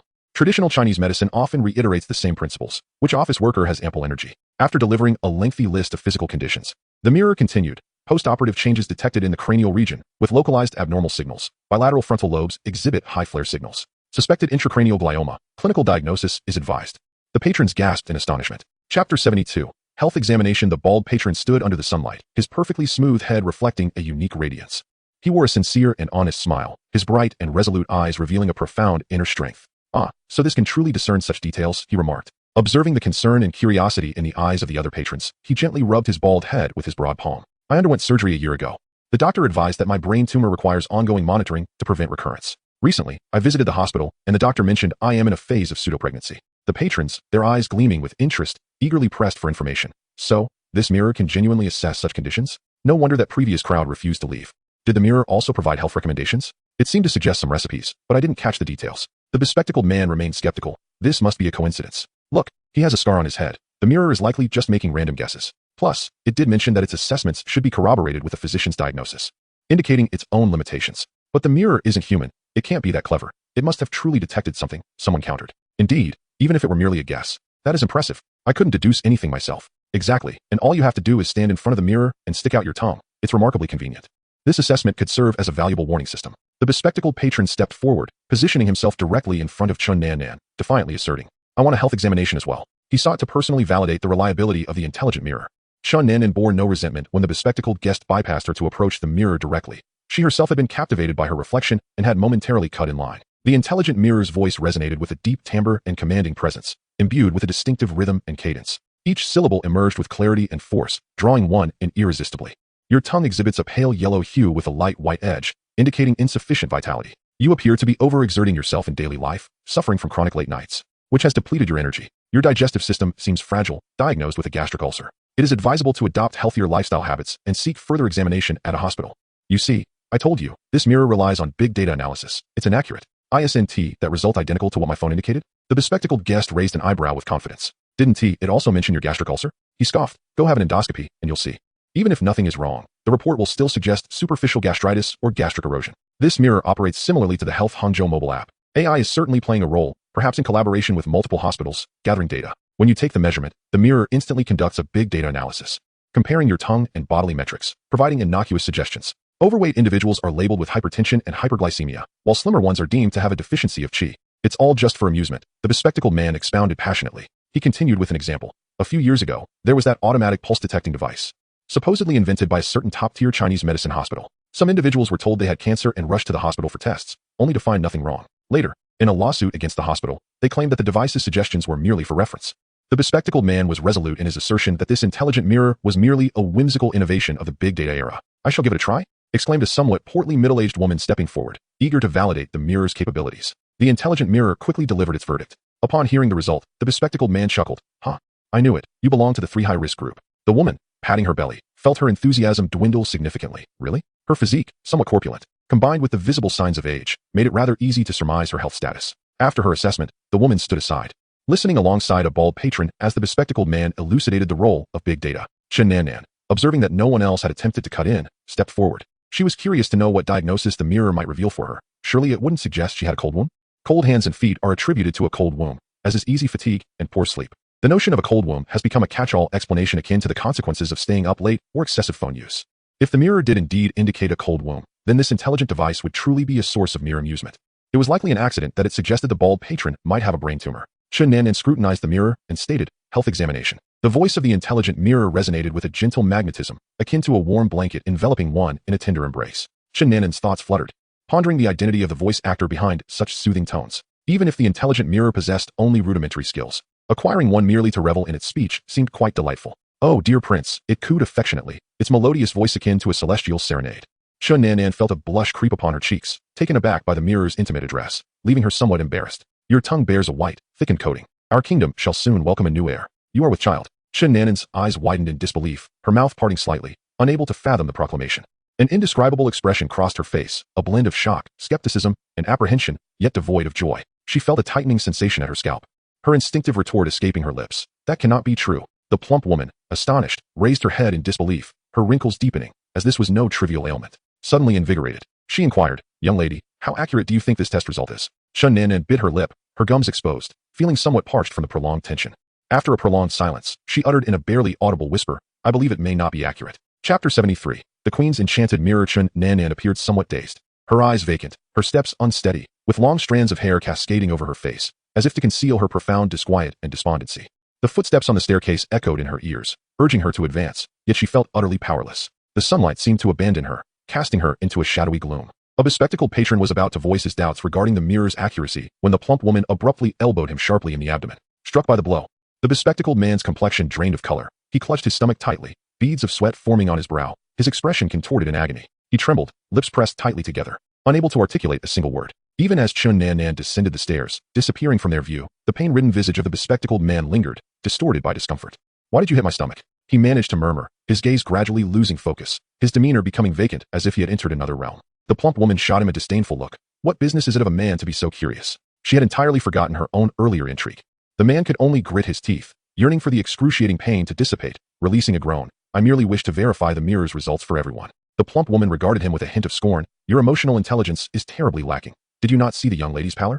The patrons queued behind nodded in agreement. Indeed, her complexion changed drastically. Perhaps it would be best not to inquire further. "Right, I believe this mirror is rather accurate. Look, it hasn't claimed I'm pregnant," remarked a woman with curly hair, breaking into laughter as she spoke. Her words were indeed humorous, prompting a guest to jest. "Oh dear. Perhaps you should let the mirror take a closer look. You might just be expecting a second child." To which she retorted, "If I were to be pregnant, it would surely be with a banquet of exquisite delicacies." The elegantly coiffed woman rolled her eyes dramatically. After indulging in the experience, all the guests gathered around Suie, expressing their satisfaction. "I find this quite entertaining," one remarked. "Indeed, it's remarkably convenient. It even detected my herniated disc with astonishing accuracy." Another added, "Boss, could we perhaps have another go? We wish to explore its other features." Suie skillfully replied, "I'm afraid not. Each person only has one opportunity. Guests, please proceed this way. Those wishing to continue the experience may reserve a twin room in our inn, which is equipped with the smart mirror." Disappointed, the guests departed, casting lingering glances at the smart mirror, enchanted by the novelty of the Lotus Leaf Inn. A bespectacled man, clutching his abdomen, trailed behind, feeling a sense of grievance. Had it not been for the plump lady's elbow nudging him, he might have voiced his thoughts, awakening these oblivious souls from their enchantment with the trivial tricks of the smart mirror. Suddenly, a wave of pain surged through him, rendering his legs weak as he leaned against the railing, gingerly making his way down the stairs. How foolish humanity was to be so easily deceived by modern technology. While the world was intoxicated, he alone remained sober, possessing the insight to perceive the truth. The bespectacled guest felt an inflated sense of self-importance, attempting to stand tall, only to wince in pain, gritting his teeth as he descended the stairs in frustration. Suie scratched her head, pondering, what was that guest just saying? Surely, he too wished for another experience. With a quickened pace, she dashed towards the door leading to the drying terrace. "Xiao Shi, I shall bring a few more guests to the 6th floor. Be discreet," Suie instructed. Xiao Shi, diligently drying the linens on the terrace, flapped his wings and panted, "Understood."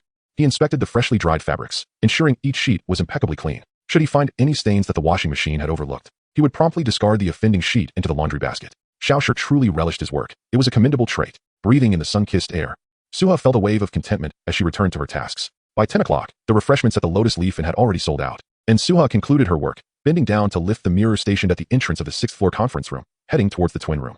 This was a new item she had recently acquired from the game store. The offerings in the game store currently included Sleeping Beauty's bed, 3,000 yuan each, for personal use only. Soundproof window, 1,000 yuan per unit. Jack's Magic Beans, 360,000 yuan. Insulated stone bricks, 1 yuan each, installation included, with standard wall paint. Magical porridge pot, 170,000 yuan. Gnome Engineer's employment contract. Aladdin's lamp, Dream Edition, a luxury beyond reach. Mermaid's tears, young ones, save up your coins. The final item is the latest edition, the Queen's Magic Mirror, digital edition. After the kind-hearted Snow White triumphed, the wicked magic mirror was shattered into fragments.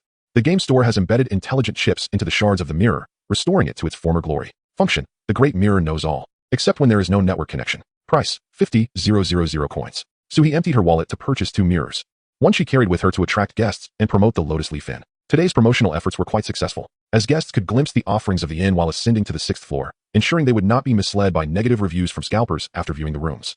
The other mirror was placed in a twin-bedded room. With the queen's magic mirror, the standard twin room was upgraded to a digital twin room, increasing the price from 500 yuan to 600 yuan. Correspondingly, some smart voice accessories were added, allowing guests to control the air conditioning and curtains by calling upon the mirror, truly making the digital twin room a remarkable experience. The addition of the magic mirror in the twin room created a distinction from the standard rooms, enabling guests at the Lotus Leaf to conveniently select accommodations according to their needs. As Suie contemplated her finances, she noticed Chen Nan, holding a plastic bag, waiting for her downstairs, looking anxious. "Boss, may I reserve a twin room for today? I wish to try the smart mirror again," she tentatively inquired.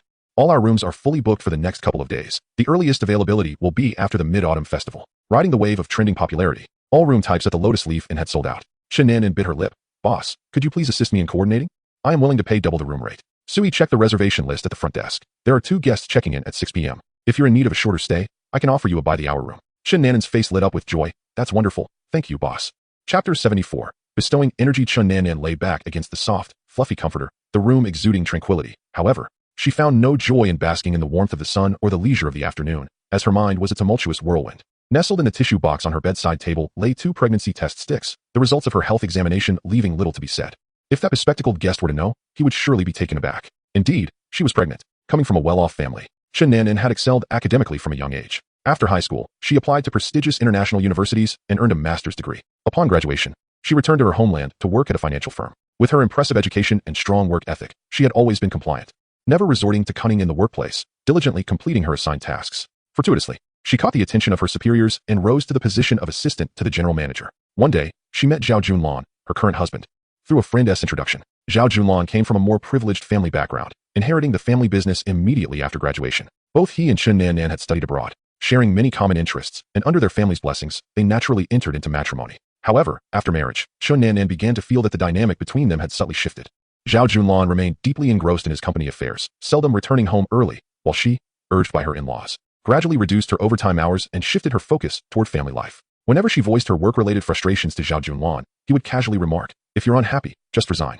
It's not like we're short of money. I can take care of you." The first time she heard this, Chen Nan was deeply moved. She declined certain work responsibilities and, as a result, missed out on several opportunities. Just as she was feeling lost, her mother-in-law would occasionally hint, suggesting she not overexert herself. "A woman should cherish herself," she would say. "Work is just work. Why push so hard? The two of you are such a perfect match, both talented and attractive. Wouldn't it be wonderful to have a couple of beautiful children while you're still young? I think the reason you haven't conceived yet is because you're too busy with work. Why not resign and focus on preparing for pregnancy at home?" Chen Nan could vividly recall the expression on her mother-in-law's face when she uttered those words, so kind, so full of expectation, her gaze lingering on Chen Nan's abdomen. The longer they were married, the more frequent her in-laws' reminders became, until her mother-in-law finally spoke plainly. Nan, you should resign and come home. It's not right for both of you to be so absorbed in work and rarely at home." Feeling somewhat wronged, Chen Nan confided in her husband, Zhao Junlan. His response was, "Darling, my mother is getting older. Elderly folks always long to hold a grandchild. You should try to understand her." Then he turned the question back on her.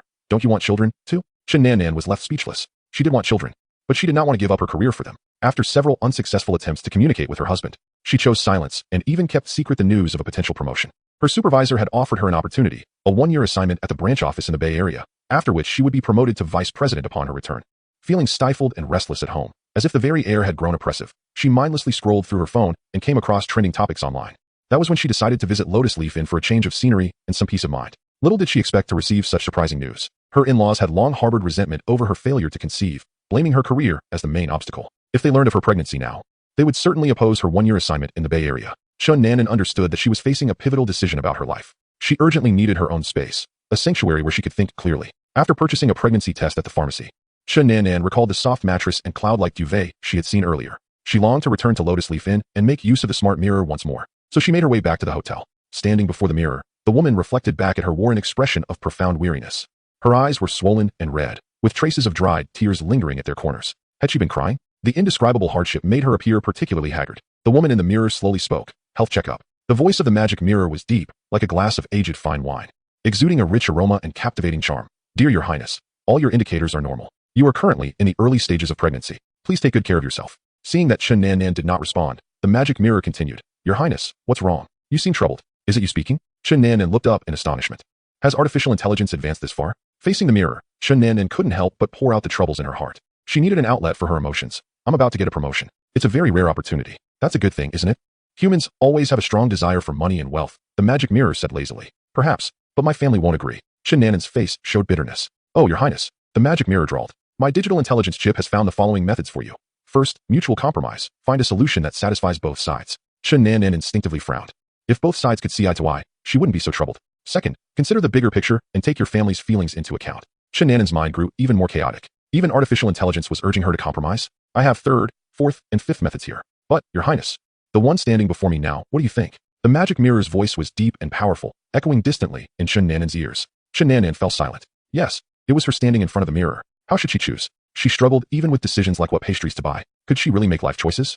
The magic mirror's voice carried a unique magnetism, as if leading one to an unknown destination. Of course, Your Highness, as your most loyal follower, I am more than happy to offer you guidance. Nanan, standing at the crossroads, was easily tempted. Then, please tell me how to choose? After saying this, she found it somewhat amusing that she was asking artificial intelligence to make decisions for her. The surface of the magic mirror shimmered with a silver glow, and suddenly, a massive QR code appeared. Dear Your Highness, please scan the QR code to grant me energy. The magic mirror tempted. Nanan, still lost in her sorrow, reacted slowly.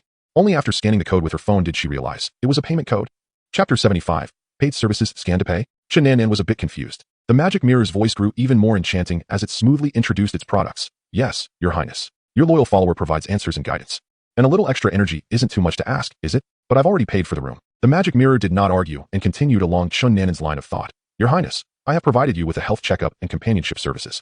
I can also broadcast the latest weather forecast or read novels to you. You can view the mirror screen to select more free services. A long list of functions appeared on the mirror's surface, dazzling Nanan. You can turn on the television in the room. You can watch various programs in real time on the hotel TV, all for free. If you wish to watch the latest television series or online variety shows, you must subscribe to the membership service. With the utterance of the enchanted mirror, the television in the room sprang to life, displaying the interface for scanning to recharge the TV membership. As Nanan gazed at the annual membership price of 199 yuan on the screen, she felt herself being persuaded. It seems that modern electronic devices follow this trend. While many features are free, an upgrade in experience necessitates various membership subscriptions or additional purchases of resource packages. Nanan had previously recharged numerous SSS VIP memberships. She looked at her phone screen, pondering how much to recharge. Unconsciously, she began to sway to the rhythm of the enchanted mirror, gradually succumbing to its allure. The mirror flickered again, unveiling a dense array of service agreements. Dear Princess, by scanning to make a payment, you agree to our terms of service. Do note the final clause. As we provide virtual services, refunds are not accepted. As Nanan glanced at the mirror, she thought, this is excessively lengthy. It was even longer than the privacy service agreement encountered when downloading and logging into an app. Princess, the more energy you provide, the more detailed my answers will be. It all depends on your benevolence. Remarkably, this service does not have a fixed price. Connected with the universe and encountering inner wisdom, I believe, dear Princess, you will find your love and happiness, regardless of your current circumstances. There will always be someone unconditionally loving and supporting you, and now, you merely lack some guidance from the cosmos. Are you not curious about the whispers of fate? I shall provide you with the answers. The enchanted mirror painted a picture of a splendid future. Who could resist the curiosity about fate's answers? Nanan was intrigued as well. At that moment, the mirror nudged her further. Princess, you may start by offering me a small amount of energy, allowing me to delve into your past, enabling you to feel the energy of the universe. Upon hearing the phrase small amount, Nanan was captivated. She scanned to pay 66 yuan, eager to discover what the mirror could reveal. Oh dear Princess, your affection invigorates me. Now, please provide me with your exact birth date, preferably down to the minute. Upon receiving the 66 yuan, the mirror's voice noticeably brightened. Nanan shared her birthday, stating she was born at 8 a.m. After disclosing her birth time, she felt a peculiar sensation, yet before she could ponder it further, the mirror began to speak. Let me listen to the universe's decree. Let me unveil your past. You were born into a warm and affluent family. The mirror's voice grew increasingly ethereal, as if it truly possessed the power to hear the sounds emitted by the universe. Suddenly, it raised its voice. My poor princess, you must have lost a close relative between the ages of 6 and 7. This must have been a significant blow to you, was it not?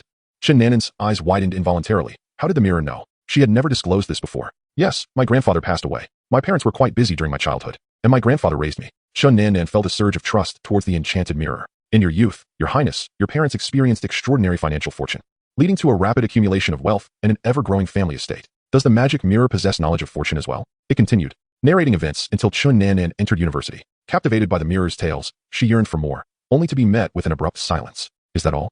She gazed longingly at the mirror. The surface flickered, revealing a QR code as the mirror, somewhat aggrieved, declared, Your Highness, I have exerted considerable effort. Perhaps my resources are somewhat limited. The charm of a man's playful demeanor can be quite disarming, and a male mirror, with such a melodious voice, possesses an even greater allure. Without hesitation, Nanan scanned a payment of 100 yuan. Subsequently, the magic mirror commenced an analysis of her character. Humans are inherently curious about themselves, and contemporary personality analyses capitalize on this trait, often providing justifications for one's actions. So that is how it is. No wonder I make such choices. Could it be that I am a free spirit, resistant to defeat? After absorbing the mirror's insights, Chen Nan found them remarkably cogent. Many of her decisions were not her fault, but rather products of her environment, which shaped her character and, in turn, influenced her choices. Blaming the heavens or the earth seemed futile. She felt a sense of relief wash over her. When another QR code appeared, she no longer hesitated, entering an amount of 1,000 yuan, eager to discern her path forward. "My beautiful and generous highness, simply head east, and your troubles shall dissolve," the mirror exclaimed, its voice laced with barely contained mirth. And then, Chen Nan pressed, fully believing in the mirror's wisdom. The mirror fell silent. After waiting a moment longer, she could hardly believe it. 1,000 yuan, far more than the cost of rent, yielded only this single statement? The mirror remained resolute. "Your highness, please proceed eastward. All will come to fruition." Gazing at the deduction of 1,000 yuan, she recalled the initial payment agreement the mirror had shown her, opening her mouth only to close it again. The funds had been taken. What more could she do? Meanwhile, Suie ascended the stairs to tidy the hourly rooms, receiving a notification from her mobile banking app. Upon noticing an unexpected addition of 116 yuan to her account, she felt a twinge of frustration. "Magic Mirror, are you not a product of the gaming marketplace? I've already purchased you. Why do you continue to impose charges on customers?" She worried about potential complaints from patrons, knowing she would have to manage any fallout. For each customer transaction, the mirror received a 10 commission, yet Suie felt the money in her hands was burning. As the mirror observed Suie enter the room, it spoke languidly, its tone devoid of warmth. "Worry not. I am the all-knowing and all-powerful magic mirror, and the clientele shall only increase." Just as Suie was about to respond, the mirror interrupted, a hint of impatience in its voice. "You may proceed with your tasks. Do not impede my profit-making. In human terms, consider me akin to an intelligent television produced by a system, providing you with complimentary programming while you cannot interfere with my premium offerings." After the customer purchased the paid service, Suie took 10, and the game mall and the magic mirror split the remaining 90. Suie bears no responsibility for this service, nor can she interfere with the operations of the magic mirror. Does the magic mirror also require money? Money is energy. Do you not desire wealth? The magic mirror no longer pretends in front of Suie. Suie was taken aback, feeling the 116 yuan in her pocket, left speechless. "By the way, remember to upgrade the network. It's too laggy, which affects my work." The magic mirror exhibited some disdain. Chapter 76. Answer in the east. Chen Nan gazed at the compass direction of due east on her phone, walking forward, the weight of the tea snacks in her hand providing a tangible sense of reality. "I must truly be losing my mind." After braving the cold wind outside, she felt her thoughts clearing. Recalling her entire conversation with the intelligent mirror, she realized she had been rather entranced. In retrospect, the words of this intelligent mirror sounded remarkably like those of a fortune teller, prompting her to reveal her birth date and time, recount her childhood experiences, and ultimately, revealing its true intentions by asking for payment to divine her fate. Chen Nan pondered this, remembering how her close friend had acted similarly when she experienced heartbreak. In a frenzy to reconcile with her ex-boyfriend, she resorted to every possible means, consulting a tarot master for card readings, purchasing love-attracting crystals, seeking blessings at temples, and even asking a blind seer for divination. Once her friend finally gained clarity and moved on, she found herself free of thoughts of the man, but unable to break away from the allure of mysticism. Adorned with several strands of prayer beads, she insisted on recommending her trusted masters to friends. Recently, a master warned her of impending financial misfortune, prompting her to hastily consult another master for feng shui, resulting in yet another significant expenditure. Wasn't that precisely what she had been warned against? Chen Nan had also encountered online pop-up ads offering fortune-telling based on the I Ching, often luring with the promise of free readings, only to present a fee schedule upon entering her information. A colleague had consulted such a service when the boss scolded about Mercury in retrograde, claiming the results were surprisingly accurate. It seems this intelligent mirror is but another form of data-driven fortune-telling. Indeed, the money in mysticism is rather easy to earn. As Chen Nan contemplated this further, feeling increasingly befuddled, she was suddenly interrupted by a familiar voice. Nan? Startled, she turned to see Zhao Junlin's Maybach. The window rolled down, revealing Zhao Junlin's face alongside a young lady seated beside him. Without waiting for her to speak, Zhao Junlin parked the car on the curb of the old street, stepped out, and said, Nan, what brings you here? Aren't you at home? Have you eaten? What about your parents? Noticing the bag in Chen Nan's hand, he added, You bought snacks from this place too? Chen Nan's brow slightly furrowed, her lips involuntarily curling downwards. What does he mean by two? Zhao Junlin is not one to follow trendy eateries, his work keeping him quite occupied. To her knowledge, the tea snacks at Heyi Inn had gained some fame, requiring early queues, so when exactly had Zhao Junlin queued? Skipping over his series of questions, Chen Nan encountered, Have you also tried these snacks? When did you go buy these? How come you didn't bring me any? Zhao Junlin said casually, I didn't go buy them myself. My secretary brought them for me. Is this pastry shop famous? Yes, very famous. I arrived at the shop at 8 a.m. just to get them. Is that your secretary in the car? I haven't seen her before. Chen Nan's expression was cool. The young woman in the car quickly stepped out and greeted Chen Nan. But Chen Nan didn't look at her, keeping her eyes fixed on Zhao Junlin. Zhao Junlin didn't sense anything amiss. Work had been full of annoyances, and changing secretaries was such a minor matter that he didn't feel the need to report it at home. Yes, my new secretary, Jingjing. She has been here about 2 months now. Why are you driving now that you have a new secretary? What about Secretary Wang? Chen Nan's tone was unreadable. I assigned Secretary Wang to handle a new project. After finishing some errands this morning, Jingjing mentioned there's a good restaurant in the old town. The streets there are too narrow, and she didn't dare drive, so I took the wheel. A gust of wind swept by, lifting Secretary Jingjing's short skirt. She tugged at it awkwardly. Chen Nan suddenly smiled. All right, you two go ahead back. I'll walk a bit more. Zhao Junlan didn't stand on ceremony and got straight into the car. After all, she was his wife.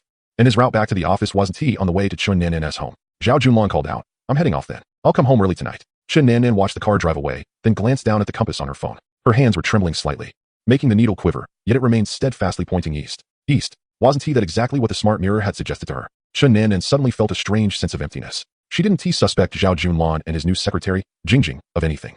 Zhao Junlan was so open and casual about it. Clearly, he hadn't even considered that possibility. That secretary Jingjing wore everything on her face. Zhao Junlan probably just saw her as a pleasant distraction at work. What felt empty to Chun Nanan was that she was always the only one worrying.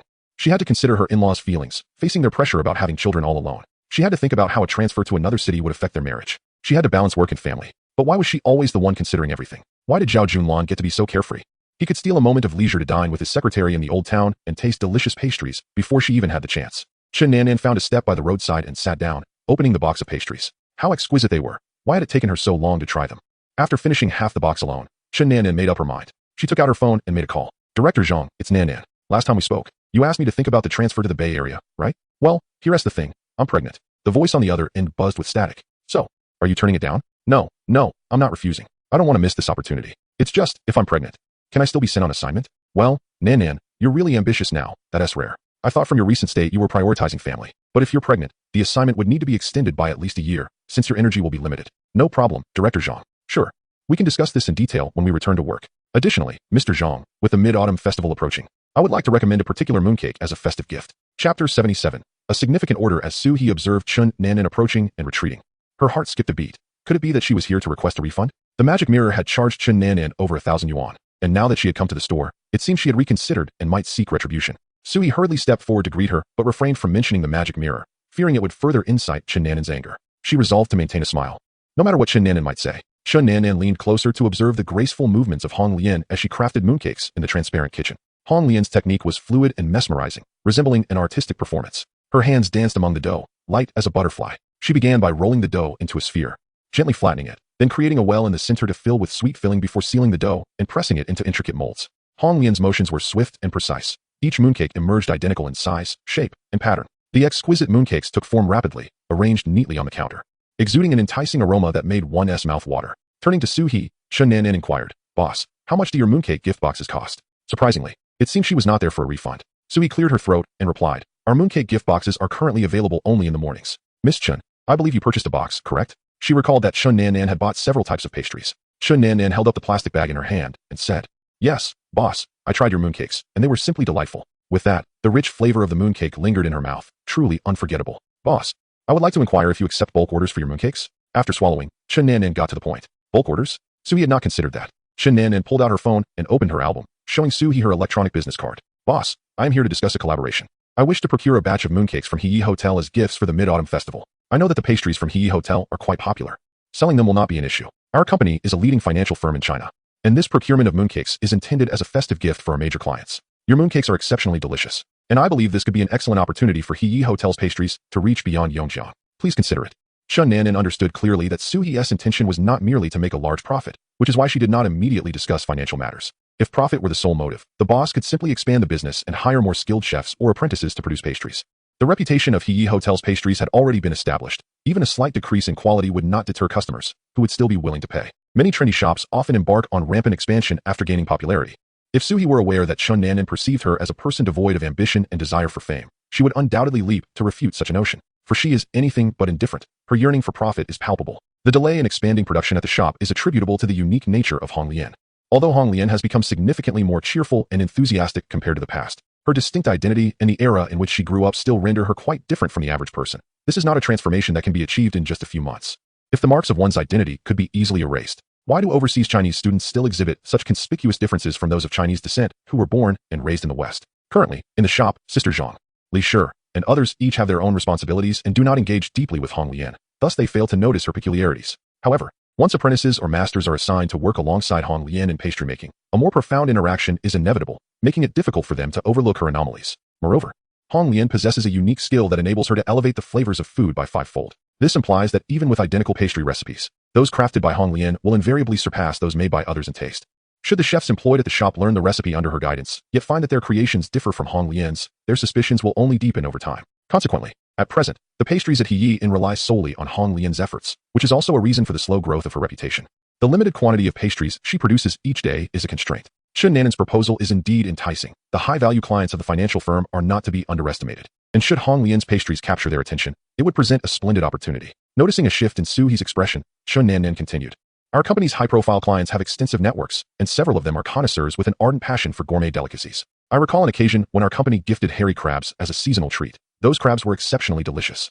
And one esteemed client was so enamored that he requested the contact information of the crab farmers and ended up purchasing the entire harvest. That crab pond has since gained considerable renown. Boss, I genuinely believe your mooncakes are delightful, and this represents a remarkable opportunity. Chen Nanan spoke earnestly.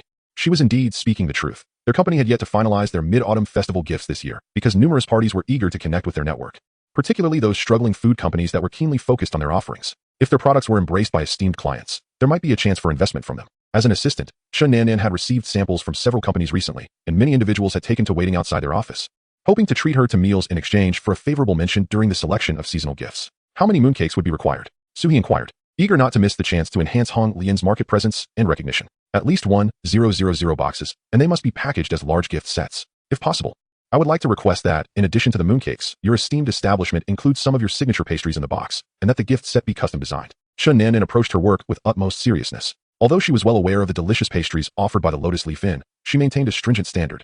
For business is business. Suie nodded in agreement. Miss Chen, thank you. Shall we exchange contact information? May I provide you with a response later? Chen Nanan acquiesced. Of course. By the way, I noticed that your 6th floor has a rather nice conference room. I wonder if it is available for public use? Suie paused for a moment and candidly replied, if it's in the morning, it is indeed available, Miss Chen. Are you looking to rent the conference room? Our company frequently holds meetings and external lectures, and if the opportunity arises, I believe we could collaborate. Apart from regular meetings, financial firms often organize various financial lectures and seminars to promote their products and attract investments. Suie was genuinely taken aback. Although she was an outsider to the industry, she knew that Chen Nanan's financial company was quite renowned. She felt a sense of trepidation, unsure why such a small and had captured Chen Nanan's favor. I am exceedingly grateful to you, Miss Chen. I am curious, such an opportunity must be rare. How is it that it has come to our relatively obscure inn? Suie pondered. Chen Nanan raised an eyebrow and smiled. The mirror in your establishment is truly remarkable. It resolved a significant concern for me. So consider it a gesture of reciprocal kindness. Suie was astonished, realizing that not only had Chen Nanan not come to request a refund, but she had actually visited to express her gratitude. What enchantment had that mirror cast upon her? Chapter 78. Unity and Cooperation During Dinner. Suie shared the news of the substantial order from Chen Nanan with the key figures of the establishment. The eager Xiao was the first to speak. Does this mean that by securing this order, Hong can gain greater visibility? Suie confirmed with a nod, explaining that Chen Nanan's financial company was quite prestigious, and their major clients likely engaged in significant financial transactions. If Hong Lian's mooncakes were favored by these clients, it could very well elevate the pastries crafted by them to a grander stage. Upon hearing Suie's affirmation, Xiao eagerly urged, quickly accept it, quickly accept it. At the same time, it held a deeper admiration for Suie, vowing that once it reached 2 stars, it would certainly ask Suie to help find major clients and garner more publicity, ideally even trending on social media. This was indeed a rare opportunity. Cui Fengyi concurred, understanding the importance of connections in a society far darker than the modern one, as he experienced during the Middle Tang period. His brother had been relegated due to political disagreements, and similarly, Lu Gong had faced hardships due to a lack of connections and financial support. Those who had influential backing, even when they stumbled in their official capacities, could swiftly regain favor, sometimes becoming favored courtiers. This underscored the significance of networking. The same principle applies to objects. What is esteemed above will surely be mirrored below. The king of Qi favored purple garments, leading to a lack of diverse colors in the kingdom. The king of Chu preferred slender waists, resulting in many suffering from starvation in the palace. Do not speak of emperors. Even the cherished possessions of high-ranking officials swiftly become the trends of Chang'an. In our contemporary society, where harmony reigns and politics are transparent, the weight of wealth and power remains unchanged. Should the affluent and influential extol the delectable confections crafted by Miss Honglian, a wave of admiration would undoubtedly follow. In the past, the sluggish pace of horse-drawn carriages meant that the preferences of the elite were confined to the vicinity of Chang'an. However, in this modern age, with the advent of the internet, even an ordinary individual like Cui Fengyi boasts over 50,000 followers, while prominent clients surely command an even greater influence. Nonetheless, the focus must remain on Miss Honglian. Cui Fengyi, with his tranquil demeanor, recognized the merit of this opportunity, yet he believed that if they were to decline, Miss Honglian's steadfast nature would surely lead her to prominence in due course. Honglian, what are your thoughts? Suie turned to look at her. Chen Nanan had indeed presented a splendid opportunity, yet chance and risk are eternally entwined. What if a major client were to differ in taste and publicly denounce Honglian's delicacies? Such a scenario would undoubtedly pose obstacles to her future recognition. Moreover, the task of producing 1,000 boxes of mooncakes loomed ahead, a daunting endeavor that made Suie feel overwhelmed. As everyone's gaze fell upon her, Honglian felt a warmth rise to her cheeks. Once a mere maid, she had always prioritized her mistress's desires, merely obedient to their commands. Although Suie insisted that they were equals and forbade Honglian from addressing her as mistress, in her heart, Hong Lian preferred to heed Suie's guidance. Upon arriving at the shop, Suie consistently encouraged her, imparting new knowledge and allowing her to manage the establishment. Now, she was being entrusted to make her own decision. Yet, could she truly do so? Hong Lian hesitated, seeking Suie's approval, but found only trust reflected in her eyes. A moment of stillness enveloped her, and suddenly, an infinite courage surged within. Once an ordinary maid, she now bore the potential of an unremarkable character card. Yet, even the ordinary possessed dreams of the extraordinary. She yearned to seize this chance, to prove herself. Though her early arrival had its reasons, as an ordinary character card, she had been the first to ascend to 2 stars, and now aspired to be the first to attain 3 stars. This was her modest ambition. I wish to give it a try. I shall not bring shame to our inn. A glimmer of determination shone in Hong Lian's eyes. Suie nodded. Rest assured, I shall not hinder your efforts. I will contact the packaging company to enhance our mooncake packaging. Additionally, examine whether there are any improvements to be made with the mooncakes. Chen Nanan mentioned that the gift boxes should also include some signature confections. Taking the first step, Hong Lian felt emboldened. I will alter the other confections as well, shaping them into mooncake forms. You can trust my judgment. Given the quantity of mooncakes, do not hesitate to ask for assistance if needed. This is a significant project that requires collective effort. Hong Lian did not hesitate. Boss, I need your help in preparing and thoroughly cleaning the raw materials. I will personally handle the kneading, seasoning, and baking. However, assistance will also be essential for the filling, removing the mooncakes from their molds, and packaging. Cui Fengyu proactively stated. I am available during the day. Unfortunately, my skills are lacking. Allow me to take charge of washing the ingredients. Very well, then I shall handle the filling. Suie had witnessed the finesse with which Hong Lian prepared the filling for the buns. Hong Lian's hands danced gracefully, effortlessly pinching out 20 grams of dough without the need for a scale, achieving remarkable precision. While Suie could not rival Hong Lian's finesse, she could assist by using an electronic scale to measure and separate the filling and dough. What about me? Xiaoshi interjected, unwilling to be sidelined. Hong Lian and Suie exchanged glances, then scrutinized Xiaoshi's small claws and beak, concluding that it would be impractical to assign her the task of packing. Xiaoshi, you will oversee the inn. We shall all assist in the transparent kitchen, and you must pay special attention to the inn. After some consideration, Suie decided against letting Xiaoshi into the kitchen, recognizing that each had their own area of expertise. You can rest assured, I will manage the inn well. Xiaoshi replied, satisfied to have a role, rather than being treated as exceptional, and thus refrained from insisting on entering the kitchen. Suie recalled that the mooncake boxes had been folded by Mei Jie and Dong Jing, and added, once the mooncakes are ready, we can ask Mei Jie and Dong Jing to help with the packing. I will find you another assistant in the kitchen. Is it Lu Shan? Hong Lian inquired curiously. She had met Lu Shan and tasted the buns and steamed buns he made, acknowledging him as a skilled individual, arguably the second best cook at He Yin. Suie shook her head, saying, I intend to summon another card character to assist. Upon hearing this, Xiaoshi quickly leaped into Suie's embrace, exclaiming, summon my brother, summon my brother. Firmly holding down the excited Xiaoshi, Suie explained, the character card drawn is not under my control. Through previous draws, I have discovered that the likelihood of drawing a task card from the same book or card pool significantly diminishes. Xiaoshi folded its wings and gently pecked at Suie's clothing, emitting soft cooing sounds. Despite its adorableness, Suie remained unmoved and gently pushed it away. Unfazed, Xiaoshi began to nuzzle Suie's thigh, caressing her pants with its wings while persistently vocalizing its pleas. Just give it a try. Please help me. I promise to be good. Its movements grew increasingly gentle, exuding a charming clumsiness. Finding herself unable to resist its persistence, and recalling Xiaoshi's commendable work ethic lately, Suie relented. Very well, I can give it a try. However, I cannot guarantee the outcome. Understanding that Suie adored stroking its head, Xiaoshi, disregarding the neatness of its feathers, extended its neck and obediently rested its head in Suie's palm, inviting her to pet it freely. As long as you help me try, I will follow your every command. They proceeded to the study, where Xiaoshi obediently flew to perch above the wardrobe, settling into its nest. Drawing a card required concentration, and Suie needed a tranquil environment. Suie delved into the myths of China, having attempted several times to summon a character card. Glancing at the clock, she realized that half an hour had slipped away. The process of drawing cards required considerable energy, and she felt a bit dizzy. Addressing the small creature perched atop her wardrobe, she lamented. The system keeps notifying me of failed attempts. Perhaps it is best to concede. The small creature, Xiaoshi, hung its head low, its eyes brimming with disappointment and grievance. Its beak quivered slightly, as if it yearned to articulate something, yet struggled to find the words, only managing a couple of soft chirps.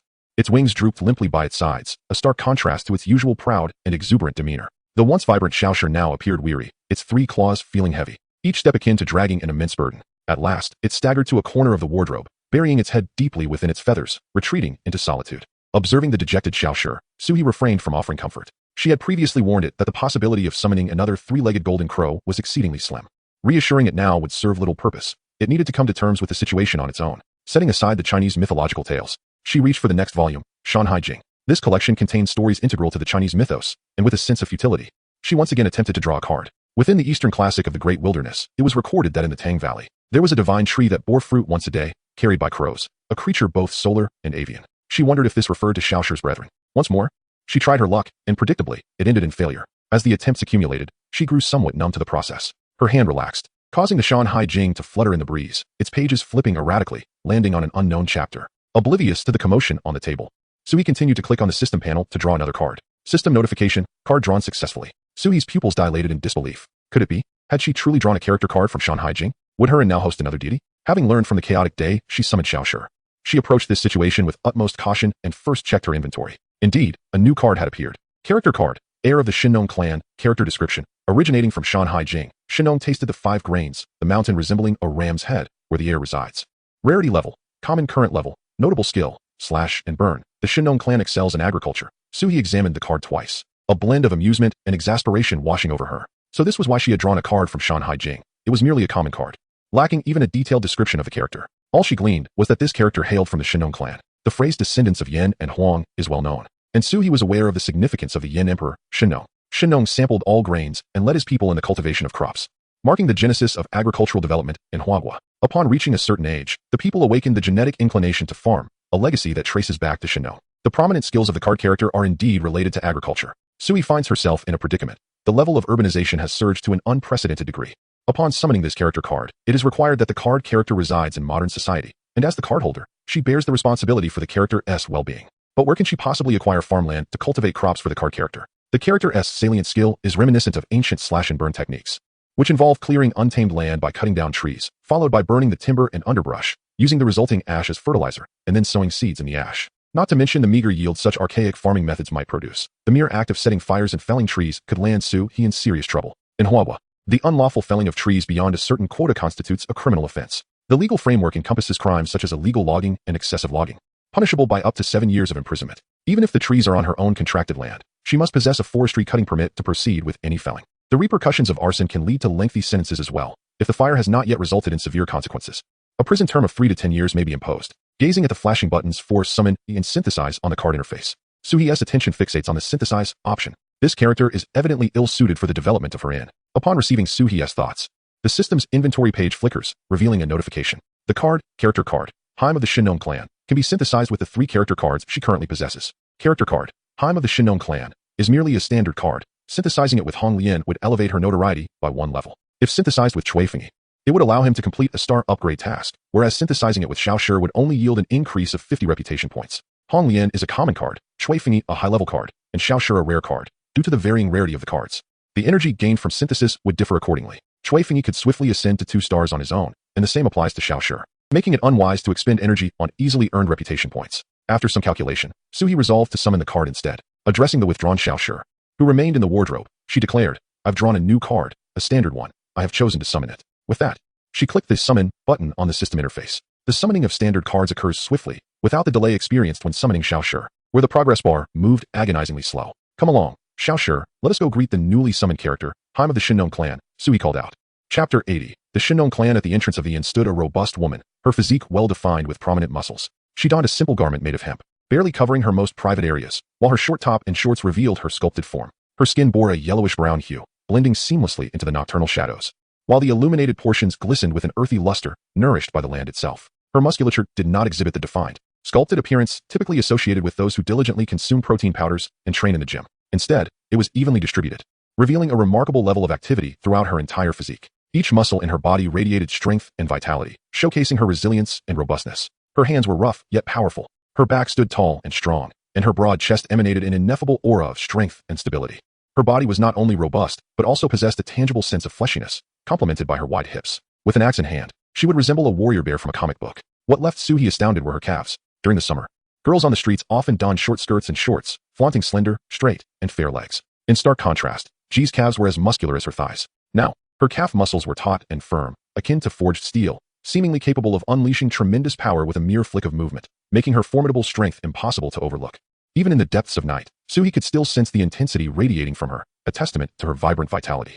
Her eyes sparkled with a light that seemed to harbor a vast universe, inspiring a sense of reliance upon her. Suie cautiously ventured to speak. "Is that you, Ji?" Upon her utterance, Ji responded, her voice resonating with the solidity Suie had imagined, carrying a sense of vastness. "I am Ji." Instantly, Suie felt her face flush with embarrassment, hastily accessing the system panel to review Ji's character card, and then bowing apologetically. "I'm sorry, I mistook you.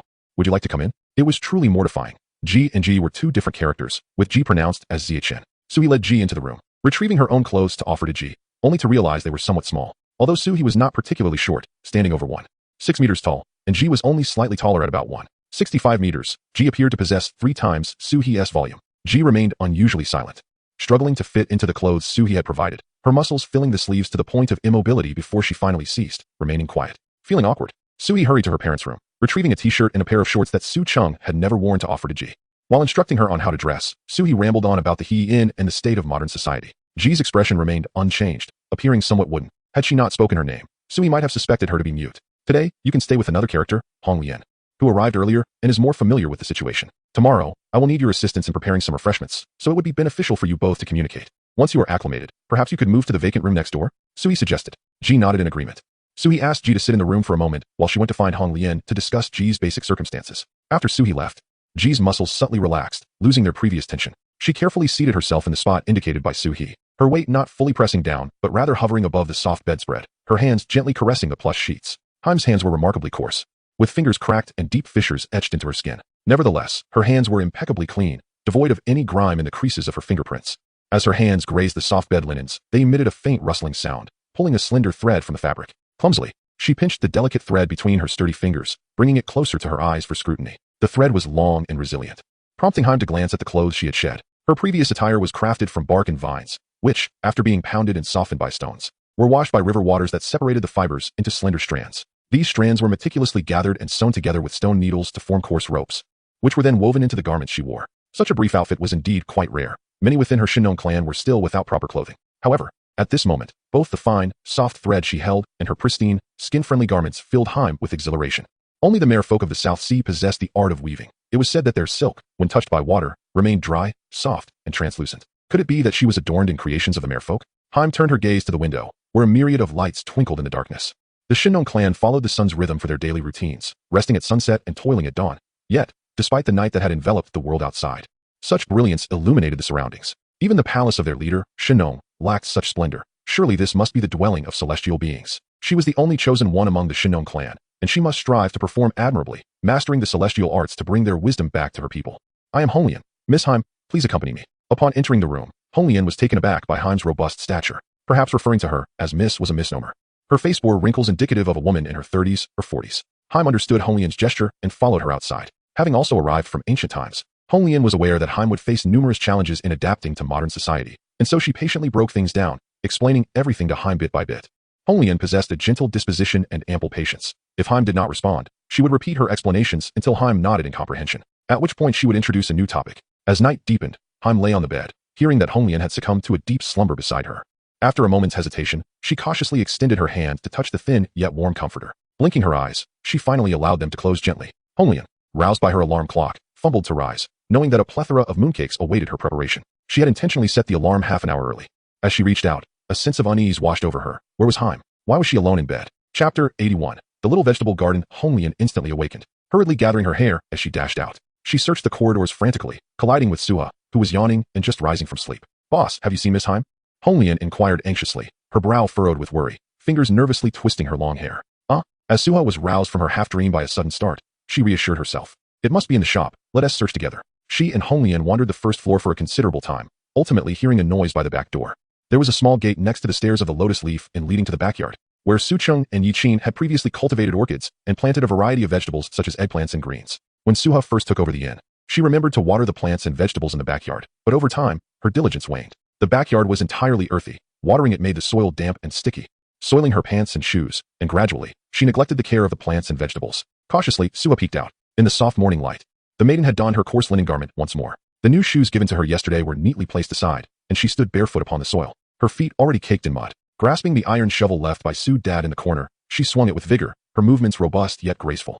As she loosened the compacted earth, sweat dripped down her forehead, but it did not impede her task. Suha observed the backyard soil. The deep, humus-rich earth had been turned to the surface, emanating a dark yellow glow. Debris carried by the wind and bits of plastic from the soil were gradually excavated and piled into a corner. The crops, neglected and reliant on the elements, had shed their previous languor, standing erect and vibrant. Some drooping plants were propped up by small sticks, their leaves brimming with vitality. This little plot of land radiated a renewed life force, as if infused with a fresh spirit. The disparity between the lovingly tended crops and those left to fend for themselves was like a chasm. The maiden, possessing keen hearing, detected the commotion and turned to glance at Suha and Hong Lian, hastily setting down her shovel and stepping aside. Had she overstepped her bounds? However, the sight of the unattended crops stirred a longing within her, compelling her to take action. Though the land was modest, it was remarkably well kept. far superior to much of what existed in her tribe. Although the Shinnon clan possessed vast tracts of land, it was riddled with rocks and trees growing haphazardly, and roots sprawling underground. Unlike the pristine expanse of this soil, having slept soundly the previous night, her intuition assured her that this was a safe haven, free from the threats of torrential rain and wild beasts. With a well-rested mind, she awoke earlier than usual. As dawn broke, she found herself unable to remain asleep. Glancing at Honglian beside her, she quietly rose and left the room, initially intending to discover what she might contribute, but was irresistibly drawn by the scent of the earth. Following the aroma, she stumbled upon a rear garden, where the sight of wilting, desiccated crops made her frown, prompting her to lend a hand. Observing the maiden with her head bowed, exuding an air of guilt and submission, Suie spoke. "Dear maiden, let us first prepare some tea snacks. If you don't mind the trouble, would you take charge of this land?" The maiden abruptly lifted her head, surprise illuminating her features, and stammered, "Yes." She then moved to perform a gesture of gratitude, startling Suie, who rushed forward to assist her. As Suie felt a heaviness in her arm, she contemplated urging her once more. At that moment, a voice from Miss G, tinged with a hint of pleading, reached her. "Please allow me to complete the final step." "Of course," Suie replied, exchanging a knowing glance with Honglian, encouraging her to lend support as well. Honglian, empathizing deeply with Miss G, saw in her a reflection of her own initial trepidation and anxiety. She stepped aside, wary that Miss G might soon perform a grand gesture. Miss G lifted her gaze to the heavens, seeking the direction of the rising sun, then turned to face it, beginning her dance. Clad in simple attire, her hair cascading loosely over her shoulders, she grounded her feet upon the firm earth, each step imbued with steadiness and strength. She raised her arms, her movements raw and primal, as if paying homage to the earth and invoking the sky. With leaps, bends, and outstretched arms, every muscle in her body vibrated with fervor. Her dance was infused with untamed spirit and freedom, each motion revealing the profound passion and vitality within her. As the rhythm intensified, she left behind solid footprints in the soil, her dance growing ever more fervent, as though she were infusing her very soul into the performance. Her arms moved with an irrepressible enthusiasm, her gaze fiery and resolute, as if striving to merge with nature itself, dancing in harmony with the wind, the rain, and the sunlight. Both Suie and Honglian were captivated by her performance, feeling an elemental energy and strength that seemed to reconnect them with the roots of the natural world. A vibrant life force emanated from the earth beneath their feet, and Suie sensed a resonance with Miss G. As Miss G danced around the crops she attended, she let out joyous exclamations. When the ritual concluded, Suie and Honglian stood with tears glistening in their eyes. "What's wrong?" Miss G inquired, perplexed by their emotion. Suie wiped her tears and reverently expressed, "Miss G, your dance was magnificent. I feel as though the marks of death upon me have faded significantly. I have regained my confidence in life, and I am filled with strength." Miss G, not fully grasping the latter part of Suie's statement, only recognized the mention of dance. She pondered how to articulate her thoughts when a whirlwind swept in, landing upon Suie's shoulder. Lazily, Xiaoshi spoke. "This is not merely dance. It is a prayer." "A prayer? How do you know this, Xiaoshi? You woke up so early today?" Suie wondered, confused. Miss G's dance had no accompanying music, and her shouts were not particularly loud. Logically, they should not have disturbed Xiaoshi's slumber. Xiaoshi ruffled his feathers, stating, "She prayed to the sun." Miss G sensed the unique aura surrounding Xiaoshi and respectfully affirmed, "Indeed, this is the prayer ritual of our Shinnon clan, beseeching favorable weather, gentle sunlight, and the swift maturation of crops." Realization dawned on Suie. Xiaoshi was the three-legged golden crow, a former sun deity. When Miss G danced and prayed, Xiaoshi must have received her supplication, thus flying over in response. The existence of deities was indeed a wondrous revelation to Suie. Nearby, Xiaoshi nibbled at Suie's hair, reminding her of his presence. Embarrassed, Suie covered her hair with a shy smile, momentarily forgetting about the unfortunate divine child. "Let us first proceed to the transparent kitchen, Miss Heim." Suie swiftly scooped up Xiaoshi, fearing that she might tug at her hair again, and quickly changed the subject. Miss Heim glanced at the tidy transparent kitchen and then at the mud on her clothes, shifting her toes awkwardly. The perceptive Honglian, upon noticing, promptly took her back to freshen up. Once they had tidied themselves, they entered the transparent kitchen, awaiting Honglian's instructions. Chapter 82. The dance of prayer. Chui Fengyi was at the kitchen sink, meticulously washing bags of red beans and pine nuts, gently patting them dry with kitchen paper. Meanwhile, Suie followed Honglian's guidance, weighing the kneaded dough and prepped filling into small portions. Thud, thud, thud, beside them. Heim used a mortar to crush the nuts into small pieces. The transparent kitchen was a flurry of activity. Due to the large quantity of mooncakes being prepared, the assortment of snacks in the self-service cabinet had significantly diminished. Upon learning the reason, the guests expressed their understanding, though those who could not purchase any snacks left disappointed, lamenting their tardiness. Kneading several kilograms of flour into dough and dividing it into small portions was no simple task. Suie was plunged into the flour, and when she regained her senses, she discovered that all the flour had been portioned. Puzzled, she wondered why the process had been so swift today. Could it be that Honglian had miscalculated the amount and mixed too little? "Honglian, I've shaped all the dough into small pieces and covered them with plastic wrap. Is there more dough to be divided?" Honglian was gently squeezing the filling, and as she placed it in her palm, a delightful aroma wafted around her. She used the warmth of her hand to soften the filling, carefully rolling it into a small ball, then gently pressing it with her fingertips to ensure a uniform and delicate texture. Only upon hearing Suie's question did she return to the present. "Dough? I've already finished all the dough. I've moved on to the filling." Suie raised the smooth stainless steel bowl. "I've used up all the dough here as well." They exchanged glances, and Honglian thoughtfully recalled how many bags of flour she had poured, confidently stating, "I've needed all the flour." Could it be that having someone assist today hasten our progress? Just as Suie was about to nod in agreement, she sensed something amiss and quickly checked the time. Goodness, it was already noon. How had it suddenly become midday? It dawned on her that they had not merely been swift in their actions, but had also been working for an extended period. They had officially started at 6 in the morning, and now, a full 6 hours had passed. I can hardly believe it. I haven't even stepped away for a moment, yet I've spent 6 hours in the kitchen. Suie marveled, feeling as though she were in a dream. When had she ever been so focused on a single task? Hong Lian found it curious as well. She stretched her arms and felt no discomfort. Typically, after needing filling at the counter for about 3 hours, she would feel a strain in her neck, as if a fine thread were constricting her cervical spine, compelling her to step outside the kitchen for a drink, to massage her shoulders, or to stand and move about to alleviate the discomfort. However, this time, Hong Lian felt no soreness in her neck. She swung her arms up and down and stretched her neck, exclaiming in astonishment, "It is truly remarkable. I feel no fatigue at all today." After hearing Hong Lian's words, Suie sensed something extraordinary. Hong Lian had been making tea snacks for over a month and was well aware of her physical condition and the volume of her work. Logically, a sudden enhancement in physical endurance should not occur. "I even got up half an hour earlier today," Hong Lian added softly. A spark of realization illuminated Suie's mind as she glanced at Miss Ji, who was demolding mooncakes nearby. She inhaled deeply and mused.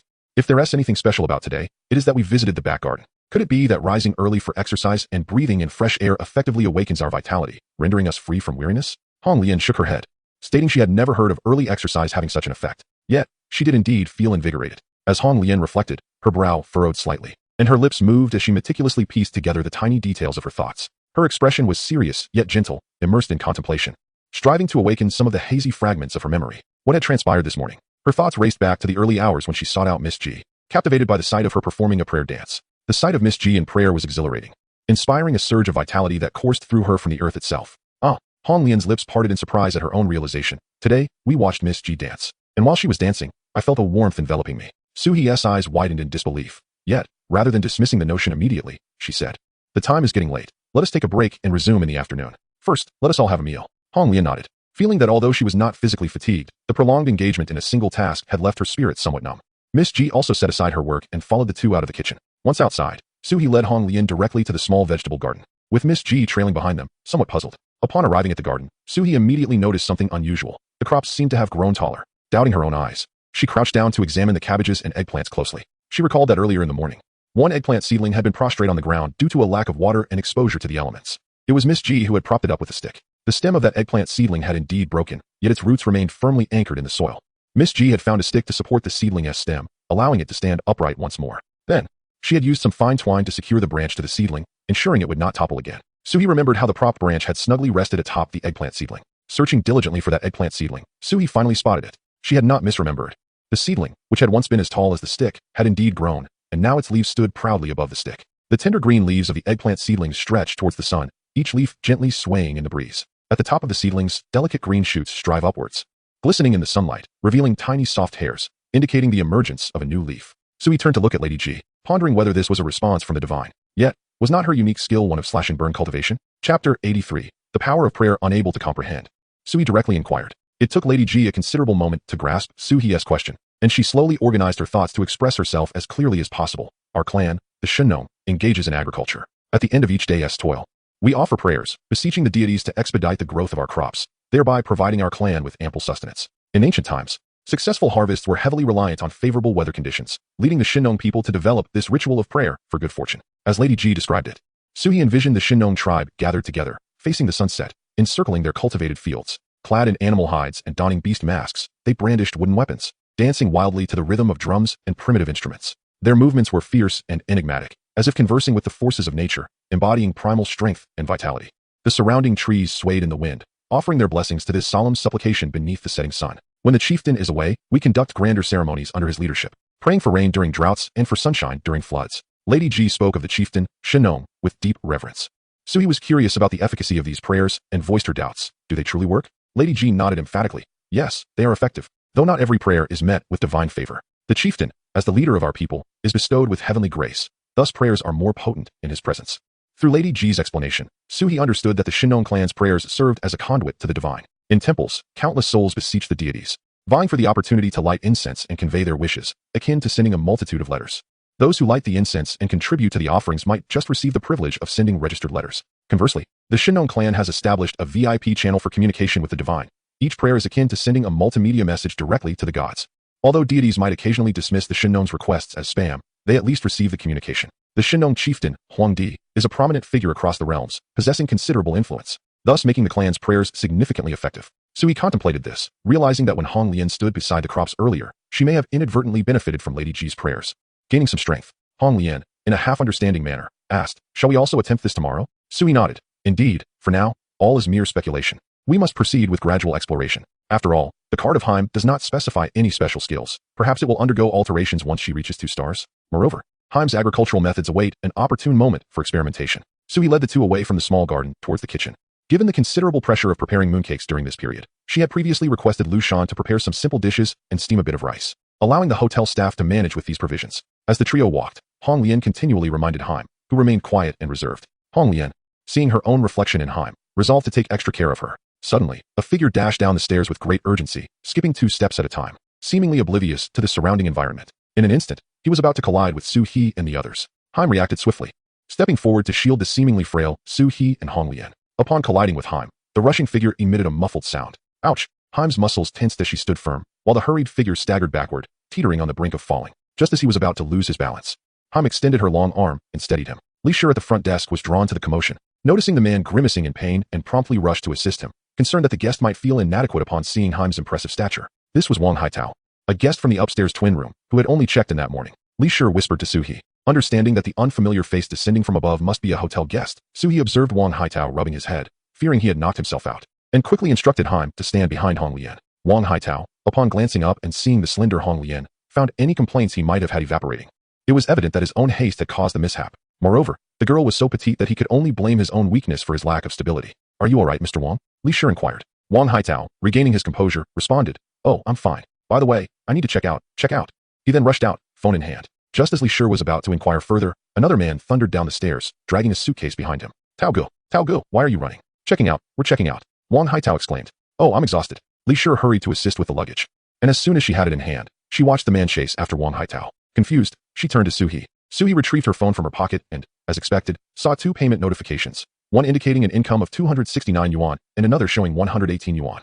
The payment account read, Magic Mirror Intelligent Technology. It seemed she had received a commission from Magic Mirror again. "Everything is fine, just process their checkout," Suie said, knowing well that these two would not be returning and uncertain of what Magic Mirror had told them. However, observing the newly added positive feedback value in the system, it seemed to bode well. After the meal, Suie and Hong Lian resumed their busy tasks, the intensity of work leaving no room for idle thoughts. In the following mornings, Suie and Hong Lian accompanied Miss Ji to the small vegetable garden to participate in several more prayer rituals. As Miss Ji had mentioned, these prayers sometimes felt effective, while at other times, there was no sensation at all. After several days of early mornings and late nights, faint dark circles had formed under Suie's eyes. Watching Miss Ji, who remained full of vitality and danced with all her might each time, Suie clenched her fist and said with a touch of sorrow, "This mooncake gift box must make some waves. She has worked so hard. It absolutely cannot be for nothing." Chapter 84. Mooncake Gift Box. Li Tianyi sat somewhat listlessly at the dressing table. 2 consecutive nights of filming had left him utterly exhausted, and with a mall appearance scheduled for today, the accumulated fatigue had taken a toll on his appearance. The makeup artist gently pressed on the skin around Li Tianyi's eyes with a light touch, using a soft sponge to apply concealer. With delicate pats, the concealer blended seamlessly into his skin, gradually covering the imperfections of his dark circles. Comparing Li Tianyi's complexion and skin condition, the artist precisely mixed the appropriate shade and texture to ensure a natural and flawless makeup effect. Zhu Li, with his plump figure, pushed the door open and entered, his hand stacked with several courier boxes. The boxes were densely covered with labels showing various addresses. He stretched his neck to see the path ahead, but was mostly blocked by the boxes in his hands. Despite his efforts to maintain balance, the boxes wobbled precariously, on the verge of falling. "Careful," Zhu Li exclaimed as a large courier box tumbled down. He quickly lifted his foot to kick it away. It was a close call. The box narrowly missed the makeup artist, and, instead of crashing onto the table, was diverted by Zhu Li's kick, sliding to a stop beside Li Tianyi. Li Tianyi glanced sideways at the box. "Why so careless? XX Finance. Is this from a financial company?" Zhu Li set down the pile of courier boxes in his hands and hurried over to pick up the fallen one. Seeing Li Tianyi's interest, he opened it on the spot. "Yes, I think it's probably a holiday gift box or something. Look, all those other boxes are also from brands. By the way, Brother E, you really have an eye for investments. I also invested in the private fund from the financial company you mentioned, and the returns this year have been quite good." Li Tianyi's face showed a hint of pride. He did indeed have a keen eye, otherwise, he wouldn't have starred in 3 consecutive hit dramas. The thought of the returns from the private fund lifted his spirits even more. Zhu Li, his assistant agent, had earned a decent amount from his small investment, and Li Tianyi's nearly billion yuan investment would undoubtedly yield even greater profits. With renewed interest, Li Tianyi said, "Open it and let us see. It's a mooncake gift box, and there's an envelope. Let me check." Inside the envelope is a 5,000 yuan crab card. Zhu Li lifted the box to show Li Tianyi. The mooncake gift box exuded a traditional Chinese aesthetic with an exquisitely crafted and ornate appearance. It featured gold and aqua green as the main colors, adorned with intricate patterns and classical designs. The box itself was a sturdy, hard paper shitty box. Upon opening it, a three-dimensional paper sculpture of a lotus pond under the moonlight popped up. The moon in the sculpture was embedded with a small LED sensor light that glowed on its own, allowing the box to be kept as a decorative piece even after the mooncakes were consumed. The entire gift box exudes a subtle sweetness, elegantly adorned with exquisitely packaged mooncakes, while the second layer boasts an array of decorative pastries, offering a delightful abundance. Li Tianyi receives gifts from various brands daily, as well as heartfelt tokens from fans, rendering him quite accustomed to mooncake gift boxes. He has even encountered more intricate ones. He picked up an envelope, extracting a 5,000 yuan crab card, and said to the makeup artist, Sister Zhuang, you've been running around with me these past few days. Allow me to express my gratitude by giving you this crab card as a gift. Happy Mid-Autumn Festival. Sister Zhuang smiled sweetly, graciously accepting the card, which inspired her to apply an even more meticulous touch to Li Tianyi's makeup. She suggested, the makeup is halfway done and has a lovely natural look. Li, would you like to take some photos for your grid? Upon hearing this, Zhu eagerly approached to examine Li Tianyi's face closely. The makeup appeared exceptionally translucent. His brows were neatly groomed and slightly arched, exuding confidence and charm. His lips were adorned with a hint of lip balm, naturally rosy, enhancing his fresh and effortless appeal. Indeed, a look that would surely captivate his fans. Without hesitation, Zhu grabbed a fill light, setting up the illumination as Li Tianyi struck poses. As someone who earns his living in front of the camera, taking selfies came naturally to him. He even utilized the mooncakes from the gift box as props. At one moment cradling the entire box towards the lens, and at another, playfully winking with a mooncake in hand, pretending to take a bite. Brother, extend the mooncake a bit forward, yes, and then take a larger bite, Zhu directed through the lens, while Sister Zhuang recorded the video on her phone. Prepare to capture a few frames in case Zhu Li's shots didn't turn out well. Currently, Li Tianyi was filming a role that demanded a fit physique, compelling him to adhere to a strict diet. Thus, he resolutely rejected high-fat, high-sugar foods like mooncakes. Nevertheless, celebrities often cultivate certain personas, such as being gluttonous and never dieting, or claiming to be naturally beautiful without skincare or cosmetic enhancements, and he was no exception. Facing the camera, Li Tianyi took a bite of the mooncake, attempting to feign delight, striking a dashing pose. As the sweetness enveloped his palate, he was met with the rich, clear essence of nuts, akin to plunging into an ocean of nutty aroma. Merely holding the mooncake in his mouth, he experienced a profound sense of satisfaction. Surprisingly, the most prominent flavor within the mooncake was that of pine nuts. Li Tianyi had always found them rather bland, often requiring the tedious task of peeling their slender shells, yielding little flesh, deeming them an unpalatable nut. Yet this time, the pine nuts took center stage. The morsels within the mooncake emitted a delicate pine fragrance, gradually releasing oils that coated his mouth, transforming the entire confection into an irresistibly delectable treat. With the mooncake in his mouth, Li Tianyi felt as if he were immersed in a pine forest, indulging in a uniquely exquisite culinary feast, an experience of delightful harmony with nature. As the mooncake first touches the palate, it presents a subtle taste. However, as the digestive enzymes and saliva begin to break it down, a delightful sweetness emerges from the filling, adding just the right touch to this fragrant delight. Gudong Li Tianyi swallowed the mouthful of mooncake, then, unable to restrain himself, took another bite, a look of ecstasy illuminating his face. By the time Li Tianyi regained his senses, the entire mooncake he had been holding had mysteriously vanished. Beside him, Zhu Li, eager to flatter, exclaimed, Brother E, you are truly remarkable. This camera presence, who in the entertainment industry could possibly rival you? Watching your performance makes me crave it. He exaggeratedly slurped, then quickly grabbed a nearby trash bin, saying, Brother E, you can spit it here. Li Tianyi moved his mouth slightly. Realizing it was empty, what was there to spit? He had devoured the entire mooncake. Zhu Li, now realizing the situation, blinked cautiously. Brother E, you really did eat it all? Still lost in the delightful taste of the mooncake, Li Tianyi replied without hesitation. This mooncake is truly delicious. Delicious? Just how delectable could it be to make someone like Brother E, who is trying to lose weight, lose control? Zhu Li and Sister Zhuang exchanged glances, both reaching for a mooncake. After ensuring the photos bore no traces of editing, Zhu Li swallowed the mooncake while clicking to send a Weibo post. He even hesitated to discard the crumbs that had fallen onto his phone, delicately picking them up with his finger and licking them clean. Oh, this mooncake is simply divine. But Brother E has confiscated the remaining ones, refusing to share. Oh dear, Li Tianyi declared. May I share this moon with you every year? Chapter 85. Rising fame at Yongjiang Normal University, Zhou Shuxian's phone emitted a distinctive alert. Lying on her bed with a face mask, Zhou Shuxian sprang up. This was the special reminder she had set for her beloved star, Li Tianyi. It must be that her brother had posted on Weibo. As she clicked to view the details, excitement surged through her, and she jumped up. Wow, her brother had shared 9 photos, a full 9 selfies. Zhou Shuxian chuckled to herself, opening each photo one by one, her smile stretching almost to her ears, the mask threatening to peel off her face. How could her brother be so charmingly handsome? Eager to leave a positive comment, she soon discovered that the top spots were already occupied by fan clubs and major supporters. Tianyi Fan Club, today, EE shines brightly as ever. Little wings will always accompany you to enjoy the moon. Only love E. I'm at the mall now. Soon I'll see my brother. Happy festival, brother. EE shines. The Soul of Fire is currently airing. Join me at 8 p.m. for mooncake sharing with Qing, Ran Xianjun. Madam E, darling, you've been too skinny lately. You need to eat more. Mama loves you. Zhou Shuxian sent a flurry of comments praising her brother's handsomeness, but soon found herself drowned in a sea of comments, feeling disheartened for not securing a top comment, while simultaneously swelling with pride over her brother's popularity.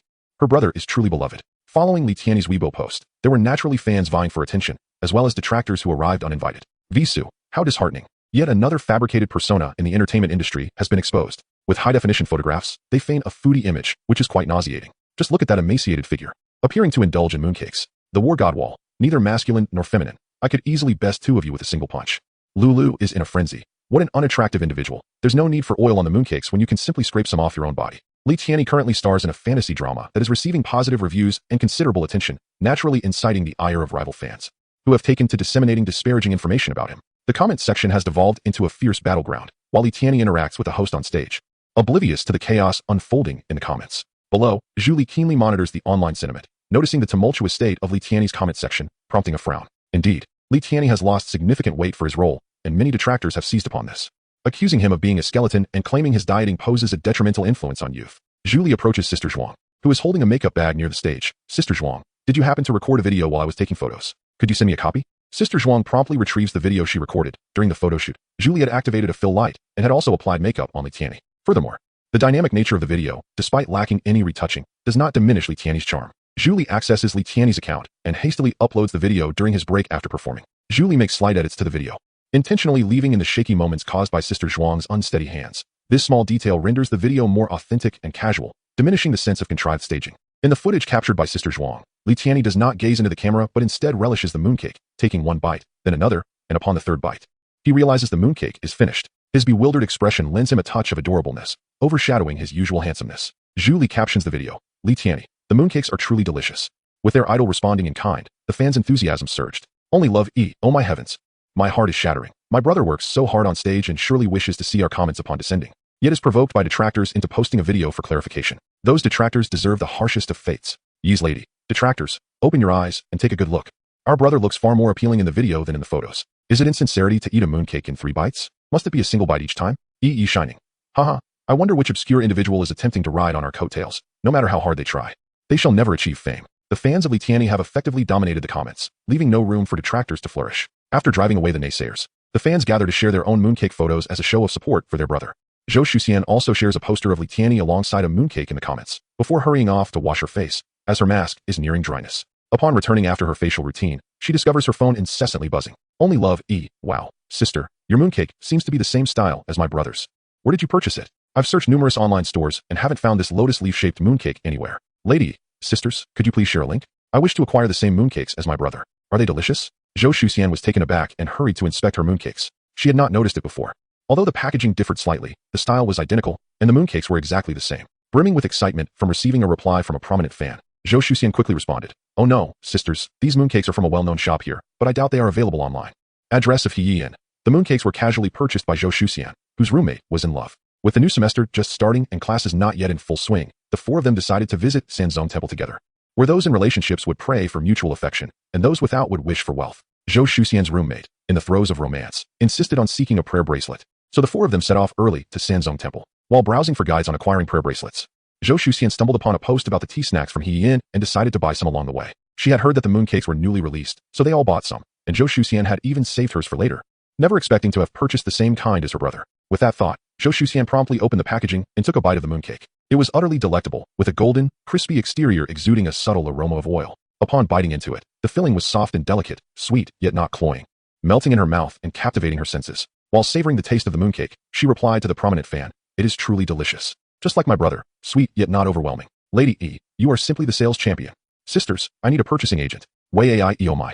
I want to buy some too." Hoping to enjoy the mooncake alongside my brother's cheerful smile, just thinking about it makes me so happy. Zhou Shuxian was drawn into a group chat with the prominent fans to discuss purchasing the mooncakes.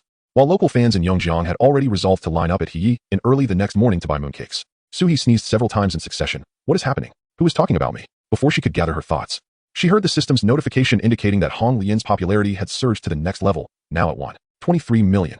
Heyin also benefited from the mooncake gift boxes, increasing its recognition to 70,000. Could it be that my wish from this morning has come true? The mooncake gift boxes are indeed powerful. Suie could hardly believe it, but the good news did not end there. Chapter 86, Special Gains Teacher Chui.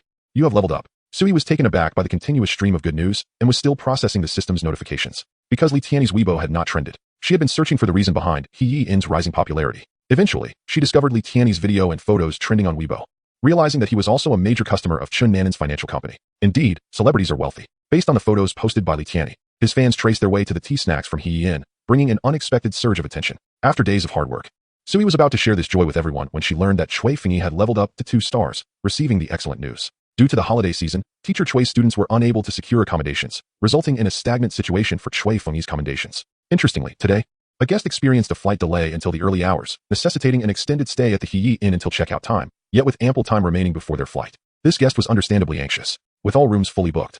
There was no possibility for the delayed traveler to extend their stay, and they were required to vacate by the stipulated time. However, Suie did not compel the guest to leave immediately. Instead, she suggested that they deposit their luggage at the front desk and invited them to the 6th floor to attend teacher Chui's live calligraphy class. Calligraphy is an art that demands focus and patience. Through the expressive strokes of the brush and ink, one can enter a state of concentration and tranquility.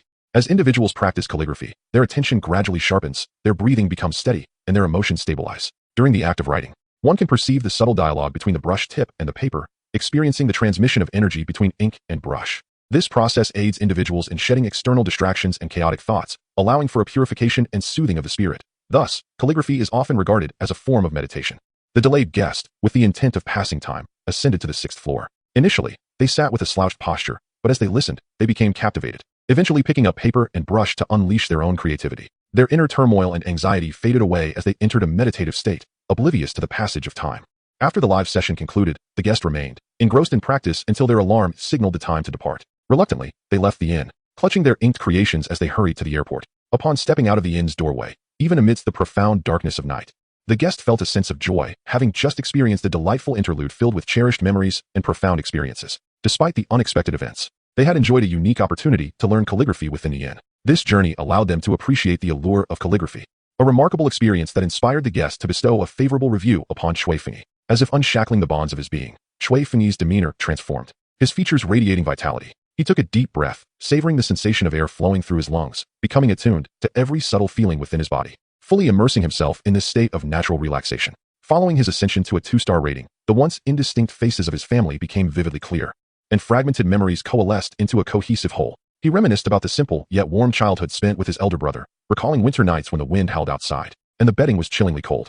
His brother, engrossed in a book, would refuse to let it go, even while shivering, and he would huddle close, sharing warmth as they read together, an unforgettable bond forged through shared literary pursuits. As they grew older, they had the fortune of meeting Lu Gong, and the little stone pond became a significant marker in his life. Their diligent elder brother ventured into the bureaucratic realm, a challenging period marked by mutual support between the two. Later, the elder brother succumbed, yet he continued to shield his family as they navigated the vicissitudes of life. Although existence was fraught with challenges, it remained imbued with love and warmth. This tender recollection became the most invaluable treasure of his lifetime. Chui Fengyi gradually composed himself, attaining a serene calmness. Family always occupied the softest corner of Chui Fengyi's heart. When he first transformed into a card character, he experienced both confusion and sorrow, monotonously fulfilling the tasks assigned by Suie. Whether he ascended in rank or not, it was all mere ephemeral existence, a struggle for survival in the human realm. Now, having advanced to 2 stars, he began to piece together the fragments of his memories, recalling the trials and tribulations he had faced along the way. The smiles and voices of his family seemed to materialize before him, rekindling the fervor in his heart. He was filled with gratitude and resolve, ready to forge ahead,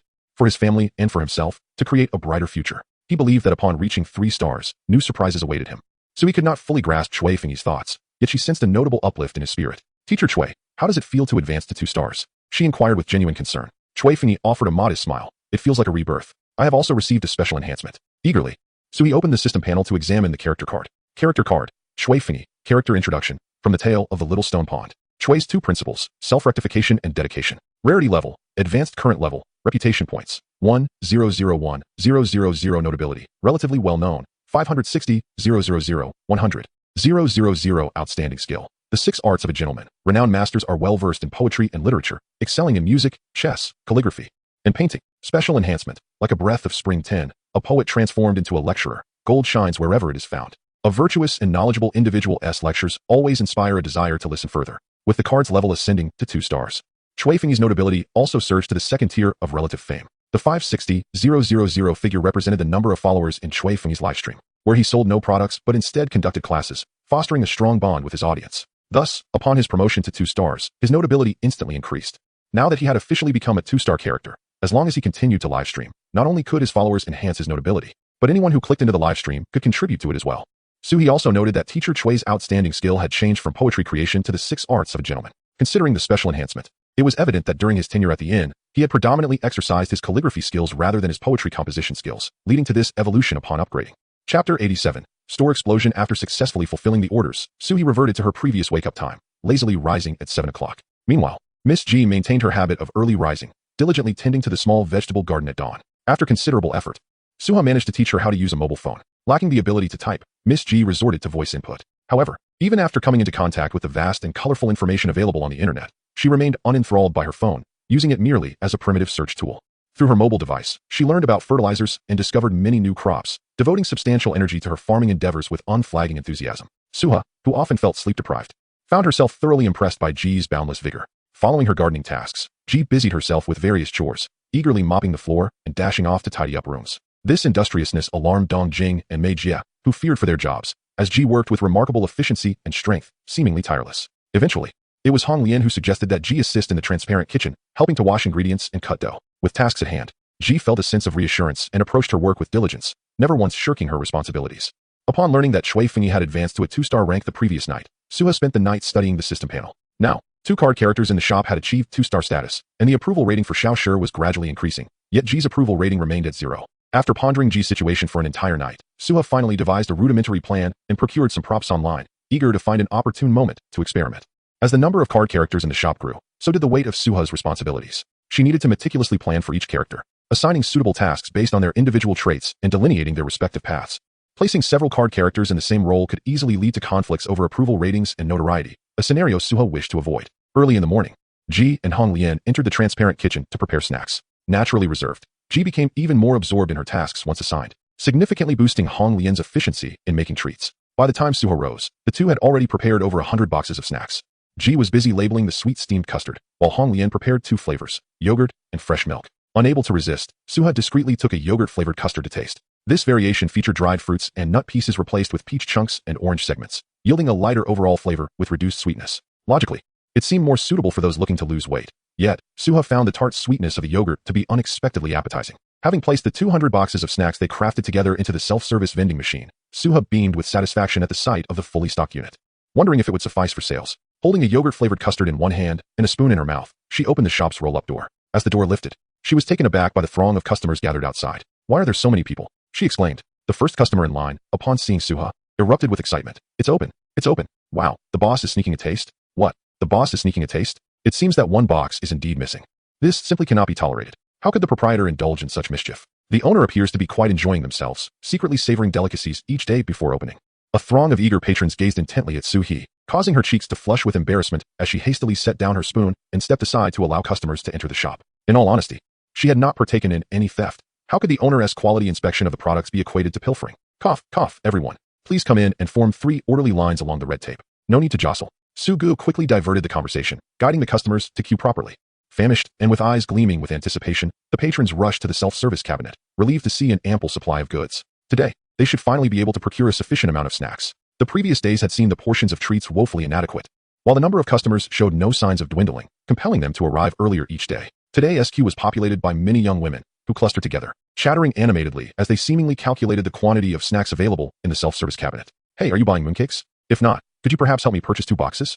I'm not interested in anything else. I just want mooncakes." Zhou Shuxian had come alone today, as her roommate was not a fan of Li Tianyi, and she felt too shy to ask her roommate to accompany her to queue so early in the morning. The Heian imposes restrictions on the purchase quantity of each snack, allowing a maximum of 2 boxes of the same type for each individual. Among the offerings, the Rui cake, priced affordably at only 10 yuan per box, and the newly launched Tang Jiangsu Luo, priced at a mere 15 yuan per cup, were the primary choices for most customers. Although the Guoren Yusongrong mooncake was also a new product, its superior ingredients such as nuts and pine seeds rendered it more expensive. The small gift box containing 3 mooncakes costs 100 yuan, while the larger box of 8 is priced at 200 yuan. Hence, the average customer would typically opt for a small box to sample. The gentleman at the front nodded. "All right, I'd like to buy several boxes of Rui cake. Let us make a trade." Zhou Shuxian mirrored this approach and engaged in exchanges with several others in line. The young women, upon overhearing Zhou Shuxian's method, were inspired to start trading among themselves as well. Had it not been for the subtle signals exchanged among the young women, revealing them all to be fans of Li Tianyi, the individual at the front would have walked away with a total of 12 boxes of mooncakes. Observing from a corner, quietly enjoying her Tang Jiangsu Luo, Suie noticed the mooncakes were selling at an astonishing pace. She swiftly returned to the transparent kitchen to retrieve the mooncakes intended for sale the following day. "Hong Lian, we may need to prepare more mooncakes, judging by this trend." Even after the Mid-Autumn Festival, there will still be plenty of customers seeking mooncakes in the coming days, Suie speculated. Through the transparent glass, Hong Lian also saw the bustling crowd. Good. Thankfully we prepared some extra dough today. I see that other snacks are also running low. Items like Rui cake, date and yam cake, and osmanthus chestnut powder cake do not require fermentation and can be made fresh. Once sold out, we can replenish them immediately. Suie wiped her brow. This truly was a delightful burden. Chapter 88. Bloggers explore the shop. 4 men with cameras mounted on their heads paused at the entrance of the shop, their peculiar appearance immediately catching the attention of Xiaoshi, who was drying quilts on the 6th floor. Xiaoshi flew down from the window and perched on a tree branch beside the shop door, watching the 4 men warily. By now, it had learned that cameras could record scenes and upload them online. Although many people came to the shop daily to take photos, it had never seen anyone as strange as them. Xiaoshi observed them from a hidden corner. The 4 men adjusted their head-mounted cameras while holding various recording equipment in their hands. Wow, Brother Orange, there are so many people here, one of them remarked. The man named Orange was clearly the leader of the group. Egg, take Ren and Xiao Jia to drop off the luggage first. I'll stay here to queue up and gather some footage. Egg, along with Ren and Xiao Jia, left their luggage at the front desk. The inn allowed check-in only after 12 p.m., though early check-in was possible if rooms became available due to earlier departures. However, all rooms were currently occupied.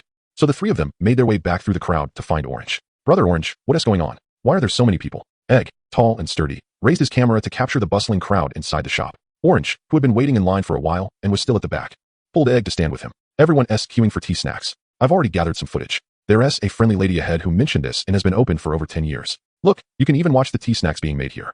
Zooming in with his lens, Orange hoisted his camera to film Hong Lian preparing the tea snacks. The transparent glass of the kitchen provided a clear view, allowing Orange to record the process without moving from his spot. Zhou Shuxian, who had just finished selling mooncakes, noticed Orange's professional equipment and curiously approached. To her surprise, she recognized him as a gaming streamer she followed. Hello, are you Orange? Could I take a photo with you? She asked shyly after he finished filming a segment. Wow, impressive. Orange really is the top streamer in the gaming community. Running into fans like this, Egg teased.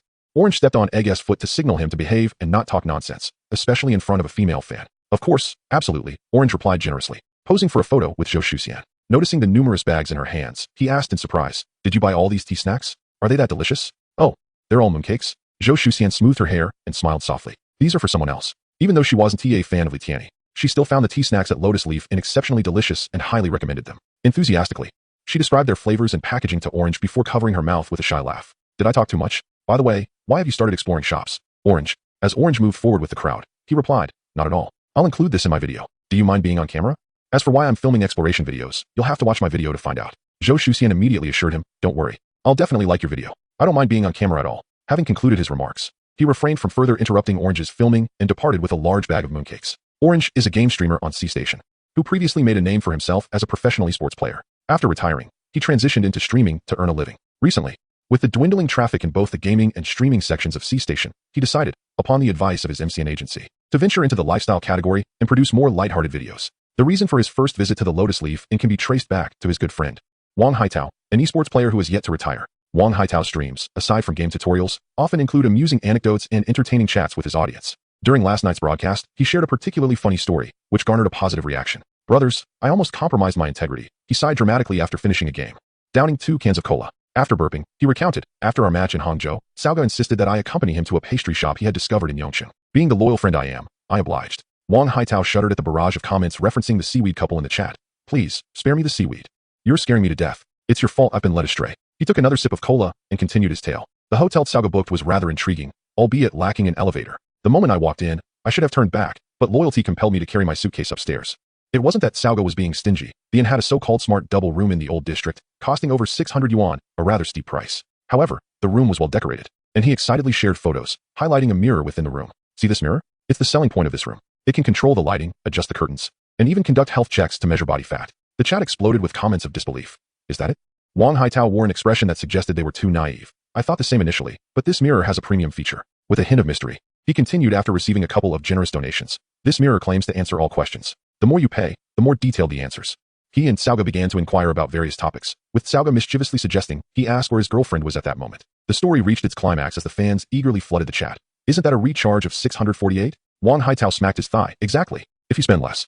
The mirror only offers a vague response, telling me that my girlfriend has always been by my side. Saoga burst into laughter, declaring that all he saw were men around him, rendering the mirror a liar. He suggested using the smart health check feature to verify.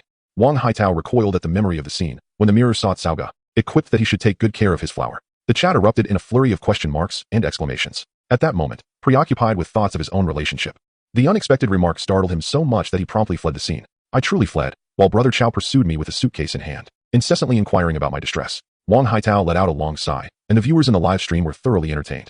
Though some fans were left wondering, is the mirror accurate? Wang Haitao responded with a mysterious and somewhat mischievous smile. Haha, haha.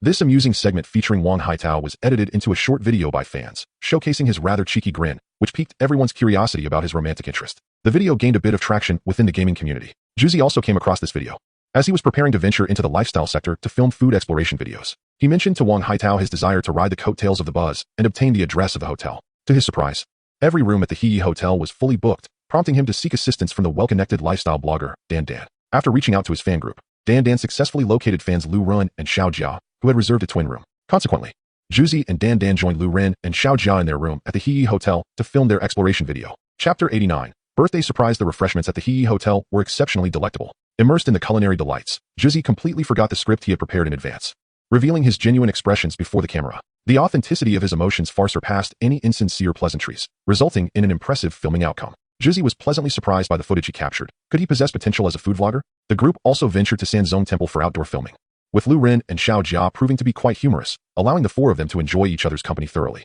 It wasn't until after their lunch that they returned to the hotel to check in. At noon, the check-in period peaked with travelers, and Li Shi found himself quite flustered, juggling guests' identification documents for registration while the phone rang incessantly, all the while addressing guests' inquiries. Miss G stood silently by the staircase upon seeing guests receive their room keys. She adeptly maneuvered, gripping the suitcase handles tightly, and with a gentle push of her legs, ascended the stairs effortlessly, transporting all the luggage to the guests' doorsteps. Once Juzi and the others received their room keys, they turned to find Miss G already grasping for suitcases. They rushed forward, exclaiming, "No, no, no, we'll handle it."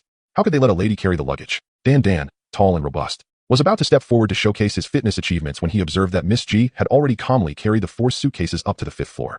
Dan Dan gaped in astonishment. Their bags contained a drone and filming equipment, along with hefty batteries, making the suitcases quite heavy. He could manage to carry at most 2 suitcases, but 4 was simply beyond his capabilities. Witnessing Miss G's composure, he no longer held any disdain, discreetly hiding his intentionally flexed muscles, and trailed behind her like a timid chick. "Guest, this is your room." With a thud, Miss G set down the luggage and departed, as she still had another wave of guests to attend to. Miss Heim felt an overwhelming sense of happiness upon arriving at the inn. She had acquired a piece of farmland to cultivate, learned the methods to make the land fruitful, and enjoyed daily sustenance and warmth, all while engaging in relatively effortless labor. Feeling a sense of modesty, she descended the stairs with increased haste, determined to contribute more. "This must be our room," she mused, noting its spaciousness. Egg, who had originally intended to spend a bit more money to secure this room for himself and Orange, while also booking a room at a nearby 5-star hotel for his fans, Lu Ren and Xiao Jia, found that they refused to accept any payment. As a solution, he suggested that they join in the filming. The bed was quite large, accommodating 4 people comfortably, which pleased Egg, assuring him that a restful night's sleep was guaranteed. The double room exuded a warm and cozy ambience. It was tidy and bright, with modern furnishings. The pristine white walls and ample natural light created a soothing atmosphere, inviting tranquility and relaxation. The room featured 2 generously sized, plush beds, their comforters fluffy and inviting, reminiscent of clouds basking in sunlight, making one yearn to lie down and sink into the soft mattresses. Additionally, a comfortable chair and a small coffee table adorned the space, with 2 soft cushions placed upon the chair. Through the window, the serene view of Sanzong Temple could be seen, its yellow walls and red tiles evoking a sense of peace and harmony, causing worries and distractions to fade away, leaving only serenity and groundedness. Orange, during your time competing in the league, you traveled extensively across the country and even abroad. Your experience with hotels surely surpasses mine. What do you think of this place? Egg inquired, as they collaborated on their video project, believing that a dynamic exchange would enhance their content. Orange, being quite experienced, crouched down to inspect the crevice between the bed and the wall, presenting his fingers to the camera. "I just touched it, and there is no dust. This hotel is very clean, on par with high-end establishments." With a touch of cleanliness obsession, Orange was quite satisfied with the hygiene standards of Lotus Leaf Inn. As a store exploration blogger, Egg had visited many hotels and agreed with Orange's praise of the Lotus Leaf Inn. While 5-star hotels are typically grand, with expansive lobbies decorated in opulent elegance, showcasing impressive chandeliers and glossy marble floors, adorned with abstract sculptures along the sides, and some even feature exaggerated marble colonnades with intricately carved patterns, Lotus Leaf Inn lacked such extravagance. However, Egg felt that the Lotus Leaf Inn was in no way inferior to some 5-star hotels. No matter how luxuriously the hotel lobby is decorated, guests cannot simply sleep on the floor there. This is especially true for older 5-star hotels, which often appear glamorous on the outside, but are worn and dated within. Upon entering the room, one is immediately greeted by a musty odor, and the walls are so thin that even the slightest sound from next door, like someone passing gas, can be heard with startling clarity. A hotel should be a place of rest for weary travelers, where comfort is paramount. In contrast, the rooms at Lotus Leaf Inn are exceptionally quiet. The air carries no trace of perfume, only a faint, sun-kissed freshness that evokes a sense of home. Perhaps because he woke up too early, the sight of the soft, inviting bed at Lotus Leaf Inn made him want to collapse onto it and sleep deeply. As he thought this, Dan Dan couldn't help but yawn. How strange, he mused. Just a moment ago, I was full of energy, but as soon as I entered this room, all I want to do is sleep. In other contexts, describing something as sleep-inducing might carry negative connotations, boring or dull, but for an inn, it might just be the highest praise. Yawns are contagious, and Brother Orange found himself yawning as well. He shook his head, trying to clear his drowsiness, and turned the camera toward the smart mirror placed nearby. So this is that magical mirror, he said. The magic mirror had been waiting for this moment. If not for fear of startling the four guests, it would have spoken up much earlier. Dear guests, it began, its magnetic voice tinged with unmistakable delight. Welcome to Lotus Leaf Inn. How may I assist you today? In the mirror's opinion, the Enchantee have offered twin rooms at all. The space was so spacious. If they removed the tables and sofas, they could easily fit 2 more beds, or even 4, allowing it to serve 8 guests at once. Let us start with the smart health checkup, suggested Brother Orange, planning to take things step by step and test the free features first. He and Dandin had come thoroughly prepared, setting aside a special fund for recharges.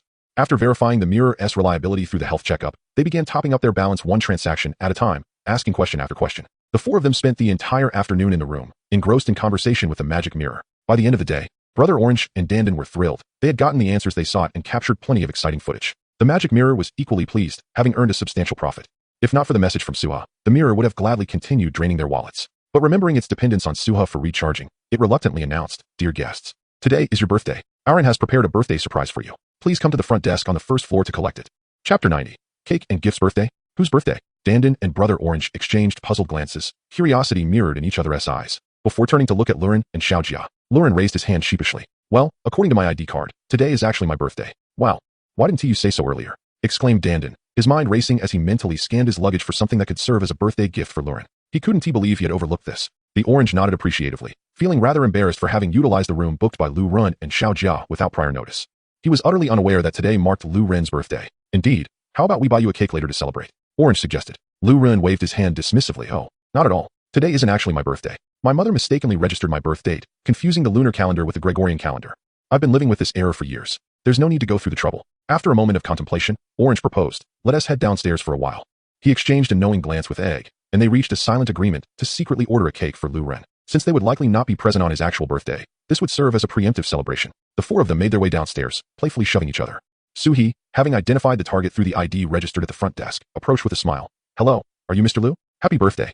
Our hotel has prepared a small birthday gift for you. She presented a cake she had retrieved from the front desk. Li, while checking in guests, discovered it was Lu Ren's birthday and hurriedly informed Suie. With a swift change of plans, she requested Hong Lian to bake a cake. The cake was quite simple, measuring only 4 inches. It consisted of a chiffon cake filled with leftover yellow peaches and oranges from a yogurt dessert, lightly frosted with uncolored cream, and adorned with fruit jam and crushed nuts to enhance its appeal. The ingredients had been readily available, and the cake was completed by the afternoon.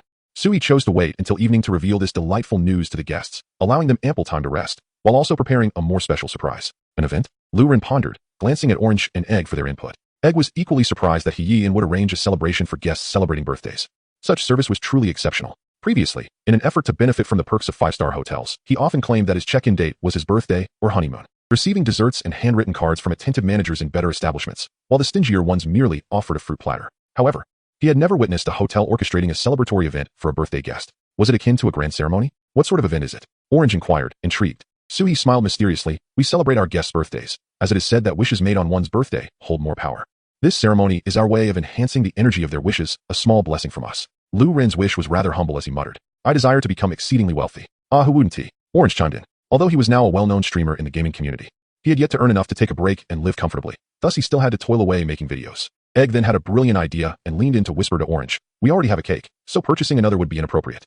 Since Lu Ren wishes to become wealthy, why don't we gift him a stack of scratch-off lottery tickets? This year, scratch-off lottery tickets have gained remarkable popularity, and numerous stories of people winning substantial prizes have surfaced online. Recently, a female university student spent 4 yuan on a lottery ticket and won 5 million. A piece of news that quickly ascended to trending status. Indeed, this individual has proven to be exceptionally astute, providing a pathway to sudden wealth for Lu Ren. Orange gave Egg a thumbs up, making an excuse to slip away without Lu Ren noticing. The Lotus Leaf Inn is located in the old town, surrounded by many small shops. Orange found a lottery store and purchased a book of scratch-off tickets. Breathless, Orange returned and discovered a few individuals in the inn's backyard. The ritual had yet to commence, and Orange, panting heavily, observed the backyard, which resembled a vegetable garden. To the left was a neatly arranged plot, with vibrant eggplants and green beans. The soil damp from recent watering, clearly tended with care. On the right, an array of flowers bloomed. Though not of exotic varieties, they were particularly lively. Before a cluster of roses stood a woman adorned with an exquisite mask, golden as though crafted from pure gold.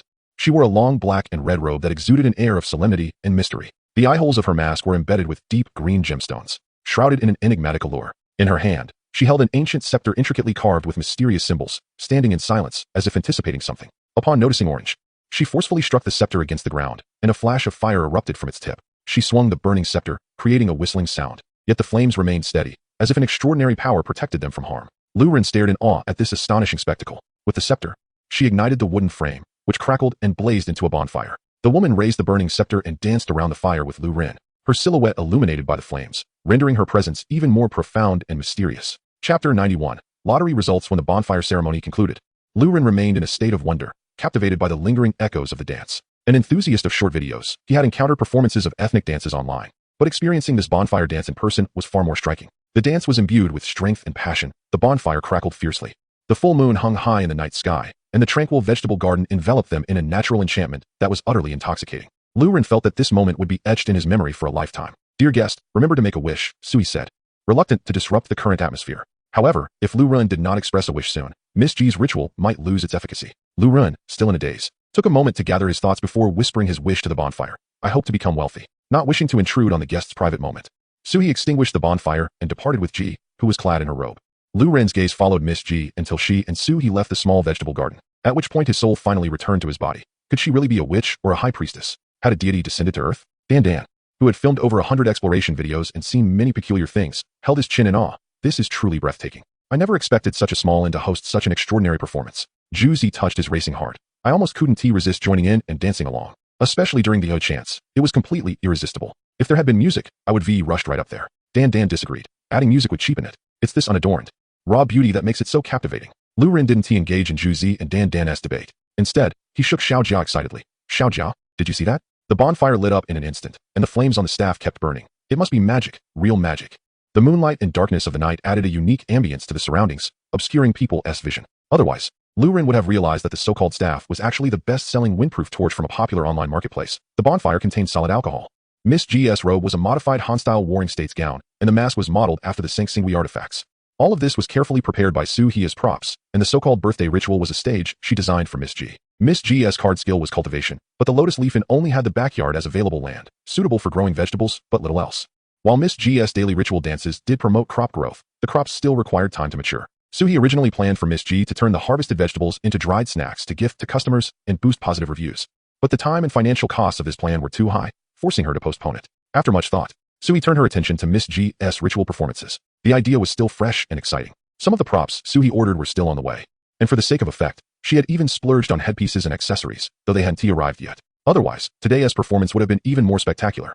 Having Lu and the others experience the birthday ritual first was partly due to coincidence. Lu happened to be celebrating his birthday, and partly because the mobile monitor Xiaoshu noticed that these individuals seemed to be professional bloggers, constantly filming the Lotus Leaf Inn with their cameras. After searching online, Suie discovered that the two were relatively well-known bloggers on Platform C. She guessed that Juicy and Dan would upload their exploration video online, without the funds to pay them for favorable reviews. Suie could only do her best to provide them with excellent service. As the night deepened, a cool breeze swept through, causing Dan to shiver. He stopped debating with Juicy about whether the dance needed music and asked Juicy to present the gift they had prepared for Lu. "Lu, even though today isn't your actual birthday, we still wish you a happy one. This is a gift from Dan and me. We hope it helps make your wishes come true." Juicy handed over the scratch-off lottery ticket he had slipped out to buy earlier. Lu was utterly astonished to discover that the blogger he admired had prepared a gift for him. Overwhelmed with joy, he exclaimed, "Thank you. I am truly happy. Orange and Egg Brother celebrated my birthday with me, and I even received a present." That evening, he would have the pleasure of sleeping alongside Orange and Egg, urging the viewers not to envy him too much. Leaning closer to the camera, Lu wore a playful smile to mask the tears of emotion welling in his eyes. "Let us find a place to enjoy some cake and scratch off a lottery ticket." Egg lifted the cake in his hands, intrigued by the delicious pastries at the Lotus Leaf Hotel, eager to taste the cake's flavor. The four of them settled onto a sofa at the front desk. The cake was modest, only 4 inches in diameter, roughly 10 centimeters, and the 4 grown men each received a small piece, just enough for 2 bites. Lu stuffed a piece into his mouth, cheeks bulging, rendering his speech unintelligible, only muffled sounds of delight escaping him. Egg captured close-up shots of the cake before turning the camera to himself. As a seasoned food vlogger, he was adept at filming his culinary experiences. The jam and nuts atop the cake are of excellent quality. The cream appears to be made from rich animal fat, perfectly balanced with the sweetness of the fruit spread. Upon inspecting the cake, one could see a layer of filling within, even though it was complimentary for guests. The hotel did not skimp on quality, incorporating oranges and yellow peaches. Egg held up a piece of yellow peach. This peach is canned. But the chiffon cake base is superbly baked, light and moist, with a plethora of delicate air pockets. The texture is exceptionally soft. A gentle press reveals a springy surface that melts in the mouth, offering a light and airy experience. The cake's preparation was straightforward, utilizing many pre-made ingredients. Yet the combination was extraordinarily delectable, rivaling a creation by a master chef he once encountered in France. Egg bestowed high praise upon the complimentary birthday cake, eating at a leisurely pace for the sake of filming. When he finally looked up, he noticed the intense gazes of the other three fixated on his slice. With Orange's eyes gleaming, almost salivating, as he longingly eyed the last bite on Egg's plate. Oh no! Egg quickly swallowed his cake, intimidated by their hungry stares. Let us scratch off a lottery ticket. He hastily changed the subject, fearing he might become the next target. Chapter 92. All alone. Wow, I won again. 400.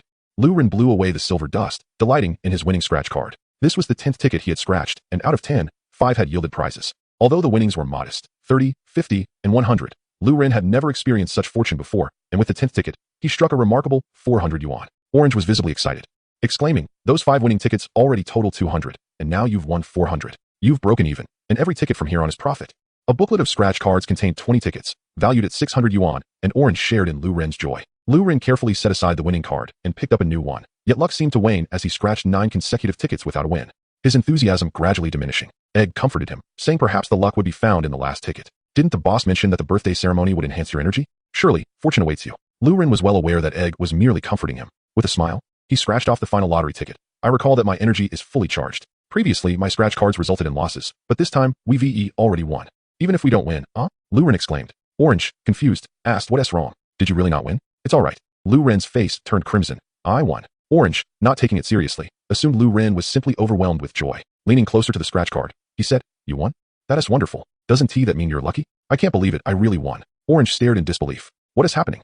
Why do you both resemble Fanjin upon passing the imperial examination? Egg, seated directly opposite Lu Ren, hadn't seen the ticket and was puzzled by the commotion. Once he caught sight of the ticket, his expression turned blank, the camera in his hand trembling. Oh my. Is it too late to tell the boss that today is also my birthday? I want a birthday ceremony too. This is unbelievable, to suddenly become wealthy.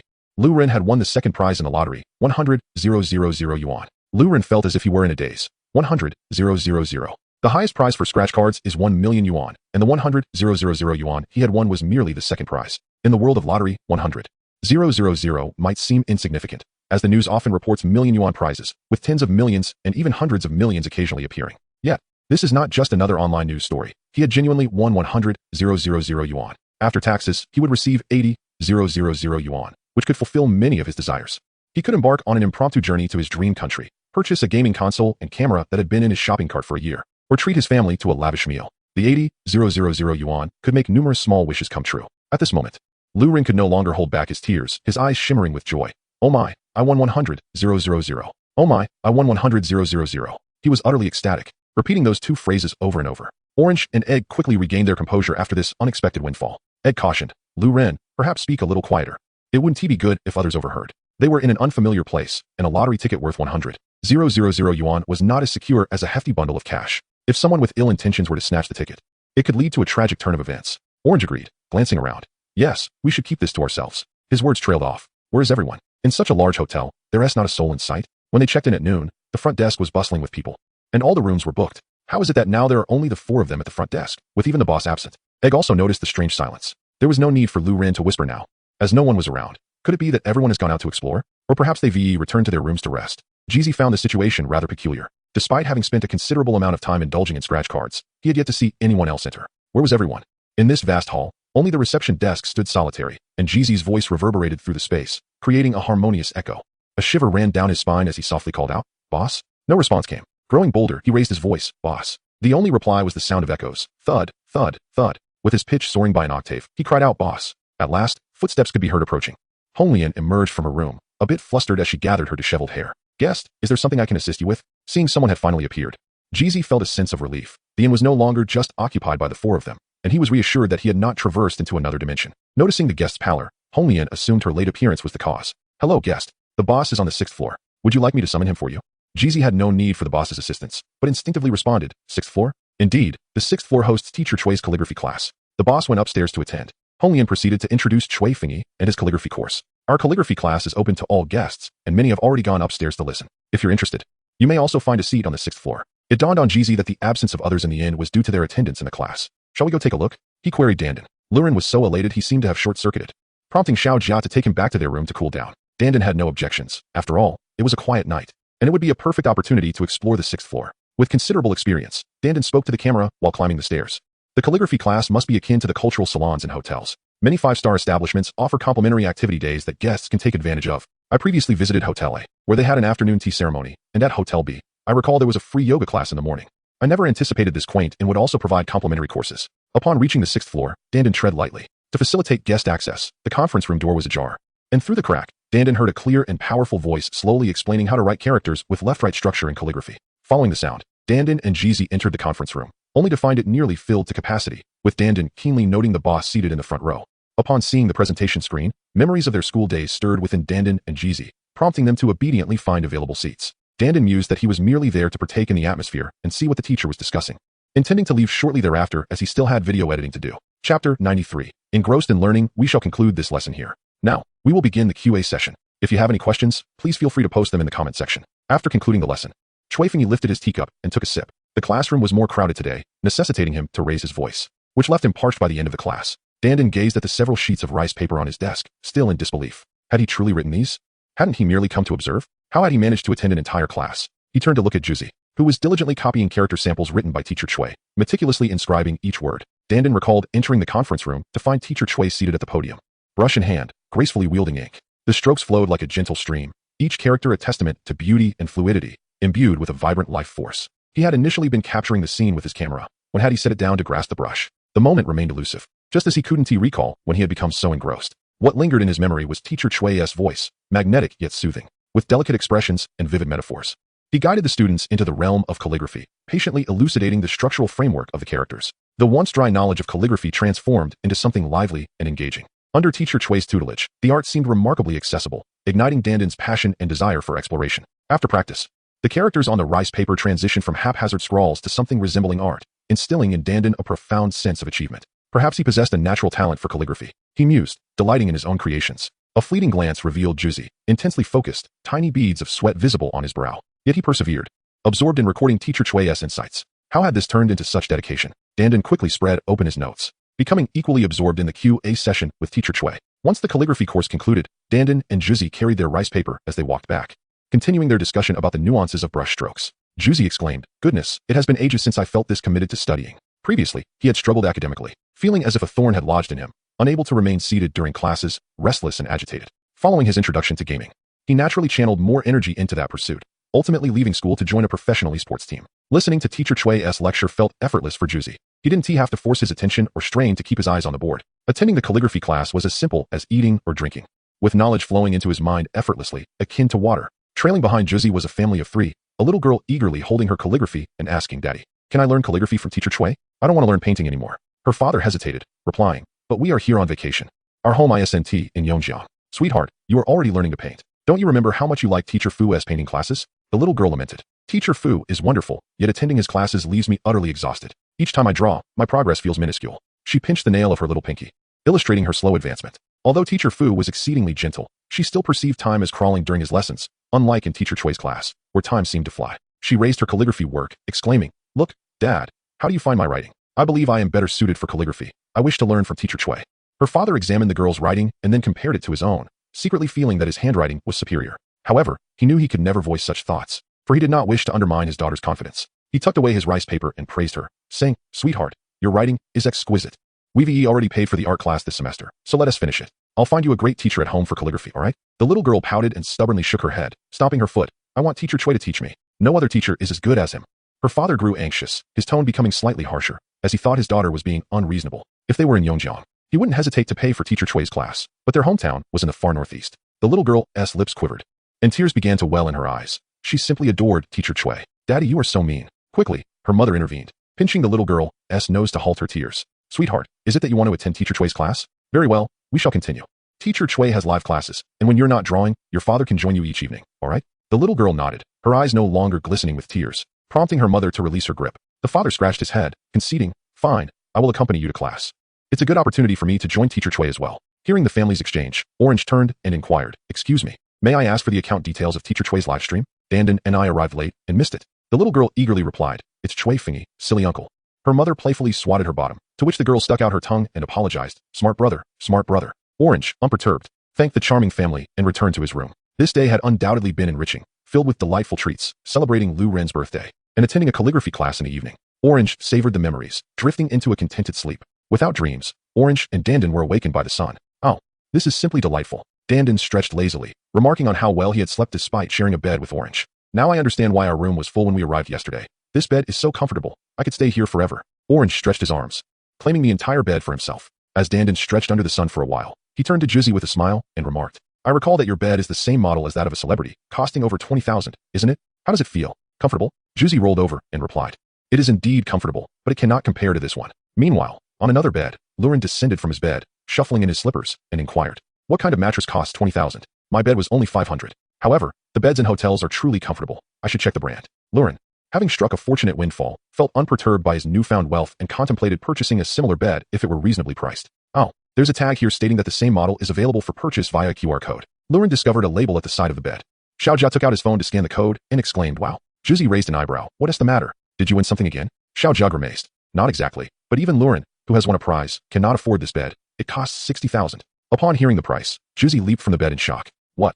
60,000? That must be a joke. Susie's eyes widened in disbelief. Xiaojia shakily held up his phone. No, it really is 60,000. And it has already sold over 100 units this month. Goodness, how can there be so many wealthy people in the world? In chapter 94, titled Uploading Videos, two of those wealthy individuals stood before Lurin and Xiaojia, sheepishly rubbing their noses, as they had both ordered the luxurious bed. The reason was simple. It was exceedingly comfortable. Observing Xiaojia's grim expression, Suie reassured him, Xiaojia, I am not frivolously spending money. Look closely.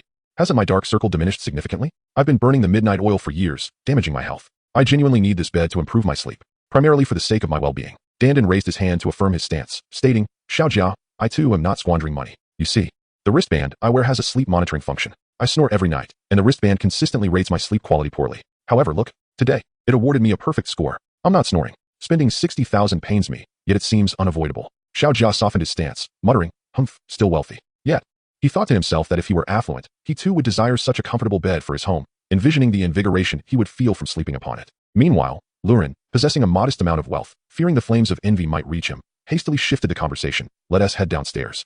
We can still catch the hotel breakfast if we hurry. Xiaojia pulled out the breakfast vouchers, but there are only 2 vouchers. Perhaps we should eat outside? With 4 of them and only 2 vouchers, paying extra seemed unwise. Let us eat here. After breakfast, we can head straight to catch our transport, Dandan proposed. He glanced at the time. They were to part ways today, with Dandan and Suie returning home to edit videos, while Xiaojia and Lurin would remain in Yongjiang for a few more days of exploration. It would be too troublesome to seek out a breakfast spot elsewhere, and risking missing their departure time was not worth it. Thus, a simple breakfast at the hotel would suffice. Come, let us see what delectable options await us for breakfast. Having settled the extra payment, Dandan led everyone to the dining area. Lurin surveyed the self-service station, feeling somewhat disappointed. It was merely a selection of ordinary Chinese breakfast items. The steamed buns were plump and substantial, so he decided to take one. Xiaojia, with keen eyes, noticed 2 small pots on the self-service table. Look, that pot is labeled a must-try. Why not give it a taste? Lurin, already munching on a bun, inquired. What is a must-try? The bun was quite delightful, with a thin skin and generous filling, primarily meat. The hotel was rather generous. Previously, the buns he had purchased from a vendor were meager in meat, featuring thick skins and scant filling, or were simply frozen buns. One pot contained century egg and lean meat congee, while the other held sweet congee. Let us try it, said Suie, as she picked up a bowl and served herself some sweet congee. I'm a fan of savory congee. I'll have the salty one, Dandan remarked, scooping a bowl of century egg and lean meat congee. Subsequently, the group fell into silence, savoring their meal. Even as they boarded the vehicle, Dandan and Suie reminisced about the congee from the Lotus Leaf Inn, rubbing their rounded bellies, lounging in their seats, lamenting the fact that humans could not possess 2 stomachs. Otherwise, they would have relished both pots of congee. The congee was simply exquisite. After departing from the Lotus Leaf Inn, a profound sense of reluctance enveloped Dandan and Suie. It was the most intriguing hotel they had ever stayed in. With a sense of wistfulness, they spent the night editing their video and uploaded it to C Station. This marked Susie's inaugural venture into lifestyle videos, and the platform granted their video a spot on the homepage. Numerous night owls, drawn by the recommendation, clicked on the video. As Dandan and Suie indulged in their tea-time treats, the comments section was inundated with viewers lamenting their midnight cravings, each close-up of the delicacies eliciting salivation from the audience. When Dandan and Suie posed whimsical questions to the magic mirror, the comments erupted with laughter, and as the results unfolded, viewers exclaimed in disbelief, is this real? No way. The climax of the video featured the enchanting prayer dance performed by Ms. Heim. Suie added music to this segment, and the mesmerizing performance struck a chord with viewers, leaving them in awe of what seemed to be a celestial inn. Was Ms. Heim's dance truly a complimentary performance of such caliber? Having witnessed the latter part of the video, viewers rewound to this segment, urging others to make wishes. Those who remained oblivious to the unfolding events questioned the need for wishes, despite the beauty of the dance. However, their skepticism dissipated upon witnessing Lu Rin winning a grand prize of 100,000 yuan, transforming them into fervent wishmakers. As they rushed back to the segment of Ms. Heim's dance, spamming the comments. Professor Chui's captivating lessons, the comfortable mattresses, and the delectable breakfast left an indelible impression on viewers. They couldn't bear to fast forward through the 30-minute video for even a second. My goodness. This hotel is absolutely wonderful. It feels like one could spend an entire day enjoying it without visiting any attractions. What kind of hotel is this? My birthday is approaching. I too desire a birthday celebration. I beseech you for the address. To the enthusiastic inquirer above, perhaps you should wait for a kind-hearted netizen to provide an answer. Juzzy's video is purely a sharing endeavor and will not serve as an advertisement for the hotel, nor will it mention the hotel's name. This indeed was a thoroughly amusing slap in the face. At the video's outset, Dan and Orange expressed their disdain for the exorbitant price of a hotel lacking an elevator. However, as time passed, both found themselves reluctant to leave. The scene of them savoring kanji and licking their bowls was truly laughable. This hotel proved to be quite intriguing, even offering a calligraphy class, which stirred the heart of this calligraphy enthusiast. Among the myriad of comments, one stood out, revealing the urgency of several viewers. Please, does anyone know the name of this hotel? I have something important to inquire about the intelligent mirror. I beg you. Yet, at that moment, it was late at night, and no one had managed to uncover the address of this establishment. Chapter 95. The difficult guest Ross's under-eye bags grew deeper, and his eyelids began to clash. Unable to withstand the burden any longer, he rubbed his eyes, striving to remain alert, scrolling the mouse up and down in hopes of discovering answers within the comments and bullet screens. This marked the 20th time Ross refreshed the video. Its popularity soared. Yet he still could not uncover the name of this enigmatic hotel. Unsurprisingly, his private message to Orange went unanswered. A comment in the bullet screen mentioned that the gaming streamer Wang Haitao had also stayed at this hotel. Immediately, he began searching through Wang Haitao's videos. After watching the replay of Wang Haitao's live broadcast, his belief in the intelligent mirror's ability to assist him solidified, intensifying his urgency to locate this hotel with the intelligent mirror. Ross meticulously rewatched Wang Haitao's livestream twice, but perhaps due to his tardiness, all comments mentioning the hotel had long been deleted. As an esports athlete and public figure, Wang Haitao's team was exceedingly cautious about preserving his commercial value. Any products featured in the video were blurred out, and the names of non-endorsed products were prohibited from appearing, this hotel included. With no choice but to refresh Orange's video once more, Ross found his drowsiness increasingly overwhelming. His vision began to blur, and no matter how hard he tried, he could not fend off the encroaching fatigue. Gradually, his eyelids felt heavier, as if an invisible hand pressed down upon them, making it difficult to keep them open. His brows furrowed slightly as he attempted to wield his willpower to remain awake, yet his eyelids seemed to betray him, gradually closing. Ultimately, he could no longer resist. His head began to tilt, his body slowly slumping, and with a final blink, he collapsed onto the table, succumbing to a deep slumber. It was the ache in his neck that roused Ross from his stupor. His cervical spine crackled, rendering him rigid. He groggily opened his eyes, feeling a wave of dizziness, as if his consciousness still lingered in the realm of dreams. He struggled to recall the events of the previous night. He distinctly remembered scrolling through videos in search of the hotel's name, yet he could not fathom why he had suddenly fallen asleep. Laboriously, he sat up, the pain in his neck becoming more pronounced. Instinctively, Ross reached to massage the muscles surrounding his neck, attempting to alleviate the tension. However, despite his efforts, the pain persisted. Ignoring his discomfort, he took a sip of the now cold water, patted his cheeks, and resumed his search through the comments. After a night of widespread attention, the video featuring Orange soared to the trending section on Seasite, with comments and bullet screen messages exploding in numbers. Perseverance paid off, as Ross Nien finally uncovered information about the hotel in question. Wow, at last, here's a place I've actually visited. Their mooncakes are absolutely delightful, the same ones Li Tianyi loves. I'm totally smitten. Following this comment, Ross Nien scoured Weibo for posts from Li Tianyi's fans seeking purchasing assistance, ultimately pinpointing the target, Lotus Leaf Inn. Lotus Leaf Inn is located in Yongjiang. Ross Nien leaped to his feet. He was right there in Yongjiang. Fortune favored him. The sudden movement sent a sharp pain shooting through his neck, but Ross Nien paid it no mind as he dashed out the door. The entrance of Lotus Leaf Inn was packed with people, every corner occupied by a bustling crowd queuing up to select pastries. A cacophony of chatter and exclamations filled the air. Some debated which pastry was the most popular, others loudly discussed their personal taste preferences, while a few excitedly pointed out the pastry chefs at work nearby. Amidst the delectable treats and the lively storefront, Ross Nien finally confirmed that this establishment, Lotus Leaf Inn, was indeed the very shop featured in Orange's video. Emerging breathless from the throng, he wasted no time and plunged straight through the inn's entrance. I need a room with a mirror, Ross Nien gasped, his chest heaving rapidly, beads of sweat glistening on his forehead, his words slightly slurred. At the front desk, Li Shi had just finished a phone call and was rubbing his fingers, yet another guest calling to inquire about room availability. He had received at least 20 such calls that morning alone. Even though many guests had seen online that rooms were fully booked, they still chose to call on the off chance. And now, here was someone who had come in person to try their luck. Li Shi glanced up at the visibly anxious Ross Nien and sighed inwardly. Y&T this guest checked online first to see if any rooms were available, or at least called ahead. Now, it seemed, he was destined to leave empty-handed. Despite his thoughts, Li Shi responded with utmost politeness. Welcome to Lotus Leaf Inn, sir. When you mention a room with a mirror, are you referring to the smart mirror? Currently, we only have smart mirrors in our digital twin rooms.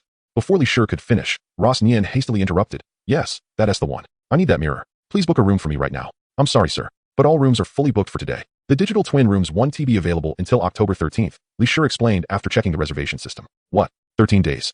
Ross Nien exclaimed in disbelief. That is correct. However, we do have a few other room types available starting October 11th. Would you like to book one of those? Li Shi offered with a smile, presenting an alternative. Ross Nien couldn't wait that long. His eyes reddened slightly, and his words grew even more frantic. I need a room today, or at the latest tomorrow. Please, I have something extremely urgent. I'll pay extra. I can add 2,000 yuan. Li Shi's voice was soft and steady, imbued with a polite and sincere tone. Although he found the guest's demands somewhat unreasonable, he endeavored to keep his personal emotions at bay during work. I truly apologize, dear guest, but all our rooms are fully booked. I will add 5,000 yuan. Ross Nien insisted, his voice growing sharper. Li Shi retrieved a disposable cup and poured a glass of water for the anxious guest, hoping to soothe him. Recalling the phrases from the front desk manual, he cautiously selected a universal line. I completely understand your feelings, dear guest. I'll add 8,000 yuan. Fortunately, Li Shi was a composed and honest man. After a brief pause, he continued, I sincerely apologize for the inconvenience caused. Allow me to offer you a breakfast voucher as a gesture of goodwill, which you can use at your convenience. I'll add 10,000 yuan. I want to check in today, Ross Nien declared stubbornly. Li Shi took a deep breath. How about this? I will provide you with another breakfast voucher, making it 2 in total. Would that be acceptable? He thought to himself, it's merely an increase in price. I can manage that too. But 2 breakfast vouchers are truly the extent of my authority. I cannot offer more. Seeing that the price increase was futile, Ross Nien pleaded. I genuinely have urgent matters to discuss with the smart mirror. Although Li Shi maintained a smile on the surface, internally, he was screaming. Why was this guest so difficult to communicate with? The rooms were fully booked. No matter how much he offered to pay, Li Shi could not possibly evict another guest. Should he dare to do so, his boss would surely dismiss him. Choosing between 10,000 yuan and a stable job was a choice he could easily make. Li Shi could only resort to the ultimate strategy from the front desk manual. Remain unmoved when the enemy does not act, and remain unmoved even when they do. All while maintaining a smile. As Ross Nien's words dried up and he saw that Li Shi remained steadfast, a look of defeat crossed his face.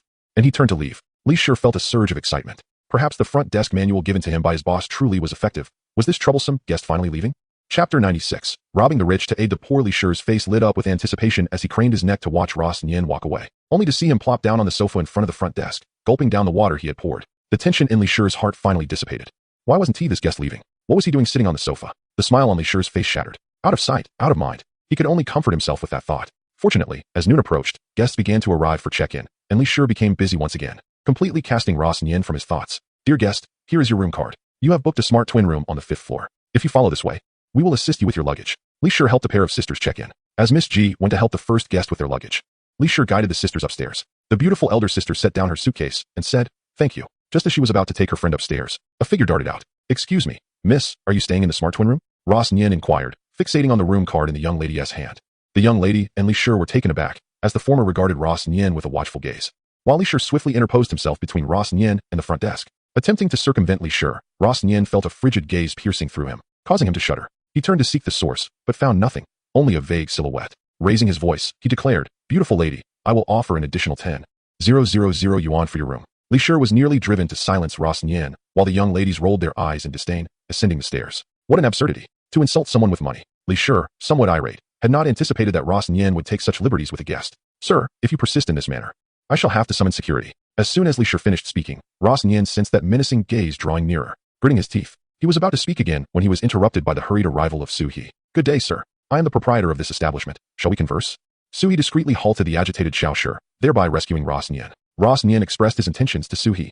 Madam, I truly have an urgent matter to discuss with the intelligent mirror. It is of utmost importance to me. Suie led Ross Nien away from the front desk to a tranquil little garden, where the open space allowed for a more private conversation without fear of disturbance. Indeed, our intelligent mirror does offer a paid service for inquiries, but we cannot guarantee the accuracy of the answers. Please reconsider. Suie massaged her temples. As in the course of their dialogue, Ross Nien had already raised his offer to 50,000 yuan. She genuinely feared disappointing him. Madam, to speak candidly, I seek the mirror in hopes of recovering a lost item, which holds great significance for me. You need not worry about the financial aspect. I am willing to spend as much as necessary. Previously, I expended 120,000 yuan to consult a tarot master abroad, and an additional 200,000 yuan for a renowned diviner domestically. Yet regrettably, both endeavors bore no fruit. Frankly, money is not my primary concern. I simply wish to make another attempt. Ross Nien appeared somewhat fatigued. Suie was left speechless, astonished by the sums involved.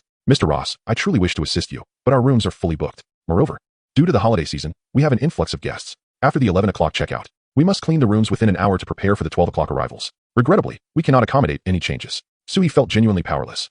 Yet if a guest were to check out early or delay their arrival, she would gladly assist him, just as she had for Chun Nan. Then, dear madam, is there any possibility of procuring a new mirror today? Ross Nien felt despondent, his emotions fluctuating, and he offered a wry smile, expressing a waning sense of hope. Suie suddenly smacked her forehead, realizing the oversight. A peculiar expression crossed her face. This could indeed be arranged. Ross Nien's spirits lifted. Cost is not an issue. Sir, I will arrange for the procurement at a cost of 100,000 yuan. We have entered into an agreement with the manufacturer of the intelligent mirror. which stipulates that this mirror may only be utilized within our establishment. Should you wish to pose inquiries to the mirror, an additional fee will be required.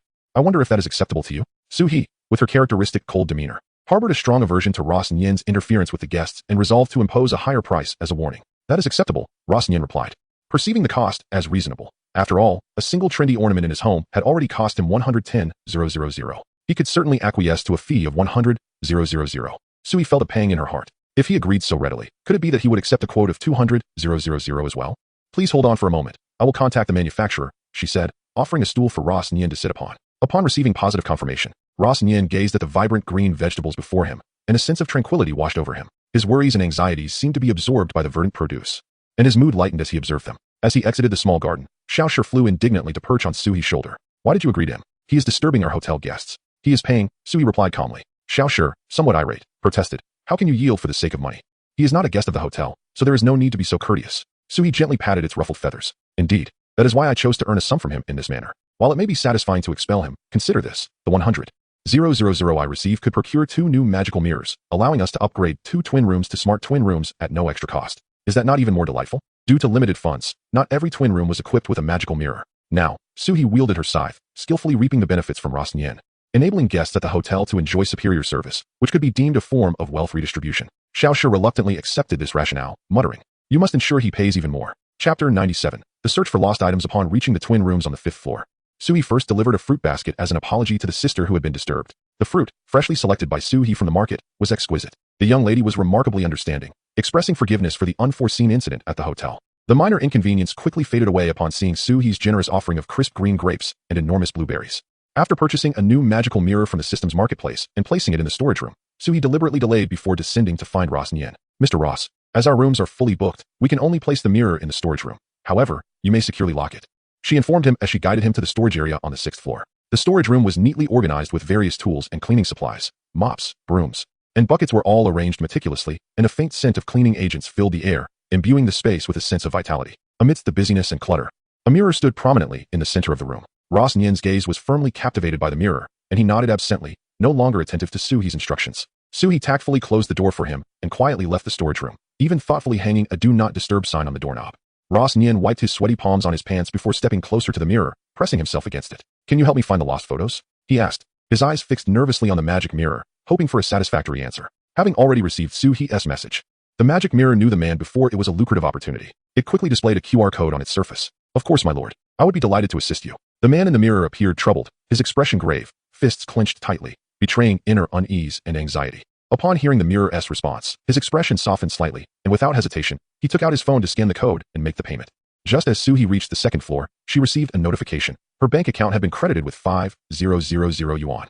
This meant Ross Nyen had topped up the magic mirror with 50,000 yuan in one go. Suie was stunned. She truly hadn't grasped the extent of a wealthy person's spending power. The magic mirror radiated an air of delight. Thank you for your generosity, my lord. The tip made the mirror's surface shimmer with a bright pink glow, and its voice grew magnetic and resonant, carrying more power than before. My lord, please tell me about the item you wish to find. I assure you, you will not be disappointed. Its tone was now imbued with a sweet charm, even more captivating than usual. Recalling the incident made Ross Nyen want to rush back and berate himself. He grabbed his hair, scratching his scalp fiercely until it resembled a messy bird's nest, a physical outlet for his inner turmoil and frustration. I wasn't very sensible before. In order to make room for my newly purchased sports car at home, I decided to merge 2 rooms. Luxury car had recently become a trend among the wealthy, and Ross Nyen, considering himself a trendsetter, naturally wanted to follow suit. However, his spacious city apartment had been purchased earlier and lacked a car elevator, so he turned his attention to his family's villa. As the only child in the family, Ross Nyen was thoroughly spoiled and often acted on whims.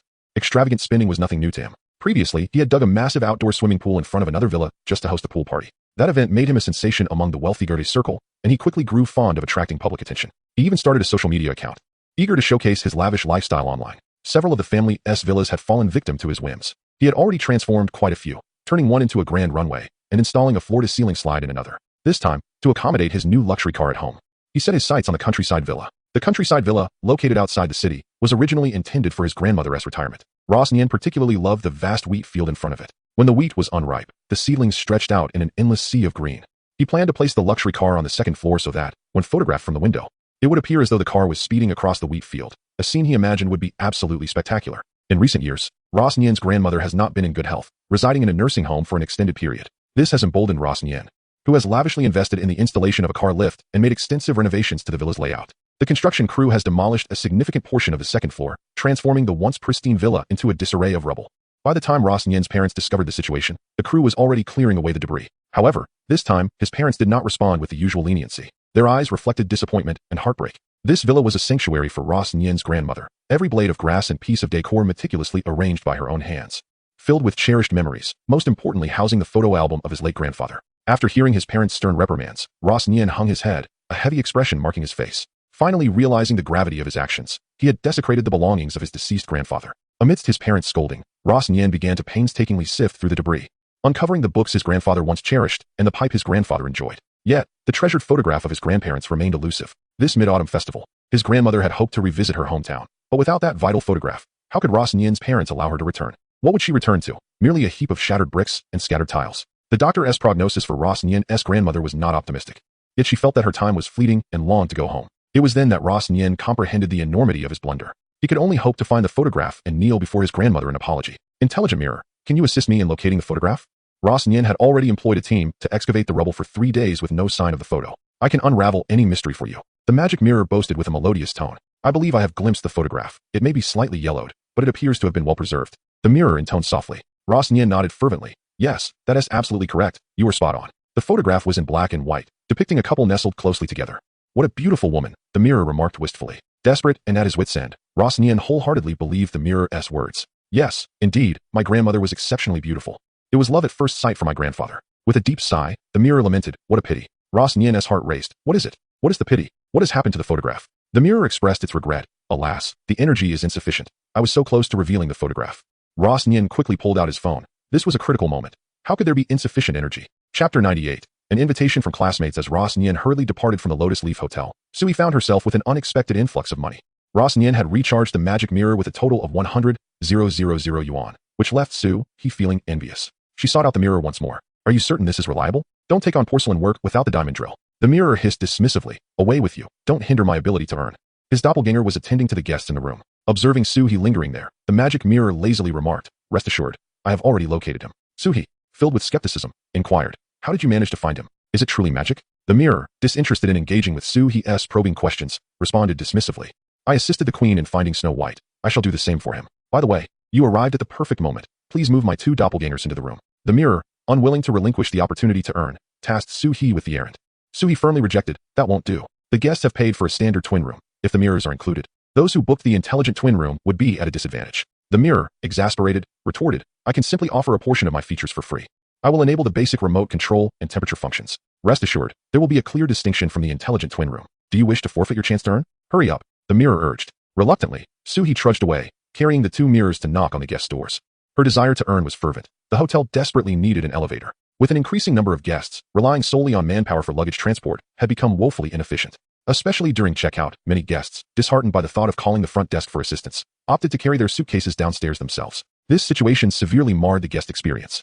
Having saved half of the necessary funds, she was determined to acquire the 360,000 Magic Bean elevator. With her wallet feeling rather thin and her speech limited, Suie resolved to follow the advice imparted by the sunglasses. Once she completed her tasks, Suie returned to her room to rest briefly, planning to assist teacher Suie in editing the live broadcast for upload onto the platform. Upon logging into the account, she was astonished to discover that teacher Suie's followers had surged to 80,000. He gained 30,000 new fans from just one night's broadcast. Shui Fengyi's notoriety had drastically increased, nearing 970,000, on the cusp of transcending from modest fame to a resounding reputation. Glancing at Hong Lian's popularity, Suie felt a profound sense of contentment. Hong Lian's recognition was steadily increasing at an average of 20,000 daily, with a notable spike last night.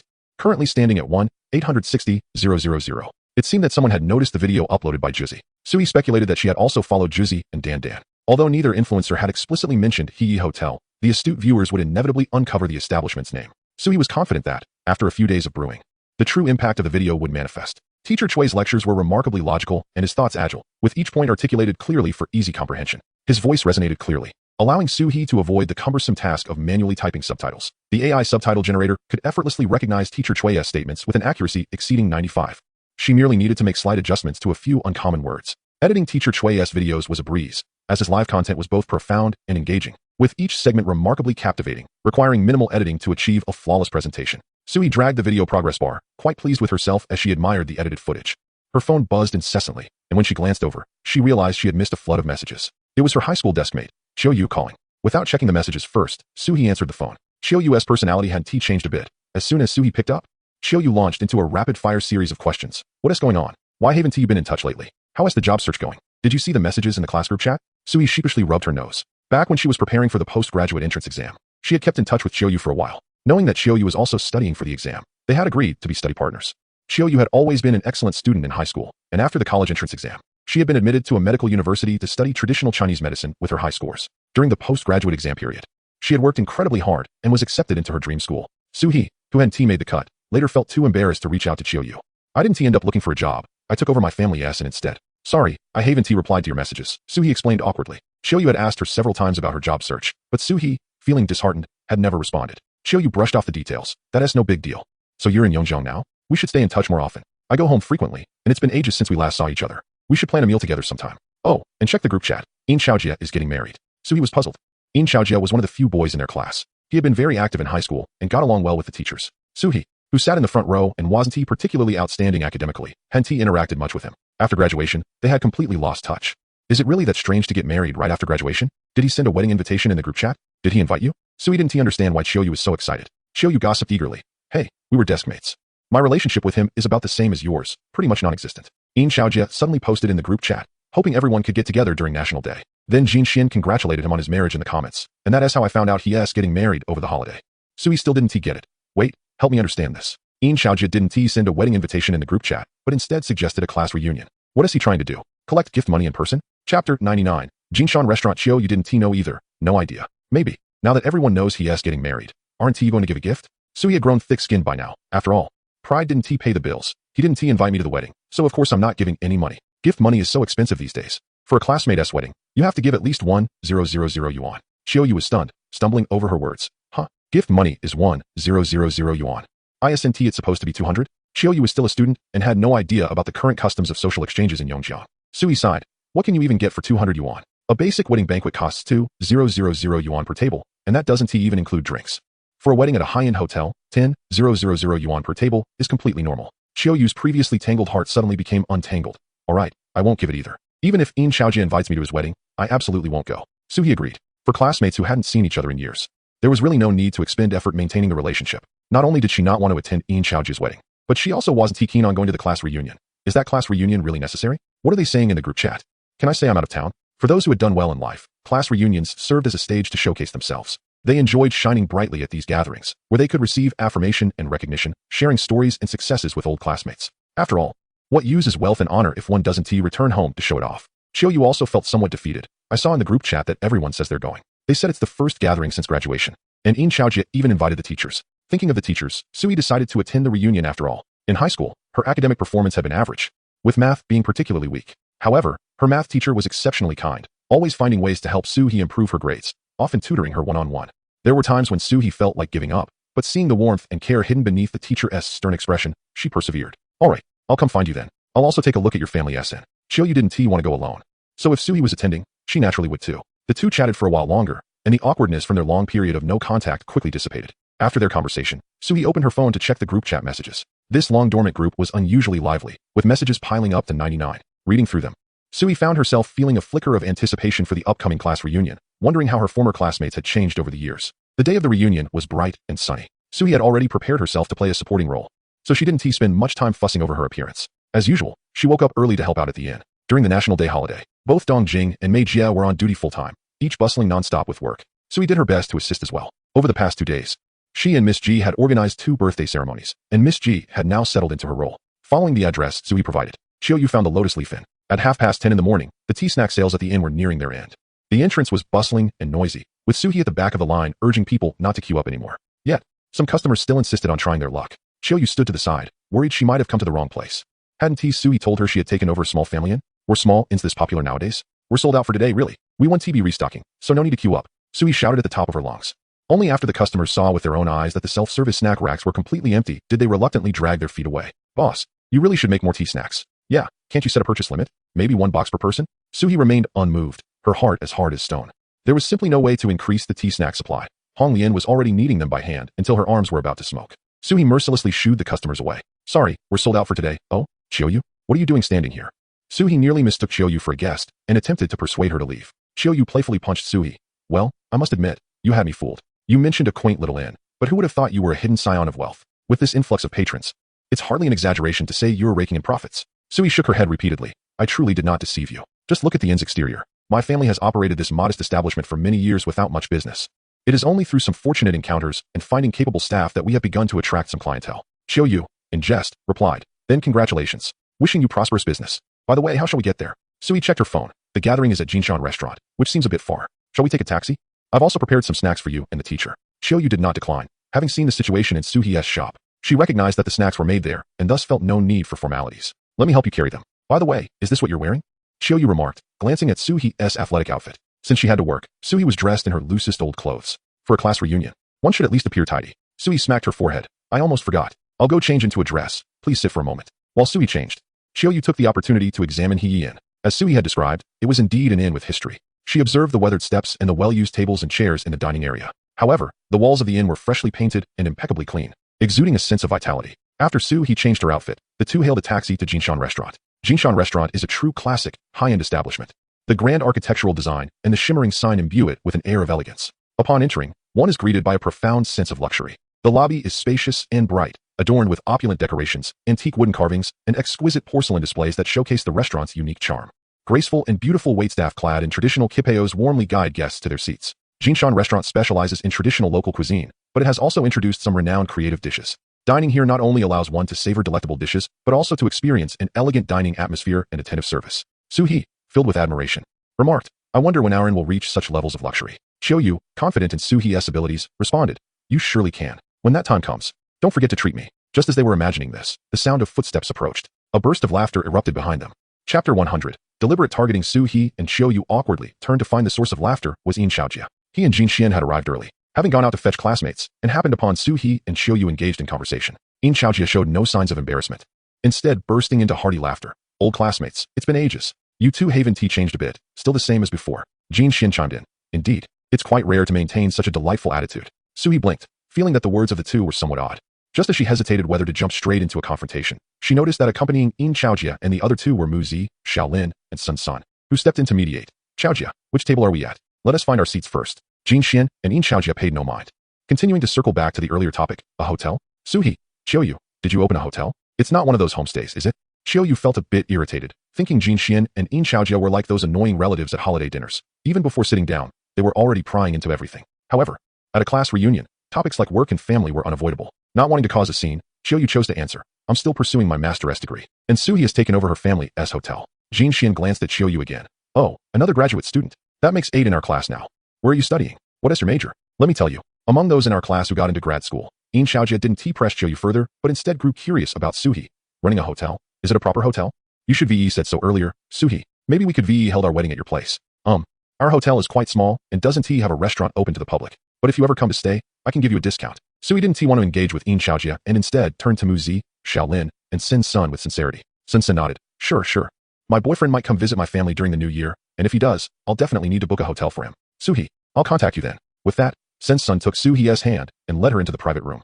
Yin Xiaojia hadn't finished speaking and felt somewhat displeased, but Sin Sun taught at a key elementary school in Yongjiang. Since Yin Xiaojia and his fiancée also lived in Yongjiang, there might come a day when they need Sun Sun's help for their child's schooling. So he chose to give her face. By the time Suie managed to extricate herself from Jin Xian's interrogation, 10 minutes had passed. She found the private room and plopped down next to Suie. At least you had the decency to save me a seat. You were so heartless earlier, leaving me all alone there. I'm exhausted. She glanced around and whispered, You have no idea. Jin Xian was interrogating me like it was a census, asking about everything. He even asked about you, but don't worry, I brushed it off vaguely. Suie lowered her voice, but since they were sitting close, Sun Sun overheard and joined the conversation. I was grilled for a long time too. Mu Zi and Xiaolin have such good tempers. They said they came to meet us at the entrance, but they ended up chatting with us there for ages. I really regret coming. Sin Sun then added gospelly. I feel like Yin Xiaojia has become so sleazy. After graduation, he passed the civil service exam and is now a section member, but I heard his fiancée is the daughter of a department head. He is so proud of it. Suie excitedly grabbed Sun Sun's hand. She also thought Yin Xiaojia was putting on airs, acting all high and mighty. The two of them chatted animatedly across Suie. This reunion had over 30 classmates attending, and the teachers were there too. Yin Xiaojia sat at the table with the teachers, constantly stirring up the atmosphere, making it quite lively. Yin Xiaojia and Jin Xian approached Suie's table, holding their glasses aloft. Come on, everyone, let us drink. Yin Xiaojia seemed particularly intent on provoking Suie today. Suie, you must take good care of everyone. Why does this table feel so desolate? Suie found herself at a loss for words. Her table was composed entirely of women who preferred non-alcoholic beverages and engaged in amicable conversation, creating a delightful atmosphere. Yet, in Yin Xiaojia's words, it somehow felt bleak. By the way, you may not know this, but Suie has opened a hotel back home. She is a businesswoman, a big boss. Such trivial gatherings are beneath her. Yin Xiaojia continued unabated. After we finish our meal, we're at a loss for where to go. Suie, doesn't your hotel have a KTV? Can we extend the evening there? Jin Xian, visibly inebriated with a flushed face, approached with his glass in hand. Our hotel is quite small. Only rooms available, Suie replied coolly. Then let us book a room at your hotel to support your business, Yin Xiaojia insisted. Refusing to relent. All the rooms are fully booked today, Suie interjected, adding another bite of food. The dishes at Jinshan restaurant were indeed delicious. Oh, fully booked? Yin Xiaojia elongated his tone, making it clear to even the dullest minds that he was being deliberately provocative. Xiaolin slammed his chopsticks down, rising in agitation, his eyes betraying impatience and anger. Can you be quiet for a moment? We are trying to eat, and you want to stop talking. Is it amusing? Xiaolin denied Yin Xiaojia the chance to retort. Isn't it just that Suie scored the same as you on the college entrance examination? After all these years, you're still pursuing her. How entertaining. Everyone at the table turned to stare at Yin Xiaojia. Upon hearing this, his cheeks flushed crimson, and he struggled to mask his emotions. Stammering, I don't know what you're talking about. I'm just concerned about my classmates. Suie feigned a look of sudden realization. Now that you mention it, I seem to recall that you indeed scored the same as me on the college entrance exam, but I've long forgotten my score. You wouldn't still remember it? Would you, Yin Xiaojia? Suie exaggerated her expression, feigning awe at Yin Xiaojia's remarkable memory. Qiu Yu, who had long been disdainful of Yin Xiaojia, remarked, how utterly boring. What's wrong? Did you lose in the college entrance exam, and now you are trying to reclaim your pride? Yin Xiaojia's expression darkened. Who lost in the college entrance exam? Suie seized the opportunity. So you really still remember your score? Yin Xiaojia was left speechless, and Jin Xian chimed in, Xiaojia, let it go, don't argue with them. You're different now, your future is boundless. Jinshan restaurant is notoriously difficult to book. If it weren't for Xiaojia's connections, some might never get to dine here. At that moment, the door swung open, and the waiter entered with the dishes. A somewhat familiar voice called out, the signature dish, steamed large yellow croaker, is here. Guests, be careful, it's hot. Oh, it's Boss Su. Chapter 101, Connections and Relationships. Indeed, it was a familiar face, Ross Nian, who had been taken advantage of by Suie, though today, he clearly did not enjoy the same grandeur as in previous days. Ross Nian donned casual attire, his demeanor no longer reminiscent of the confident air he had portrayed in previous days. As he completed his serving duties, he held the tray with both hands, shedding the air of superiority that had once surrounded him. Though he appeared somewhat leaner, Suie noted that he exhibited a newfound vitality. Mr. Su, what a delightful coincidence it is to see you here, he exclaimed, a hint of excitement in his voice. Please, do not decline. I shall offer you a discount for this meal. Ross Nian was eager to express his gratitude to Suie, yet he tempered his enthusiasm, refraining from declaring, allow me to treat you to a lavish feast. Suie perceived that he had matured following his recent experiences. She surmised that the enchanted mirror had aided him in recovering what he had lost. Very well, I shan't be polite, she replied, embracing the offer. In a gathering of classmates, sharing expenses was customary, and a discount was indeed a welcome advantage. Ross Nian beamed. Mr. Su, when you have a moment, I would like to take you out for a meal. Afterward, I shall present you with a card from my family. With a hint of embarrassment, he apologized and excused himself, indicating he needed to continue his serving duties. Suie understood that he likely wished to converse with her in private. Once Ross Nian departed, Jin Xian inquired, Suie, is he your friend? Is he the manager of the Jinshan restaurant? Qiu Yu, unable to contain her enthusiasm, chimed in, how wonderful. A discount. I wonder how much we can save. As a recent graduate student reliant on financial support from her family, she was thrilled at the prospect of reduced costs at the upscale restaurant, where prices were typically exorbitant. Sin Sun, filled with curiosity, began to ask, how do you know him? He calls you Mr. Su. Haha, you truly are a big boss. A big boss must never forget those who have helped them. Xiaolin quickly added. Suie explained their acquaintance, having met Ross Nian at the restaurant. The old classmates, recognizing the personal nature of the matter, tactfully refrained from probing further. Jin Xian, eager to join the conversation, had initially supported Yin Xiaojia, believing he might one day require assistance from him within the bureaucratic system. Now, seeing Suie as a person of considerable connections, he sought to cultivate a favorable relationship with her. He had overheard that her friend intended to provide her with a membership card from the Jinshan restaurant, a tangible benefit far more reliable than the uncertain prospects associated with Yin Xiaojia. Jin Xian immediately approached Suie with a playful demeanor, hoping for a chance to borrow the card. Suie remained unfazed by Jin Xian's opportunistic attitude. Such individuals were far too common. Even the cafeteria staff seemed to serve larger portions to the tall and robust, while offering scant helpings to the petite, as if they perceived the slender girls as easier targets. This phenomenon was even more pronounced in society at large. As the atmosphere at their table improved, Suie decided it was unnecessary to confront Jin Xian's type at this moment. Once the meal concluded, they would part ways without further contact. Yin Xiaojia held his wine glass, his face betraying his discomfort. He had not anticipated that Jin Xian would put him in such an awkward position. Indeed, Yin Xiaojia was once again misdirecting his anger towards Jin Xian, believing that his interactions with Suie and the other girls amounted to a betrayal. Such immaturity was characteristic of him, as he adhered to the foolish notion that if they were close, she should not engage with others. However, his inherently petty nature was evident, particularly as he felt compelled to overshadow Suie simply because their college entrance examination scores were identical. Watching Suie enjoying herself with the others only intensified his discontent. He believed himself to be the most popular in class, deserving of adulation. He parted his lips, ready to speak. Amidst the lively conversation, Suie kept a watchful eye on In Xiaojia, noticing the brewing storm within him. Taking the initiative, she remarked, In Xiaojia, I hear you're getting married? Congratulations. In Xiaojia lifted his chin, but his double chin obscured any semblance of a jawline. Yes. It will be held at the Tianchi Grand Hotel. You must come if you have the time, Suie. He regarded her with a dismissive snort. After all, his father-in-law was a cadre at the departmental level, and both he and his wife were entrenched within the system. What do you have to compare with me, Suie?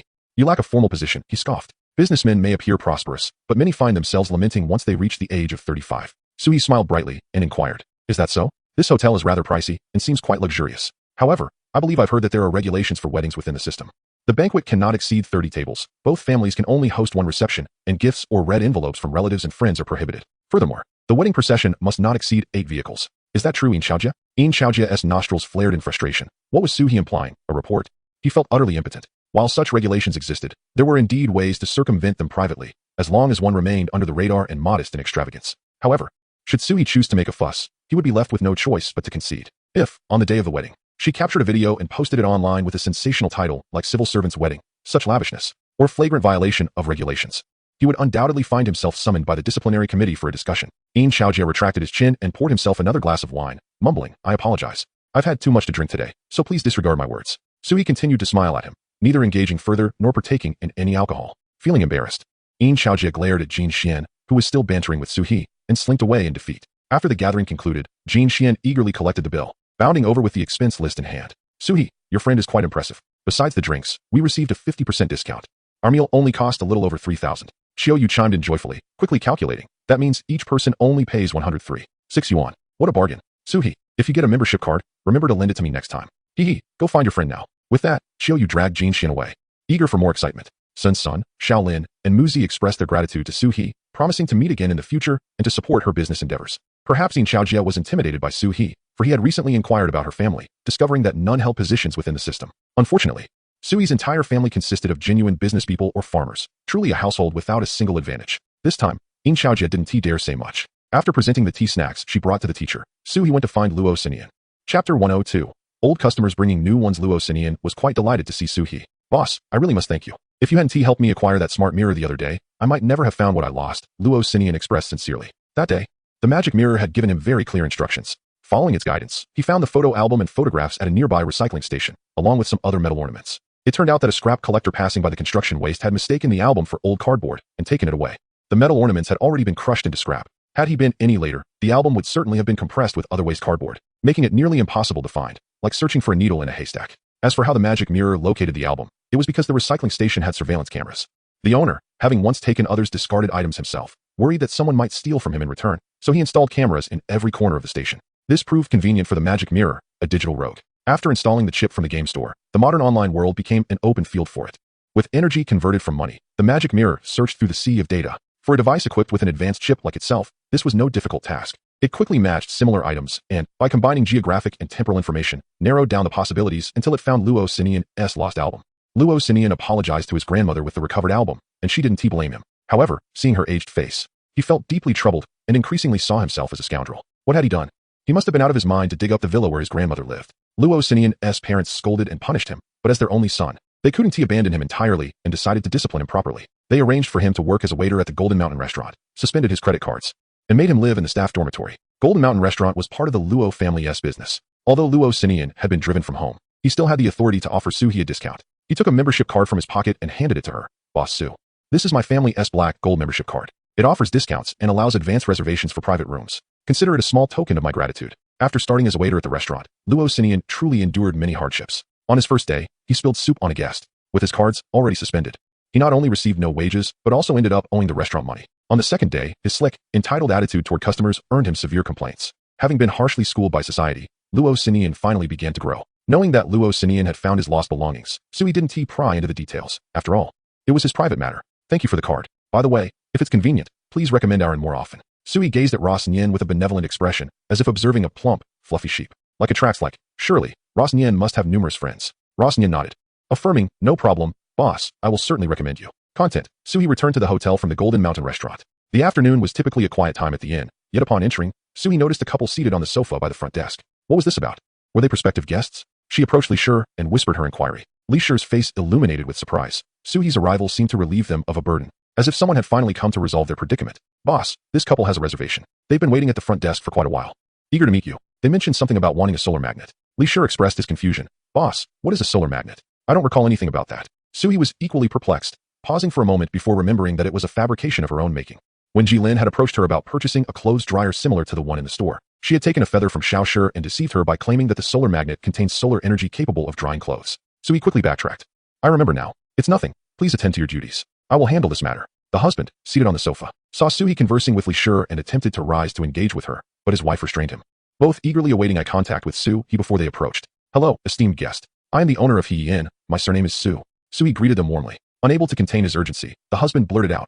Hello, boss. Do you have solar magnets here? Can we obtain them simply by staying? My wife and I have booked 2 rooms. Can we get 2? His wife, unable to rein him in, witnessed her husband rapidly delivering a stream of words.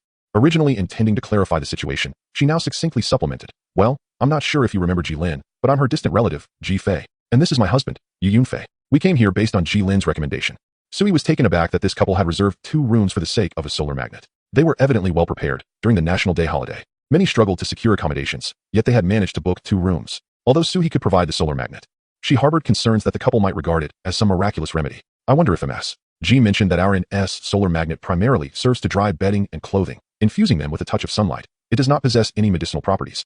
Suie explained patiently. The eager Yu Yunfei immediately retorted, how can that be? Jilin's daughter got better precisely because she used your magnet. Suie grew more cautious, genuinely unaware of any ailment Jilin's daughter might have had. It was quite possible that Xiao Shi's feather had merely fortuitously alleviated her condition.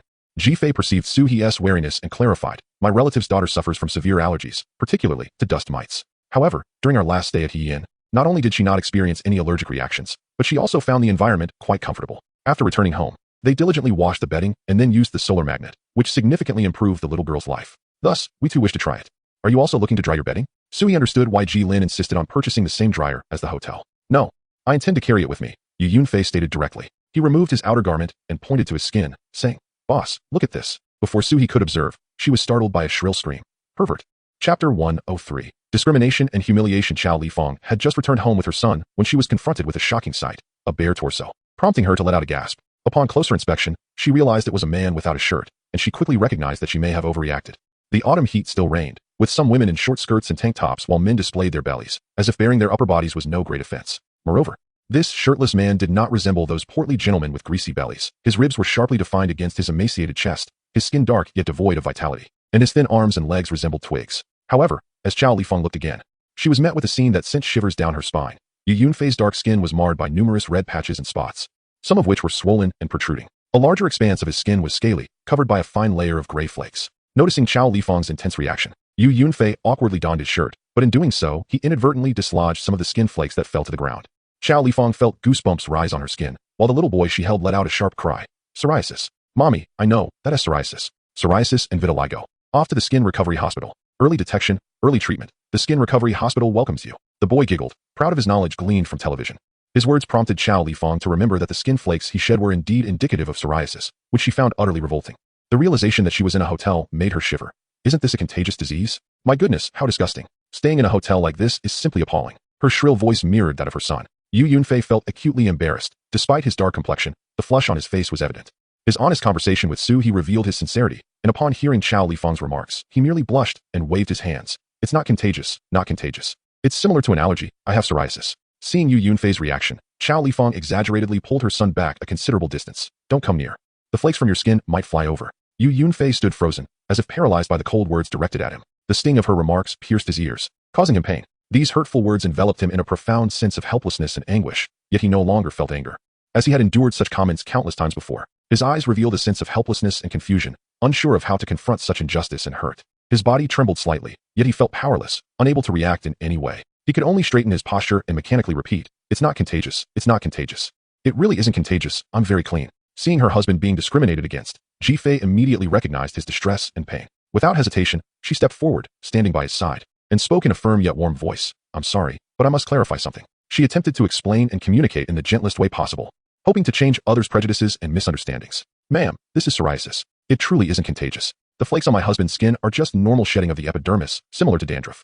Xiao Lifang found it hard to believe that someone with psoriasis could even be married. She scanned Ji Fei from head to toe and remarked, you're truly brave. Sleeping with a pile of skin flakes every night.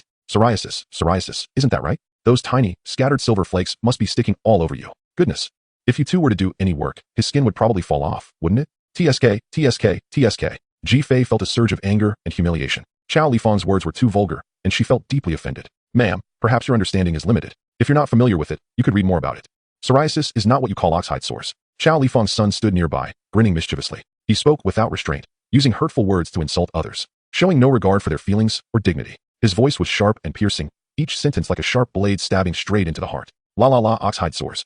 La la la oxhide sores. Mom, look, I can sing the oxhide sores song. Oxhide sores stink, shedding flakes everywhere, causing worry. Oxhide sores, even ghosts dread them. With big pimples all over the face. Mom, isn't it amazing? I just came up with it. The head of oxhide sores is like a ball. Kicked all the way to the department store. Hey, Mom, do you think the department store would want oxhide sores? Chow Lifang's son's voice was shrill and grating, like the screech of a chicken. Of course not. It's disgusting, Chow Lifang replied to her son. Chow Lifang turned her long, shoehorn-like face towards Suie and said, Boss, it's really disgusting to have people like this staying in the hotel. Why don't you just kick them out? If my room had been occupied by someone like this, it would be absolutely revolting. Who knows, there might even be skin flakes on the bedsheets. Chow Lifang wore an expression of utter disgust. Suie furrowed her brow, trying her best to contain her temper. Guest, which floor is your room on? If you're dissatisfied with the cleanliness, we can have it cleaned again for you. Suie wanted the mother and son to return to their room as quickly as possible. Rest assured, all our bedsheets undergo professional cleaning and high-temperature disinfection. We change the linens every day. Not only will there be no skin flakes, but there will also be no dandruff, hair strands, foot skin, bloodstains, or semen stains. Suie said coldly, if Chow Lifang finds it so disgusting, perhaps she shouldn't stay in a hotel at all. No one can control what guests do in their rooms. Some guests eat in bed, some trim their nails in bed, and others exercise in bed. The sole duty of the inn is to maintain a pristine environment for the next guest by ensuring the rooms are impeccably cleaned. Beyond the inn, public restrooms and communal showers also serve as open spaces. While strolling down the street, one might encounter expectorated phlegm, dog feces, bird droppings, and human waste. The preceding individual may have smeared nasal mucus on the doorknob, and there are those who, after using the restroom, neglect to wash their hands before extending a handshake. The intricacies of life can be quite unbearable when pondered deeply. Chow Lifang's demeanor is indeed quite insulting. She fails to discern the nuances of civility, insisting, the room must be cleaned. I am on the second floor, and I require all the sheets and covers to be changed. Suie first escorted Chow Lifang to the second floor and instructed Li Shi, please have Aunt Wang clean the room again. She cast a fleeting, apologetic glance at the couple. After all, Chow Lifang was a guest at the establishment, and she could not evict her. As Chapter 104 unfolds, Ji Fei regained her composure and proactively extended an olive branch. It's quite all right, boss. We are accustomed to it. Please do not take it to heart. Yet, Chow Lifang's remarks had inflicted some emotional distress upon Yu Yunfei, a robust man with dark skin, who spoke cautiously. Rest assured, boss, I have not disrobed in the room. I was lying down fully clothed and did not soil the sheets. Suie gently shook her head. Do not take it to heart. You are our guest and entitled to utilize the room. Yu Yunfei sighed, running his hand along his neck, a rare unblemished patch of skin. This psoriasis is perplexing. One day I awoke to find my body covered in red spots, which gradually developed into plaques and began to flake. Initially, I dismissed it, thinking it was an allergy, and hastily applied some ointment, which proved somewhat effective. However, it wasn't long before the symptoms recurred. He reminisced about his medical journey. We have pursued treatment diligently, steering clear of home remedies, and the condition has been relatively well controlled, particularly with advancements in technology. We can now receive biological agents. Administering a monthly injection has allowed me to function like a normal individual. Moreover, the government has shown considerable concern for us. Biological agents are now included in health insurance, providing us patients with significant benefits. When health insurance was mentioned, gratitude filled Yu Yunfei's expression. He brushed his hair back. As you can see, boss, I am getting older, and due to prolonged use of biological agents, I have developed resistance. After switching between several types, the efficacy has gradually diminished, placing an increasing burden on my kidneys. The doctor has suggested that if my condition isn't severe, we might consider pausing the biological treatments. He continued, I have made plans with some fellow patients to visit the southern island for sunbathing and soaking in seawater, and to my surprise, it has been remarkably beneficial. My condition improved significantly while I was there. At most, my ankles remained somewhat dry, but once I left the island, the red spots reappeared.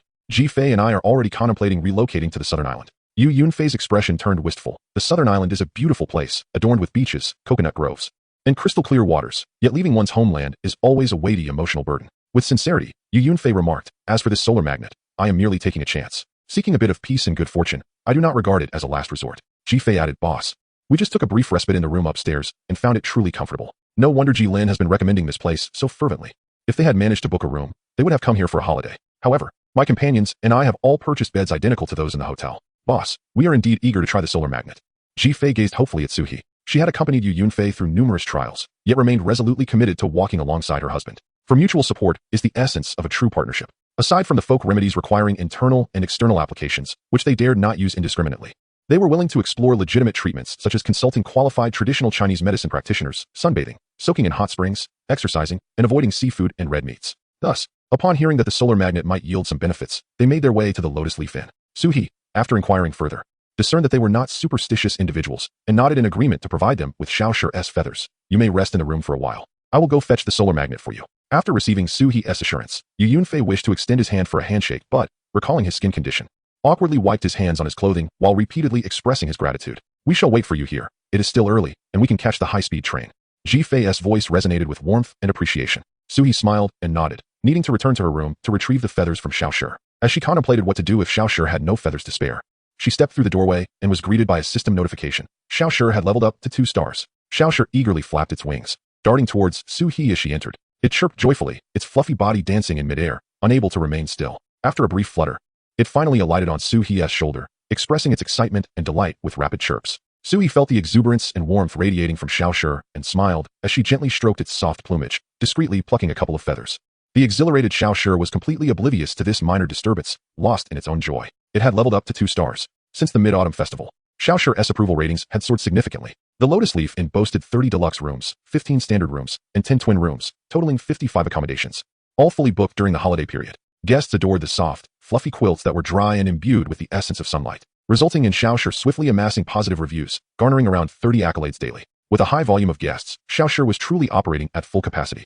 Mei Jie and Dong Jing had just placed the quilts and linens on the 6th floor south drying terrace when Xiaoshur hurried over to dry them and inspect the sheets and duvet covers for any lingering stains. Subsequently, it seized the opportunity during room cleaning intervals to sneak inside and ensure the beds were thoroughly dried. Occasionally, upon noticing watermarks left by Mei Jie and Dong Jing after cleaning, Xiaoshur would diligently dry them bit by bit. Xiaoshur's heart appeared to be consumed by work, plunging her into a state of endless competition, unable to extricate herself, becoming a connoisseur of minutiae. Thankfully, effort yields rewards, and ascending in rank was the finest accolade for her endeavors. Suie grasped 2 feathers and opened the system panel. Character card, 3-legged golden crow, 1/9. Character introduction. According to the verses of Chu Ci, during the era of Yao, 10 suns appeared in the sky, scorching the earth, leaving the populace in despair. Yao dispatched Ho Yi to shoot down the 10 suns. Ho Yi succeeded in striking down 9, leading to their demise. This is one of those golden crows. Rarity level, rare current level, reputation points, 1001, 000 fame. Inexperienced outstanding skill, true sunfire. A wondrous skill often requires the simplest application, akin to functioning as a dryer. Special benefit, sunlight blessing. Enhancing biological immunity by 15. The UVB rays in sunlight can activate vitamin D in the skin, thereby boosting human immunity. Appropriate sun exposure can also aid in sterilization and infection prevention, though caution against excessive exposure is advised. Suie rubbed her eyes, incredulously gazing at Xiaoshur's special benefit.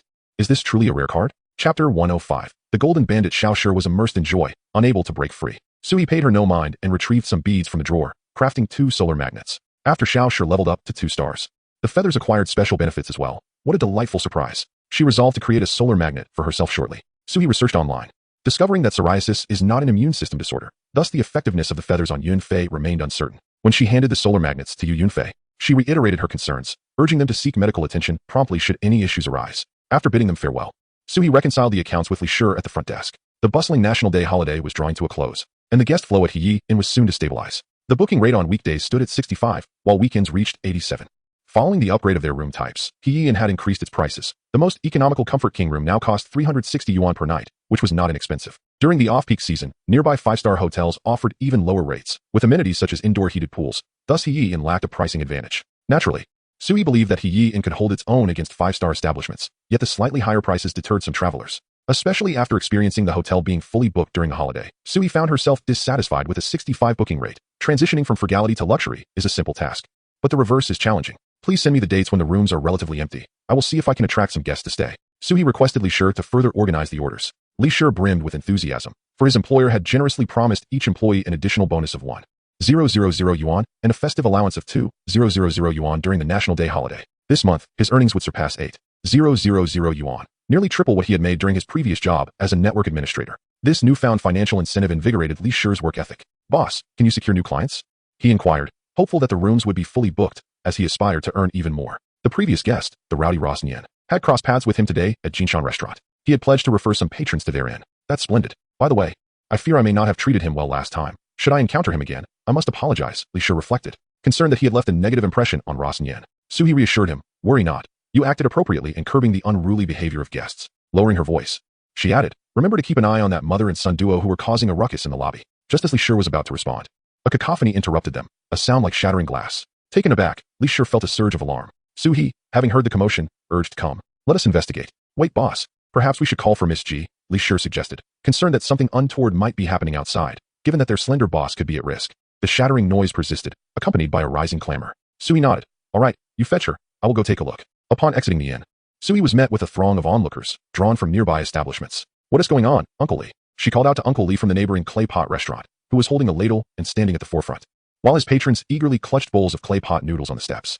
Suie, a frequent patron of Uncle Li's establishment, was well aware of the weight of those clay pots. They were not merely utensils, but also cooking vessels meant for the stove, their bottoms quite hot. Yet, the curious crowd seemed undeterred, their hands reddened from the chill, as they craned their necks to glimpse the unfolding scene. Oh, Xiaosu, stand here. It's a great view. Uncle Li warmly offered a space beside him. The steps in front of He provided an elevated vantage point, where onlookers jostled together, forming a human wall. Navigating through the crowd, Suie positioned herself next to Uncle Li. To her astonishment, a man clad in trendy apparel was smashing glass. A Nyo gold shop? Suie exclaimed, realizing he was attempting to commit robbery. Uncle Li did not respond, but a nearby man adorned with a hefty gold chain remarked.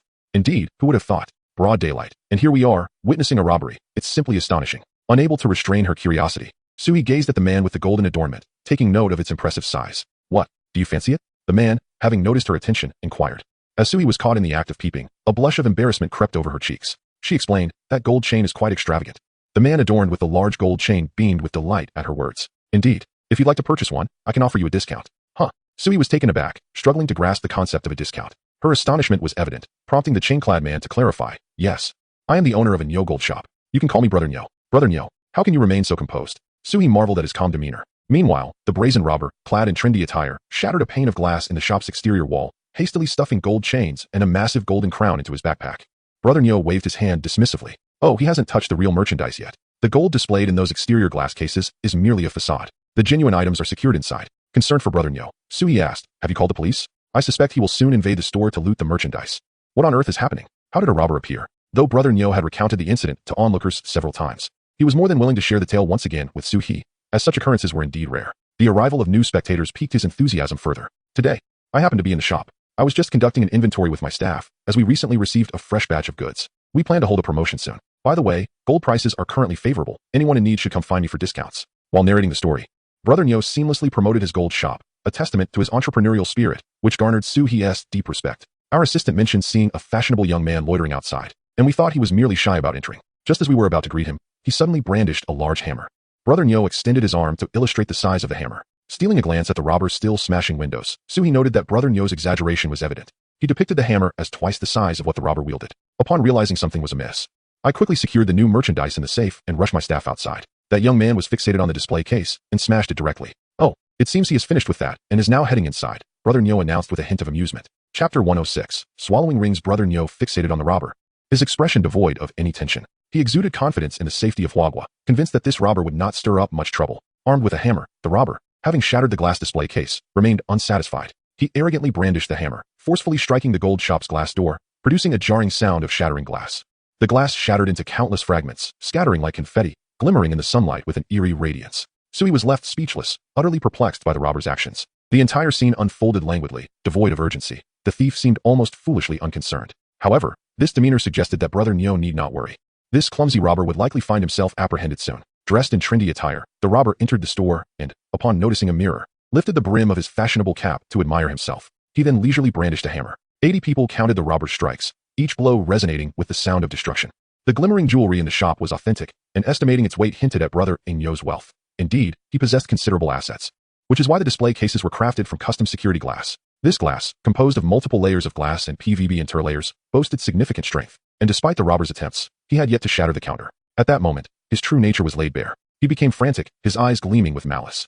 Sweat drenched his face, and his hair clung disheveled to his forehead. His gaze was fervent and restless. With a primal scream, he glanced around, noticing a throng of onlookers on the steps of the Lotus Hotel, many wielding cameras. Shaking the hammer in his hand, he seemed to announce his dominance and ambition to all present. Then he struck the counter with ferocity. Under his relentless assault, the security glass began to crack. He grinned, a smile revealing a blend of savagery and madness, before swiftly turning to flaunt his exploits to the crowd. Witnessing the deranged robber, Brother Nyo's earlier composure evaporated. A madman. He is a madman. The robber's unsettling grin silenced the once curious crowd. In Huagua, a madman is a more terrifying entity than a robber. Finally breaking through the counter, he reached through the jagged opening filled with shards of glass, unceremoniously seizing a necklace and stuffing it into his pocket. As he did so, His arm was pierced by the glass, crimson blood flowing forth, yet he seemed indifferent. Grabbing a golden bracelet, a ring, and a chain, each item carelessly claimed. His exhilaration and delight suggested that such plunder was merely his due. The police are coming.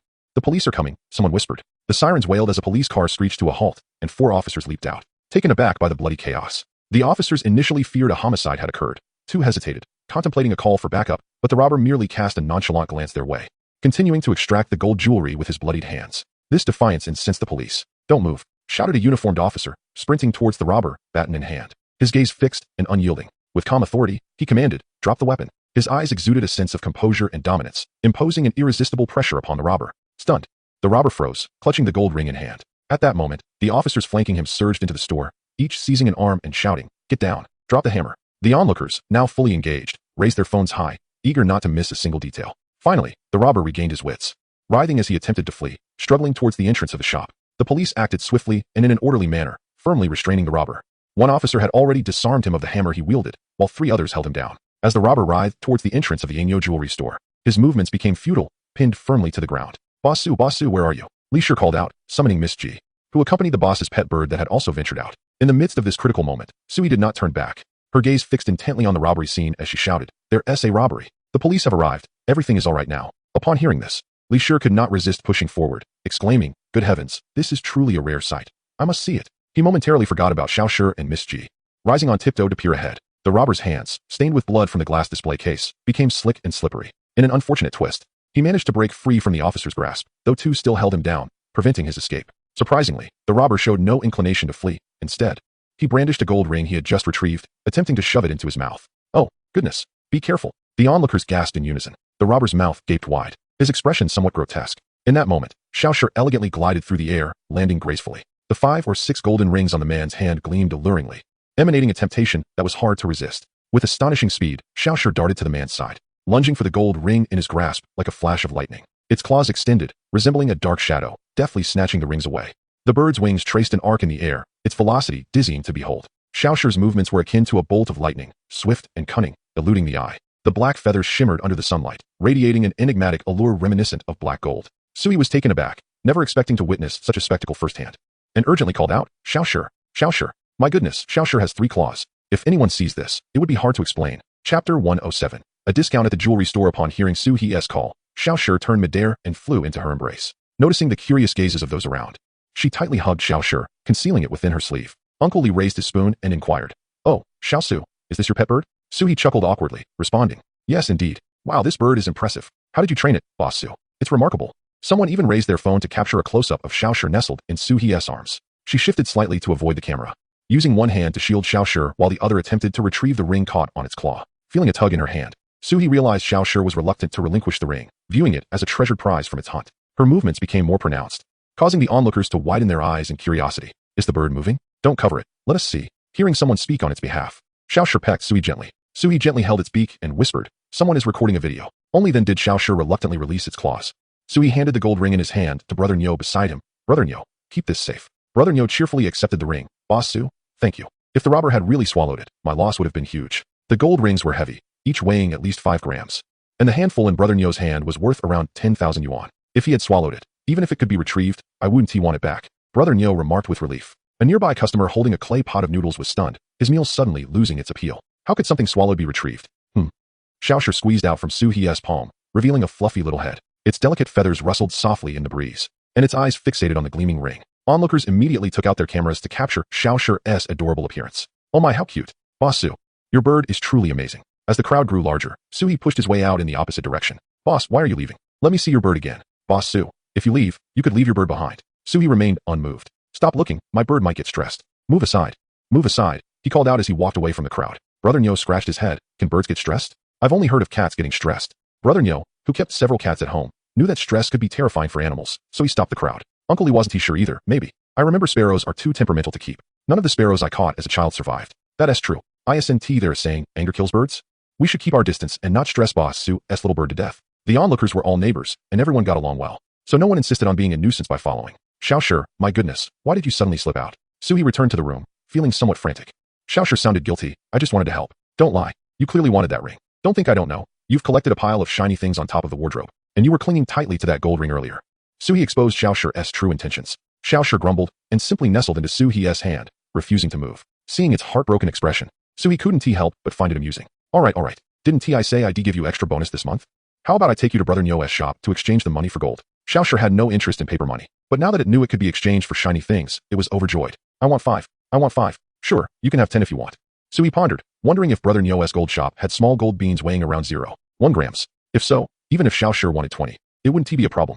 The arrogant robber was unsurprisingly caught, and in the evening, Suie went to the police station to give a statement. At the station, Suie ran into Brother Nyo. Brother Nyo, how did it go? Did you recover all the lost items? Suie asked with concern. Brother Nyo nodded with a smile. They have all returned, nothing is missing. However, these items are still at the police station.